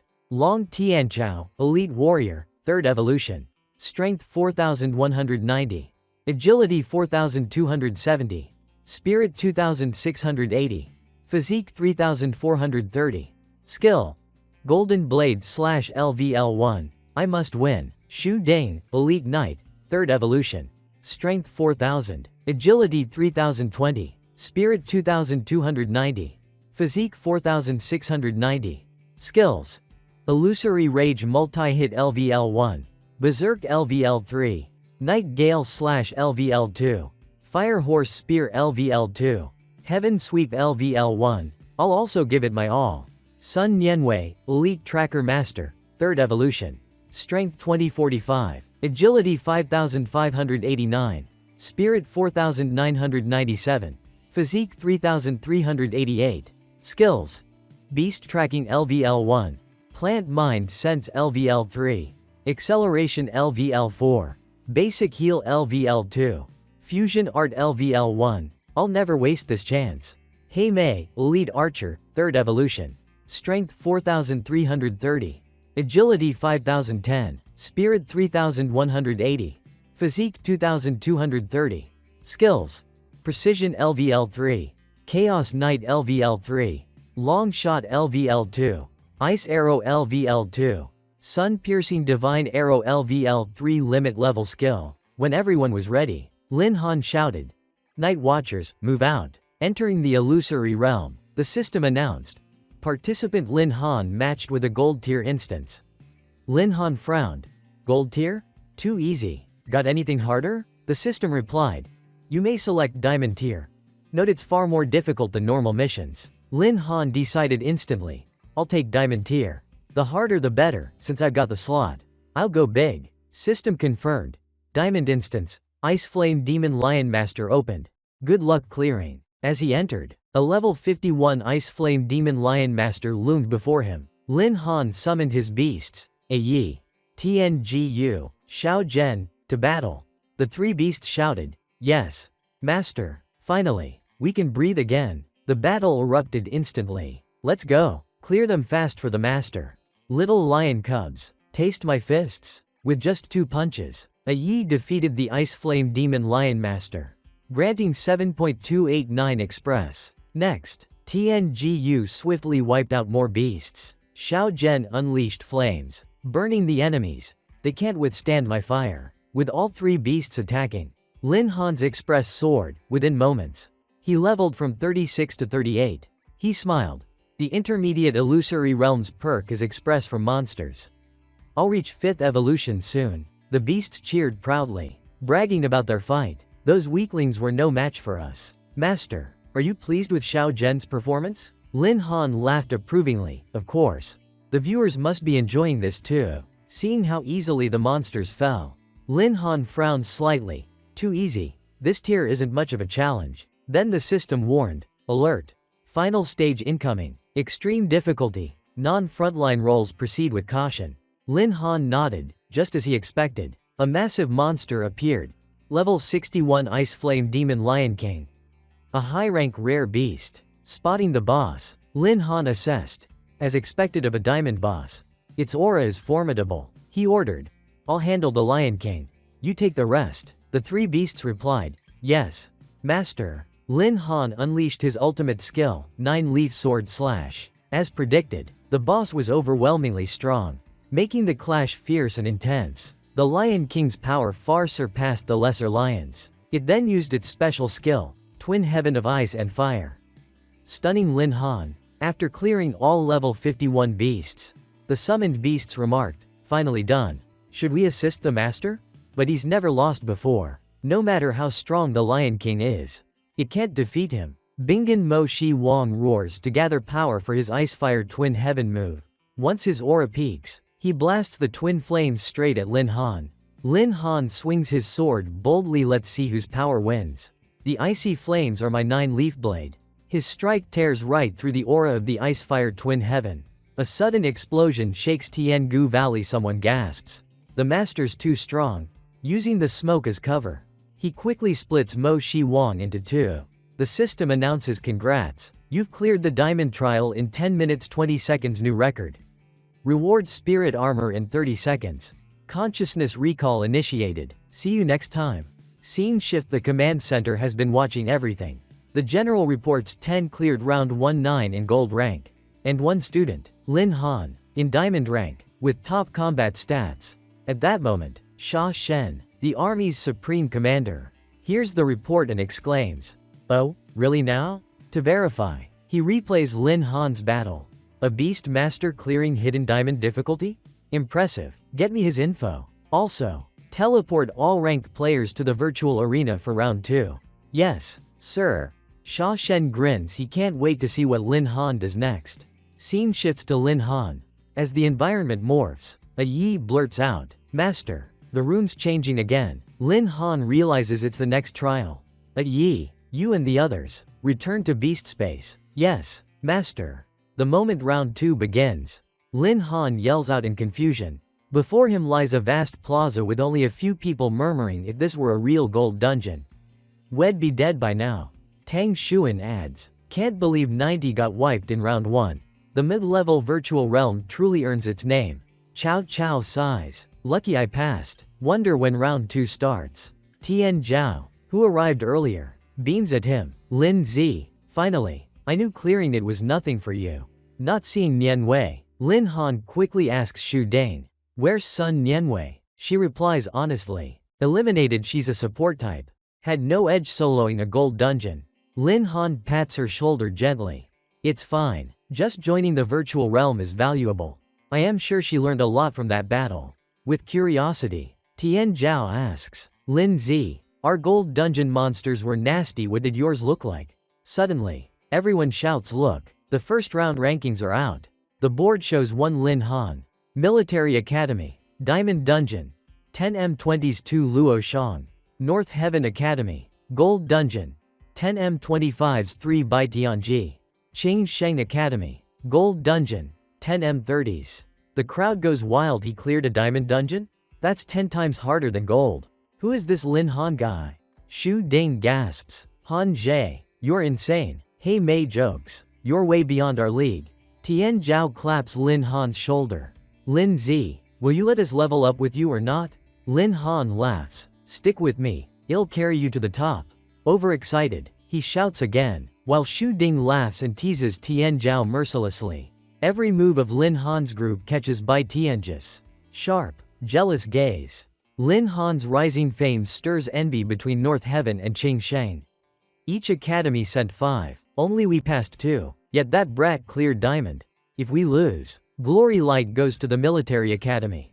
Let's team up against them, especially Lin Han. Bai Tianji shakes Luo Shang's hand, smirking. Exactly my thought. Once Lin Han's out, we'll fight for first. Luo Shang agrees deal. Meanwhile, the system flashes matching opponents at random. Then the announcer declares, Round 2 arena battles. 10 contenders will duel in qualifiers. 5 winners advance. 1 random will receive a promotion ticket, the remaining 4 will fight again. Tian Zhao beams. If I get the promotion ticket, straight to the finals. Baby. Shu Ding replies while summoning her weapon. Only if you survive the qualifiers first. Hey Mei frets. I just hope I don't draw a monster for an opponent. Lin Han grows silent. Round 1 filtered the weak. But this arena will reveal the true strength of each fighter. Before it starts, Luo Shang plots with Bai Tianji. Whoever faces Lin Han first must exhaust him. Tianji nods. Exactly, then the next one will have the upper hand. The matchups appear: Lin Han vs Cao Cao, Long Tianao vs Luo Shang, He Mei vs Wu Gong, Shu Ding vs Wang Shou, Zhang Quan vs Bai Tianji. The announcer adds, pairings are random, find your opponent. Seeing the matchup list, He Mei cheers. Nice. Our opponents this round are from other schools. The team unites as Lin Z grins. Show them the might of the military academy. Lin Han adds, go win it, everyone. They all shout, yes, sir. Scene shift: Lin Han quickly finds his opponent, who greets politely. Hi, I am Sa Cao Cao from Yunmei Academy. He replies, Lin Han, Military Academy. She smiles shyly. Senior Lin Han, I only barely passed round 1, so please go easy on me. Her words leave Lin Han puzzled. I'll do my best, he says, while thinking, what's this girl plotting? Cao Cao pulls out a whip and challenges him. Match start. No sooner said than done. She lashes out fiercely. Lin Han dodges fast, muttering, yikes, one hit from that could skin me alive. He copies her skill and uses swift step to counter. Nice power, he praises, but in close combat, I've got the edge. Cao Cao gasps, so fast. HMPH, close combat isn't your monopoly. She snaps, swinging her whip again. In Lin Han's eyes, the whip suddenly morphs into a giant serpent. Still, he stays calm. Surprising move, but too slow. He teleports away just in time, leaving her stunned. What? Lin Han grabs her whip and strikes back, making her yelp in pain. He says firmly, your skills might work on others, but not on me. Surrender before you get hurt worse. Cao Cao collapses from his last blow. Then she switches tactics, crying pitifully. You're too strong, I knew I couldn't beat you. Lin Han blinks. Did I just make her cry? She continues melodramatically. But the principal said if I win the championship, I'll get a scholarship. Her acting's decent, but Lin Han sees through it. Good actress. Lame excuse. Playing along, he pats her shoulder. Didn't expect such a filial daughter. But sorry, I can't just hand you the title. Be good, admit defeat. The moment he finishes, she suddenly binds his arm with her whip. He shouts, what the? Cao Cao smirks confidently, thinking, even heroes fall to beauty. No man can resist my charms. Lin Han pretends to struggle, groaning dramatically. Why's this whip tightening? What did you do to me? My body. As he collapses, Cao Cao declares proudly, stop resisting. My whip's enchantment saps your strength once you're wrapped. You can't move a muscle. Serves you right, men always fall for beauty tricks. She sneers, just as she's savoring victory. Lin Han calmly says, too bad your move doesn't work on me. Seeing his clear eyes, she stammers, what? You were faking? Realizing her plan failed, Cao Cao quickly retreats. Lin Han grips the whip, laughing, yep, I played along just to see what you'd try. Cornered, Cao Cao snaps, who needs acting? My magic arts are the best in Yunmei Academy. She yelps as Lin Han pulls her suddenly toward him. Then oops, she crashes right into him. Lin Han freezes, utterly awkward. She instantly scolds, Lin Han, be gentle, that hurt. Her words annoy him. He raises his arm, and she tumbles backward to the ground. She jumps up, shouting, "You had me right in your arms and still rejected me? Are you even a man?" Lin Han retorts coldly, "Sorry, not interested. Maybe I'll introduce you to some girlfriends instead." True to his word, he summons a Yi, Xiao Zhen, Tiangu, and Zhu Yi. A Yi glares, "You dared seduce my master?" Zhu Yi adds, "We'll show you real terror." As they act, the system confirms skill activation consciousness overload. Xiao Zhen snarls, "No more talk, just die," making Cao Cao burst into tears. Surrounded by 4 furious summons, she cries, "Lin Lin Dage, save me." He shrugs, "Girl fights aren't my thing. Drink some warm water."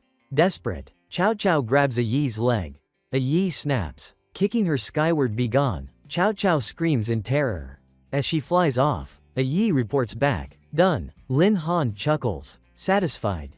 The announcer declares, "Match 1 winner Lin Han of the Military Academy."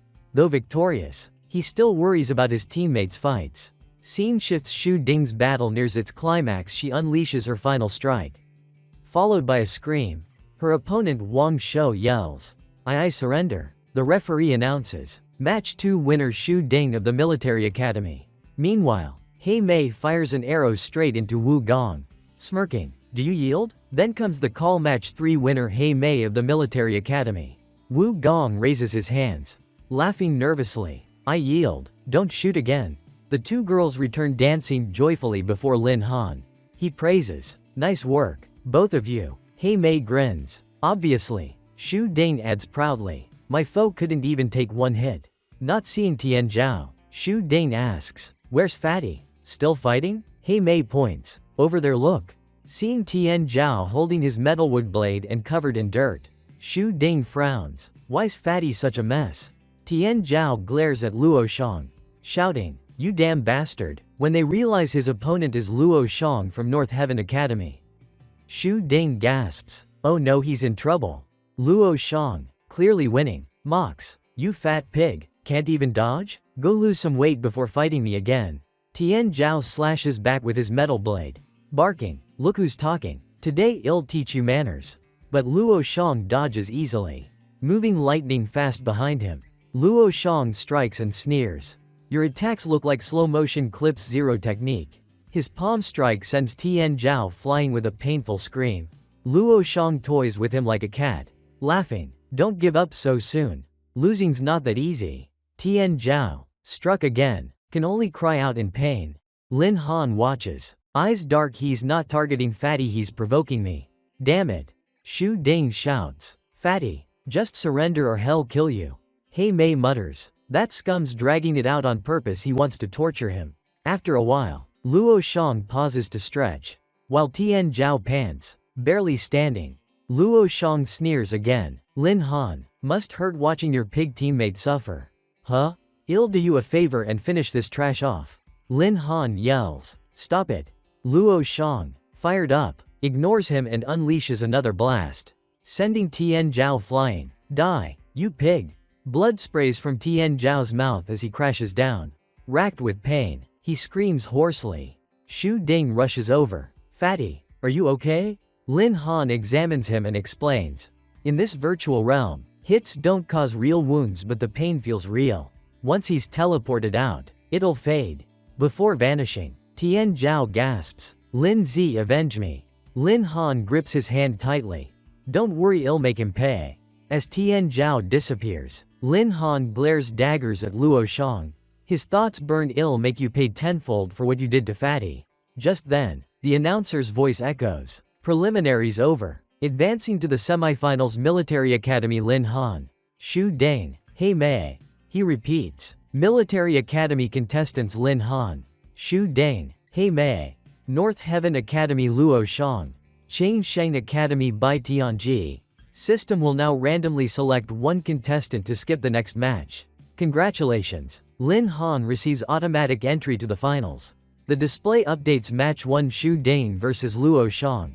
Match 2 He Mei vs Bai Tianji. Lin Han fumes. Being exempt means he can't fight Luo Shang and avenge Fatty yet. Damn it. Moments later, the announcer declares, "Semifinals begin. Xu Ding, noticing his anger, reassures him. It's okay, Han Jie, let me handle that Luo Shang first. As she and Luo Shang step onto the arena, the host announces, Match 1 Shu Ding of the Military Academy versus Luo Shang of North Heaven Academy. Luo Shang yawns arrogantly. Hurry up, I am getting sleepy. Shu Ding, focused, thinks, he's no pushover, I need to go all out and break his rhythm fast. She lunges forward. Let's see you block this. Luo Shang effortlessly sidesteps her spear. Moving at lightning speed, he mocks. Too weak, your attacks tickle. Watching from afar, Hei Mei panics. What do we do? He's dodging everything. Lin Han stays silent but knows Shu Ding's technique is sharp but lacks pressure. This could end badly. Bored, Luo Shang suddenly counterattacks, his aura flaring. Let me show you real skill. His palm strike sends Shu Ding flying several meters as she screams. She collapses, and her body begins to phase into teleport mode. The host announces, winner of semifinal match 1 Luo Shang of North Heaven Academy. As Shu Ding fades away, Hei Mei calls out, Shu Ding. Lin Han explains, she'll recover once she's sent back to reality. Soon after, the announcer declares match 2 Hei Mei of the Military Academy versus Bai Tianji of Qingsheng Academy. Lin Han warns, be careful, he's as strong as Luo Shang. Hei Mei nods, don't worry, I won't let him get close. She steadies her bow, thinking, if I play my range right, he'll never touch me. Bai Tianji smirks, another cute girl. Huh? Your captain sure is lucky. She glares and fires. Cut the chatter, I am here to fight, not flirt. Bai Tianji instantly conjures dark magic in response. As he parries, he scoffs. Such feeble attacks won't harm me. He breaks through her volley with a flick. But Hei Mei launches a second wave. Let's see you dodge this. Bai Tianji retreats while sneering. Ranged classes are useless, remember. I am a mage. Refusing to back down, she casts Wind Barrier, while he swiftly summons a magic shield. Then, raising his staff high, Bai Tianji begins another powerful spell. Channeling immense power, Bai Tianji roars, let me show you a real long-range attack, Dragon Gale Strike. Knowing how deadly it is, Hei Mei breaks into a cold sweat, shouting, I am done for. The blast hits her squarely. Bai Tianji laughs, no one can dodge my Dragon Gale Strike. Lin Han yells from the sidelines, Hei Mei, hold on. Before she hits the ground, he sprints forward to catch her, holding her as she starts to fade away.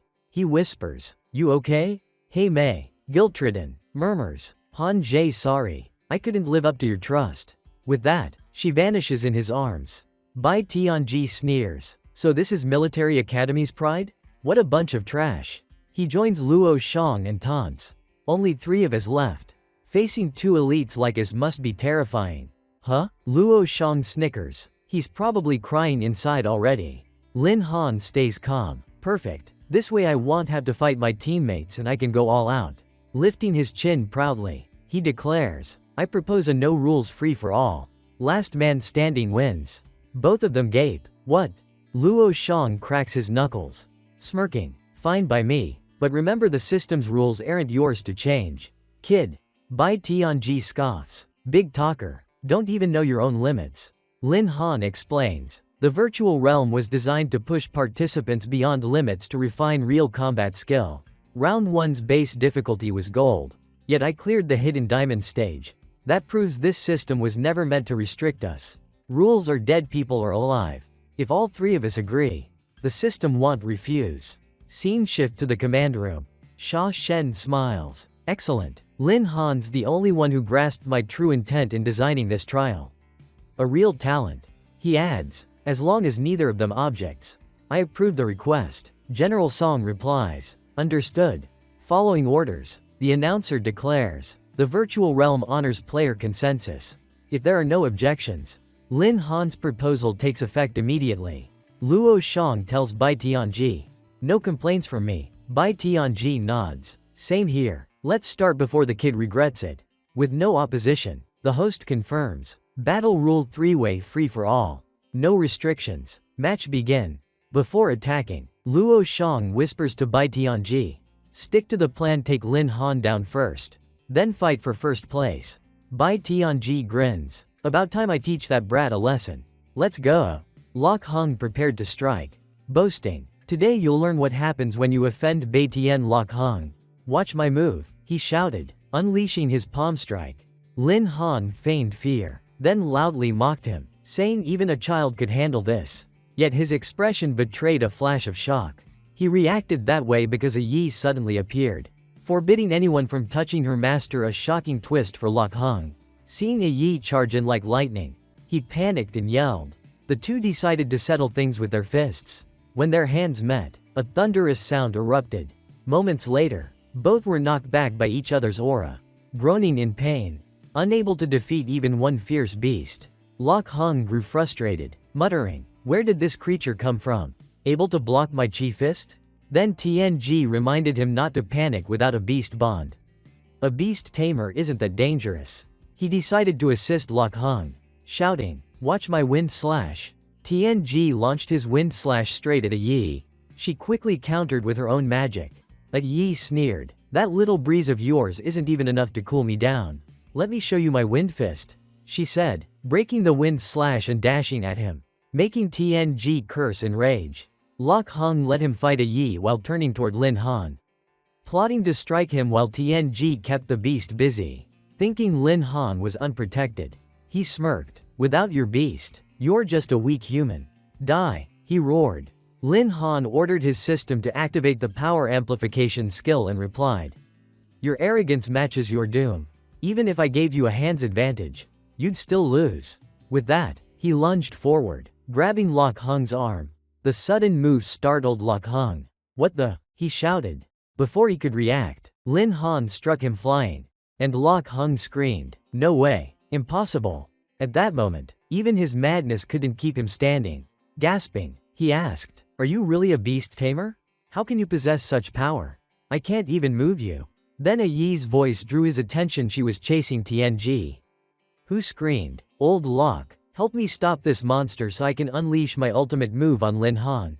Seeing the situation spiraling, Lok Hong muttered, "Damn it, if this keeps up, we're all dead," and began casting a spell. He activated Qi infusion, bulking up as his shirt tore apart, roaring, "Beast, watch me unleash Qi infusion form." Hearing him, a Yi turned just in time for him to land a punch to her chest. Tianji countered next, muttering, "I was saving this spell for Lok Hong, but he'll use it on Lin Han first," while casting his own magic. Before attacking, Tianji shouted menacingly, "Prepare to die, Lin Han." His move was called Wind Giant. Lin Han sensed its terrifying power and warned loudly, "This is bad." A Yi was still struggling against Lok Hong's assault. Hearing Lin Han call her, she quickly turned. She was startled to see two massive hands reaching toward her. "What the?" In the next instant, the hands seized her. The wind giant lifted her toward its gaping mouth, growling, "Die!" But Lin Han summoned his lightning wings and the 9-leaf swordgrass. As she was dragged deeper inside, a Yi muttered, "So dark." Meanwhile, Lin Han flew closer, shouting her name. Both were swallowed whole by the creature. Inside the wind giant's mouth, Lin Han frantically searched for a Yi, but the turbulent energy forced him to unleash his grass blade technique. His strike slowly pried the creature's mouth open. A burst of immense power erupted, accidentally blasting Tianji, who panicked. "What the hell?" The unleashed energy tore straight through Tianji's magic field. Lok Hong, witnessing it, gasped, "T2 terrifying." Scene shift in the command room. Sha Shen leapt from his chair in shock. Such power. The illusion world can't handle this impact. Tong Jun beside him marveled. Lin Han's strength is insane. Scene shift thanks to that blast. Lin Han saved a Yi, holding her in his arms. She smiled happily. "Master," he gently asked, "you okay?" A Yi beamed, "I am fine, Master. You're so cool." Lin Han chuckled awkwardly but thought, "She's still boy crazy. I worried for nothing." Meanwhile, Lok Hong and Tianji collapsed, exhausted. Finally, the instructor announced, "I declare the winner of the Intermediate Illusion Realm Trial Military Academy's Lin Han." Lin Han celebrated with a Yi, ordering, "We won. Go rest inside the beast space." She bowed, "Yes, Master." Scene shift. The match ended, and the three returned to the lab. Lin Han sighed in relief. Finally, it's over. As he entered, the others cheered. Lin Zi, hearing them, Lin Han turned with a smile. Tian Chao was first to rush over. Congrats on becoming champion. Next was Mei. Congrats. Lin Han. The last to arrive was Nian Wei. Moments later, Professor Lu Yi approached. Congratulations, Lin Han. Here's your trial reward. This includes an infinite storage space and a rare skill book on invisibility arts. Delighted, Lin Han thought. With this space ring, my storage expands greatly, no more worries about loot or gear. Not bad at all. The professor then pulled a letter from his pocket, saying, "This is an invitation from Sha Shen, commander of the Illusion Realm Military Division. He hopes you'll join the military selection 6 months from now." With a puzzled look, Lin Han took the letter and muttered uncertainly, "An invitation letter?" Holding the letter, Lin Han felt a flutter of excitement. It was a recruitment invitation. He planned to ask Manager Yi for details before leaving. Fat Long and teammates came over, patting Lin Han's shoulder with joy. "Congrats, Brother Lin, you're top rank." Their gazes fixed on the army-sealed letter. What a rare chance. Lin Han's eyes caught Nian Wei standing nearby, looking lost and sorrowful like a wilted flower. He frowned and asked softly, "What's wrong? Not happy?" Nian Wei lifted her reddened eyes and whispered, "Brother Han, I failed right from the start. I didn't expect it." Lin Han shook his head, placing a hand on her shoulder warmly. "No regrets, you gave it your all. The experience we gained is what truly matters." Without hesitation, he drew out an old leather book and handed it over. "This stealth technique is for you. May it serve you well." Nian Wei's eyes widened. "For me?" Lin Han smiled gently yet firmly. "It's a champion's reward, but if it suits you better, you should use it. Your role needs stealth mastery." Pausing, his eyes gleamed. "Rather than chasing glory, I hope you'll be our team's solid support." Nian Wei's face hardened with resolve as she gripped the book. "I understand. Thank you, Brother Han. I'll work harder not to fall behind." The next morning, in Yi Taiqing's office, the air froze. Standing straight by the window, he said coldly, "No matter what resources you offer, Lin Han stays. Dream on," and cut the transmission. Just then Lin Han entered, catching the last line. Confused, he asked, "Manager Yi, what's going on? Transfer schools?" Yi Taiqing turned, eyes complex yet faintly smiling. "Lin Han, your Night Watcher team video from Shujing County has gone viral. You're famous now. Over a dozen academies have contacted me, offering rare resources to get you." Lin Han chuckled. "You're not auctioning me off, are you, teacher?" Yes, gaze sharpened. "So you're not thrilled about fame, Lin Han nodded after a pause. "Honestly, I just want to study quietly, not be the spotlight." Yi huffed. "Because you're afraid others will covet your ancient 10 souls, right?" Lin Han stiffened, eyes flashing. "So you've known all along, teacher?" Yi crossed his arms calmly. "Since the world already sees you, why hide? If you can't dim your light, bare your fangs. Let them know touching you means courting disaster." His words struck Lin Han like a bronze bell, awakening him. He's right. Instead of hiding, why not grow so strong none dare approach? Light filled his eyes, his heart unburdened, gaze firm as steel. Lin Han softly replied, "Manager Yi, I'll remember your words forever." Yi Taiqing nodded, his face showing rare satisfaction. "Good, that's the disciple I expect."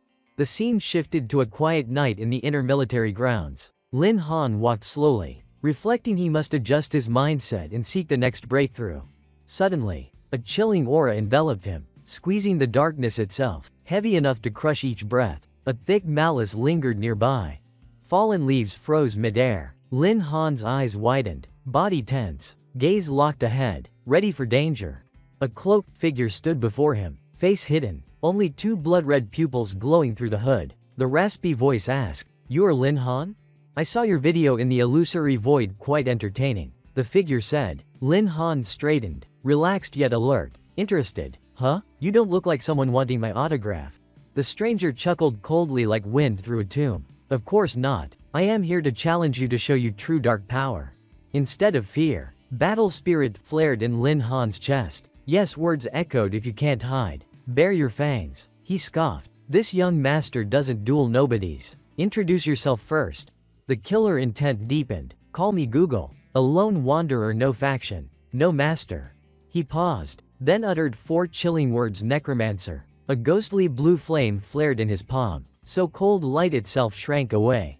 "Kill him. Drag his soul to hell." At his command, 6 skeletons staggered from the shadows, shrieking as they charged at Lin Han. Lin Han's vigilance peaked. Necromancers, dark blood sorcerers controlling the dead were forbidden and despised across the continent. His sharp eyes fixed on the onrushing corpses. Alright, let's see what this Google guy can do besides having a dumb name. Without hesitation, he gestured. Yi, handle them. A deep roar echoed as a massive figure appeared, standing between Lin Han and the undead. Yi's fists fell like mountains, each blow unleashing shockwaves. In one strike, several skeletons shattered into black smoke, their screams dying instantly. Watching, Yi smirked. These bone bags are only good for scaring toddlers. Yet from behind, Google summoned another wave of undead, surging like a dark tide. Yi's voice turned icy. Fine, let's clean up all at once. After the corpses were crushed, Lin Han stepped forward calmly, smirking. So this is a necromancer? You really live up to your joke of a name. The words stabbed Google's pride like a knife. His body trembled, voice hissing through clenched teeth in fury. You dare mock me? I'll crush your bones and drink your blood. He roared as black smoke surged from his cloak, swirling into a storm of darkness. From below the ground came cracking sounds, as if something was crawling up from the earth's depths. 6 pale skeletons emerged from the damp soil, blue flames flickering in their hollow eyes. Lin Han smirked faintly. Reviving again? Tough bones, huh? Google chuckled smugly. Now you see the might of my necro summon skill, don't you? At that moment, a strange sense of familiarity stirred within Lin Han. The dark aura around Google and his undead seemed oddly familiar from Lin Han's memories. He frowned suspiciously. That foul darkness clinging to you, what is it? Google lifted his chin proudly, ready to boast. Ha ha ha, it's the death aura of one infected with dark power. Creatures infected become tainted beings, but I am different. I chose infection. For power, I offered my body to the dark and gained control of demonic spirits.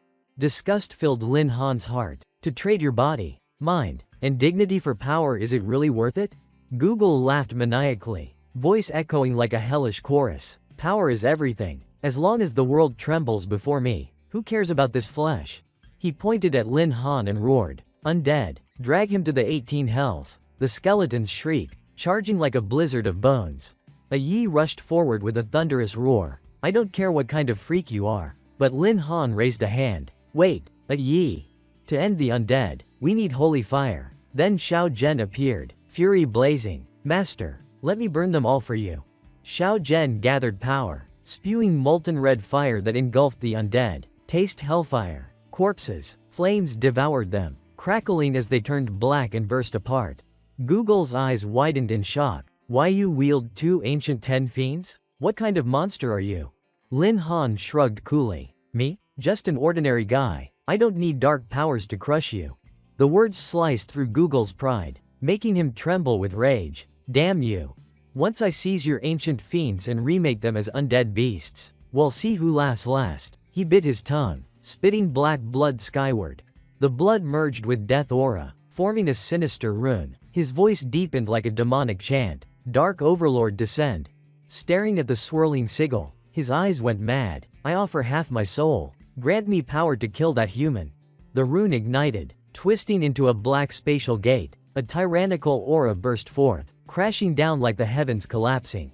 Lin Han and his 2 ancient beasts felt the pressure instantly. Faces grim. What kind of monster is that? It felt like a mountain crushing them. From the vortex, a massive clawed arm covered in black scales emerged, followed by a towering beast with blood moon eyes, the hellfish-headed ogre. Level 60. Feeling the terrifying surge of energy, Lin Han shouted, Not good, Xiao Zhen, that monster's yours. She nodded firmly. Yes, master, leave it to me. In an instant, Xiao Zhen became lightning, dashing toward the hell beast and unleashing golden flame earth pulse, igniting the ground in blazing fire. Yet the hellfish-headed ogre merely snorted, the inferno brushing him like a spring breeze. He swung his massive axe, one horizontal slash snuffing out all Xiao Zhen's flames. From his wrist shot a black chain radiating sinister energy, lightning fast. The chain coiled around Xiao Zhen, trapping her like a ray of light in endless night. Seeing his beast restrained, Lin Han commanded sharply, Yi, support now. Yi charged like an arrow, roaring, You ugly bullhead, let Xiao Zhen go. But as he neared, the monster's sweeping axe hurled him back violently. He couldn't get close. Lin Han gritted his teeth. Even a Yi can't stand it, this thing isn't normal. With no other choice, he summoned his third beast Tngu to battle. Appearing in a flash, Tngu turned into violet blue lightning, gathering the full wrath of thunder. The ogre sensed the power and raised its head warily. Too late, Tien Gus thunderbolt struck, shaking the giant's body as it screamed in agony. Sensing an opening, Lin Han drew the leaf sword, its silver light slicing through the night. One strike cleaved through the chains binding Xiao Zhen. Fall back, Xiao Zhen, he shouted. As she retreated safely, Lin Han pressed forward. Come on, you bull-faced freak, take my second strike. His slash crashed down like a landslide, hurling the monster back, slamming it into the ground with thunderous impact. The ogre howled in pain, body trembling. Google, panicked, cried out, Lord Overlord, this brat's too strong, should we retreat? The beast's crimson eyes glared with disdain. HMPH, envoy of hell, the Dark Overlord, retreat before a boy like him? Yet in those red eyes flickered deceit. Suddenly, he reached out and grabbed Google like a chick. Google thrashed in terror. Why you, what are you doing? The ogre grinned, dripping malice. Give me the rest of your soul, I need more power to kill him. Google struggled, pleading, no please, spare me. But before he finished, black energy ripped from his body, flooding into the demon. Google's scream faded as his body collapsed into an empty husk. Excellent, a filthy yet tasty soul. After devouring it, the ogre's death aura surged violently, his power skyrocketing to its peak. Lin Han's face turned grave as he watched. The dark energy swelled uncontrollably. A Yi's voice echoed in his mind. Worried master, what now? Lin Han inhaled deeply, voice steely. Only one option, attack head-on. At once, he focused his will. Fusion. All three ancient 10 fiends blazed with light, merging their essence into his body. A terrifying power erupted from Lin Han's body. Silver light enveloped him, his aura divine and towering like a war god. Status update: fusion mode human. Level 35. Power 139.455. Agility 123.504. Spirit 140.845. Constitution 100.403. Feeling the energy flood through him, Lin Han stayed calm. Power soared. Yes, but that demon was no fool to underestimate. A cold smile curved his lips. No matter how many souls you swallow, you're still just a dumb ox with big muscles and no brain. Enraged, the hell-fish-headed ogre roared, I'll split you in half and grind you to dust. With a mountain-shattering swing, his axe crashed down, but Lin Han's body blurred into light, dodging and reappearing at the monster's flank. Idiot beast, eat this, he slashed, silver sword carving deep into the demon's back. Black blood gushed like a fountain. Standing behind the beast, Lin Han smirked. Over here, you brainless bull. The creature went berserk, flailing wildly, but Lin Han danced away like a phantom. Driven mad, it roared, eyes blazing red. Damn it, are you a fly? Suddenly, its crimson eyes flashed. Lin Han flinched but twisted aside just in time. Let's see how long you can dodge, the beast bellowed, attacking even more furiously. Lin Han kept his distance, dodging with precise, steady steps. At last, the monster blocked his retreat. Nowhere left to run, brat. Lin Han glanced around. If this dragged on, the entire military academy would be destroyed. He gave a mental command: no more stalling. End it now. Time to show this demon the true power of the ancient fiends. His three beasts responded as one. Voices filled with battle spirit understood. Master. Their powers merged perfectly. Ancient might silencing the forest. Lin Han raised his radiant sword, channeling all energy into its tip until it shone like a miniature sun. Go to hell, he roared, bringing the blade down on the demon's head. Feeling death approach, the monster howled, summoning all its death aura. Damn you, the one going to hell is you. Holy light and endless darkness collided, exploding in a cataclysmic blast that split the sky into black and white. When the shockwave cleared, the massive beast fell to its knees, trembling under Lin Han's divine pressure. Lin Han sneered, stepping forward. That all you got, dumb ox? The creature's huge body shook violently, wheezing like a broken engine. Strange cracking sounds came from within it like a pressure cooker about to blow. Death aura thickened, darker and deadlier than ever. Lin Han stepped back warily. Again? No, this aura's even worse. A dangerous thought flashed. He couldn't let it finish. He had to end this now. Without hesitation, Lin Han raised his glowing sword, condensing every ounce of power into a single, blinding point. With a fierce shout, he lunged and sliced through the heart of the swirling death energy. A thin beam of light, delicate as silk yet carrying absolute destruction, tore through the darkness. Inside, the hellfish-headed ogre screamed one last, bitter line, "How could I lose to a human?" His roar was cut short as the death aura shattered like glass, scattering into black dust and fading away like ashes in red flame. Lin Han released the fusion state. 3 beams of light emerged, reforming into his beasts. Standing amid the ruin, he exhaled slowly. "It's finally over, right? Phew, glad that's done," he sighed, body still trembling from the battle's aftermath. Before him, the monster's body had crumbled into black ashes, fading bit by bit into nothingness. Then his gaze caught a glimmer beneath the dust, a pitch-black card with golden edges lying quietly among the remains. What's this? As he picked it up, icy energy crawled down his fingers, making him shiver. Ancient symbols faintly glowed across its surface. It looked like something from a lost age. A relic card? Data appeared in his mind. Relic card, Sin of Hell. Type relic key. Grade epic. Function opens an ancient ruin. Limit must enter within 3 days after activation or it will close. Note: only one person may enter. Extreme difficulty. While Lin Han was still processing this, hurried footsteps approached from afar. Voices shouting, "Over here, move." Moments later, Yi Taiching arrived with a squad of guards. His sharp eyes swept the devastated scene and the dissolving remains. Lin Han asked, "Manager Yi, why are you here?" Yi snorted coldly. With half the military academy nearly exploding, you think I'd sit still? What on earth happened? Lin Han scratched his head awkwardly. "Sorry, someone picked a fight, and I exchanged a few blows." Yi frowned. "Who's bold enough to cause trouble here?" Lin Han pointed at the scorched corpse. A necromancer named Google had some skills.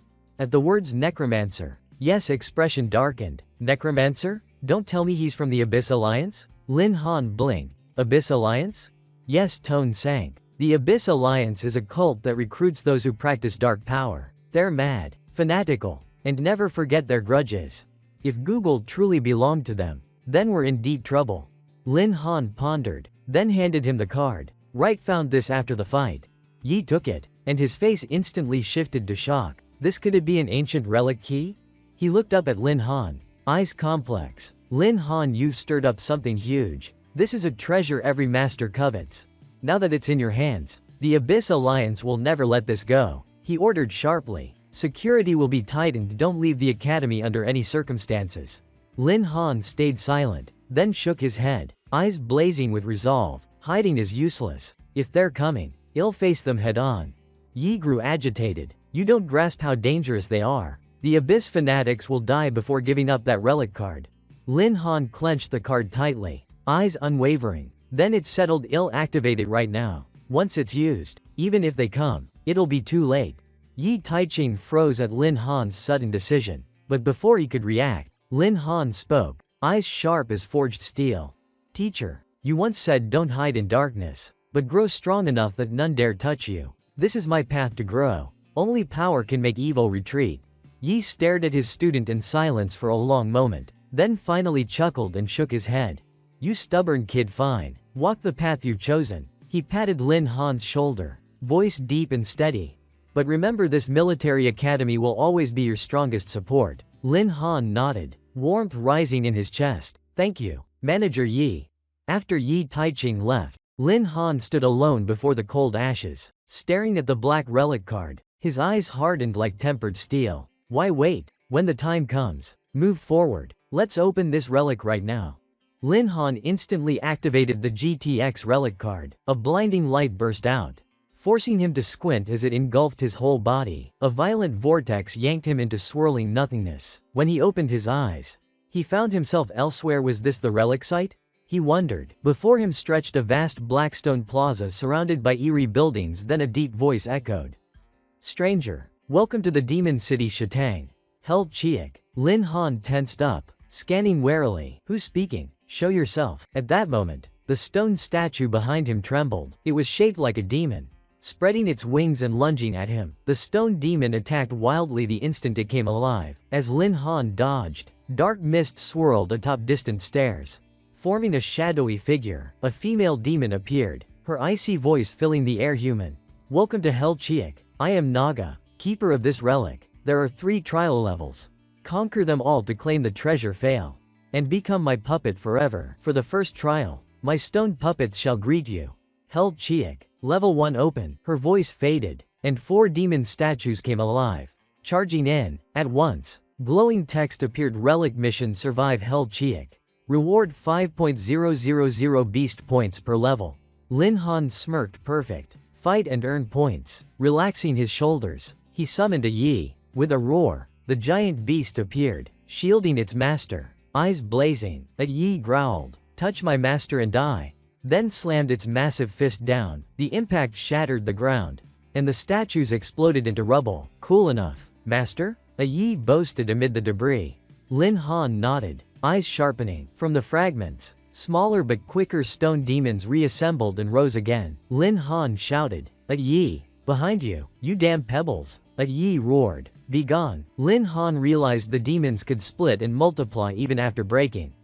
He frowned. Xiao Zhen, assist a Yi, at once, master. A flash of light, and Xiao Zhen appeared at blinding speed. She waved her hand, unleashing a blazing inferno burned to ashes. Stone pests. Hey, don't aim at me, a Yi yelled. You trying to roast me too? Then it opened its maw, spewing red fire, engulfing the demons. In moments, all were ash. A Yi laughed proudly. Ha, didn't even feel the heat. It threw her a compliment. Nice work, Firebird. Xiao Zhen lifted her chin proudly. Of course, I am a fire element master. Naga's mocking voice echoed again. Not bad, but the first trial isn't over yet. Don't get cocky. Lin Han smirked. Then bring it on, I am just getting warmed up. Naga chanted. Soul rebirth. Instantly, countless shadowy figures with glowing red eyes stepped out from the arena walls. They wore garments from many eras, but all shared gray skin and hollow, hateful eyes. Naga's voice was ice cold. They are all past challengers who failed. I turned their corpses into puppets. Let's see if you can beat them. Lin Han watched the wraiths creep closer, anger surging. No one deserved to be enslaved even after death. He took a deep breath, eyes blazing. Let's free these poor souls, he said warmly. A Yi and Xiao Zhen roared together, battle spirit soaring. In the void, Naga laughed coldly. Good, time for the dead to prove their worth. Kill them, the wraiths screamed, unleashing freezing ghostly waves, charging like a black tide. Battle erupted in the stone arena. Xiao Zhen struck first, torrents of crimson fire swallowing a group of wraiths. Burn, all of you, she cried, yet the ghosts resisted her flames. What, my fire doesn't work? Meanwhile, a Yi faced a ghostly swordsman. Let's see how far one punch sends you. He didn't dodge, meeting the slash head on. Sparks burst as fist clashed with steel. That blade's tough. My fist didn't even dent it, a Yi growled, stepping back. Lin Han, meanwhile, faced a wraith warrior clad in heavy armor. Despite the weight, the ghost moved shockingly fast. Lin Han shouted, my Thou 2 sword formula isn't losing to you. Sword auras clashed, booming like thunder. The wraith fell but quickly rose again, attacking relentlessly. Lin Han frowned. This thing didn't tire, even if his stamina held. This Dragu fight was bad news. Observing closely, he noticed the puppet still retained the refined techniques of a true master. Taking advantage of an opening, Lin Han slipped behind it, smiling. Pity you're dead. Alive, you'd make a fine sparring partner. Farewell, master. His sword aura erupted, shockwaves echoing, but the ghost blocked it, summoning a crimson barrier that flared brightly. Impressive, Lin Han murmured. Defense and offense in one solid. With his strike halted, Lin Han retreated swiftly into a defensive stance. Then his battle instincts fully awakened. Bodyguard sword steel activated. Sword chi condensed into a thin afterimage rushing forward. It ends now. Lin Han stood firm, gaze sharp as a blade. Thou 2 sword formula. Judgment of victory. His hands moved gracefully, releasing threads of shimmering sword chi that wove a dense net across the air. The ghost slashed madly, but the thin, swift strands pierced through, wrapping its limbs, throat, and joints tight. Sorry, I am faster. Lin Han clenched his fist. The net tightened. The wraith froze, then dissolved into black smoke. Exhaling, Lin Han turned toward his 2 beasts, worry flickering. How were Yi and Xiao Zhen faring? Not far off, a Yi was surrounded by several wraiths. You think you can hurt me? It sneered, eyes flashing disdain. One mighty punch sent the ghosts flying apart, bodies disintegrating midair. On Xiao Zhen's side, flames surged high. I am a primordial fire beast. Who dares restrain me? She declared proudly. Here's a farewell fireball gift for you. A small but super dense fire orb shot forth, hitting the ghostly mage's back, turning him into a blazing torch in the arena. Soon, the battle ended. The last wraiths were wiped out. Lin Han recalled his beasts and surveyed the ash-covered arena. Good, all done. But before he could finish, a deep rumble rose beneath the stone floor. Like a ghostly wail, from the walls, countless demon statues marched out, far more than before. Again? Persistent pests, Lin Han roared, annoyed yet fearless, eyes blazing. Fine, he'll end this fast. Still, fatigue crept through his body. He couldn't keep this up forever. Drawing a deep breath, he gathered his spirit. Thou two sword fragment technique. Pure, sharp sword intent flooded outward, forming invisible strands that wove a vast net across the arena. Any puppet touching the strands was silently sliced apart, crumbling to dust like ice in fire. When the sword aura faded, only black ash and rubble remained. A Yi thumped his chest proudly. As expected of my master, one move wiped them out. Xiao Zhen cheered. Master's still the best. Lin Han smiled, nodding to them. Good work, both of you. Then he suddenly sensed a strange presence. Turning sharply, he felt an invisible pressure closing in, forcing him into a defensive stance. Floating before him was Di Wang Qingtang, level 55, glaring down with icy eyes. Then, the arena floor glowed purple. A dark formation erupted, releasing thousands of violet-black insects the size of thumbs, with sharp pincers and glowing red eyes, swarming like a wave. Alongside Di Wang Qingting came another beast, Gui Mianchu, also level 55. Seeing the writhing mass, Lin Han frowned. Really? A full swarm of poison bugs too? Instantly, Xiao Zhen and a Yi stepped up confidently. Don't worry, master. Leave the creepy crawlers to us. A Yi stomped hard, throwing a flurry of heavy punches that shook the ground and sent debris flying. On the other side, Xiao Zhen reared back and breathed out a fiery pillar, incinerating a wide area and torching the swarm. Lin Han quickly realized there were simply too many. Brute force wouldn't cut it. A Yi, Xiao Zhen, fall back, he ordered. The beasts withdrew, leaving space. Lin Han stood at the center, facing the purple-black tide. He didn't draw his sword. He raised his right hand, palm down, radiating ancient, mountain-heavy energy. Back to your nest, he shouted, slamming his hand to the ground. Venomous earth thrust. A dull explosion shook the arena. Not fire nor thunder, but the earth's own roar. The floor split open. Countless crystalline spikes shot up, impaling the swarm. The insects were skewered instantly, shredded before a sound escaped. In a blink, none survived. A Yi gawked in awe.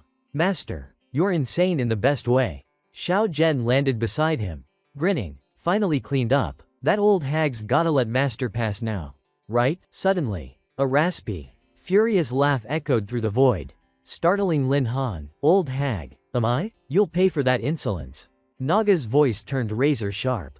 In her hand appeared a demonic spider, small, but radiating a chilling, sinister aura. This little darling is my true gift, Naga said coldly. Show them what despair feels like. She released the demon spider onto the arena. Lin Han stared warily at the tiny creature. It was definitely no ordinary bug. Not daring to underestimate it, he unleashed venomous earth thrust again. The spider, small and lightning fast, darted through the crystal spikes unscathed. In a blink, it shot toward the corpse of Gui Mianchu lying nearby. A Yi charged in, roaring, just a little bug, see me crush you. But before his punch landed, the spider slipped away like lightning. It burrowed into another dead insect's body, vanishing instantly. Xiao Zhen seized the moment, breathing a torrent of fire that scorched the area. Yet the spider escaped again, emerging before the flames hit, this time noticeably larger. A Yi blinked in disbelief. Am I seeing things? That bug's bigger now, Xiao Zhen said grimly. No, it's really growing. Watching closely, Lin Han's mind raced each time it emerges from another corpse. It grows? Is it absorbing their life force? As expected, it vanished, reappearing from the body of a larger Gui Mianchu, now the size of a small dog, its body swirling with black mist. It leapt again into another carcass, and emerged a massive monster the size of an ox, bristling with spikes, spewing green poison gas. Eyes glowing blood red. System info Poison King Ching Tang. Level 60. Lin Han narrowed his eyes. Heart heavy. Just as I feared. Poison King Ching Tang roared and lunged at Lin Han like a toxic storm. A Yi and Xiao Zhen roared back fearlessly. Big or not, you're still just a filthy bug. A Yi bellowed. Xiao Zhen added, touch our master and burn for it. But Poison King Ching Tang opened its jaws, exhaling a thick, deadly green miasma. In an instant, the poisonous fog engulfed both of Lin Han's beasts. Poisoned, a Yi and Xiao Zhen felt their limbs go numb. Bodies heavy, struggling to breathe. Master beware, it's poison, their voices rasped. Fading, a Yi, Xiao Zhen, Lin Han shouted, eyes burning with desperate fury. Seeing his companions falter, he gritted his teeth and commanded his inner system.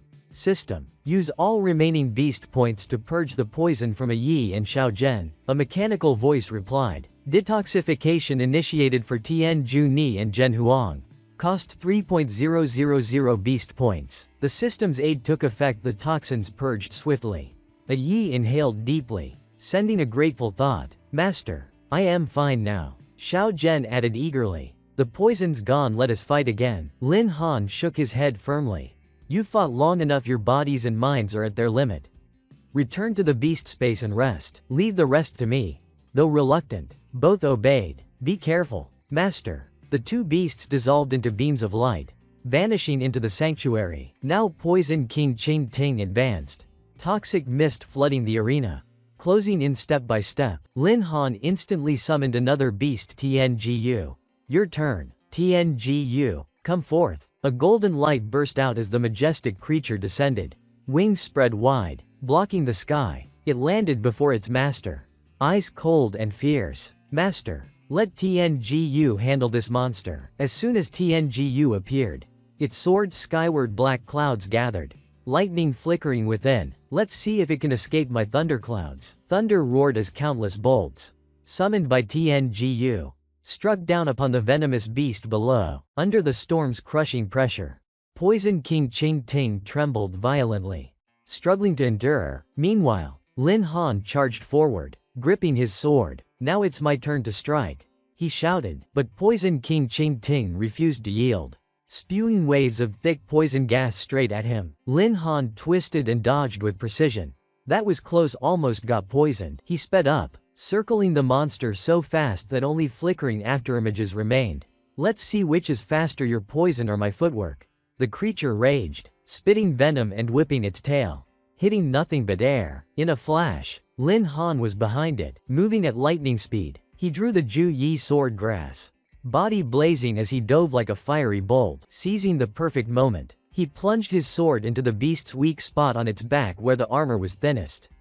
The creature convulsed violently, paralyzed. Sharp sword energy pierced clean through its body, carving a radiant slash through space. The massive monster roared one last time before melting into green toxic liquid that evaporated instantly, leaving only bare stone. Watching it fade, Lin Han exhaled. Finally over. Then the system chimed. Ding! Congratulations! You've cleared level 1 of Hell Chiak. Reward 5.000 beast points. Lin Han smiled. Not a bad haul. Just then, a shimmer near the creature's remains caught his eye. What's that? Approaching, he read the floating info skillbook, basic toxin resistance. Lin Han raised a brow. A skillbook drop? And a rare passive one at that. With this, poison monsters won't bother me again. Naga's voice echoed, tinged with genuine praise. Well done. Few survive the first trial, but you truly stand above them. I am growing more interested in you. Try not to die on the second floor. With that, Naga vanished through the upper gate. Lin Han watched thoughtfully. If level 1 was this brutal, the next will be worse. Then he laughed, eyes gleaming. The harder it gets, the greater the reward. That's what makes it fun. He turned to Tiangu, nodding. Let's move. Tiangu, we continue. Together they ascended the seemingly endless stone staircase. Man, this thing just keeps going, Lin Han muttered. Suddenly, Tian Gus's voice rang out. Master, look ahead. Before them lay a massive red creature curled up, its breath hot as fire, a red dragon. Sensing intruders, the dragon stirred, lifting its head. Its breath reeked of sulfur, twin horns curling above blazing red eyes. Dark magic red dragon, Level 60. Naga's amused voice echoed through the chamber. Hell Chiak. Second trial open. Your next task: defeat my adorable pet, the Dark Dragon, or be its meal. The air grew suffocatingly tense. Before Lin Han now stood no mere beast, but a sky sovereign of legend. He muttered hoarsely, "A dragon, huh? Now that's just unfair." The Dark Dragon moved, each step shaking the ground. It raised a colossal claw, swiping toward Lin Han and TNGU. TNGU. Dodge. Lin Han's shout split the air. Acting on instinct, both dodged back just as the dragon's claws sliced the air, gouging deep cracks into the stone. "Since you struck first, don't blame me for being rude." Lin Han summoned the Ju Yi sword grass, silver light flaring along its blade. Before he could steady himself, the Dark Dragon appeared beside him, its scorching breath washing over his face with crushing force. Lin Han raised his sword to block but was shoved back several steps. Boots screeching across stone, he gritted his teeth. What insane power! My arms numb just from the clash. The Dark Dragon's scales shuddered violently, clanging like 1,000 blades.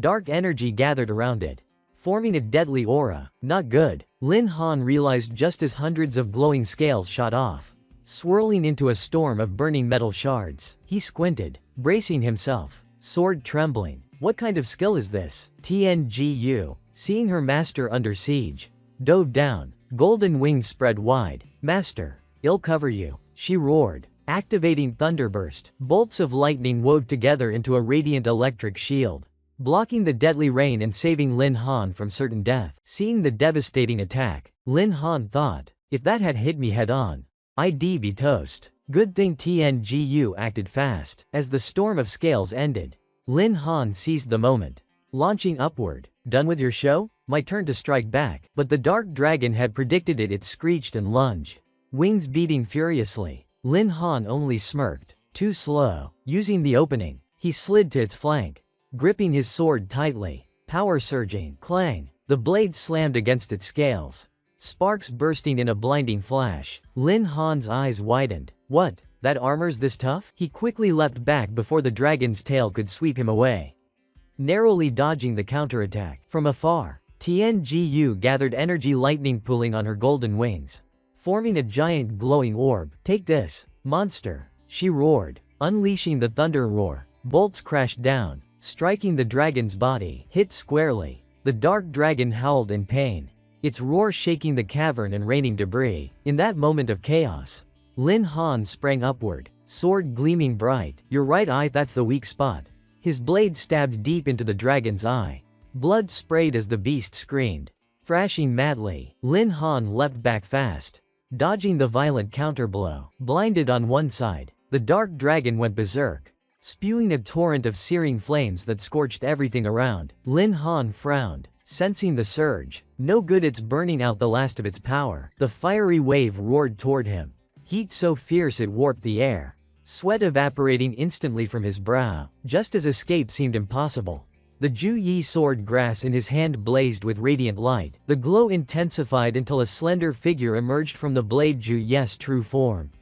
Lin Han's eyes widened in shock. Appearing instantly, Ju Yi spread her arms, invoking bodyguard sword steel, halting the dragon's flames before they reached her master.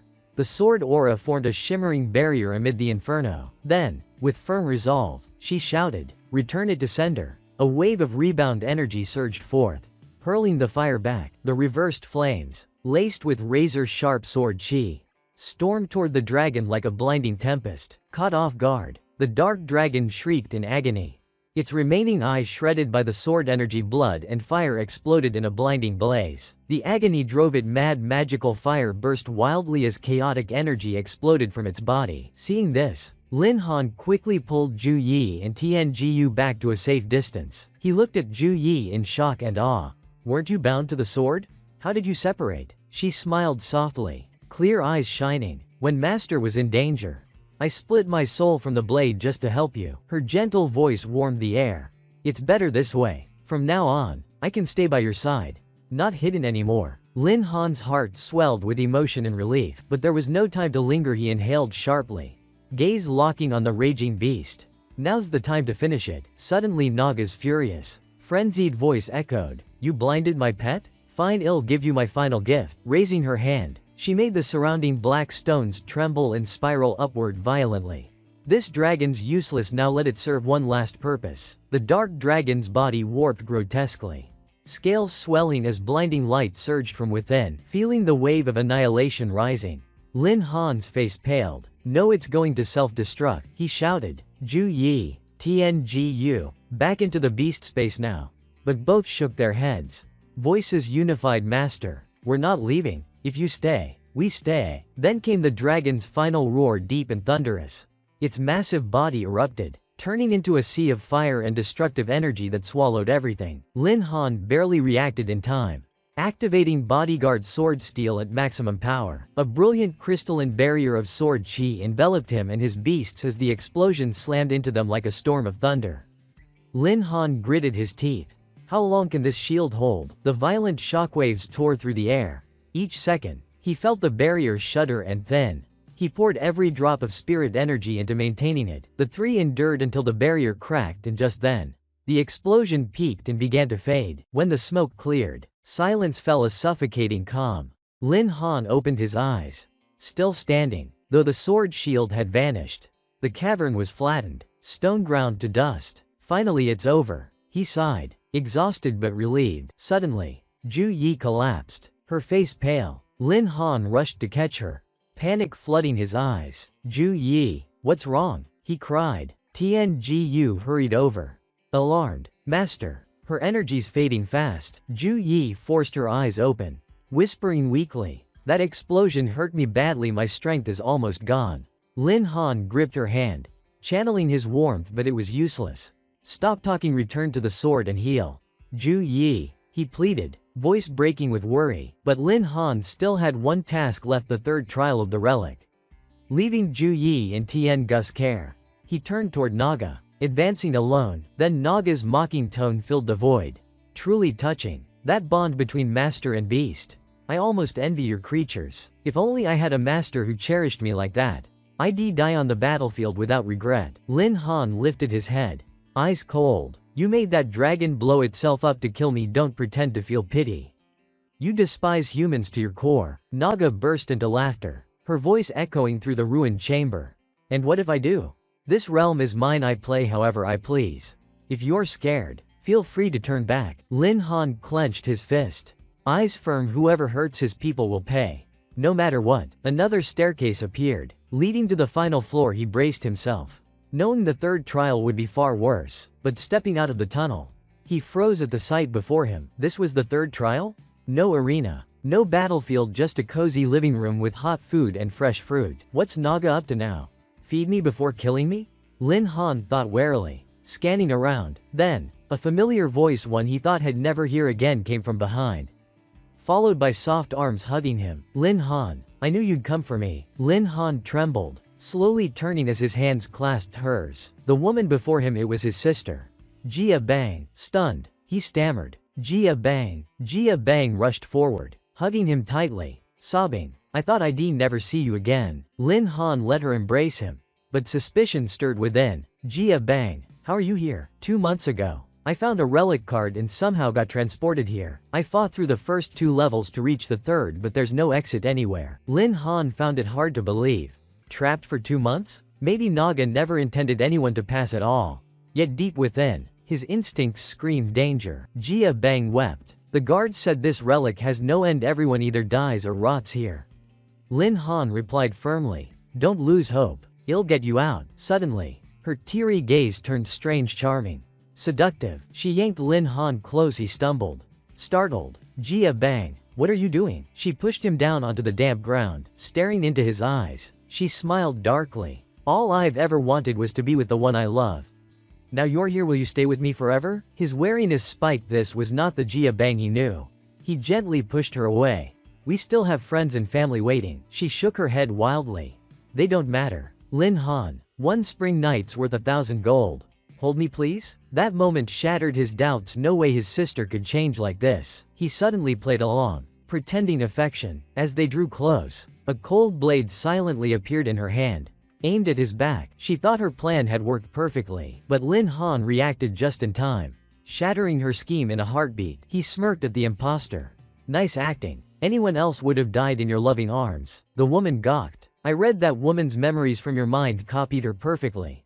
How did you know? Lin Han replied calmly. You mimicked Bai Bang's looks and voice. But not her will. She'd never accept being trapped forever. He grinned. Besides, the real Jia Bang would never be that gentle with me. Instantly, her image dissolved like smoke. Naga's true form emerged. So you were just playing along? Lin Han nodded. Exactly. I wanted to see your trick, same old honey trap. Naga laughed. Intrigued. Lin Han, you're the best among thousands who faced me. How amusing. Stay here, and I'll give you everything you desire. Fine wine, treasures, gold, and any woman you want. Lin Han smiled serenely. Tempting. But, you underestimate me. My goal is the world's summit. Not rotting in your illusion. He drew the 9-leaf sword and struck. Instead of yielding, Naga was forced back, roaring. Insolent human, refuse my offer. Then die. She waved her hand. Dark deathly mist filled the room, turning it into a cold, shadowy maze. Losers become my dried puppets forever, my playthings. Naga's true form appeared half woman, half serpent, terrifyingly beautiful. Lin Han tightened his grip, blade flashing, finally showing your real face. Huh? Naga hissed. If you want, stay. I'll keep your body. She unleashed a surge of black energy. Lin Han flickered away, reappearing elsewhere. Trap me? Not that easy. Naga's claws released threads of black mist so sharp they melted stone into dust. Lin Han dodged relentlessly, heart pounding. One touch of that, and head be bones. Naga sneered. Let's see how long you can dodge. Lin Han activated the swift step technique, his form blurring like wind. He moved at lightning speed, leaving afterimages everywhere. Naga grew dizzy and drained, while he stayed cool and focused. Inside the cavern, Lin Han became a golden bolt, racing circles around her. Naga roared. Got you now. Lin Han laughed coldly. Wrong, it's you who's caught. He struck with a lightning-fast melee combo, forcing her back several steps. Naga scoffed. Your fists are nothing against my tail. Lin Han smirked. Don't celebrate yet. Time to feel some electricity. Blue lightning burst from his palm, striking Naga. She convulsed, shrieking in pain. Trembling, Naga snarled. Damn you. So every move of yours was planned from the start? Exactly. Lin Han said coolly. Surrender and let me pass before things get uglier. Naga smirked proudly. You're strong, but if I were that easy to beat, I wouldn't guard this relic. I can infinitely regenerate. No wound can stop me from shedding and healing anew. Lin Han watched calmly. Regeneration isn't immortality. It'll just hit until you can't recover. Enraged, Naga roared. Arrogant human, this will be your grave. Her tail struck like a storm, dodging swiftly. Lin Han thought, this snake's tougher than she looks. In the chaos, Naga asked, why not summon your spirit beasts? Think you can win alone? Blocking an attack, Lin Han replied lightly. You said I am the strongest. Beating you solo isn't that hard. Yet he knew his team was already exhausted from previous battles. He couldn't bear to risk them further. Naga seemed to read his mind. So it's to protect them, right? You're a noble master indeed. Lin Han stiffened. How did you know what I was thinking? Naga shrugged mockingly. I've read your memories. Your thoughts are easy to read. Her tone softened with sorrow. Unlike them, I am bound here, unable to roam the world with my master. That sparked a thought in Lin Han. If she truly wants freedom, why stay as guardian? Naga sighed helplessly. It's not like I have a choice. Could it be a binding contract? Lin Han wondered aloud. If someone could free you, would you go? He asked suddenly. Naga blinked, a spark of hope in her eyes. Leave this relic? Of course I would, but no one's ever broken its seal. Even you can't surpass mortal limits. Lin Han smiled firmly. You won't know till you try. You'll be the first to walk out just like through the infernal abyss. Naga stared, admiration flickering. You humans knowing its death, yet still moving forward. She shook her head coldly. But the relic's law binds me. If a mortal passes, I burn in soul fire. So forgive me, I can't let you leave. Then Naga lunged madly at Lin Han once more. The overwhelming pressure crashed upon him. So this is the Guardian's true power. He thought it could shatter the heavens. Naga unleashed her ultimate skill, Mad Serpent Dance. You'll be the first to die under it, she screamed, facing the violent storm. Lin Han grimaced. Too strong, no dodging this. Only one option, fight head on. He gathered all his strength when suddenly a rift in space opened mid-battle. Why is the beast realm opening on its own? Lin Han froze in shock. 4 radiant lights shot out. Ya Yi, Xiao Zhen, Tian He, and the spirit of the Qing Juya sword. Ya Yi stood front and declared, Master, we'll live and die with you. Xiao Zhen flapped her wings fiercely. I can still fight beside you. Master, Tian he spread his icy wings. We're here. Even the spirit form of Juya stood before Lin Han, radiating unwavering protection. Master, take our final power, let it carry you through. All four spirit beasts poured pure primordial energy into him. An immense force, greater than ever before, blazed inside Lin Han. He felt their trust surge with the power. His eyes burning with resolve. They've given me everything I want, let them down. He raised his sword, shining brighter than the sun, infused with the essence of the four ancient titans. Let me shatter this infernal cage. Lin Han roared, unleashing his full might in a strike toward Naga's swirling black vortex.